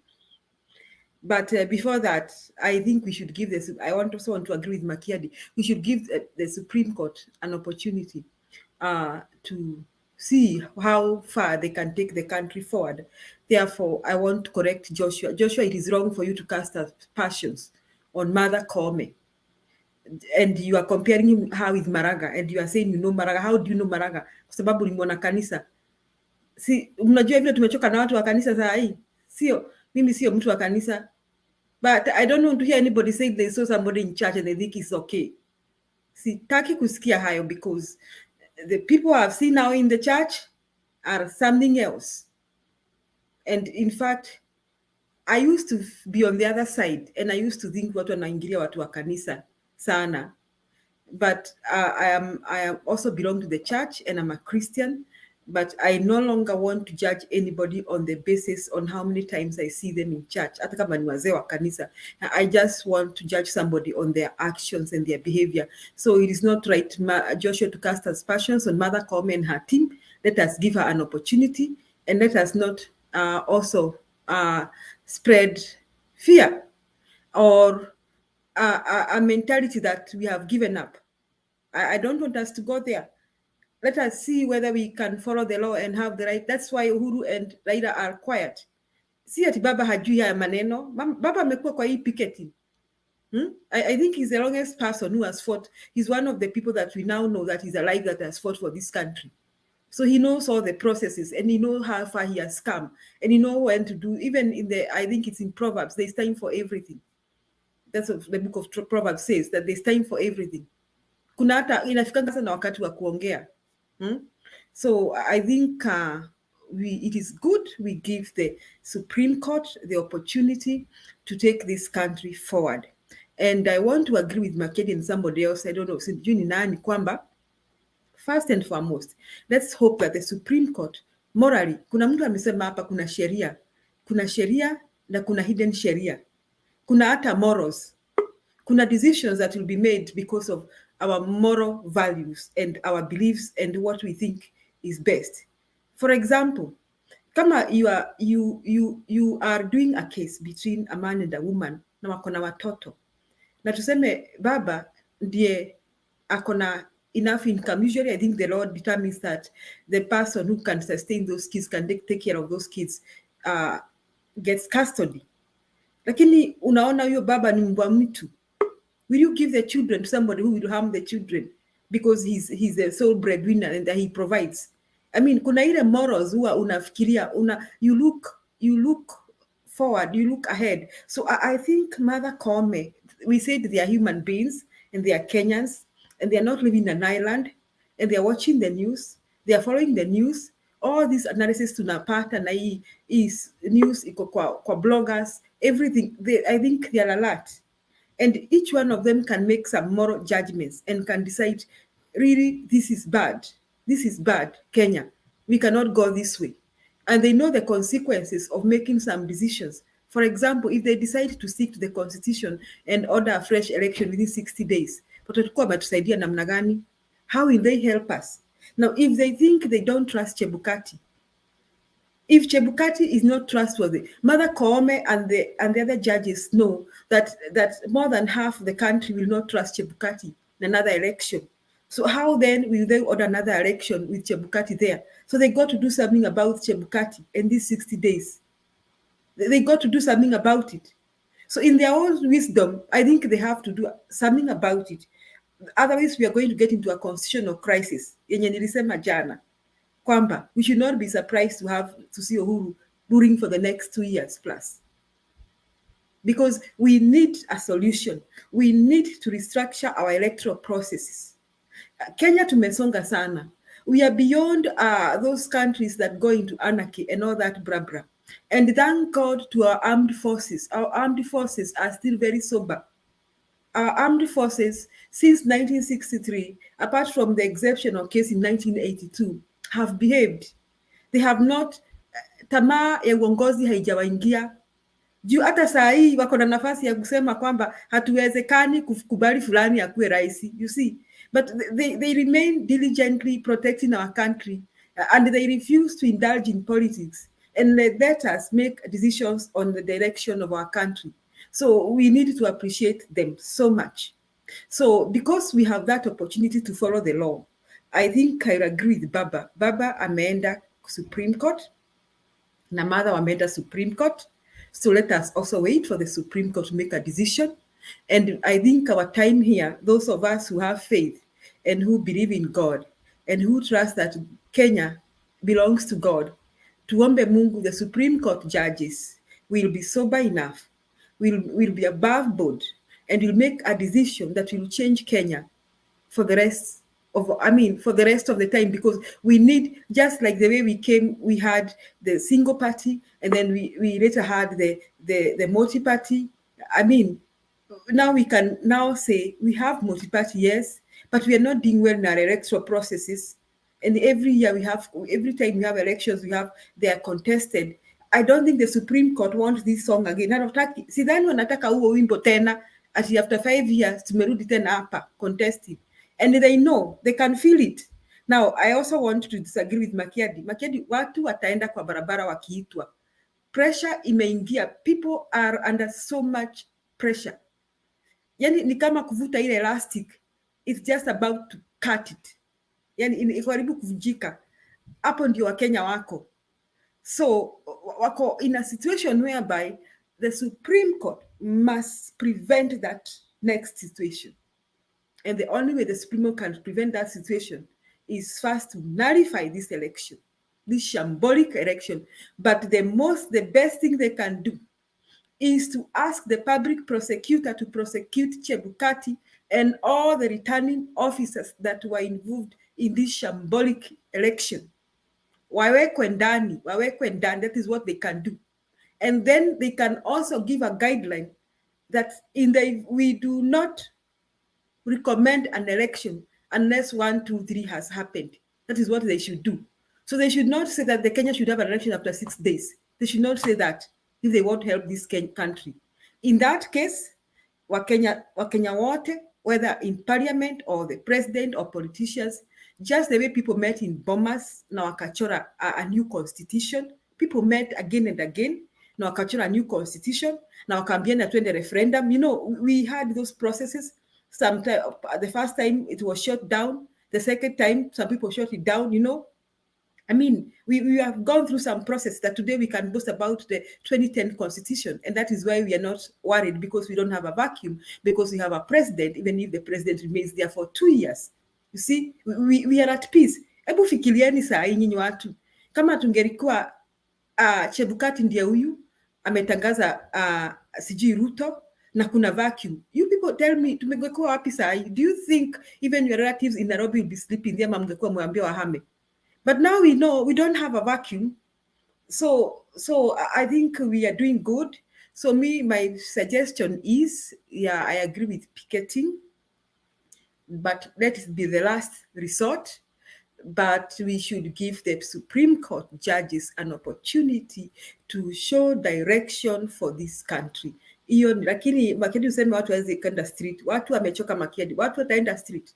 And Nairobi will come to a standstill if that will be the last resort. Not just Nairobi.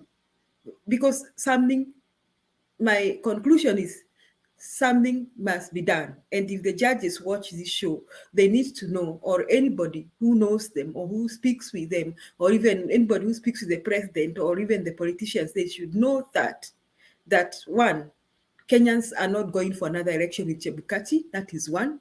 But the most important thing, that this election must be nullified.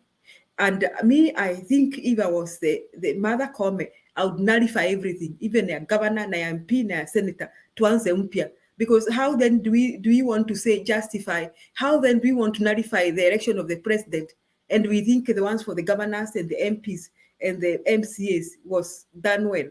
I think we are lying to ourselves. We should just say, this is null and void. This was shambolic, na mtu apelekwe kotini, na Chebukati apelekwe kotini, na alipe Kenya hiyo hasara ya hiyo pesa wote, because that was a waste of public resources. Asante, Makiadi. Asante, Julia. I think I just want to make myself very clear on this. I support picketing, number one. What I'm saying right now is this. If we can win at the Supreme Court right now, if we make that a priority right now and we win at the Supreme Court, then getting Chebukati out of office will be the easiest thing ever. Unfortunately, if you want to mix these two things together, then I'm a bit concerned that we might be distracted. I mean, that's just my opinion, PK. That's my opinion. Bob Papa.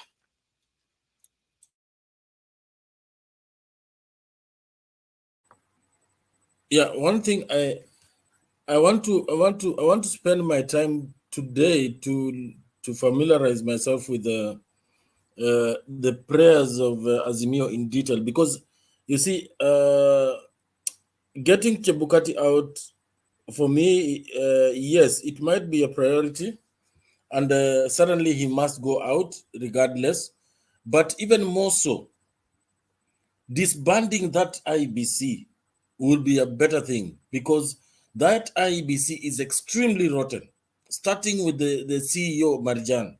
The guy has been there too long, and he is now making a mess of that place, because if he could go for Smartmatics with the kind of record, and he can tell us that the such matters had not come to his attention, is that a CEO that we can trust? No.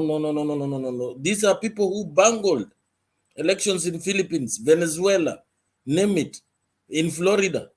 So, and this man can afford to tell us on national television that he was not aware. Doesn't he even read papers? Now, and when you're working in a field of that deals with elections, doesn't he familiarize himself with elections around the world and how they're happening? That must be, he's also part of the cancer.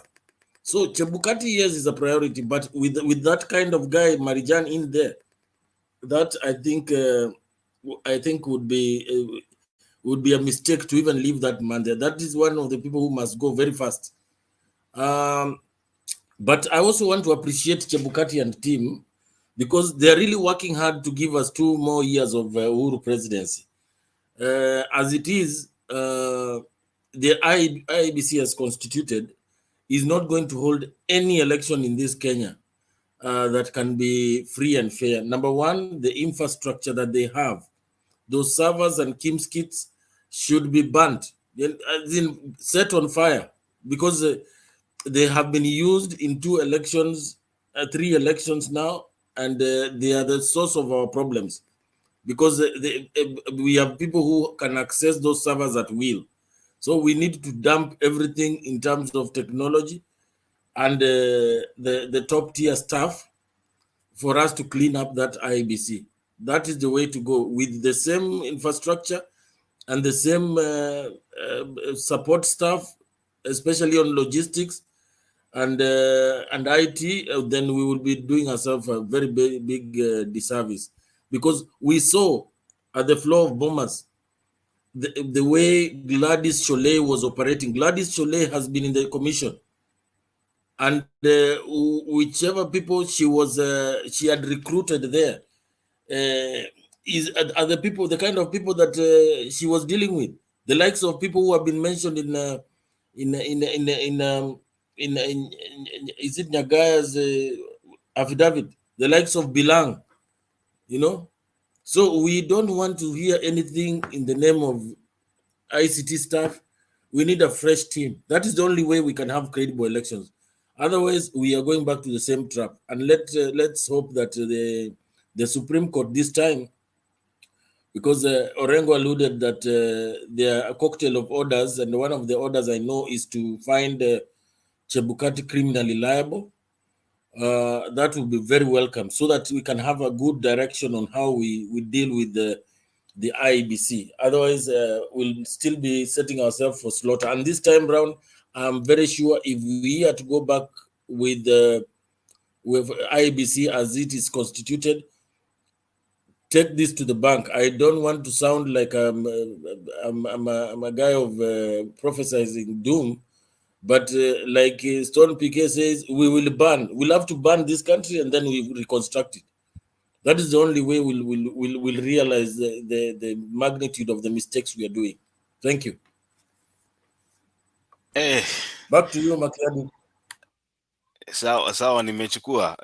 Stone PK, ulikuwa unataka kusema nini kabla tuende kwa Daudi alafu Saimo?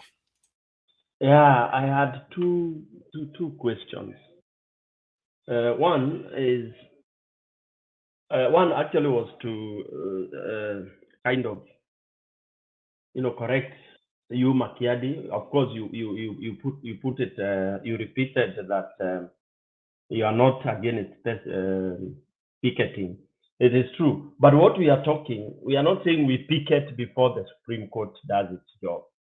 What we are saying is, even those who go for cross country, they do warm up. Ulali tu, alafu nangoja siku ya kwenda cross country ndio unaenda. Kenyans, AZIMIO, and Kenyans who feel aggrieved are supposed to be warming up. Wale maboxer waanze kufanya tizi huko backyard. Press ups. Make your body ready for the mass movement. Prepare yourself, start warming up. Kama mtu ataenda ile inaitwa cross country ile ya Berkeley, you don't wake up from your house that Sunday unakimbia kwenda pale Nyayo ni stadium kuanza kukimbia.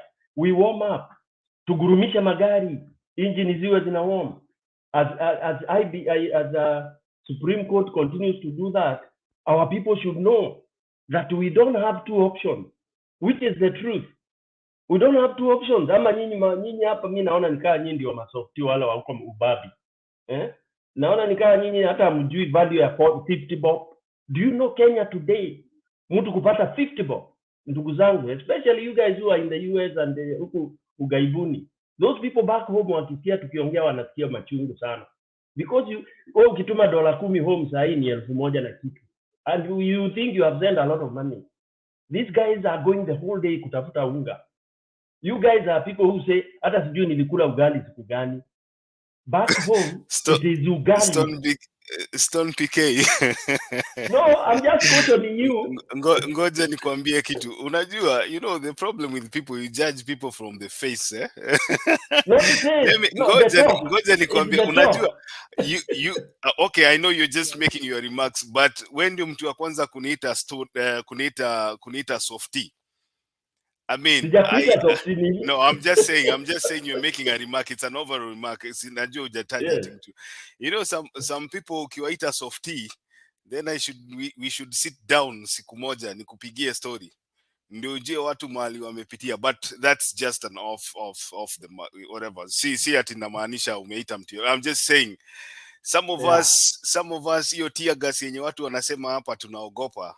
Tumeikula mpaka tumezoea. Wachana na hiyo wanasema, hata tunasikia Black anasema hii ya saini ya China. Kuna wale tumekula ile tear gas original. Ile ilikuwa imewekwa kwa store kuanzia 1970s. So hata watu wakisema waende kupike tuko, si ati kuna kitu watu wengine tunaogopa. Yeah. Okay. So anyway, what I'm saying is we are supposed to prepare, because for me and many other people, we have no option. Hatuna njia mbili, and that is what is on the ground. Sisi watu tuko huku majuu nini tutapiga madebate huku kwa ma TV na nini on the ground na kuambia, and Baba is the one who knows how volatile things are. Ma UN na nani wanapiga masimu daily because they are scared. They know right now watu wanalala njaa. Nimesema mtu anaenda wiki moja unga hakuna. That by itself 50 bob mtu ana. And then Chebukati is here talking of billions. Do you know what it means when people wamelala njaa, kuna family hawawezi kupeleka watoto shule, and Kenyans are here debating, twende. Sasa ukiambia Mkenya afuate sheria, ni sheria gani? You guys tell me, you panelists, nyinyi ni wasomi. What law is there in Kenya? Sincerely speaking, it's paper. Because none of you can tell me what you saw at Bomas. That cancels everything. That tells us hakuna sheria Kenya. You have foreigners going into the country, left, right, and center. Wanapiga watu mbele ya TV, Bomas. Alafu we sit here saying sheria. There is no law. The law is only kwa paper. So Kenyans ni vile, they are so disciplined, and I respect them. And I'm saying, tulizeni tu boli wa Kenya. But we are like kondoo, tunaingizwa kichinjio. And let me say this. Anybody can say I'm trying to drum drums of here. I really don't care, because that's the truth. That It is not a matter of hope. Hope are just wishes. It is not hope that will save us. It is reality. And it should be told to Supreme openly. Ni wa Kenya. Nyinyi mamadha na mabuda. Kenya, nyinyi ndio mtaunguza. Countries are burnt by judges and lawyers. For those of you who have read a lot of these uprisings, lawyers and judges, na sasa watu wa kanisa, they are the enemies of common mwananchi. And that's why any uprising, the lawyers are hunted, wanahantiwa kama burukenge, majudges wanahantiwa kama burukenge, na mapasta sasa. Because sasa kuna raia wamejamu na mapasta kama kitu ingine. Other than kuiba mabibi za watu, sasa wameiba kura za watu. That is what is happening. And I really don't care what people think. Kenyans wamenyamaza tu hivi, unaona wamenyamaza. Ngoja filimbi ipigwe. The only fear I have is that fire starts, it will be very hard to put it off. That's why the 7 judges have to know that. Na wakae kwa hiyo bench wakijua there is no option.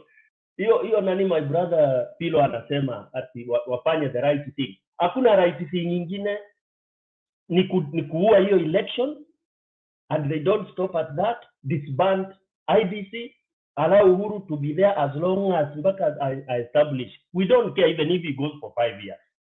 We don't care. Kenyans don't really care. So we don't want that hurry. Hiyo haraka Chebukati alikuwa naye atikutangaza ati because he was supposed to tangaza. That is what has killed Kenya. These deadlines za ujinga. Ati we have 60 days. These are nonsensical. They don't make sense to me. 60 days to give, and then you put everything in problems? No. Let's arrange that, put our things straight. Whether it takes us 5 years, 10 years, we don't care. But we get it right. Other than giving us. Kwani filimbi imepigwa ya kwenda mbinguni ama kwa shetani? Ati tutachelewa. Where are these? Niulize kama Mugabe. Where are the Kenyans? You are in a hurry to go where? 60 days so that mkafanye nini? Ama ni nini itazaliwa after 60 days? That's why tuligemiwa hapa na Ruto. It is very annoying, by the way. Back to you, Makiadi. Haya, sawa, wacha nipatie Daudi dakika moja alafu tuende kwa Simon. Yeah, thank you, Makiadi. I agree with my brother Tony Piquet when he is expressing his anger. And I've been in touch with a lot of my relatives back home, and unga is hard to come by, And you send them $100 and you think you send them a lot of money. It's nothing, I used to complain, and they come back to me after 3 days, and then I'm wondering how are you eating? But things are really tough back home. Things have gotten expensive, especially the unga business. So I really relate with what Tony Piquet is saying. I'm looking at this entire drama, and then I look at what happened before the election when the Venezuelans were arrested. It just, it puts Chebukati under very bad lighting. He can try to use whatever gimmicks, but there's already evidence before even the elections were carried out that there were some foreigners in the country doing monkey business. And now after the elections, Mother Karua is telling us that foreigners were doing business that they're not supposed to be doing with the IBC. So this entire thing just corroborates what Mother Karua is saying. And so I feel like Chebukati is already a fried case, It's just a matter of time. It's a matter of time. But he has really wasted a lot of our time. I'd also like to agree that I think President Uhuru should be given more time. 1 or 2 years is still okay. The issue is, where does Ruto go? Do we still have him in the government? That's because that is going to complicate things again. He's like a madman, surviving and working so hard to stay alive. So he's going to do everything possible to try and sustain his power within the government. And then the other thing is, if we are declaring the presidential elections null and void, and we extend Uhuru's stay in power for a year or two, what happens to the parliament? Do we declare the parliamentary elections also a sham, and then we do away with the parliament? Because those people are going to create problems as well, you know. So it's a very complicated future we are, you know, waiting to see here. I don't know. Let's just pray that things go well. Yeah, that was all I had to. I was just thinking, it's just a mess. Okay, Safi Daudi, say more.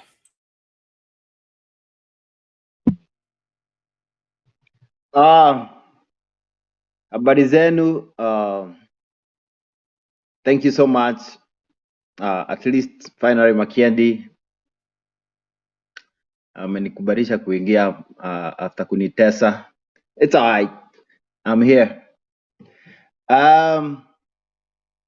Mimi nakubaliana na most of the panelists that I have reasoned for the last 30-40 minutes or so. Especially Story PK, especially Julia. And I kind of don't agree with Rich Makiadi.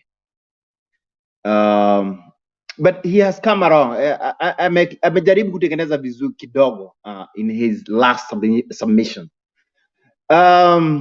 We have been taken to these suckers for too long. Tumezungushwa, and we can see.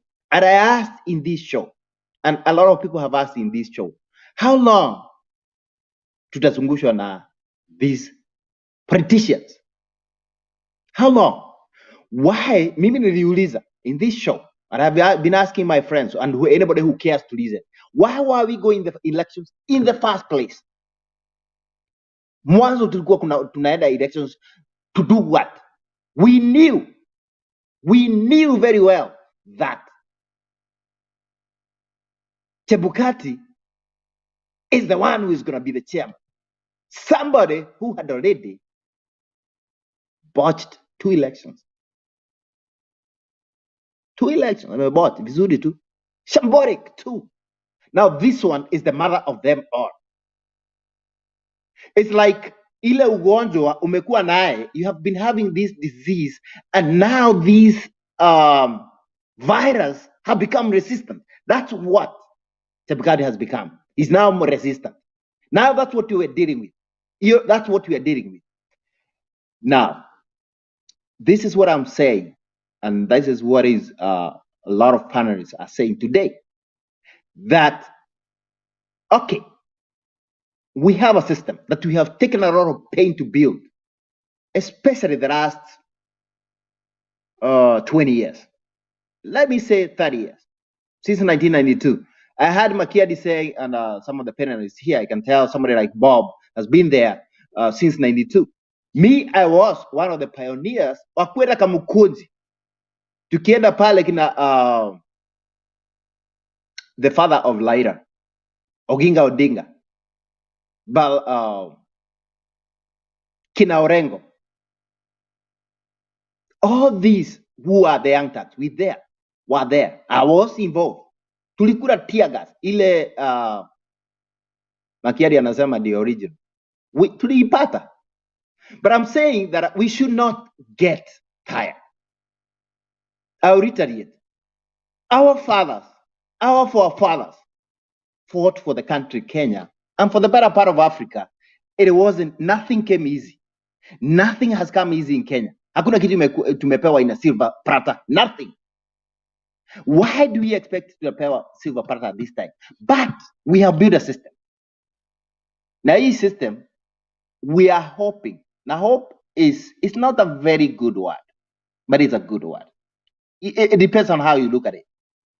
So if the Supreme Court does not deliver as expected by the country, by us, the citizens of the country.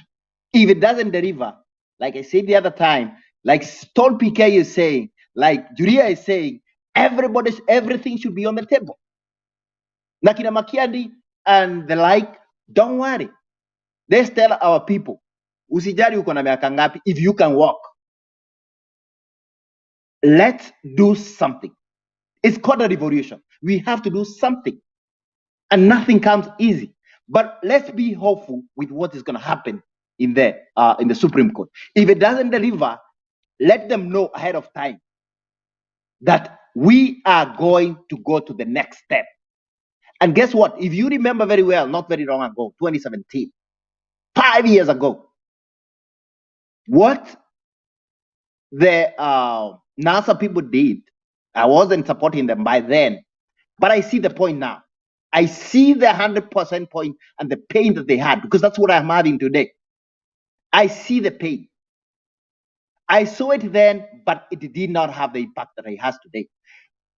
That pressure, what happened, is not funny, it's not nice, it doesn't look good in the international scene, but we have our own internal problems, that is political, that is corruption, that we need to solve. This time, the few days left, let's see whether our systems, our Supreme Court, our courts have matured to a level that they can deliver.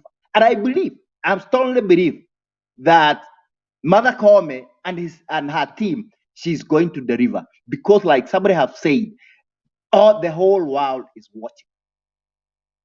And the Supreme Court is called Supreme Court for a reason. There is rules that they follow, there is laws that they follow, but they can go outside those rules and just even the 7 of them can sit, look at the environment, look at the whole world, and design brand new rules that have never been there in Kenya to help the country. That's why they are Supreme Court judges. They can design brand new rules. So none of us knows what they're gonna do, but we know they are the best of the best, as we have it in Kenya. So we have hope. We should have hope. But me, I'm saying, let's go. Let's actually, you know what I was thinking? There's something that Stone PK was talking about. The preparation should be going on. The actual word Stone PK is the drill. We should be doing the drill right now. It doesn't have to be used. We don't have to use it, but we should be going to drill. Sai, we should be getting those tear gas. Na watu wanaanza kufanya those drills. Let's do the drills. We don't have to use it, but we are prepared. Let's prepare our people. Tuwe tunajua pale Republika ikikataa sisi tunaenda barabara, but we have been doing it for the last 2 weeks, for the last 2 months. We have been doing it, so we are ready to go. Let the Supreme Court see it. I know you have seen the preparation that China has been doing in the border, Hong Kong. They haven't used it, but it talks in Ogeaga Kitu. You know that these people are not kidding. We can there's always sacrifices. If the country has to ban, kuna ile in my time, and I know Stone BK can relate to this. Kuna watu wale walipigania uhuru and they made us, wenye tulikuwa tunasema ni matigari majirongi, they made us benefit from what you have fought for. You don't have to benefit. When I go to fight, and right now I can't, niko na miaka mingi, I can't learn like somebody who is 25. If I go, I have gone for a good reason. That is what we should do. That is what we should be knowing. We have, the evidence is there. I don't know, 56 hackers. Tallying centers iko Uganda. Sijui ile zilikuwa zinaletwa na they are supposed to, the results were supposed to be the 34C, they were supposed to come in with 34 with JP, whatever they call it, but then now they're in PDF. We have numerous reasons as to why these elections were botched. We know it. Now, after the Supreme Court delivers that, the final verdict, it should not be enough just to say, uchaguzi irudiwe. That can be enough. We have done that before. this Supreme Court should go way beyond that. They should jail, starting with Chebukati, all the commissioners that have been named, all the commissioners that we have seen, and the returning officers that we have seen in live camera, and all those who have been traced, or everybody who has been involved should be jailed in a jail not less than either Naivasha maximum prison or committee. Those should be the lowest and above. That should send a statement to the rest of the people who be involved in elections that this court is not a joke. You mess, we're gonna jail you. You mess, we will jail you. So if you get nikichaguliwa niwe a returning officer ama niwe a commissioner, I know it. You cannot botch an election, because an election in most countries, especially Africa, it means life and death. That's exactly what it means. So those need to be jailed. After that, you know what the next step we should do? We have to reconstruct a brand new system that doesn't even follow the rules zenye ziko saa hii za ABC. Brand new commissioners, brand new everything. Hata kina Cherera wote, they must be tainted in one way or the other. They have done a very good job kusimama, but we need fresh faces. Watu wawe vetted. I mean serious vetting. Let's have that should be something the Supreme Court should be able to do. After that, let's get the main culprits. Kama unataka kumaliza, if the Supreme Court wants to deal with these things and final, it has to deal with the head of the snake.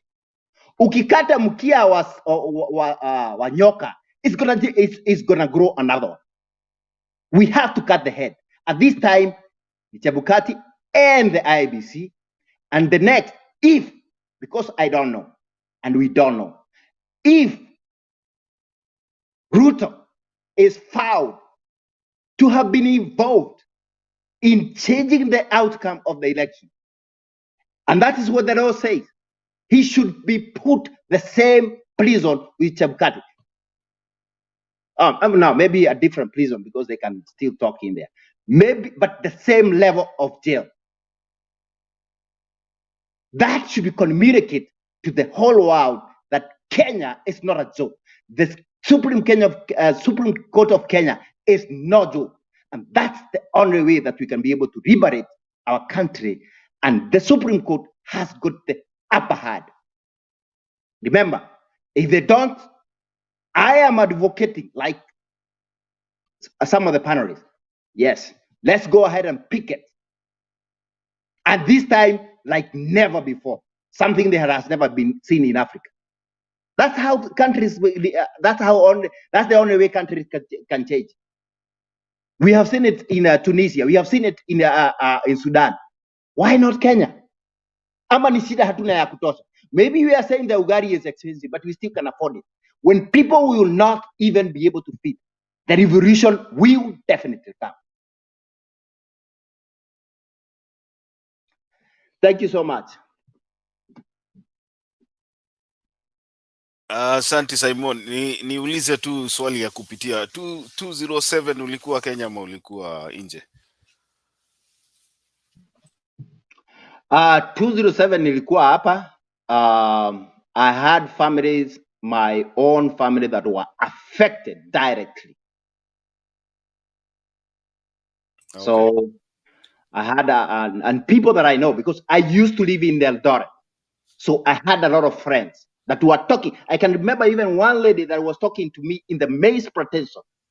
One, he was calling me and like saying goodbye, telling me now, I'm in the maize plantation. I know they're going to come for us in a minute and they're going to kill us and all that kind of stuff. So sometimes you don't have to be really there to feel, but when you have family involved, ni kama umekufiwa na familia yako, you feel it. It gets you, even if you are not like in the country right there. But it takes you know, the reason why I'm asking this, Imo and Stony PK and whoever is telling me that emotions are high, I know emotions are high. The reason why I'm asking this is, how do you prevent such a situation from getting out of hand, especially right now? The Supreme Court Very. can save us. Oh. It's only the Supreme Court can save us. That's what I think. Stone PK.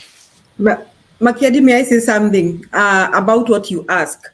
207, the violence was orchestrated by politicians against innocent Kenyans in Rift Valley. Na kama kuna watu waliumia Naivasha and wherever, people went and planned and paid those killers. We are not advocating for that. We are advocating for demonstrations and picketing like the ones that happened in 1990. Watu hawakukufa 1990 because it's the public that were on the streets. 207 tunawajua wenye walienda wakapanga violence Rift Valley. They paid warriors and killed people. So we cannot say that because 207 ilifanyika hivi at if people picket, that is what's going to happen. No, Julia, you did not get my question. My question is this. You even say that emotions are very high, and I agree with you. So my question is this: how do you prevent? Unajua unaweza anzisha kitu unaweza shindwa kuzima. I think what happens is that if 207, you gave an example of 207. 207, if people were left to demonstrate on the streets and all that, I don't think we would have had the kind of killings we had in Rift Valley. The killings that happened, you are using 207 as an example. The killings that happened in Rift Valley and maybe even Naivasha, it is politicians who paid killers to do that. So how can that be prevented? If you do that, you should be arrested and sent to jail. If you pay people to go and murder people, then you should be arrested. That can be prevented. Lakini people picketing on the streets, it is their right. It's a constitutional right. It's a constitutional right, isn't it? So I think we cannot go to 07. I don't think we are going to go to 07 direction. We can't. Unless the same politicians, and I think now that I have a chance to talk about what Simo has said, I thought when he was speaking, I thought about this. When he was speaking, I thought about that, that I think Ruto really thinks that he's untouchable. And I think Uhuru has spared him on the basis that he's a deputy president. Maybe Uhuru akiogopa anaona kama serikali yake itavunjika. Lakini tumefika mahali kwamba I think even Ruto should be arrested if he's found guilty. You see, he should be arrested. You know, in Africa, you people, I think Zambian president was arrested. Zambian former president was arrested. Wasn't he arrested? Unaona, hii ni kasuba tuko nayo. Atije tukishika Ruto, ati watu watafanya nini? Ashikwe. If he's a criminal, let these politicians be, let the deputy president be arrested. You see, because Ruto, the things he did in 207, niyo tabia tu yake mbaya kujifikiria kwamba that is untouchable. And people like the way Didi Nyoro is talking, Gachagua is talking, you know, the way mtu kama Kimani Ichung'wah wanaongea wakifikiria kwamba ati hawezi shikwa, ati kwa sababu wakishikwa sijui watu watafanya nini, washikwe. Let us start there. If you are a criminal, uwekwe ndani. That is the only way this country can change. So that next time we have a rogue deputy president, he'll be very careful. Like you cannot have a rogue deputy president. So I think, Makedi, to answer you, we cannot go the route of 207 unless politicians decide to pay criminals to go and kill innocent people. But as long as it's people picketing on the streets, I think that's their constitutional right. And I don't expect that we can go to the route of 207. That is what I wanted to say, that I don't think we can go there unless politicians finance killings and all that. That's what I wanted to say. Yeah, I think you guys are coming very well, and then you reach a point where I start, where my beginning is. Let's wait until this thing here Supreme Court issue. That is what I'm saying. That is my idea, because I'm very sure, and I have that feeling in my heart that the Supreme Court is going to make this thing, you know, as clean as possible by getting rid of the IEBC, the current IEBC, because I'm looking at the infighting between the IEBC commissioners, and it shows that these guys cannot even go to another election. Watch out rerun, by election ya MPs. These guys are not capable ya kufanya kitu kama hiyo because kila mtu anasema kitu yake. These guys are yani it's an non-functioning body. This is a body ambayo wanakula mshahara peke yake. And I believe in the wisdom of the Supreme Court, these people will be disbanded. Hii kitu itatupiliwa mbali. And I'm very sure hawa watu watawekwa ndani. I know the Supreme Court might not have the powers to do that, but I'm very sure at the end of the day, these commissioners watawekwa ndani. And then from there, now you can push your agenda. But this process that is going to begin next week on Monday, probably Monday, Tuesday, is going to define what the next agenda will be in the political realms of the country. Sahi tukianza kusema we push on this side, we push on sema Stony PK, umeinua mkono. Yeah, I'm just asking. Today I'm asking some pertinent questions. What are the powers of Supreme Court? I'm asking just out of so for panelists and those who are hearing, because as I said, people, we are very ignorant. Kenyans keep on repeating very tired phrases. We are peace loving. Who doesn't love peace? Which human being doesn't love peace? Oh, Kenya is a prayerful nation. You've been praying and you are the most corrupt country today. So can any of the panelists tell me, give me 5 powers of the Supreme Court? Because I'm hearing they have no this power. And what does Supreme mean? What are they there for? Can somebody, quickly tell us? What are they there for? Why do we have them? You want 5 powers of the Supreme Court? You want us to read the Constitution? Yeah, yes. Because you see, we could be laying our hopes on a I don't want to use any other term. We could be having so many hopes. Kumbe their power is just to say this election was not well done. It's nullified. And then they say court adjourned. But you see, Stone PK, petitioner anapeleka kitu inaitwa malalamishi. Ako na prayers ambazo anapeleka kwa koti. That I know. If you don't present a prayer before the court will not grant you something yenye haujaomba, koti iangalie. It is as simple as that. Ndio nauliza, as it is, what is our expectations? Is it within the powers of Supreme Court? Stone PK, you should be telling us this is what AZIMIO has presented before the Supreme Court. Do you guys think this is going to happen? That is what you should be telling us. No, see the other way around. You guys don't know. No. You should have read the petition. You should have read the petition. I've read all of them. Do you know the prayers? Do you know the prayers that AZIMIO is presenting before the Supreme Court? All of them I read, and I have doubts. That's why I'm saying I have doubts whether they will be granted, because that's why I'm asking the powers of Supreme Court. No, you cannot generalize. Useme you have doubt. You cannot generalize. Kuna vitu ambazo ziko within the powers, as you said, of the Supreme Court. Other than just nullifying, which other power? They can order retally. Retally inaweza kuwa retalied. For us, a retally is a joke. What do you retally? And everything is mess. Now, hizo vitu zingine zote zinakuja za consequence ya, was the election free and fair? Was it verifiable? If it was not verifiable, hakuna haja hata ya kwenda kuritali. Unaona, Stone PK? But those things, hizo zote zinategemea petitioner. What have you presented before the Supreme Court?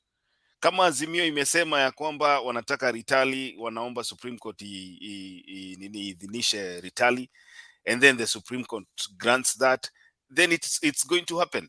If AZIMIO said they want this nullification of the whole election, and they succeed, it's going to happen like that.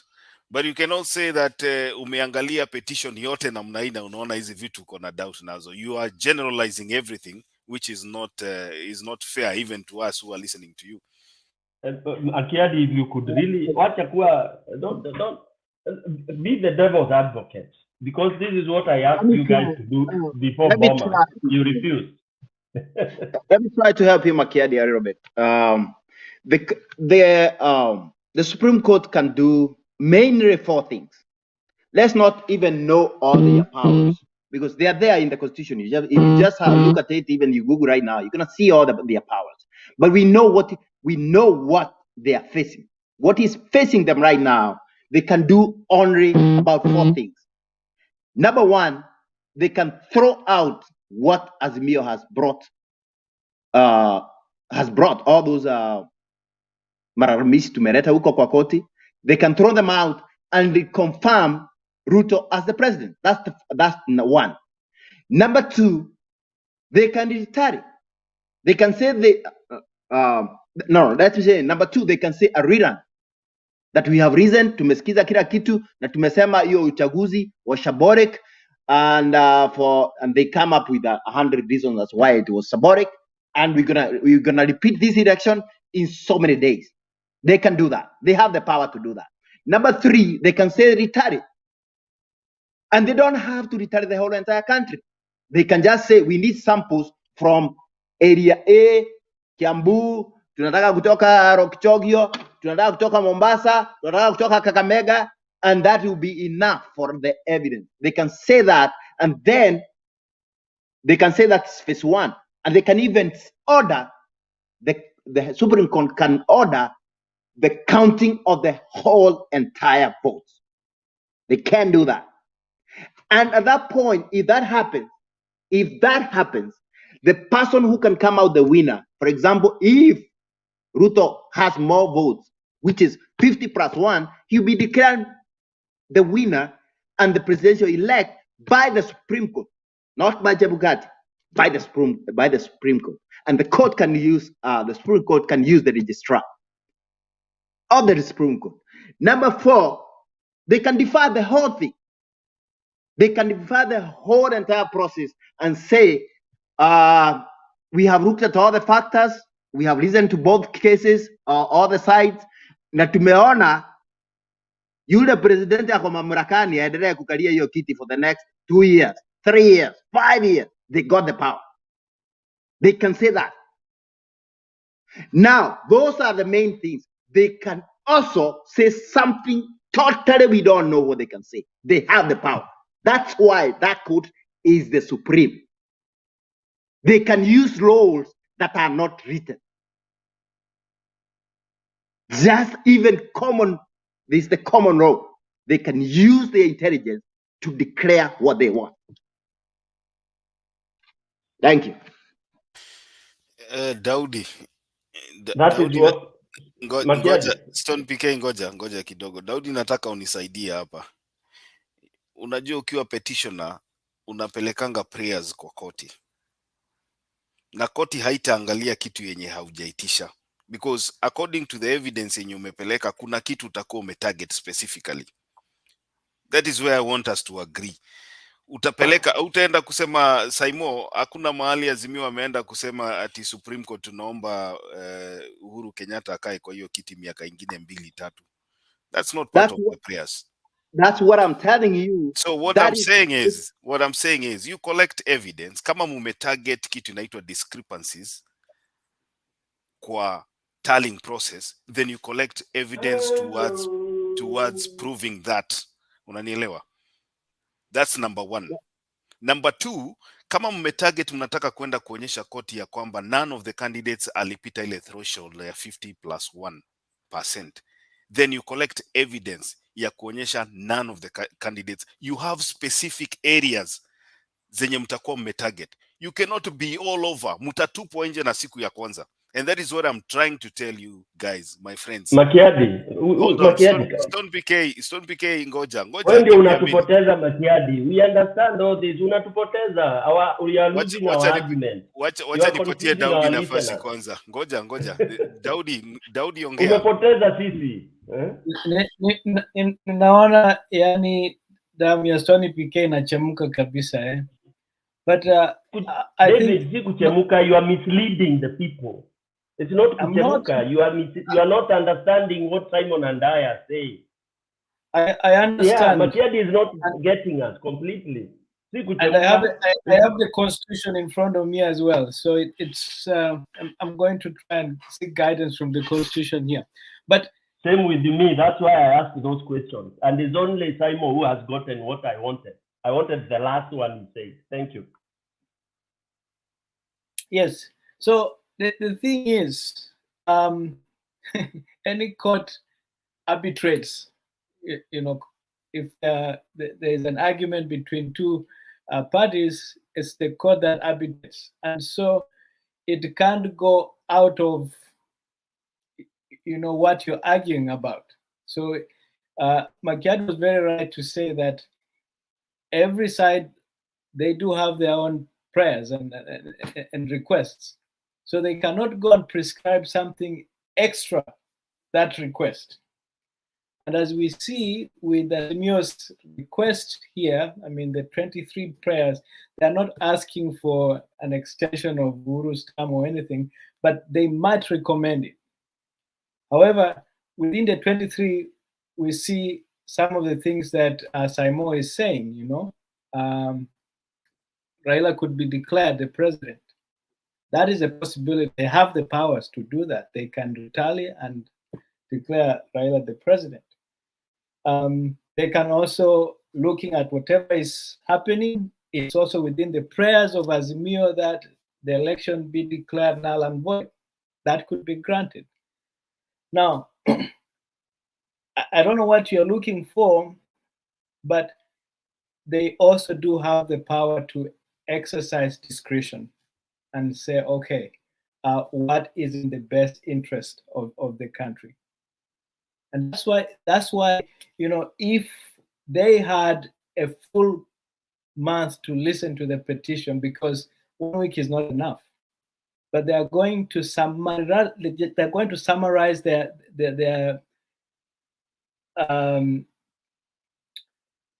decision within a week's time. That is not enough time to listen to everything, but they're going to come up with something that is a decision. And that takes a lot of assumptions and filling gaps here and there before you make a decision that is just to all the parties. So it's a powerful court. It's a Supreme Court. I agree with you, Tony Piquet. They have a lot of powers, but their powers are limited to the conflict before them. They can't go and touch other things, because then they become too powerful. So that's my view. Bob Papa.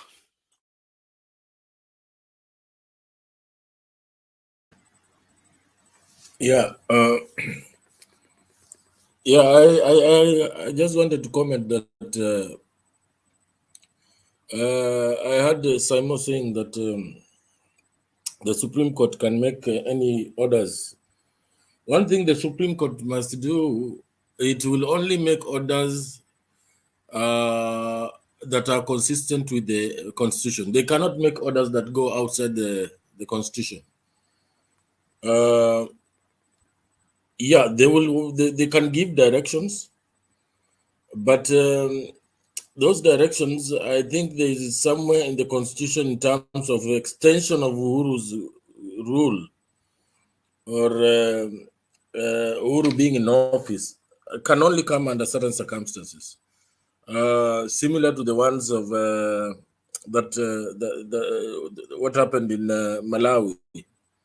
So I don't think it can extend to anything more than 2 years. That would be violating the Constitution. But I'm yet to read. But I know it can't go beyond 2 years. 2 years is the maximum. That is what I've had. I've read as a president, or 150 days. So, in as much as they are supreme, they are also guided by the Constitution. Lastly, I wanted to also mention something about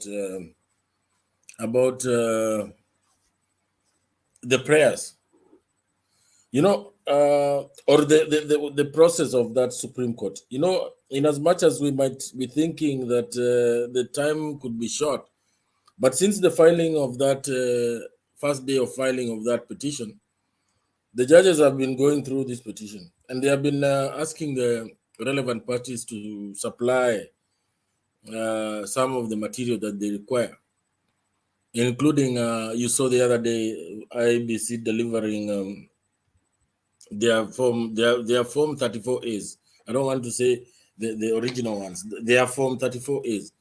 So I think they've set the ball rolling, and all should be fine, and that the time will be sufficient. What I'm worried about is the number of petitions, and unless they consolidate them, it will be very hectic to allocate time. But in terms of written submissions, I think written submissions will be the way to go because of time. So I think the one who does them better will also have an upper hand, because time to argue some of those petitions might be very limited. Yeah, I think I'll let me leave it at that. Thank you. Back to you, Makiadi. Mugo, you want to say something?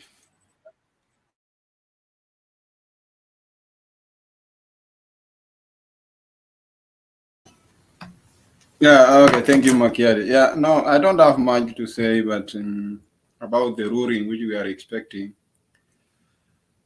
Yeah, it is a little bit tricky because, to me, I'm seeing this case being a little bit challenging because the IBC itself they are criminals.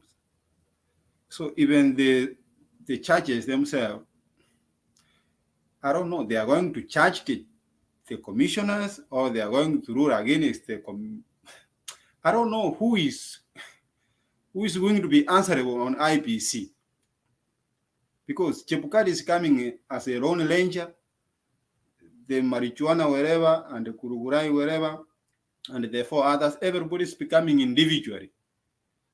So the thing of addressing IBC as a commission, which is supposed to preside over the election, it is not there. So it is a problem for itself, for even us to accuse the Supreme Court of what they are going to do.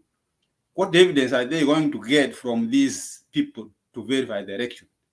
If themselves they can't agree on what they did, whether it was right or wrong, automatically that is a very, the election will be nullified. Let us agree from that point of view. Then the problem is, how are we going to get ahead with this now? That is where their problem is, and that's where we needed them for their direction, because whatever they call in the constitution, like 60 days, it is not going to work. If these people who presided the election, they are not together, they are the same people who bungled the election, and we postpone the election for 60 days, they are not going to conduct the election. I don't know, even this one, which we are going to conduct on Monday of Kakamega and Mombasa, is it going to be like a valid election because these people, they are not together? Are they conducting this election together? Or is Chebukati running the show? Will somebody go to court and sue them that they didn't? I don't know. But let us hope that the direction which Kenya will go from here, it depends on Supreme Court. Remember, I don't even I agree with PK. I don't even trust the Supreme Court though, but I'm giving them vote of doubt, because remember last election, it is Maraga who came to solve the issue. It was 3-3.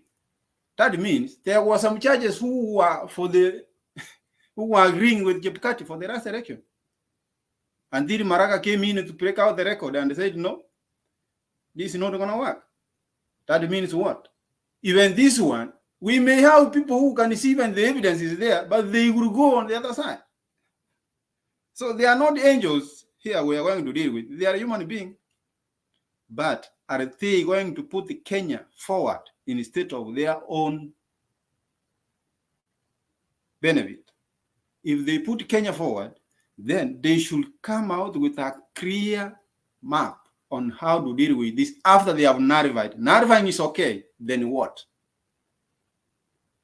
That's our problem. If they give a clear mapward of Kenya, of what is going to happen after this, then Kenya will be okay. But if they miss giving us a direction from here, there is a problem. That is according to me. But I hope God will guide them. The wisdom of Solomon, which we are praying for them, it will be upon them. And their ruling and their direction and victimizing this IBC who pango direction. You know, Makiari, you can't tell me Mombasa and Kakamega were the last counties ballot paper were printed. How can you make errors for the two counties? Because there were cases of Sonko and whatever Marara in court. That's why those ballot were delayed to be printed because of the cases. And they were printed so late. How can you tell me now it was errors for the two counties printing papers? More worse, during voting in Kakamega, the Kim's kit failed to work in most constituencies in Kakamega. Then you wait until noon, that's when you give a ruling now, go for manual, until almost 1 in the afternoon. And you say you are an IBC chairman. Are we in Kenya really? Are we still... I don't comprehend it, and I don't know how Chebukati is going to stand on this and give evidence. But let us. The goodness is they are going to do it online. We are going to watch it. Every Kenyan will see, and every charge will be seen. And how he's asking questions. From there, we will charge who is for Kenya and who is against this country. But let us pray for the hope everything will be okay. Thank you, Makiani. Okay, thank you. I want us just to make a quick comment on this, and then we can start closing. I think we've been here for a long, long time. So my question to you is this, panelists. There was this issue to do with the DCI and the evidence they found from the two Venezuelans, the gadgets that they captured at the airport. Was this allowed as evidence in this Supreme Court case 2022? I have no idea, and that's why I want somebody to clarify. Stone PK, sijui kama unajua hiyo. Thank you, Makiadi. Unajua unaingia box yetu. That is one thing nilikuwa nimesahau ku raise up. You know, when we follow too much book, we lose it. Hii nchi itaungua. Sasa that is critical, na bado they are dilly-dallying. It has not been admitted yet. You'll be given those silly things that, oh, sijui nini. That is critical. It is what, you know, Kenya Kwanza was saying, oh, we have no evidence about the Venezuelans. It is all allegations. But how do you dismiss it? Instead of admitting it, ionyeshwe wa Kenya na Supreme Court. If it is rubbish, it will be discarded. But now, it is being blocked. I just hope by tomorrow is Sunday, I don't know, but I hope it will be admitted, because Kinoti, rather the government, the DCI is pushing, because it's critical. We all know that they were arrested, those things were confiscated. Then you wonder also, why is it that these guys have taken so long, you know, to instead of having them, being part of whatever the exhibit we are giving? Why did we also delay like this? These are the blunders that we are talking about. Yeah. So for me, I was so concerned the whole of today. I was really digging to see whether it was admitted. Somehow, I wanted to know how it has been presented. But probably maybe something happened last minute. Unajua hata kuna maneno ya online. So maybe by tomorrow, Monday, today was the last day. So your question is right, Makiadi. That's why when you hear some of us getting jittery, yeah. And while I'm at that, I would want to clarify why I've been a bit hard and was, you know, kind of forwarding a certain question. We understand all what you're saying, Makiadi. It goes with I call them pleas. For me, I was not taught to call them prayers. They are pleas. That's what I was taught. Maybe English changed. So yes, the pleas are made. It's true. How about if the plea of, for example, tallying? I can't remember what number it is. Then the court orders that you bring these things with tally. Then when they are brought, zinakuja unakuta ni vifaranga zimekufa. Meaning, it is nonsensical, because that is what Nani has. So from there, what happened? That is what we are asking. That was our plea. Tukasema zikuwe tallied. Then hizi vitu za kuja tallying zikakutwa ni zile fake, which we know. We know there was a lot of replacing these things. And as we speak, there are no Form 34A original that you can take to another bank. Hakuna Form 34A ile inaonyesha what was at the polling station. Ni chache tu. So what will happen about this tallying? And then AZIMIO tutakaa chini tukisema we are tallying. What are you tallying? You are tallying fake things. And what of it is proved is fake things? So what will the court do? That is my line of argument. Everything that the court will order, wakute imekuwa tampered with. Evidence has been tampered with. That's why I was pushing to the line now, the last one Simon said. Can the court use their last authority to say that now all this you guys have done is nonsense?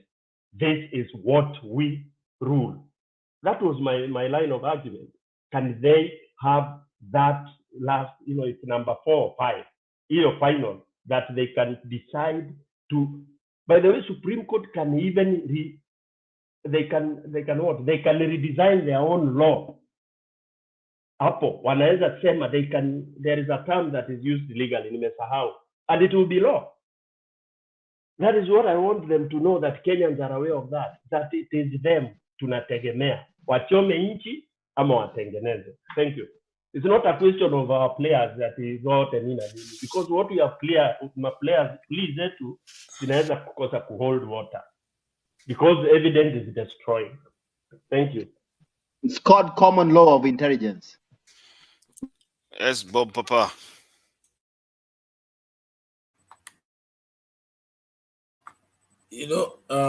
I'm beginning to get worried on as the day nears when we start facing or hearing from the Supreme Court judges.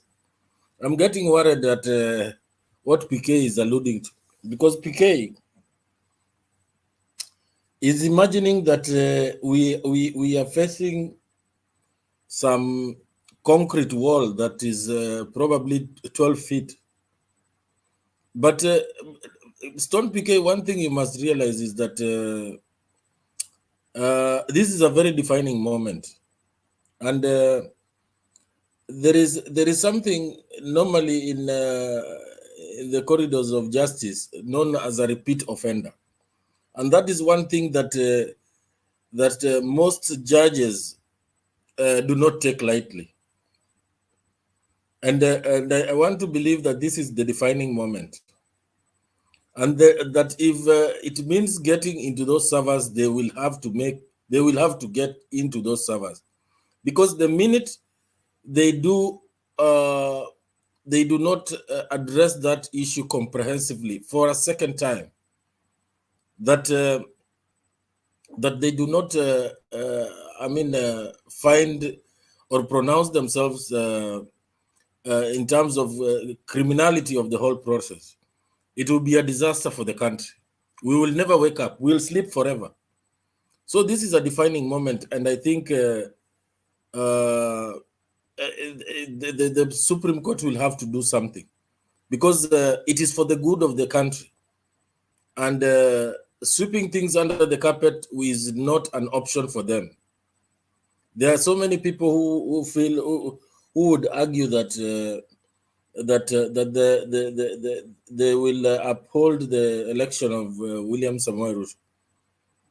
You see, with so much glaring evidence, there is the public opinion on one hand, which in that court of public opinion, they are professionals, they are lawyers, they are statisticians, they are IT specialists, and they can see what evidence has been presented, and when it comes to statisticians, the judges will rely on professional witnesses, and when it comes to IT, they will also rely on professional witnesses, and that will guide on how they go forward. So it is a defining moment that the Supreme Court will have to not just look at it in a simplistic way, because it involves, the people's will, and here is a case where the people's will has been either tampered with, or something has to be done. So I want to believe they are cognizant of the fact that of what is at stake, and they will not shy away from pronouncing themselves and affirming that they are the Supreme Court of the land. And therefore, when you say that we don't have from the original from 34, from 34A, they are there. Because when you use those schemes kit, when you send once, you cannot send again. And anybody who does, who updates, deletes and updates in any server, there are footprints, and very big footprints, and can be retrieved. So it is not rocket science. These are things that have been done. So if AZIMIO or any other petitioner comes up with a Form 34A that does not match what IEBC has come up with, it's going to be all about getting to know the authenticity of which is authentic, and that now will involve getting into that big store they call server. Otherwise, without that, then I don't think the Supreme Court will be lenient. That will be a repeat offender, and they will pronounce themselves and ensure that they hold the commission chairman accountable criminally. So, Stone Piquet, you need to be one thing very positive. Don't be fearful. We are on the right track. Okay, I think we have exhausted. Unless Julia, you have something to say before we start taking. Yeah, I have a question. Ipo, did you know what happened to Mutiambai? Why did he take a leave? Is it that Chebukati implicated him, or what? Kunasemwa nini?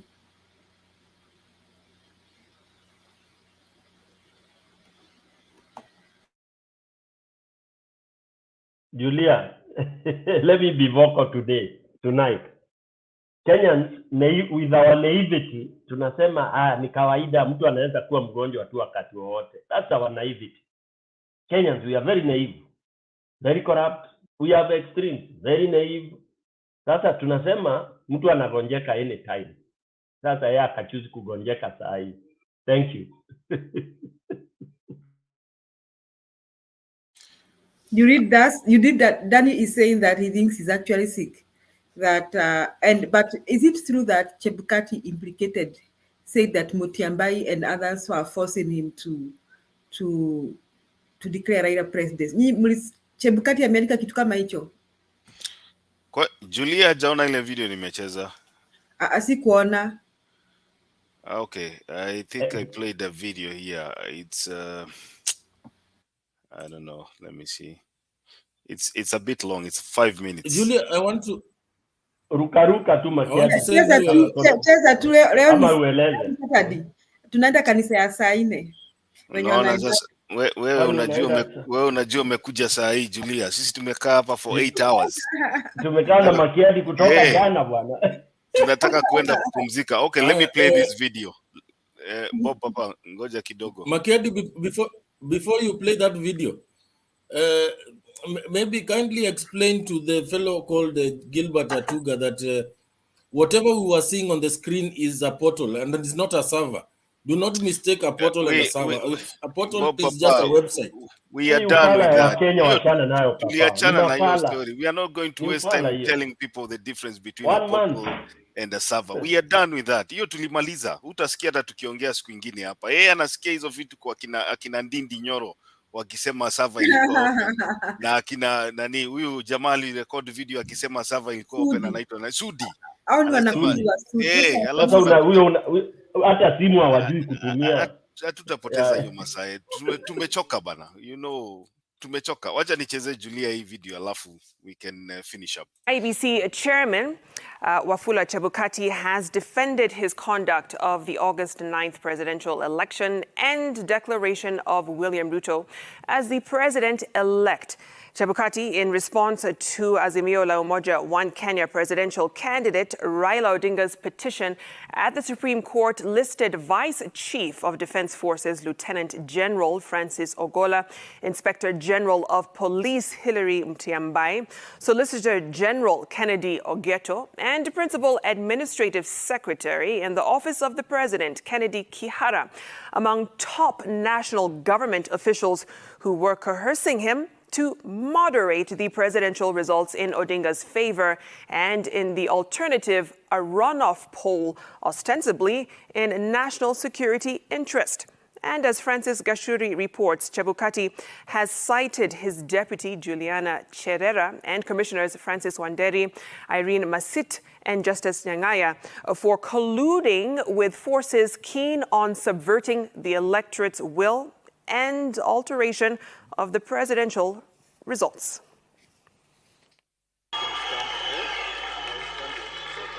IEBC Chairman Wafula Chebukati filed his response to a petition filed at the Supreme Court by AZIMIO La UMOJA One Kenya presidential candidate Raila Odinga and his running mate Martha Karua, seeking the nullification of William Ruto's declaration as president-elect. Chebukati, who is listed as the second respondent in the petition, was described by Odinga and Karua as a rogue public officer who, with willful, fraudulent and criminal intent, set out to subvert the sovereign will of the people of Kenya and the constitutional order in the August 9th presidential election. In response, Chebukati defended his conduct as the presidential election returning officer, insisting the August 9th contest was free, fair and credible. In return, Chebukati turned the heat on top national security officials, claiming hours before he declared the presidential election results in Ruto's favor, they had piled pressure on him and the other 6 IEBC commissioners to alter the State House race outcome. In a sworn affidavit filed at the Supreme Court registry by his legal team led by Wambua Kilonzo, Chebukati told the Apex Court of a series of behind-the-scene intrigues at the Bomas of Kenya, the National Tallying Center, on 15th of August at 10 a.m. According to Chebukati, he was informed that a team from the National Security Advisory Committee wanted to see him. That delegation was led by Principal Administrative Secretary in the Office of the President Kennedy Kihara and included Vice Chief of Defense Forces Francis Ogola, Inspector General of Police Hilary Mutyambai, and Solicitor General Kennedy Ogeto. Chebukati claims the delegation's arrival was preceded by a call he received from the head of Public Service Joseph Kinyua, informing him that top government officials were at Bomas of Kenya to discuss with him issues relating to assumption of office. According to Chebukati, the national security team cautioned him against declaring Ruto as president-elect to avert chaos in the country. The delegation's second message, according to Chebukati, was that if he could not announce Odinga as the presidential election winner, then he should state that no presidential candidate met the constitutional threshold of garnering more than half of the total votes cast and order a repeat State House race, a proposal Chebukati says was supported by his deputy Juliana Cherera and Commissioners Justice Nyang'aya, Irene Masit and Francis Wanderi, who have accused him of isolating them in commission decisions.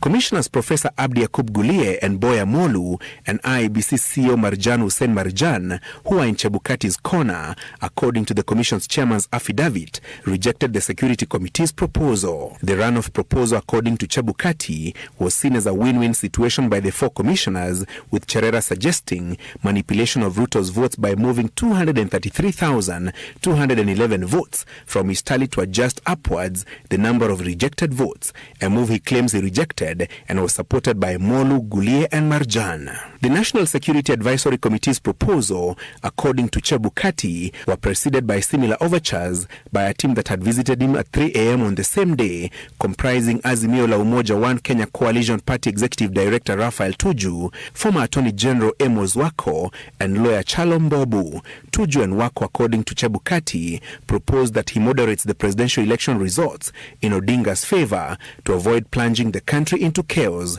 In the alternative, Tuju proposed that Chebukati and his team force a runoff, a move that would be adequately rewarded. He claims Cherera, Masit, Wanderi and Nyang'aya supported the Wako-Tuju proposal, while his team of Molu, Gulie and Marjan rejected it. On the turnout in the presidential election, Chebukati defended the final tally he had declared at the Bomas of Kenya, pointing out that 14,239,863 voters were authenticated by the the voter identification devices in 45,994 polling stations. He also defended the verification and validation of Forms 34A that were used to enter presidential results at the polling stations and Forms 34B and Forms 34B from the constituencies.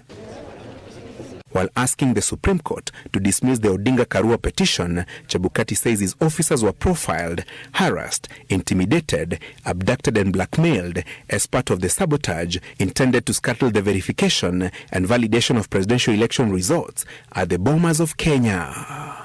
Francis Gashu. Haya, video ndio hiyo Julia yenye nilikuwa nakwambia.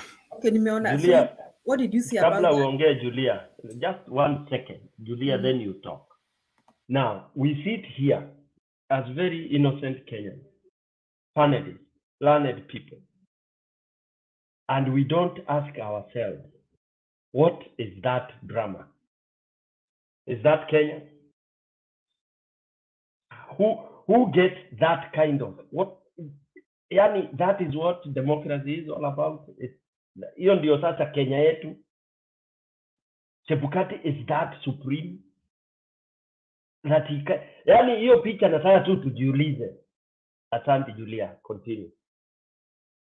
Okay, I was asking the reaction of the panelists. Let's say if it is true that they ask Chebukati not to announce Ruto, why did they ask? Is it because they knew there was rigging? And if they did, if Chebukati is lying about them, what his picture is still trying to paint? That they are not with him? Or they are not with Ruto? Or is he just playing our game like Ruto does?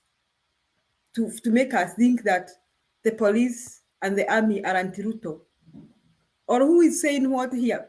PK, Bob, Daudi, Simu, Richie, hebu niambieni, nyinyi mmekuwa mkiongea maneno mingi, hiyo maneno mliongea, maybe I was away somewhere, I'm sorry if I missed something.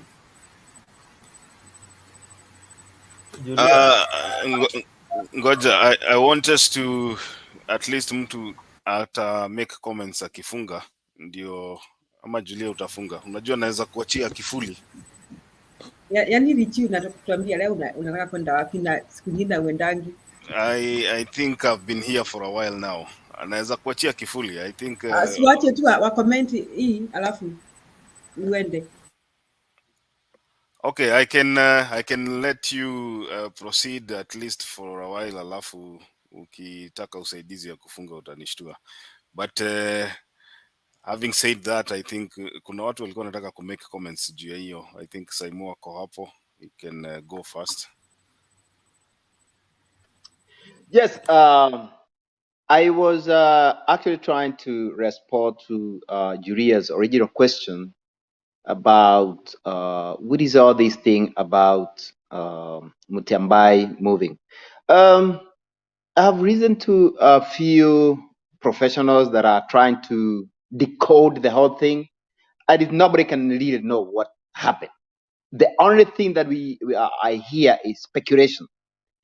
The number one speculation that I have had is Mutiambai having been mentioned by Chebukati may have been pushed out, and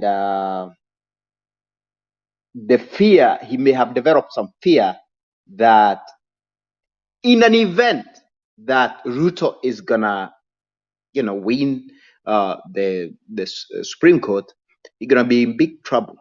There's even some speculations that he's out of the country. Now, everything that I'm gonna say is what people who really try to dissect, they have talked about. The next speculation is actually Mutiambai could be setting a trap. And the trap that he could be setting is to bring in that guy, the second in command, in the front, so that when this case is going on in the court, he will be the one responsible for the security apparatus in his docket. So anything that happens between now and when the cases are decided, the case is decided, it's not going to be on Mutiabai. It's going to be on him. You are the one who is sitting at the office. The third one is what they are saying, that he could be actually sick. So it's not very clear what is happening. The one thing that I also wanted to see to talk about to mention is on that video that Makiadi just played. You can tell that it's a rebuttal of what the 4 commissioners had presented in the Supreme Court as an affidavit.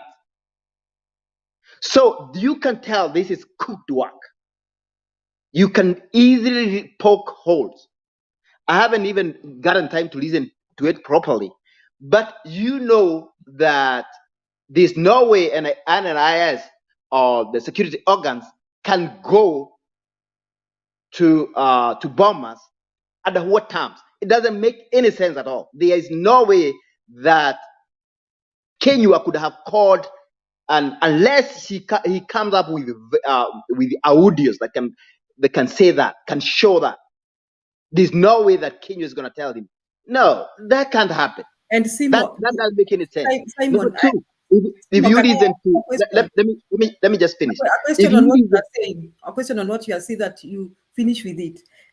Do you think that these people need to go to Bomas to speak to Chebukati? Do they need to? No, they don't need to. If they needed to do that, they could have done it way earlier. If they needed to subvert the will of the people, like he is trying to say. But before I forget the last one that I just reasoned, in such a sensitive matter like what was happening in the bombers, this is the final tally. Everybody, the whole country is looking. Wako is not somebody. Okay, how would the former Attorney General Amos Wako go as who? At what capacity? How did he go there? Just ask yourself, how did he go there? Like who? So you can tell this is nothing but pure fabrication. That's all I had to say.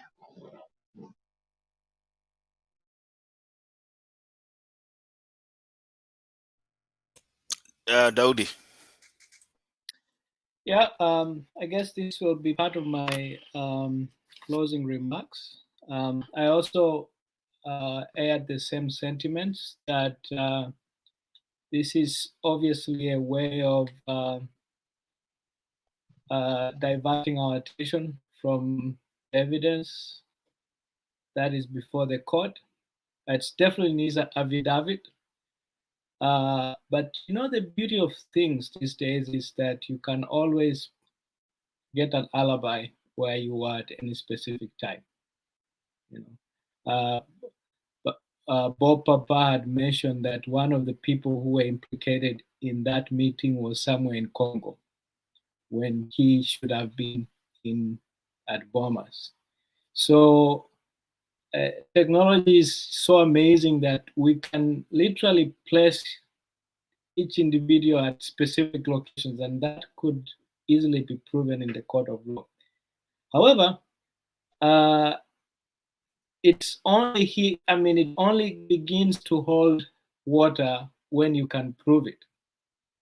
So if our guy here, Chebukati, doesn't have evidence to show that those guys actually showed up at Bomas, then it's as useless as rumors. And so the court is not going to take it so seriously. And that's why I also find that while we look at AZIMIO's petition, beginning with the very simple claims, those are proven things you can prove. And that's why I think we should be optimistic that the court is going to grant us not all, but some of the prayers that AZIMIO is asking. One other thing that I think William Ruto and Chebukati are planning here is to get the court to more or less not intimidate, but create a fear by the judiciary of who the AZIMIO people. It's always about creating a narrative. These guys are very good at propaganda. And any message that goes out is to serve a goal. I think they are driving their propaganda to the masses. And obviously it gets to the Supreme Court. And it's my prayer that the courts and the 7 judges are not swayed by any kind of propaganda that these guys are going to push out. I'm hoping that they can read it, just like Chebukati's affidavit is full of air. Ruto's rebuttal is also full of air. And so I think it's going to be a very good battle. I'm optimistic of what we have against what they're coming to us against. But it's also refreshing to see that I think the government knew this thing from very early on. When they prevent Ruto from going to Uganda, they knew what was going on in Uganda. You know, now we're just finding out, oh, there were tally centers in Uganda. Definitely, I think the government had somehow some information on what Ruto was after. When they were stopping the Venezuelans, they must have been onto something. And now, after the elections, we are finding out that, hey, we had some rogue elements in town. So this, I think, was probably designed in a way that these guys were caught with their hands in the cookie jar. And I think for most of us who are looking from outside, we can agree that these guys really did something messy. And I hope that can be proven in the court of law, because obviously the courts are supposed to act on evidence and purely evidence. So that's my thought for tonight. And again, just an ample prayer for our judges to be the heroes, to be the defenders of democracy, to be the people who will look back and say, those guys stood when democracy was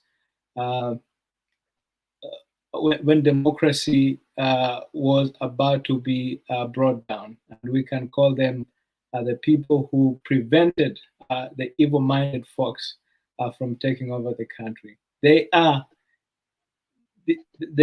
literally the midwives for either a future that is hopeless or a hopeful future for us, and that will move 1 week from now. So again, prayer to those guys, the 7 people. Kenya's life is in their hands. Thank you. Okay, thank you, Daudi. Let me go to Stony PK within 2 minutes. Well, thank you very much. I think today was the best day. Today is when we are really cracking the nut. And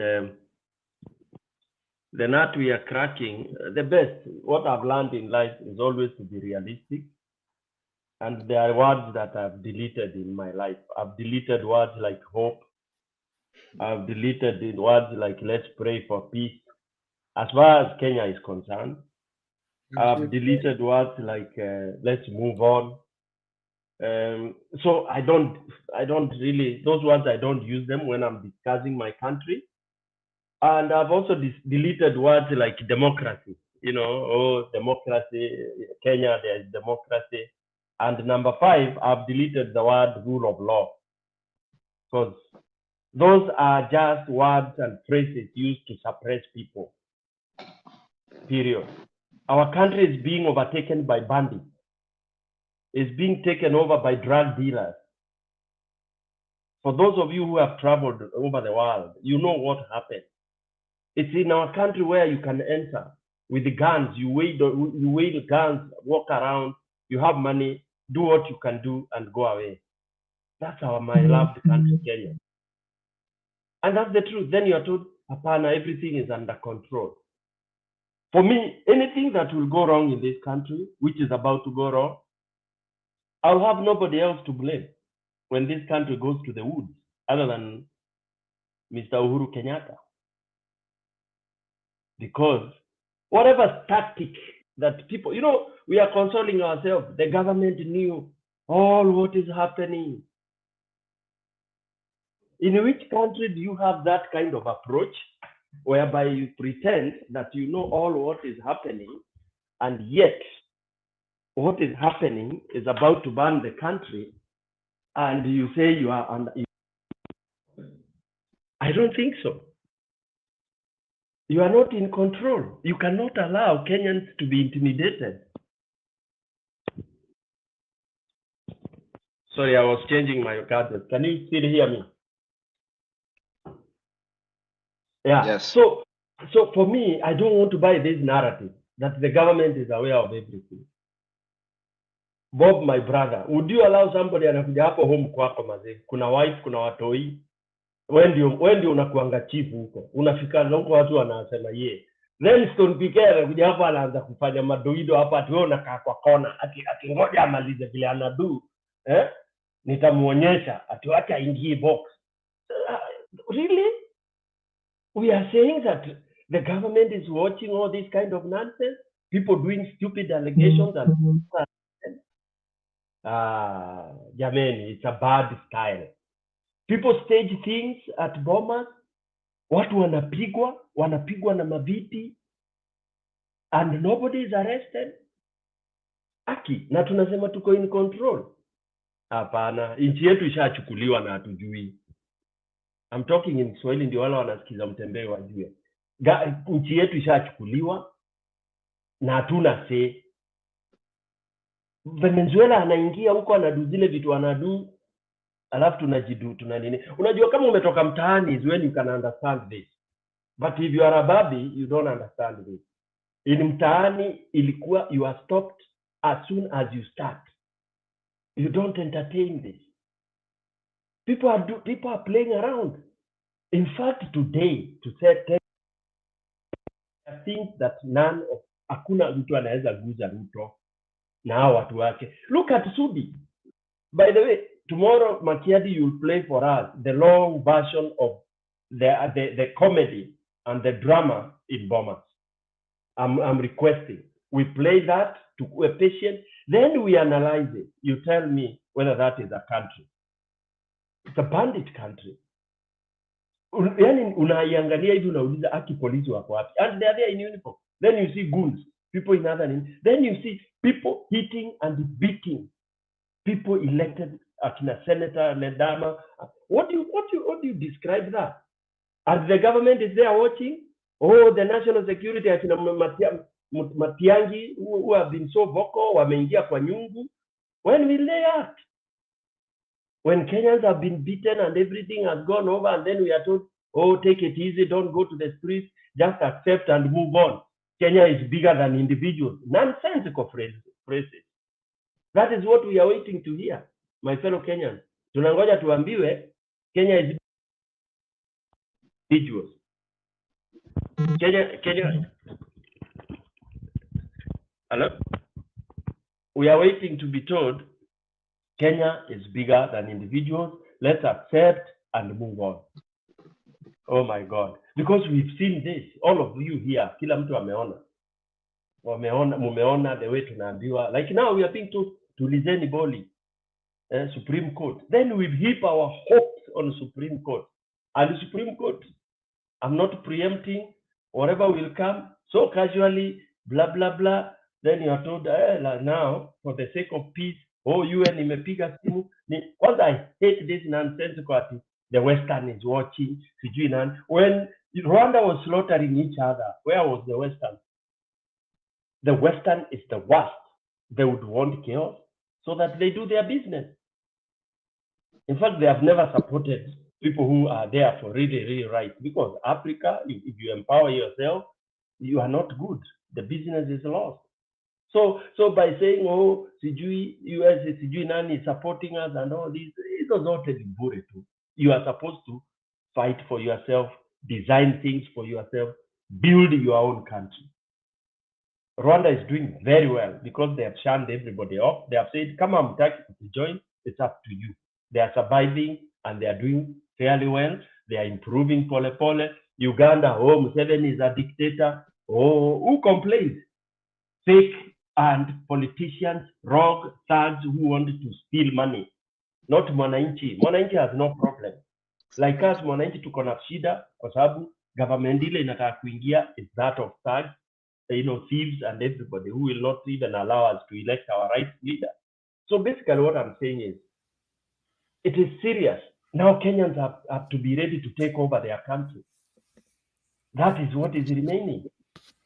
The people should be ready to take back what they had delegated to the so-called leaders. The leaders have totally failed. So Kenyans, prepare.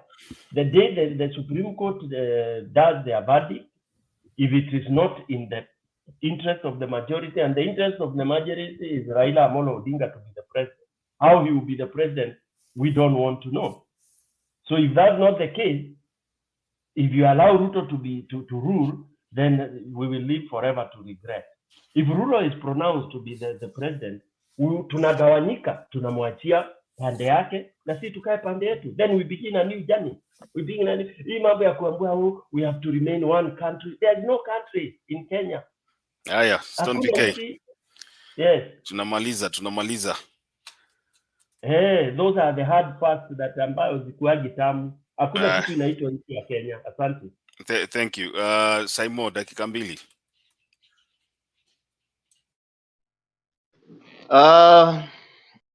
I pretty much gonna use my Makiadi. Yes. Are you going reverse or are you going forward? No, before I was rebutting what Juria had said. So it's my 2 minutes. Thank you. Okay, just 2 minutes, and then we come to you, Bob.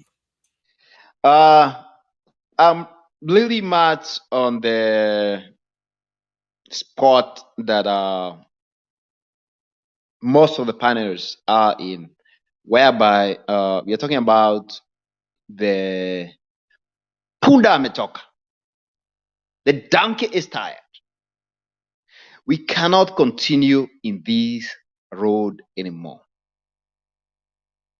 And I agree with the panelists who just said that actually the president has a very big stake in this. And also the president and his team and his hardras might have got us where we are. Like I said, I did not see. I haven't heard so many people say that, but I didn't see the need for this election. Now we are here. What do? The president has got a chance. Still, he's in office. He has a chance to reclaim his title. It's the 12th hour. It's late in the evening, but he still can reclaim his title. You cannot tell me that we got people running around, Didi Nyoro, telling the president in open daylight, Alabia Rais, the president, that it's not Raila who has taken us to the Supreme Court. It's you. Imagine. Rais wetu, the President Uhuru Kenyatta, has become so fearful, and these people, they have understood his weakness, and they have become so disrespectful. We can't have people like the likes of Sudi. They're just gonna start there and say, shida yetu sio Raila, shida yetu ni Uhuru, a sitting president. So I'm just saying that the same thing that Stone PK have the same very feelings that let's give the Supreme Court this chance to give the country the direction. The direction hiyo moja tu. The majority of the voters. I even don't see the need for a rerun. Rerun for what? The voters have spoken. The voters have already spoken. Tunaenda rerun ya nini? Hizo kura ziko kwa mabox zihesabiwe tena All we need ni kura. Forget about Form 34A. Kura ziko. They're in boxes and they are sealed. I don't know why you guys are talking about 34A's, G, B, C, D. I don't know. Let's count those votes again. The system is there. Ziko na watermark. We can know the ones that are valid and the ones that are not. We just reject those ones. How long can that process take? I don't care. It takes 30 days. It is okay. Let's recount them again. We don't have a commission inaweza kufanya hiyo kazi. If we say we're going to retreat it again, how long is it going to take? The easiest path, count, tally those votes again, declare the winner. Me, I don't care. Hata kama ni Ruto alikuwa amewina. We just need as a country to get the rightful leader. Thank you. Bob Papa, 2 minutes. Yeah, I want to address Stone PK quickly. Stone PK, you know, a government, when you see a government failing, it is by design. That one I can tell you, take it to the bank. Number one, why do you think the diplomats were told to leave Bomas before the announcement of by Chebukati? That one you'll answer when we remain sisi peke yetu.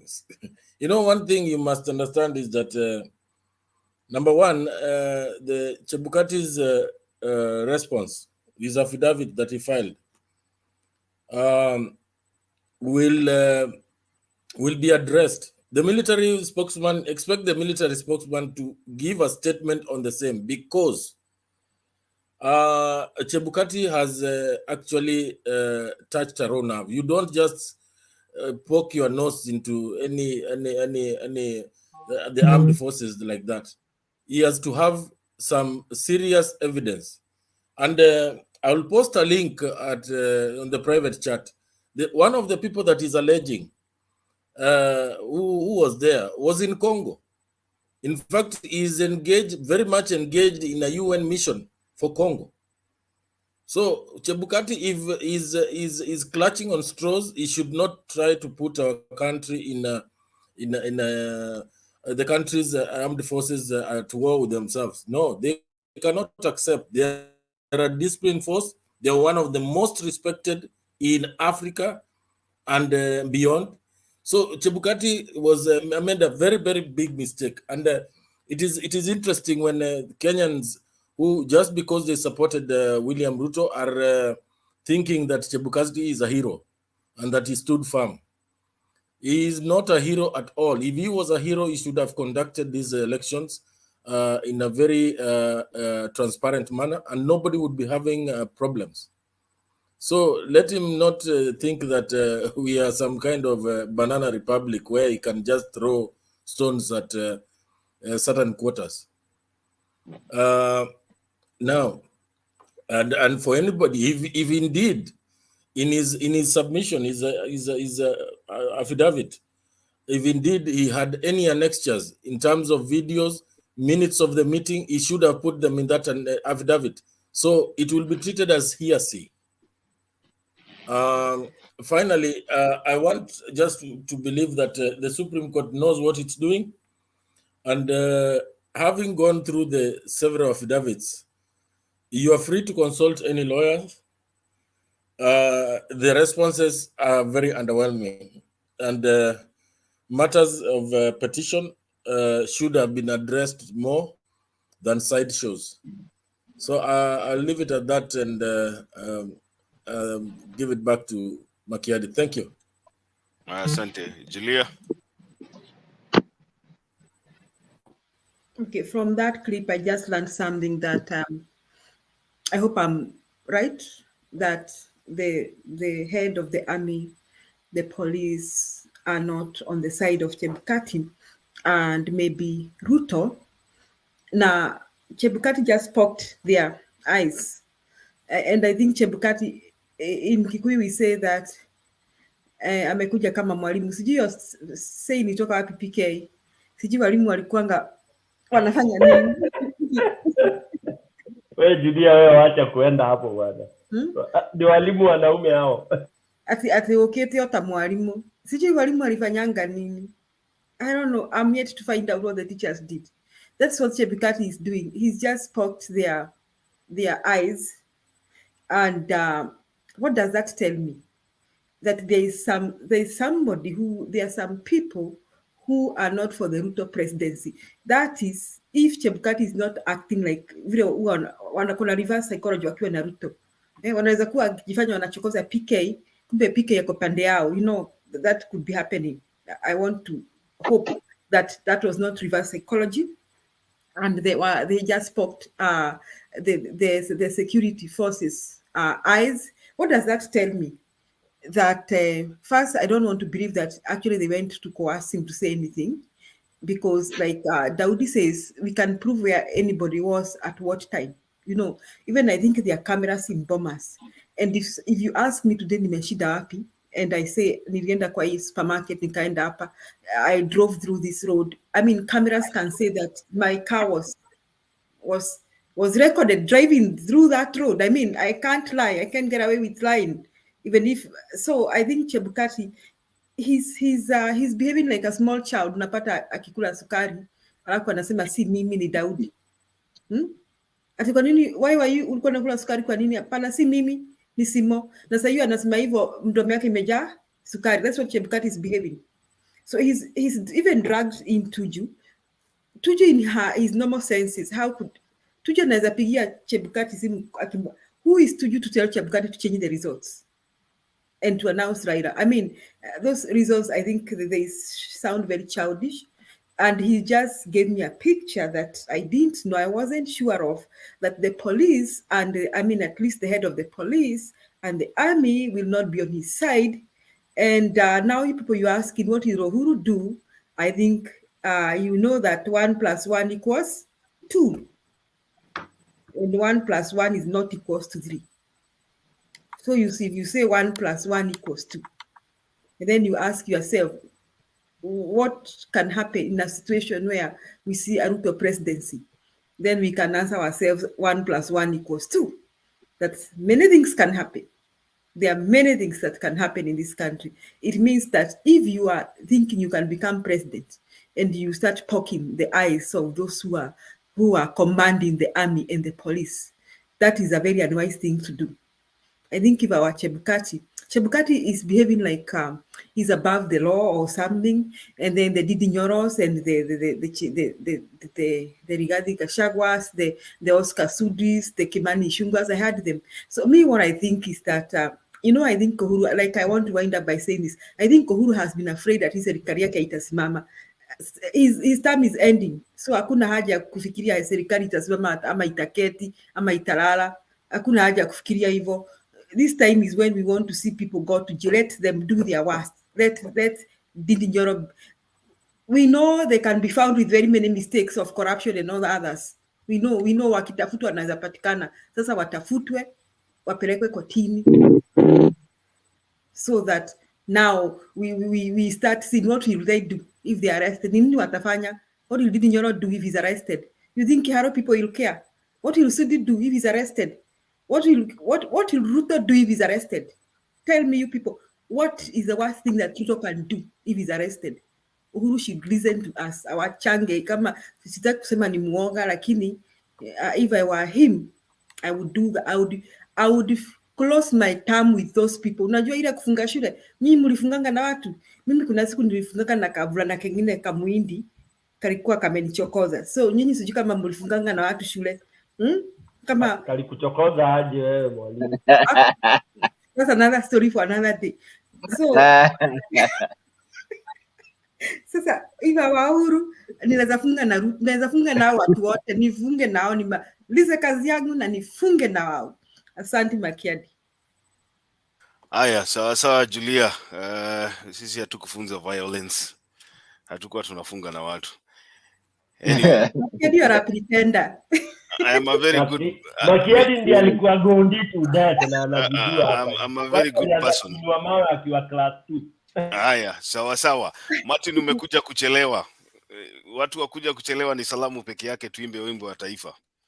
Asante, pole sana. Thank you. Julia, wewe unakaa kufunga na mtu, hata siwezi kuchokoza anyway. Anyways, I wanted to come and set a record straight. Thank you so much, Makiadi. Naomba msamaha. I think I'll be fined another day for coming in too late like that. Guys, kuna ka record fulani nani, Stone, my brother. You were talking about the, kila mtu anaongea ni kama like it's over. It's not over. And I want people to understand that a constitution is made by either the first proclamation of a constitution, alafu the precedence of a Supreme Court ruling. Now, when you're building a constitution, which yetu ilianza tu juzi, it's very small. I mean, kameanza tu juzi. And sometimes, yes, unaweza dhani Uhuru amekaa chini tu hivi, but you have to build a constitution and make a precedence so that these Supreme Court laws that are made every time, they make a precedent for a whole other new generation that works. So yes, mnaweza sema maybe Uhuru alikuwa amekalia macho. Lakini, ikiwa kitu ni watertight, as a president, kama ingekuwa ni mimi, and somebody who's done constitution in a way, you let it happen so that that ruling can be a ruling that people can go back and say, in the ruling of 2022, there was this and this. So now you close all the loopholes of everything watu kuiba. The reason wanaiba says is because there's no precedence, and our constitution is so bare that hata mtu hawezi sema kama umeiba hata ujui kama unafaa kwenda jela ama nini inafaa kufanyika. So I didn't want you guys to close in that somber mode.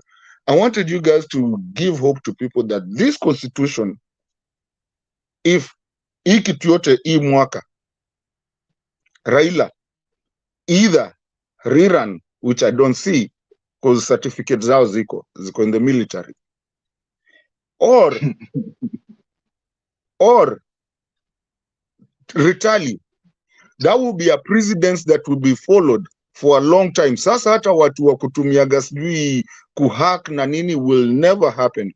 The reason they can do it right now is because there's no precedence to that. Nobody in our constitution wakienda kukaa chini, the Otienda Molos, no one ever anticipated that people can play with the constitution like they are playing with it right now. But if the Supreme Court comes, it will be the hardest thing to ever rig the election. Richie, that's the record I wanted to come and set right. Thank you. Najua utanigonga fine kesho. Nimekuja kaa nimechelewa. I shouldn't be doing that. Pia mimi nimerig kidogo hapa, but asante. Haya, safi Mato. Naona watu wanasema ninaonekana nimechoka leo. Wenyewe si uongo, hata mimi saa ingine ninachoka. Nakani kama nilikuwa nataka kusinzia, nikasema Julia shikilie kinara hadi dakika ya mwisho, lakini Julia ni kama ananikwepa pale, ni kama anaonekana hata yeye anataka kutoroka, na tukiachia Stony PK. Makiadi ulikuwa na avoid your debate. Your debate lazima kugonga kuingie kabisa wenye tunafunga nao Julia, nimekuja kama kimenuka hapa, so hakuna debate nina avoid. Ungekuja ile masaa tumeingia hapa, uliza Stone PK na Daudi. Tumevamiwa hapa na wale wa jamaa na zile vitu walikuwa wanakujanga kama nyuki na wanakujanga kama nyuki. So tumeanza nao mapema sana. Hakuna kutoroka, ningetoroka. Kama ningetoroka, hiyo ndio ingekuwa wakati mzuri ya kutoroka, lakini saa hii na nyinyi ni wenyeji. Leo tulitumiwa mrembo Makiadi. Unajua ule demo ametupeleka mpaka Ukaja, alikuwa ametusumbua. Demba akaniacha sina ufunguo, akatuspidisha na ujinga, lakini you came in. Yani, okay, Stone, be specific. Alikuwa anawasumbua kivipi? Unajua ukisema anawasumbua na ujinga. Si ati uzuri ati. Acha hiyo, ni ujinga ile ya UDA. Ile yani mpaka unasikia kuingia kwa kompyuta yako but unajua ni yako utabomoa. Hey, she was too much. Anyway. Lakini tulicheza kama sisi tukamwambia kuja kesho pia wakati wa Bernard. Unajua Bernard ndio anaelewana nao sana. so tukamwambia kuja kesho wakati wa Bernard. Anyway, so wacha tufanye kufunga hii show. Ninataka ku acknowledge watu ambao wamekuja kwenye comment section. Julia, naona uko na audio inaongea hapo, lakini it's okay. Nataka ku acknowledge watu ambao wako kwenye comment section pale. Kwanza ninaona Yufin Adams pale, tutafutie Adams, sijui ulipeleka wapi Adams, siku mingi sana. Lakini sawa, tunaona jina, tunajua iko sawa. Yeah, what happened to Adams Yufin? You need to tell us. You need to bring our distinguished panelist back to the show. Naomi, asante sana. Watu wapige blue. Tunajua siku hizi Julia tunamaliza na kupiga blue, ndio tuonyeshe watu bado tuko strong. Na mwenye tapiga yellow nitamblock. Don't dare. I'll block you. Haya, kuna mtu anaitwa Unani Sumbua.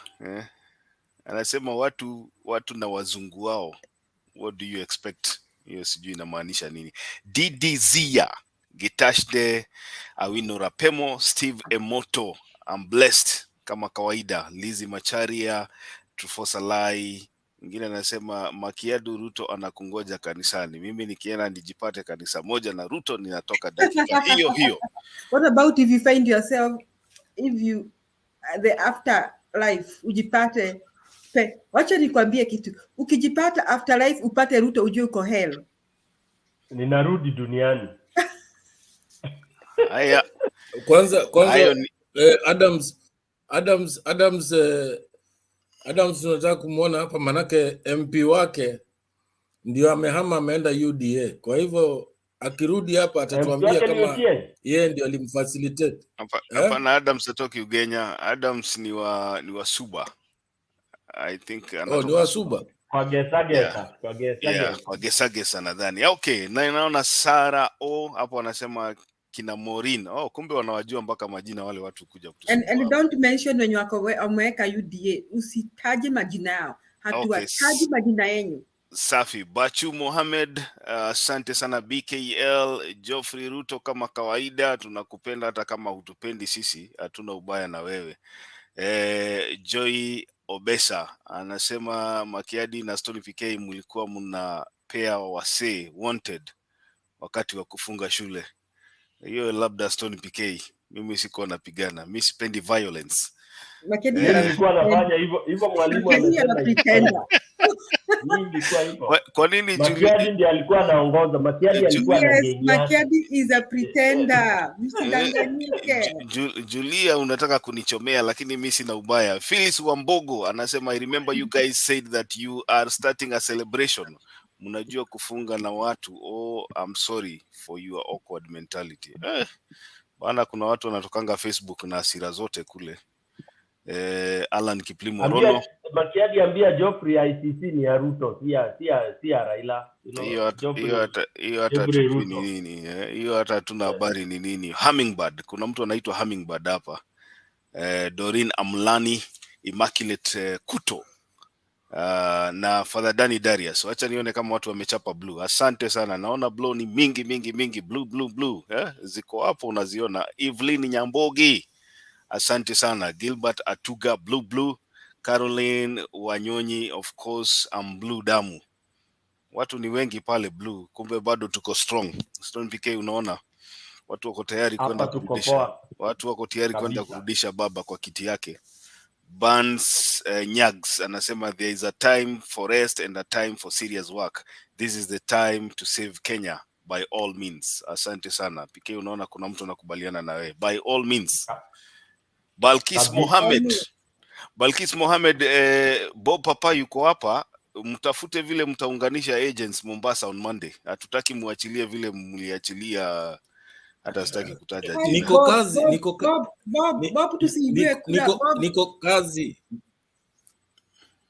Bob, ujue lazima uingie kimtaa sasa. Kimtaa. Hapo lazima uingie kimtaa, hizo votes zisiende bana. Umeona kina Moses Kuria wameshuka huko na kina Millicent Omanga, ukiona hizo unajua wameenda mambo. Mombasa. Ukiwaona wako huko. Alafu Bob, mademu wako wamefika wote, sikukuona kwa feri, sijui ulikuwa wapi. No, saa hii jana nilikutana na coordinator wa Azimio hapa Coast. na mambo iko sawa. Wacha nikwambie, kesho mimi nitatoka show hapa saa 10 nikienda kupiga kura. Nikishafika huko nipige hiyo kura, mtu yote napata kwa street nampeleka kwa polling station yake. Saa 10 kwani saa hii ni saa ngapi sasa Bob? Saa hii What time is it now? Yeah. Anasema saa 10 Sunday. Leo ni Sunday. Sunday, so kuamkia Monday asubuhi. Oh yeah, saa 10 ya Sunday, I got you. Kuamkia Monday asubuhi. So Bob, msiachilie vile mlisema ati watu ya IEBC watachukia. Sorry. Use all means. Use all means. All means. I was saying, if you need extra facilitation, let us know. You know. Yes, Bob. Kama unataka lunch utuambie. Yes. Mimi ni petroli tu ndio tutataka. Kesho nazunguka for 5 hours. Nyinyi mnataka kufacilitate bazoo. Huyu kwanza analipa huyu analipa agents wote wa Azimio Mombasa County. Hapana tisha Bob na facilitation hapa. Atishiki. Hapana, wacha nikwambie, unajua ile last time uliona ile gari anaendesha inatosha agents wote. Endelea Bob, mpaka ananisi. We are proud of you Bob. Mpaka Black anasema inakaa kama ile gari. Mimi nitaki kutaja. Kesho niko na network, niko na vijana wanne. Niko na vijana wanne ambao watakuwa wakifanya kazi ile hujaona. Hatutaki uchezo. Hii kitu lazima baki hapa bwana. Msiachilie kura. On a serious note, hiyo picha mnapiga hiyo picha ya form 32A. Kila polling station. Kuna jamaa, you know, because that's our weakness. The other weakness is their board. That is okay, sawa. Hiyo yote mimi hata niko na Bob. I have a polling station that is almost bordering my house. Lakini mimi napiga kule town. So mimi naamka nitatoka hapa saa 10:30 niwe wa kwanza. Nikimaliza hapo sasa nikuje hii mtaa yangu nizunguke nivuruge kabisa. Unakumbushwa Bob, RO returning officer wa Mombasa County ni bibi ya Marjan. Kwa hivyo mjichunge na yeye. Kaeni rada, msipokaa rada mtapangwa vile mnapangangwa tu, alafu mnakuja huyo akue max na watu 5. Mnalia maneno ya form 34. Mtapangwa. Let me assure you one thing. Get worried about maybe Kakamega, but Mombasa ngumu kabisa. Utaona ile mambo tutafanya hapa kesho. Ile operation tutafanya hapa hivi. Hata nashangaa.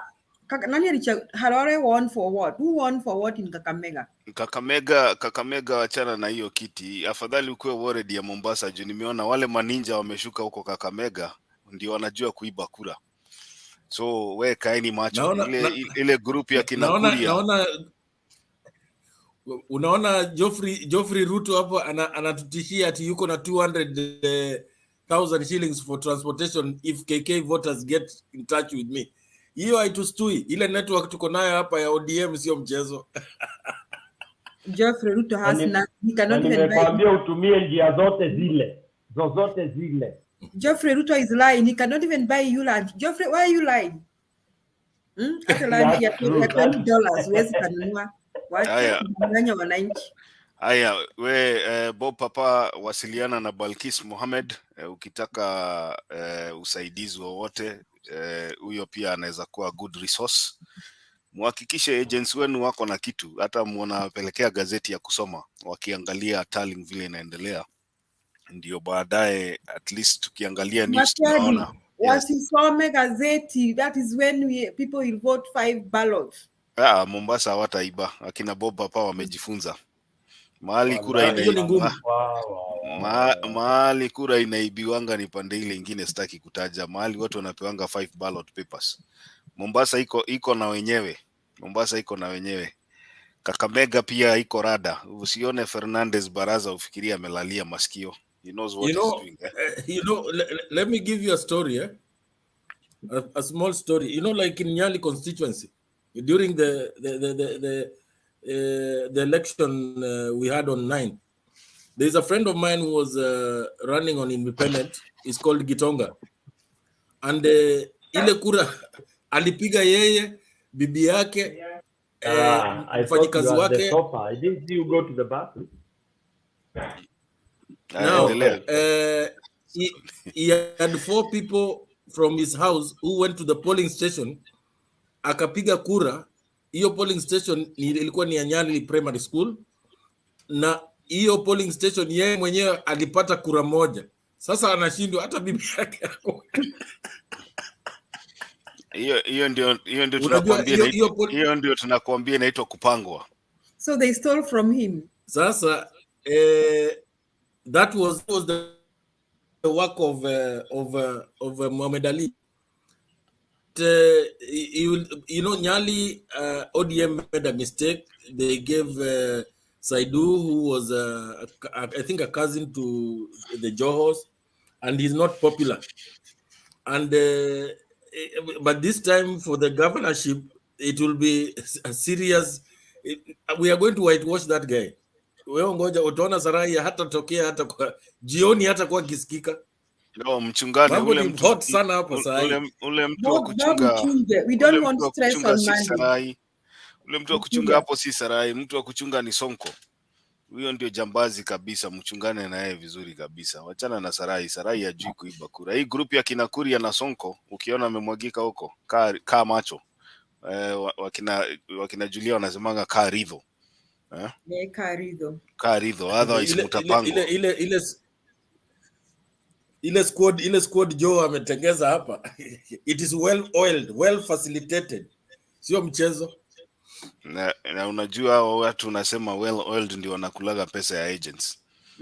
Alafu wanaachilia polling station. Achana na hizo story bwana. Hizo story mnaona kwa media. Mimi hakuna story nakwambia, mimi nakwambia tu wanakulaga pesa ya agents, wanaacha polling station namna hiyo wakisema IEBC is a faithful body, itatutumia kura yetu vile tulipiga. So kaeni macho, msiachilie hizi vitu ni naturally ODM. Mombasa, Kakamega, ODM. Mombasa. And I still don't understand why Harwale won. It is hard for me to understand. He had a very weak candidate, not very but a weak candidate. Huyo jamaa mwingine alafu ilichangiwa sana na pia hii ni ya governor kuhairishwa. I think that was a major factor because the governor candidate is a very strong candidate in Kakamega. Hopefully kama wangepigiwa pamoja kwa the same ballot, I mean the same election whatever, angeperform a little bit better, lakini I don't know. Ni mambo mengi. Hii tutajulia kwa Supreme Court. Haya. Wacha tumalizie hapo sasa. Kirowo Peter piga blue, naona Ibni Yusuf anasema Sarai for governor. Hapati nani ameitwa jina ingine sitaki kuitaja hapa, hapati kura. Hiyo jina bana Señorita Lopez. Balkis ndio huyu Bob Papa tafutana na Balkis, anasema hata yeye yuko huko, hata mtasaidiana tulikuwa tuchaongea na yeye. Safi maridadi, tulikuwa tumeongea na yeye, kwa hivyo tutawasiliana. Okay, sawa. Douglas Kinyua, nani mwingine, Brian Richard, nani Mombasa, Abdul Samad, wenye wivu wa jinyonge. Okay. Sawa. So ninataka tuimbe wimbo wa taifa, alafu si kuimba, kukariri. Julia, tumekaa bila kusikia East Africa. Acha tusikiza sauti yako leo. We are always honored to hear these beautiful voices. I thought mliwacha kuimba nyimbo.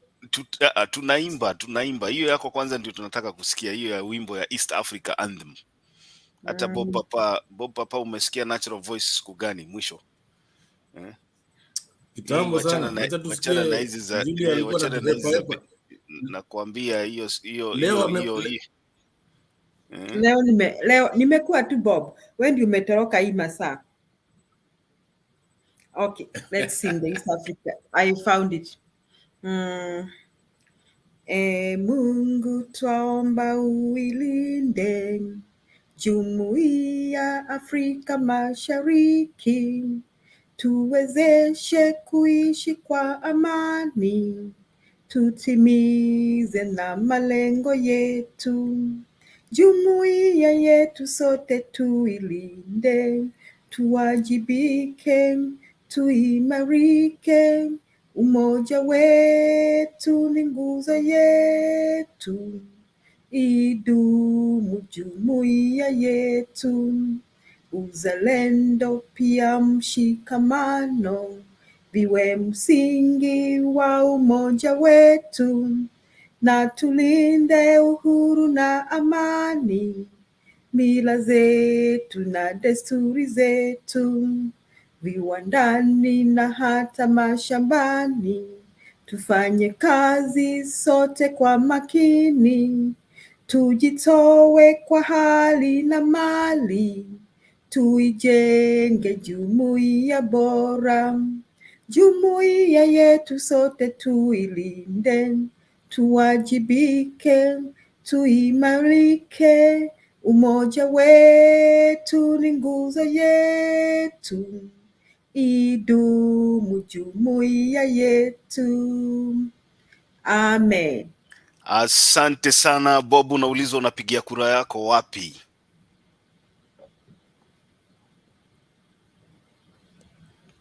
Pauline, umemute microphone.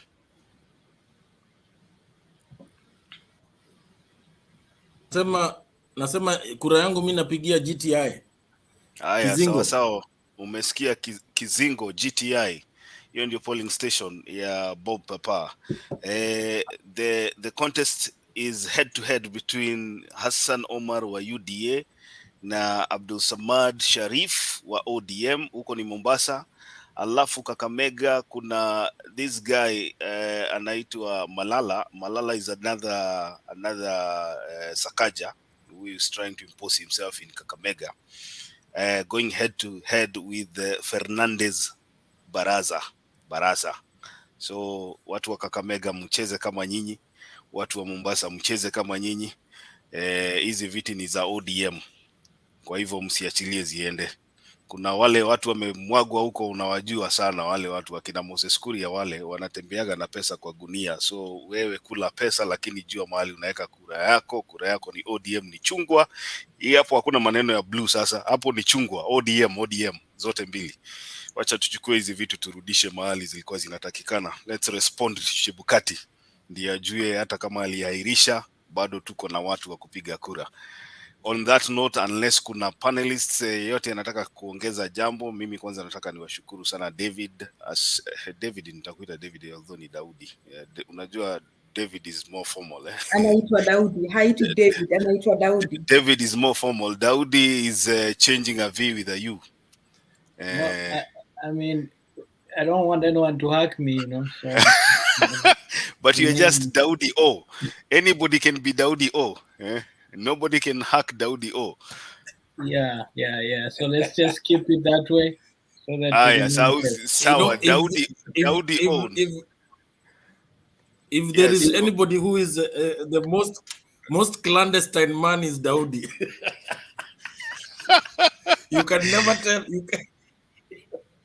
Daudi is somebody you can never read. Daudi is very unpredictable.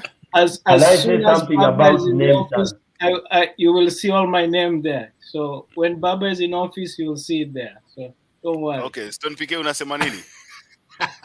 I wanted to say, why do people feel uncomfortable about their identities and names? Some people, not all.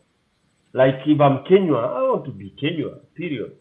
And Kenyans, we've pretended and we've nurtured things that have made us not build a nation. Stone PK. We are not happy and proud of where we come from. Stone PK, wewe watu wajaingia kwa nini yako kwanza, wachomoe ile pesa umetengeneza na jasho yako, utakuja kujua ni kwa nini watu wanafichanga majina hapa. We've been there. And then they go for your investment. The small investment you have in Kenya. There are so many Stone PKs in Kenya. Wewe sema tu Stone PK, wewe sema tu, wewe anika jina yako hapa. Unaona Bob Papa alikuja hapa amebadilisha majina kama gari ya polisi. Amebadilisha mara. Kama sijafoniwa at my age sahi, nobody can. Stone unajua Bob alianza na ingine akabadilisha akajiita Azimio, akajiita sasa amebaki kama Bob Papa senior. Finally. Mwingine alikuja kama Julius. Stone PK. Stone PK, let me give you a 1 minute story. You know, in 1986, I was in school, and Sunday peke yake ndio tulikuwa naruhusiwa kusoma newspaper kwa library. Sasa mimi Sunday after church, mimi nikienda kwa library nikitafuta Nation, naona ya kwamba my father was picked up by unknown people na akawekwa kwa Land Rover na akapelekwa sijui wapi. Sasa hizo zilikuwa zakati za Moi na ikabidi nitafute ile inaitwa nini, reverse call. Unapiga simu kwa jirani, manake hatukuwa na simu nyumbani. Nauliza mama, kwani huyu mzee ni mambo ilikuwa namna gani? Anasema hatujamuona tangu jana, aliwekwa kwa Land Rover na amepotea. Sasa sometimes when you're dealing with a regime that is a clone, a likely regime is a clone of Moi, you need to be very careful. That's true. Jamaa wanaweza unakataa to deal na Ruto hivyo. Okay, even this thing that you people you are saying about the police, the IG, the who mara mtu ni mgonjwa, I think we should take those matters seriously, because even Chebukati should be, I mean, he's working with the wrong people. He's working with the wrong people. If you work with thugs, anything, they can do anything to you, right, Stone? You can't trust them.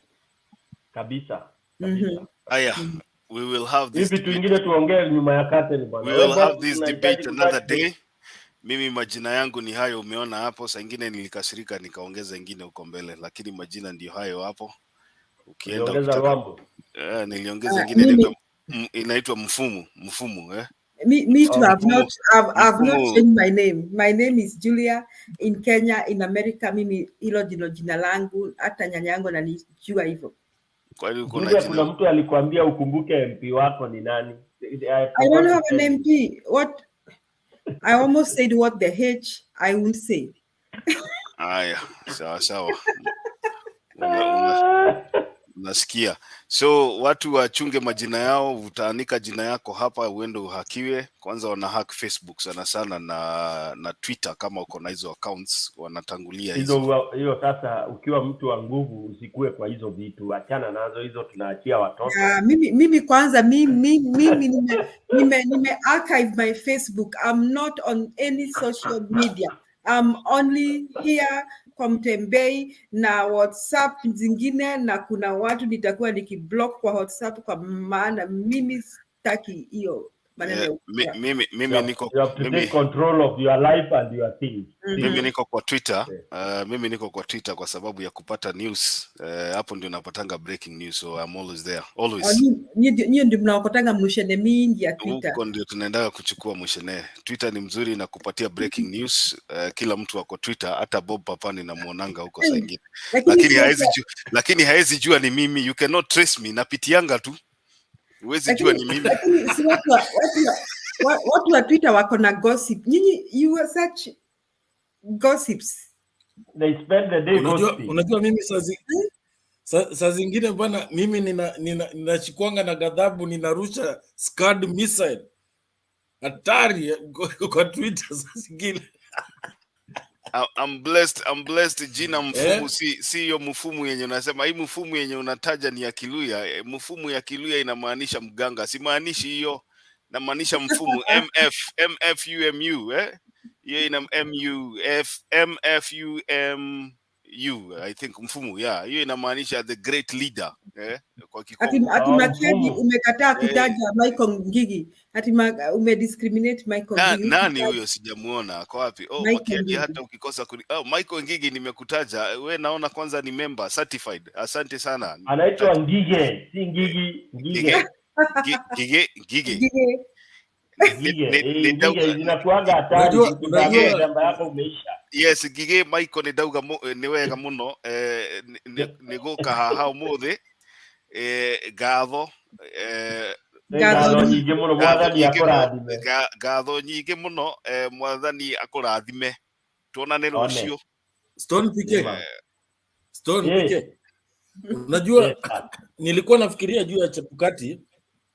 Unajua wakati in the 80s tena umeanza mambo ya Chebukati. Kuna wakati moja ya Chebukati walikuwa na Bob 80s. Ngoja. Makiadi, let me explain. You know, tufunge hiki. There was a time. Achana na mambo ya Chebukati, tunakutana naye kwa koti Monday. tukutane nyuma ya curtain Sikia hapa. kwanza. Wewe fanya namna hii. Nafunga studio hapa end broadcast, lakini curtain mnakutana huko nyuma. Asante sana Joy. Tukutane hapo kwa curtain. Joy Obesa, Tuna classified. Many people, what are you saying that behind the curtain? Ngoja nionyeshe behind the curtain. Otherwise ningependa kwanza umefunga studio? Bado ngoja nimalize. Ngoja nimalize tafadhali. Okay, thank you so much everyone for being together with us today. I want to acknowledge you all for, naona tuko karibu watu 408 saa hii.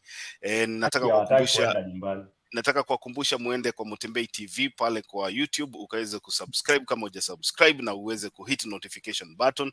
Ndio wakati tunaenda live utakuwa notified ya kwamba kipindi kimeanza. Banada atakuwa hapa kitu saa 7:30 mchana Kenyan time. Kwa hivyo tafadhali, kama unapenda show, kutakuwa na link kwenye comment section. You click on that link na unajipata hapa ndani ya studio. Alafu unaweza kuchangia maoni yako kwa kile ambacho kitakuwa kinaendelea. All you need is a working gadget, internet connection, ama kama ni bundles ni sawa. Alafu Father Danny Darius anasema you must have a working brain. Do not come to punish our viewers here by listening to you. And a working brain. Yeah, so you must have a working brain. Usikuje kupunish watu hapa kukusikiza. Otherwise we love you all. Tukutane hapa kesho saa 7:30 kama uko Kenya, na kama uko ugaibuni tunakutakia usiku mwema. Sasa hii naona ni karibu mida ya saa 6:30, saa 6:55 usiku. Julia, najua kwako ni saa 7, kwako ni saa 7:55. Kwa PK ni saa 4:55. Ndio unaona hataki kutoka hapa. Daudi, wewe masaa yako ni gani? Kumbe kwa PK ni mapema hii. Mimi niko East Coast, so I'm in the neighborhood, Julia's neighborhood, so we ni saa 6:55. Kwa hivyo inamaanisha nyinyi hamwendi kanisa leo. 7:55. Wewe ni saa 7, wewe ni saa 7:15. Martin tuko na yeye same time zone, kwa hivyo hata yeye najua kwake ni saa 6:55. So wacha tukutane hapa kesho. Tukutane kesho. Good night. Asanteni sana. Good night.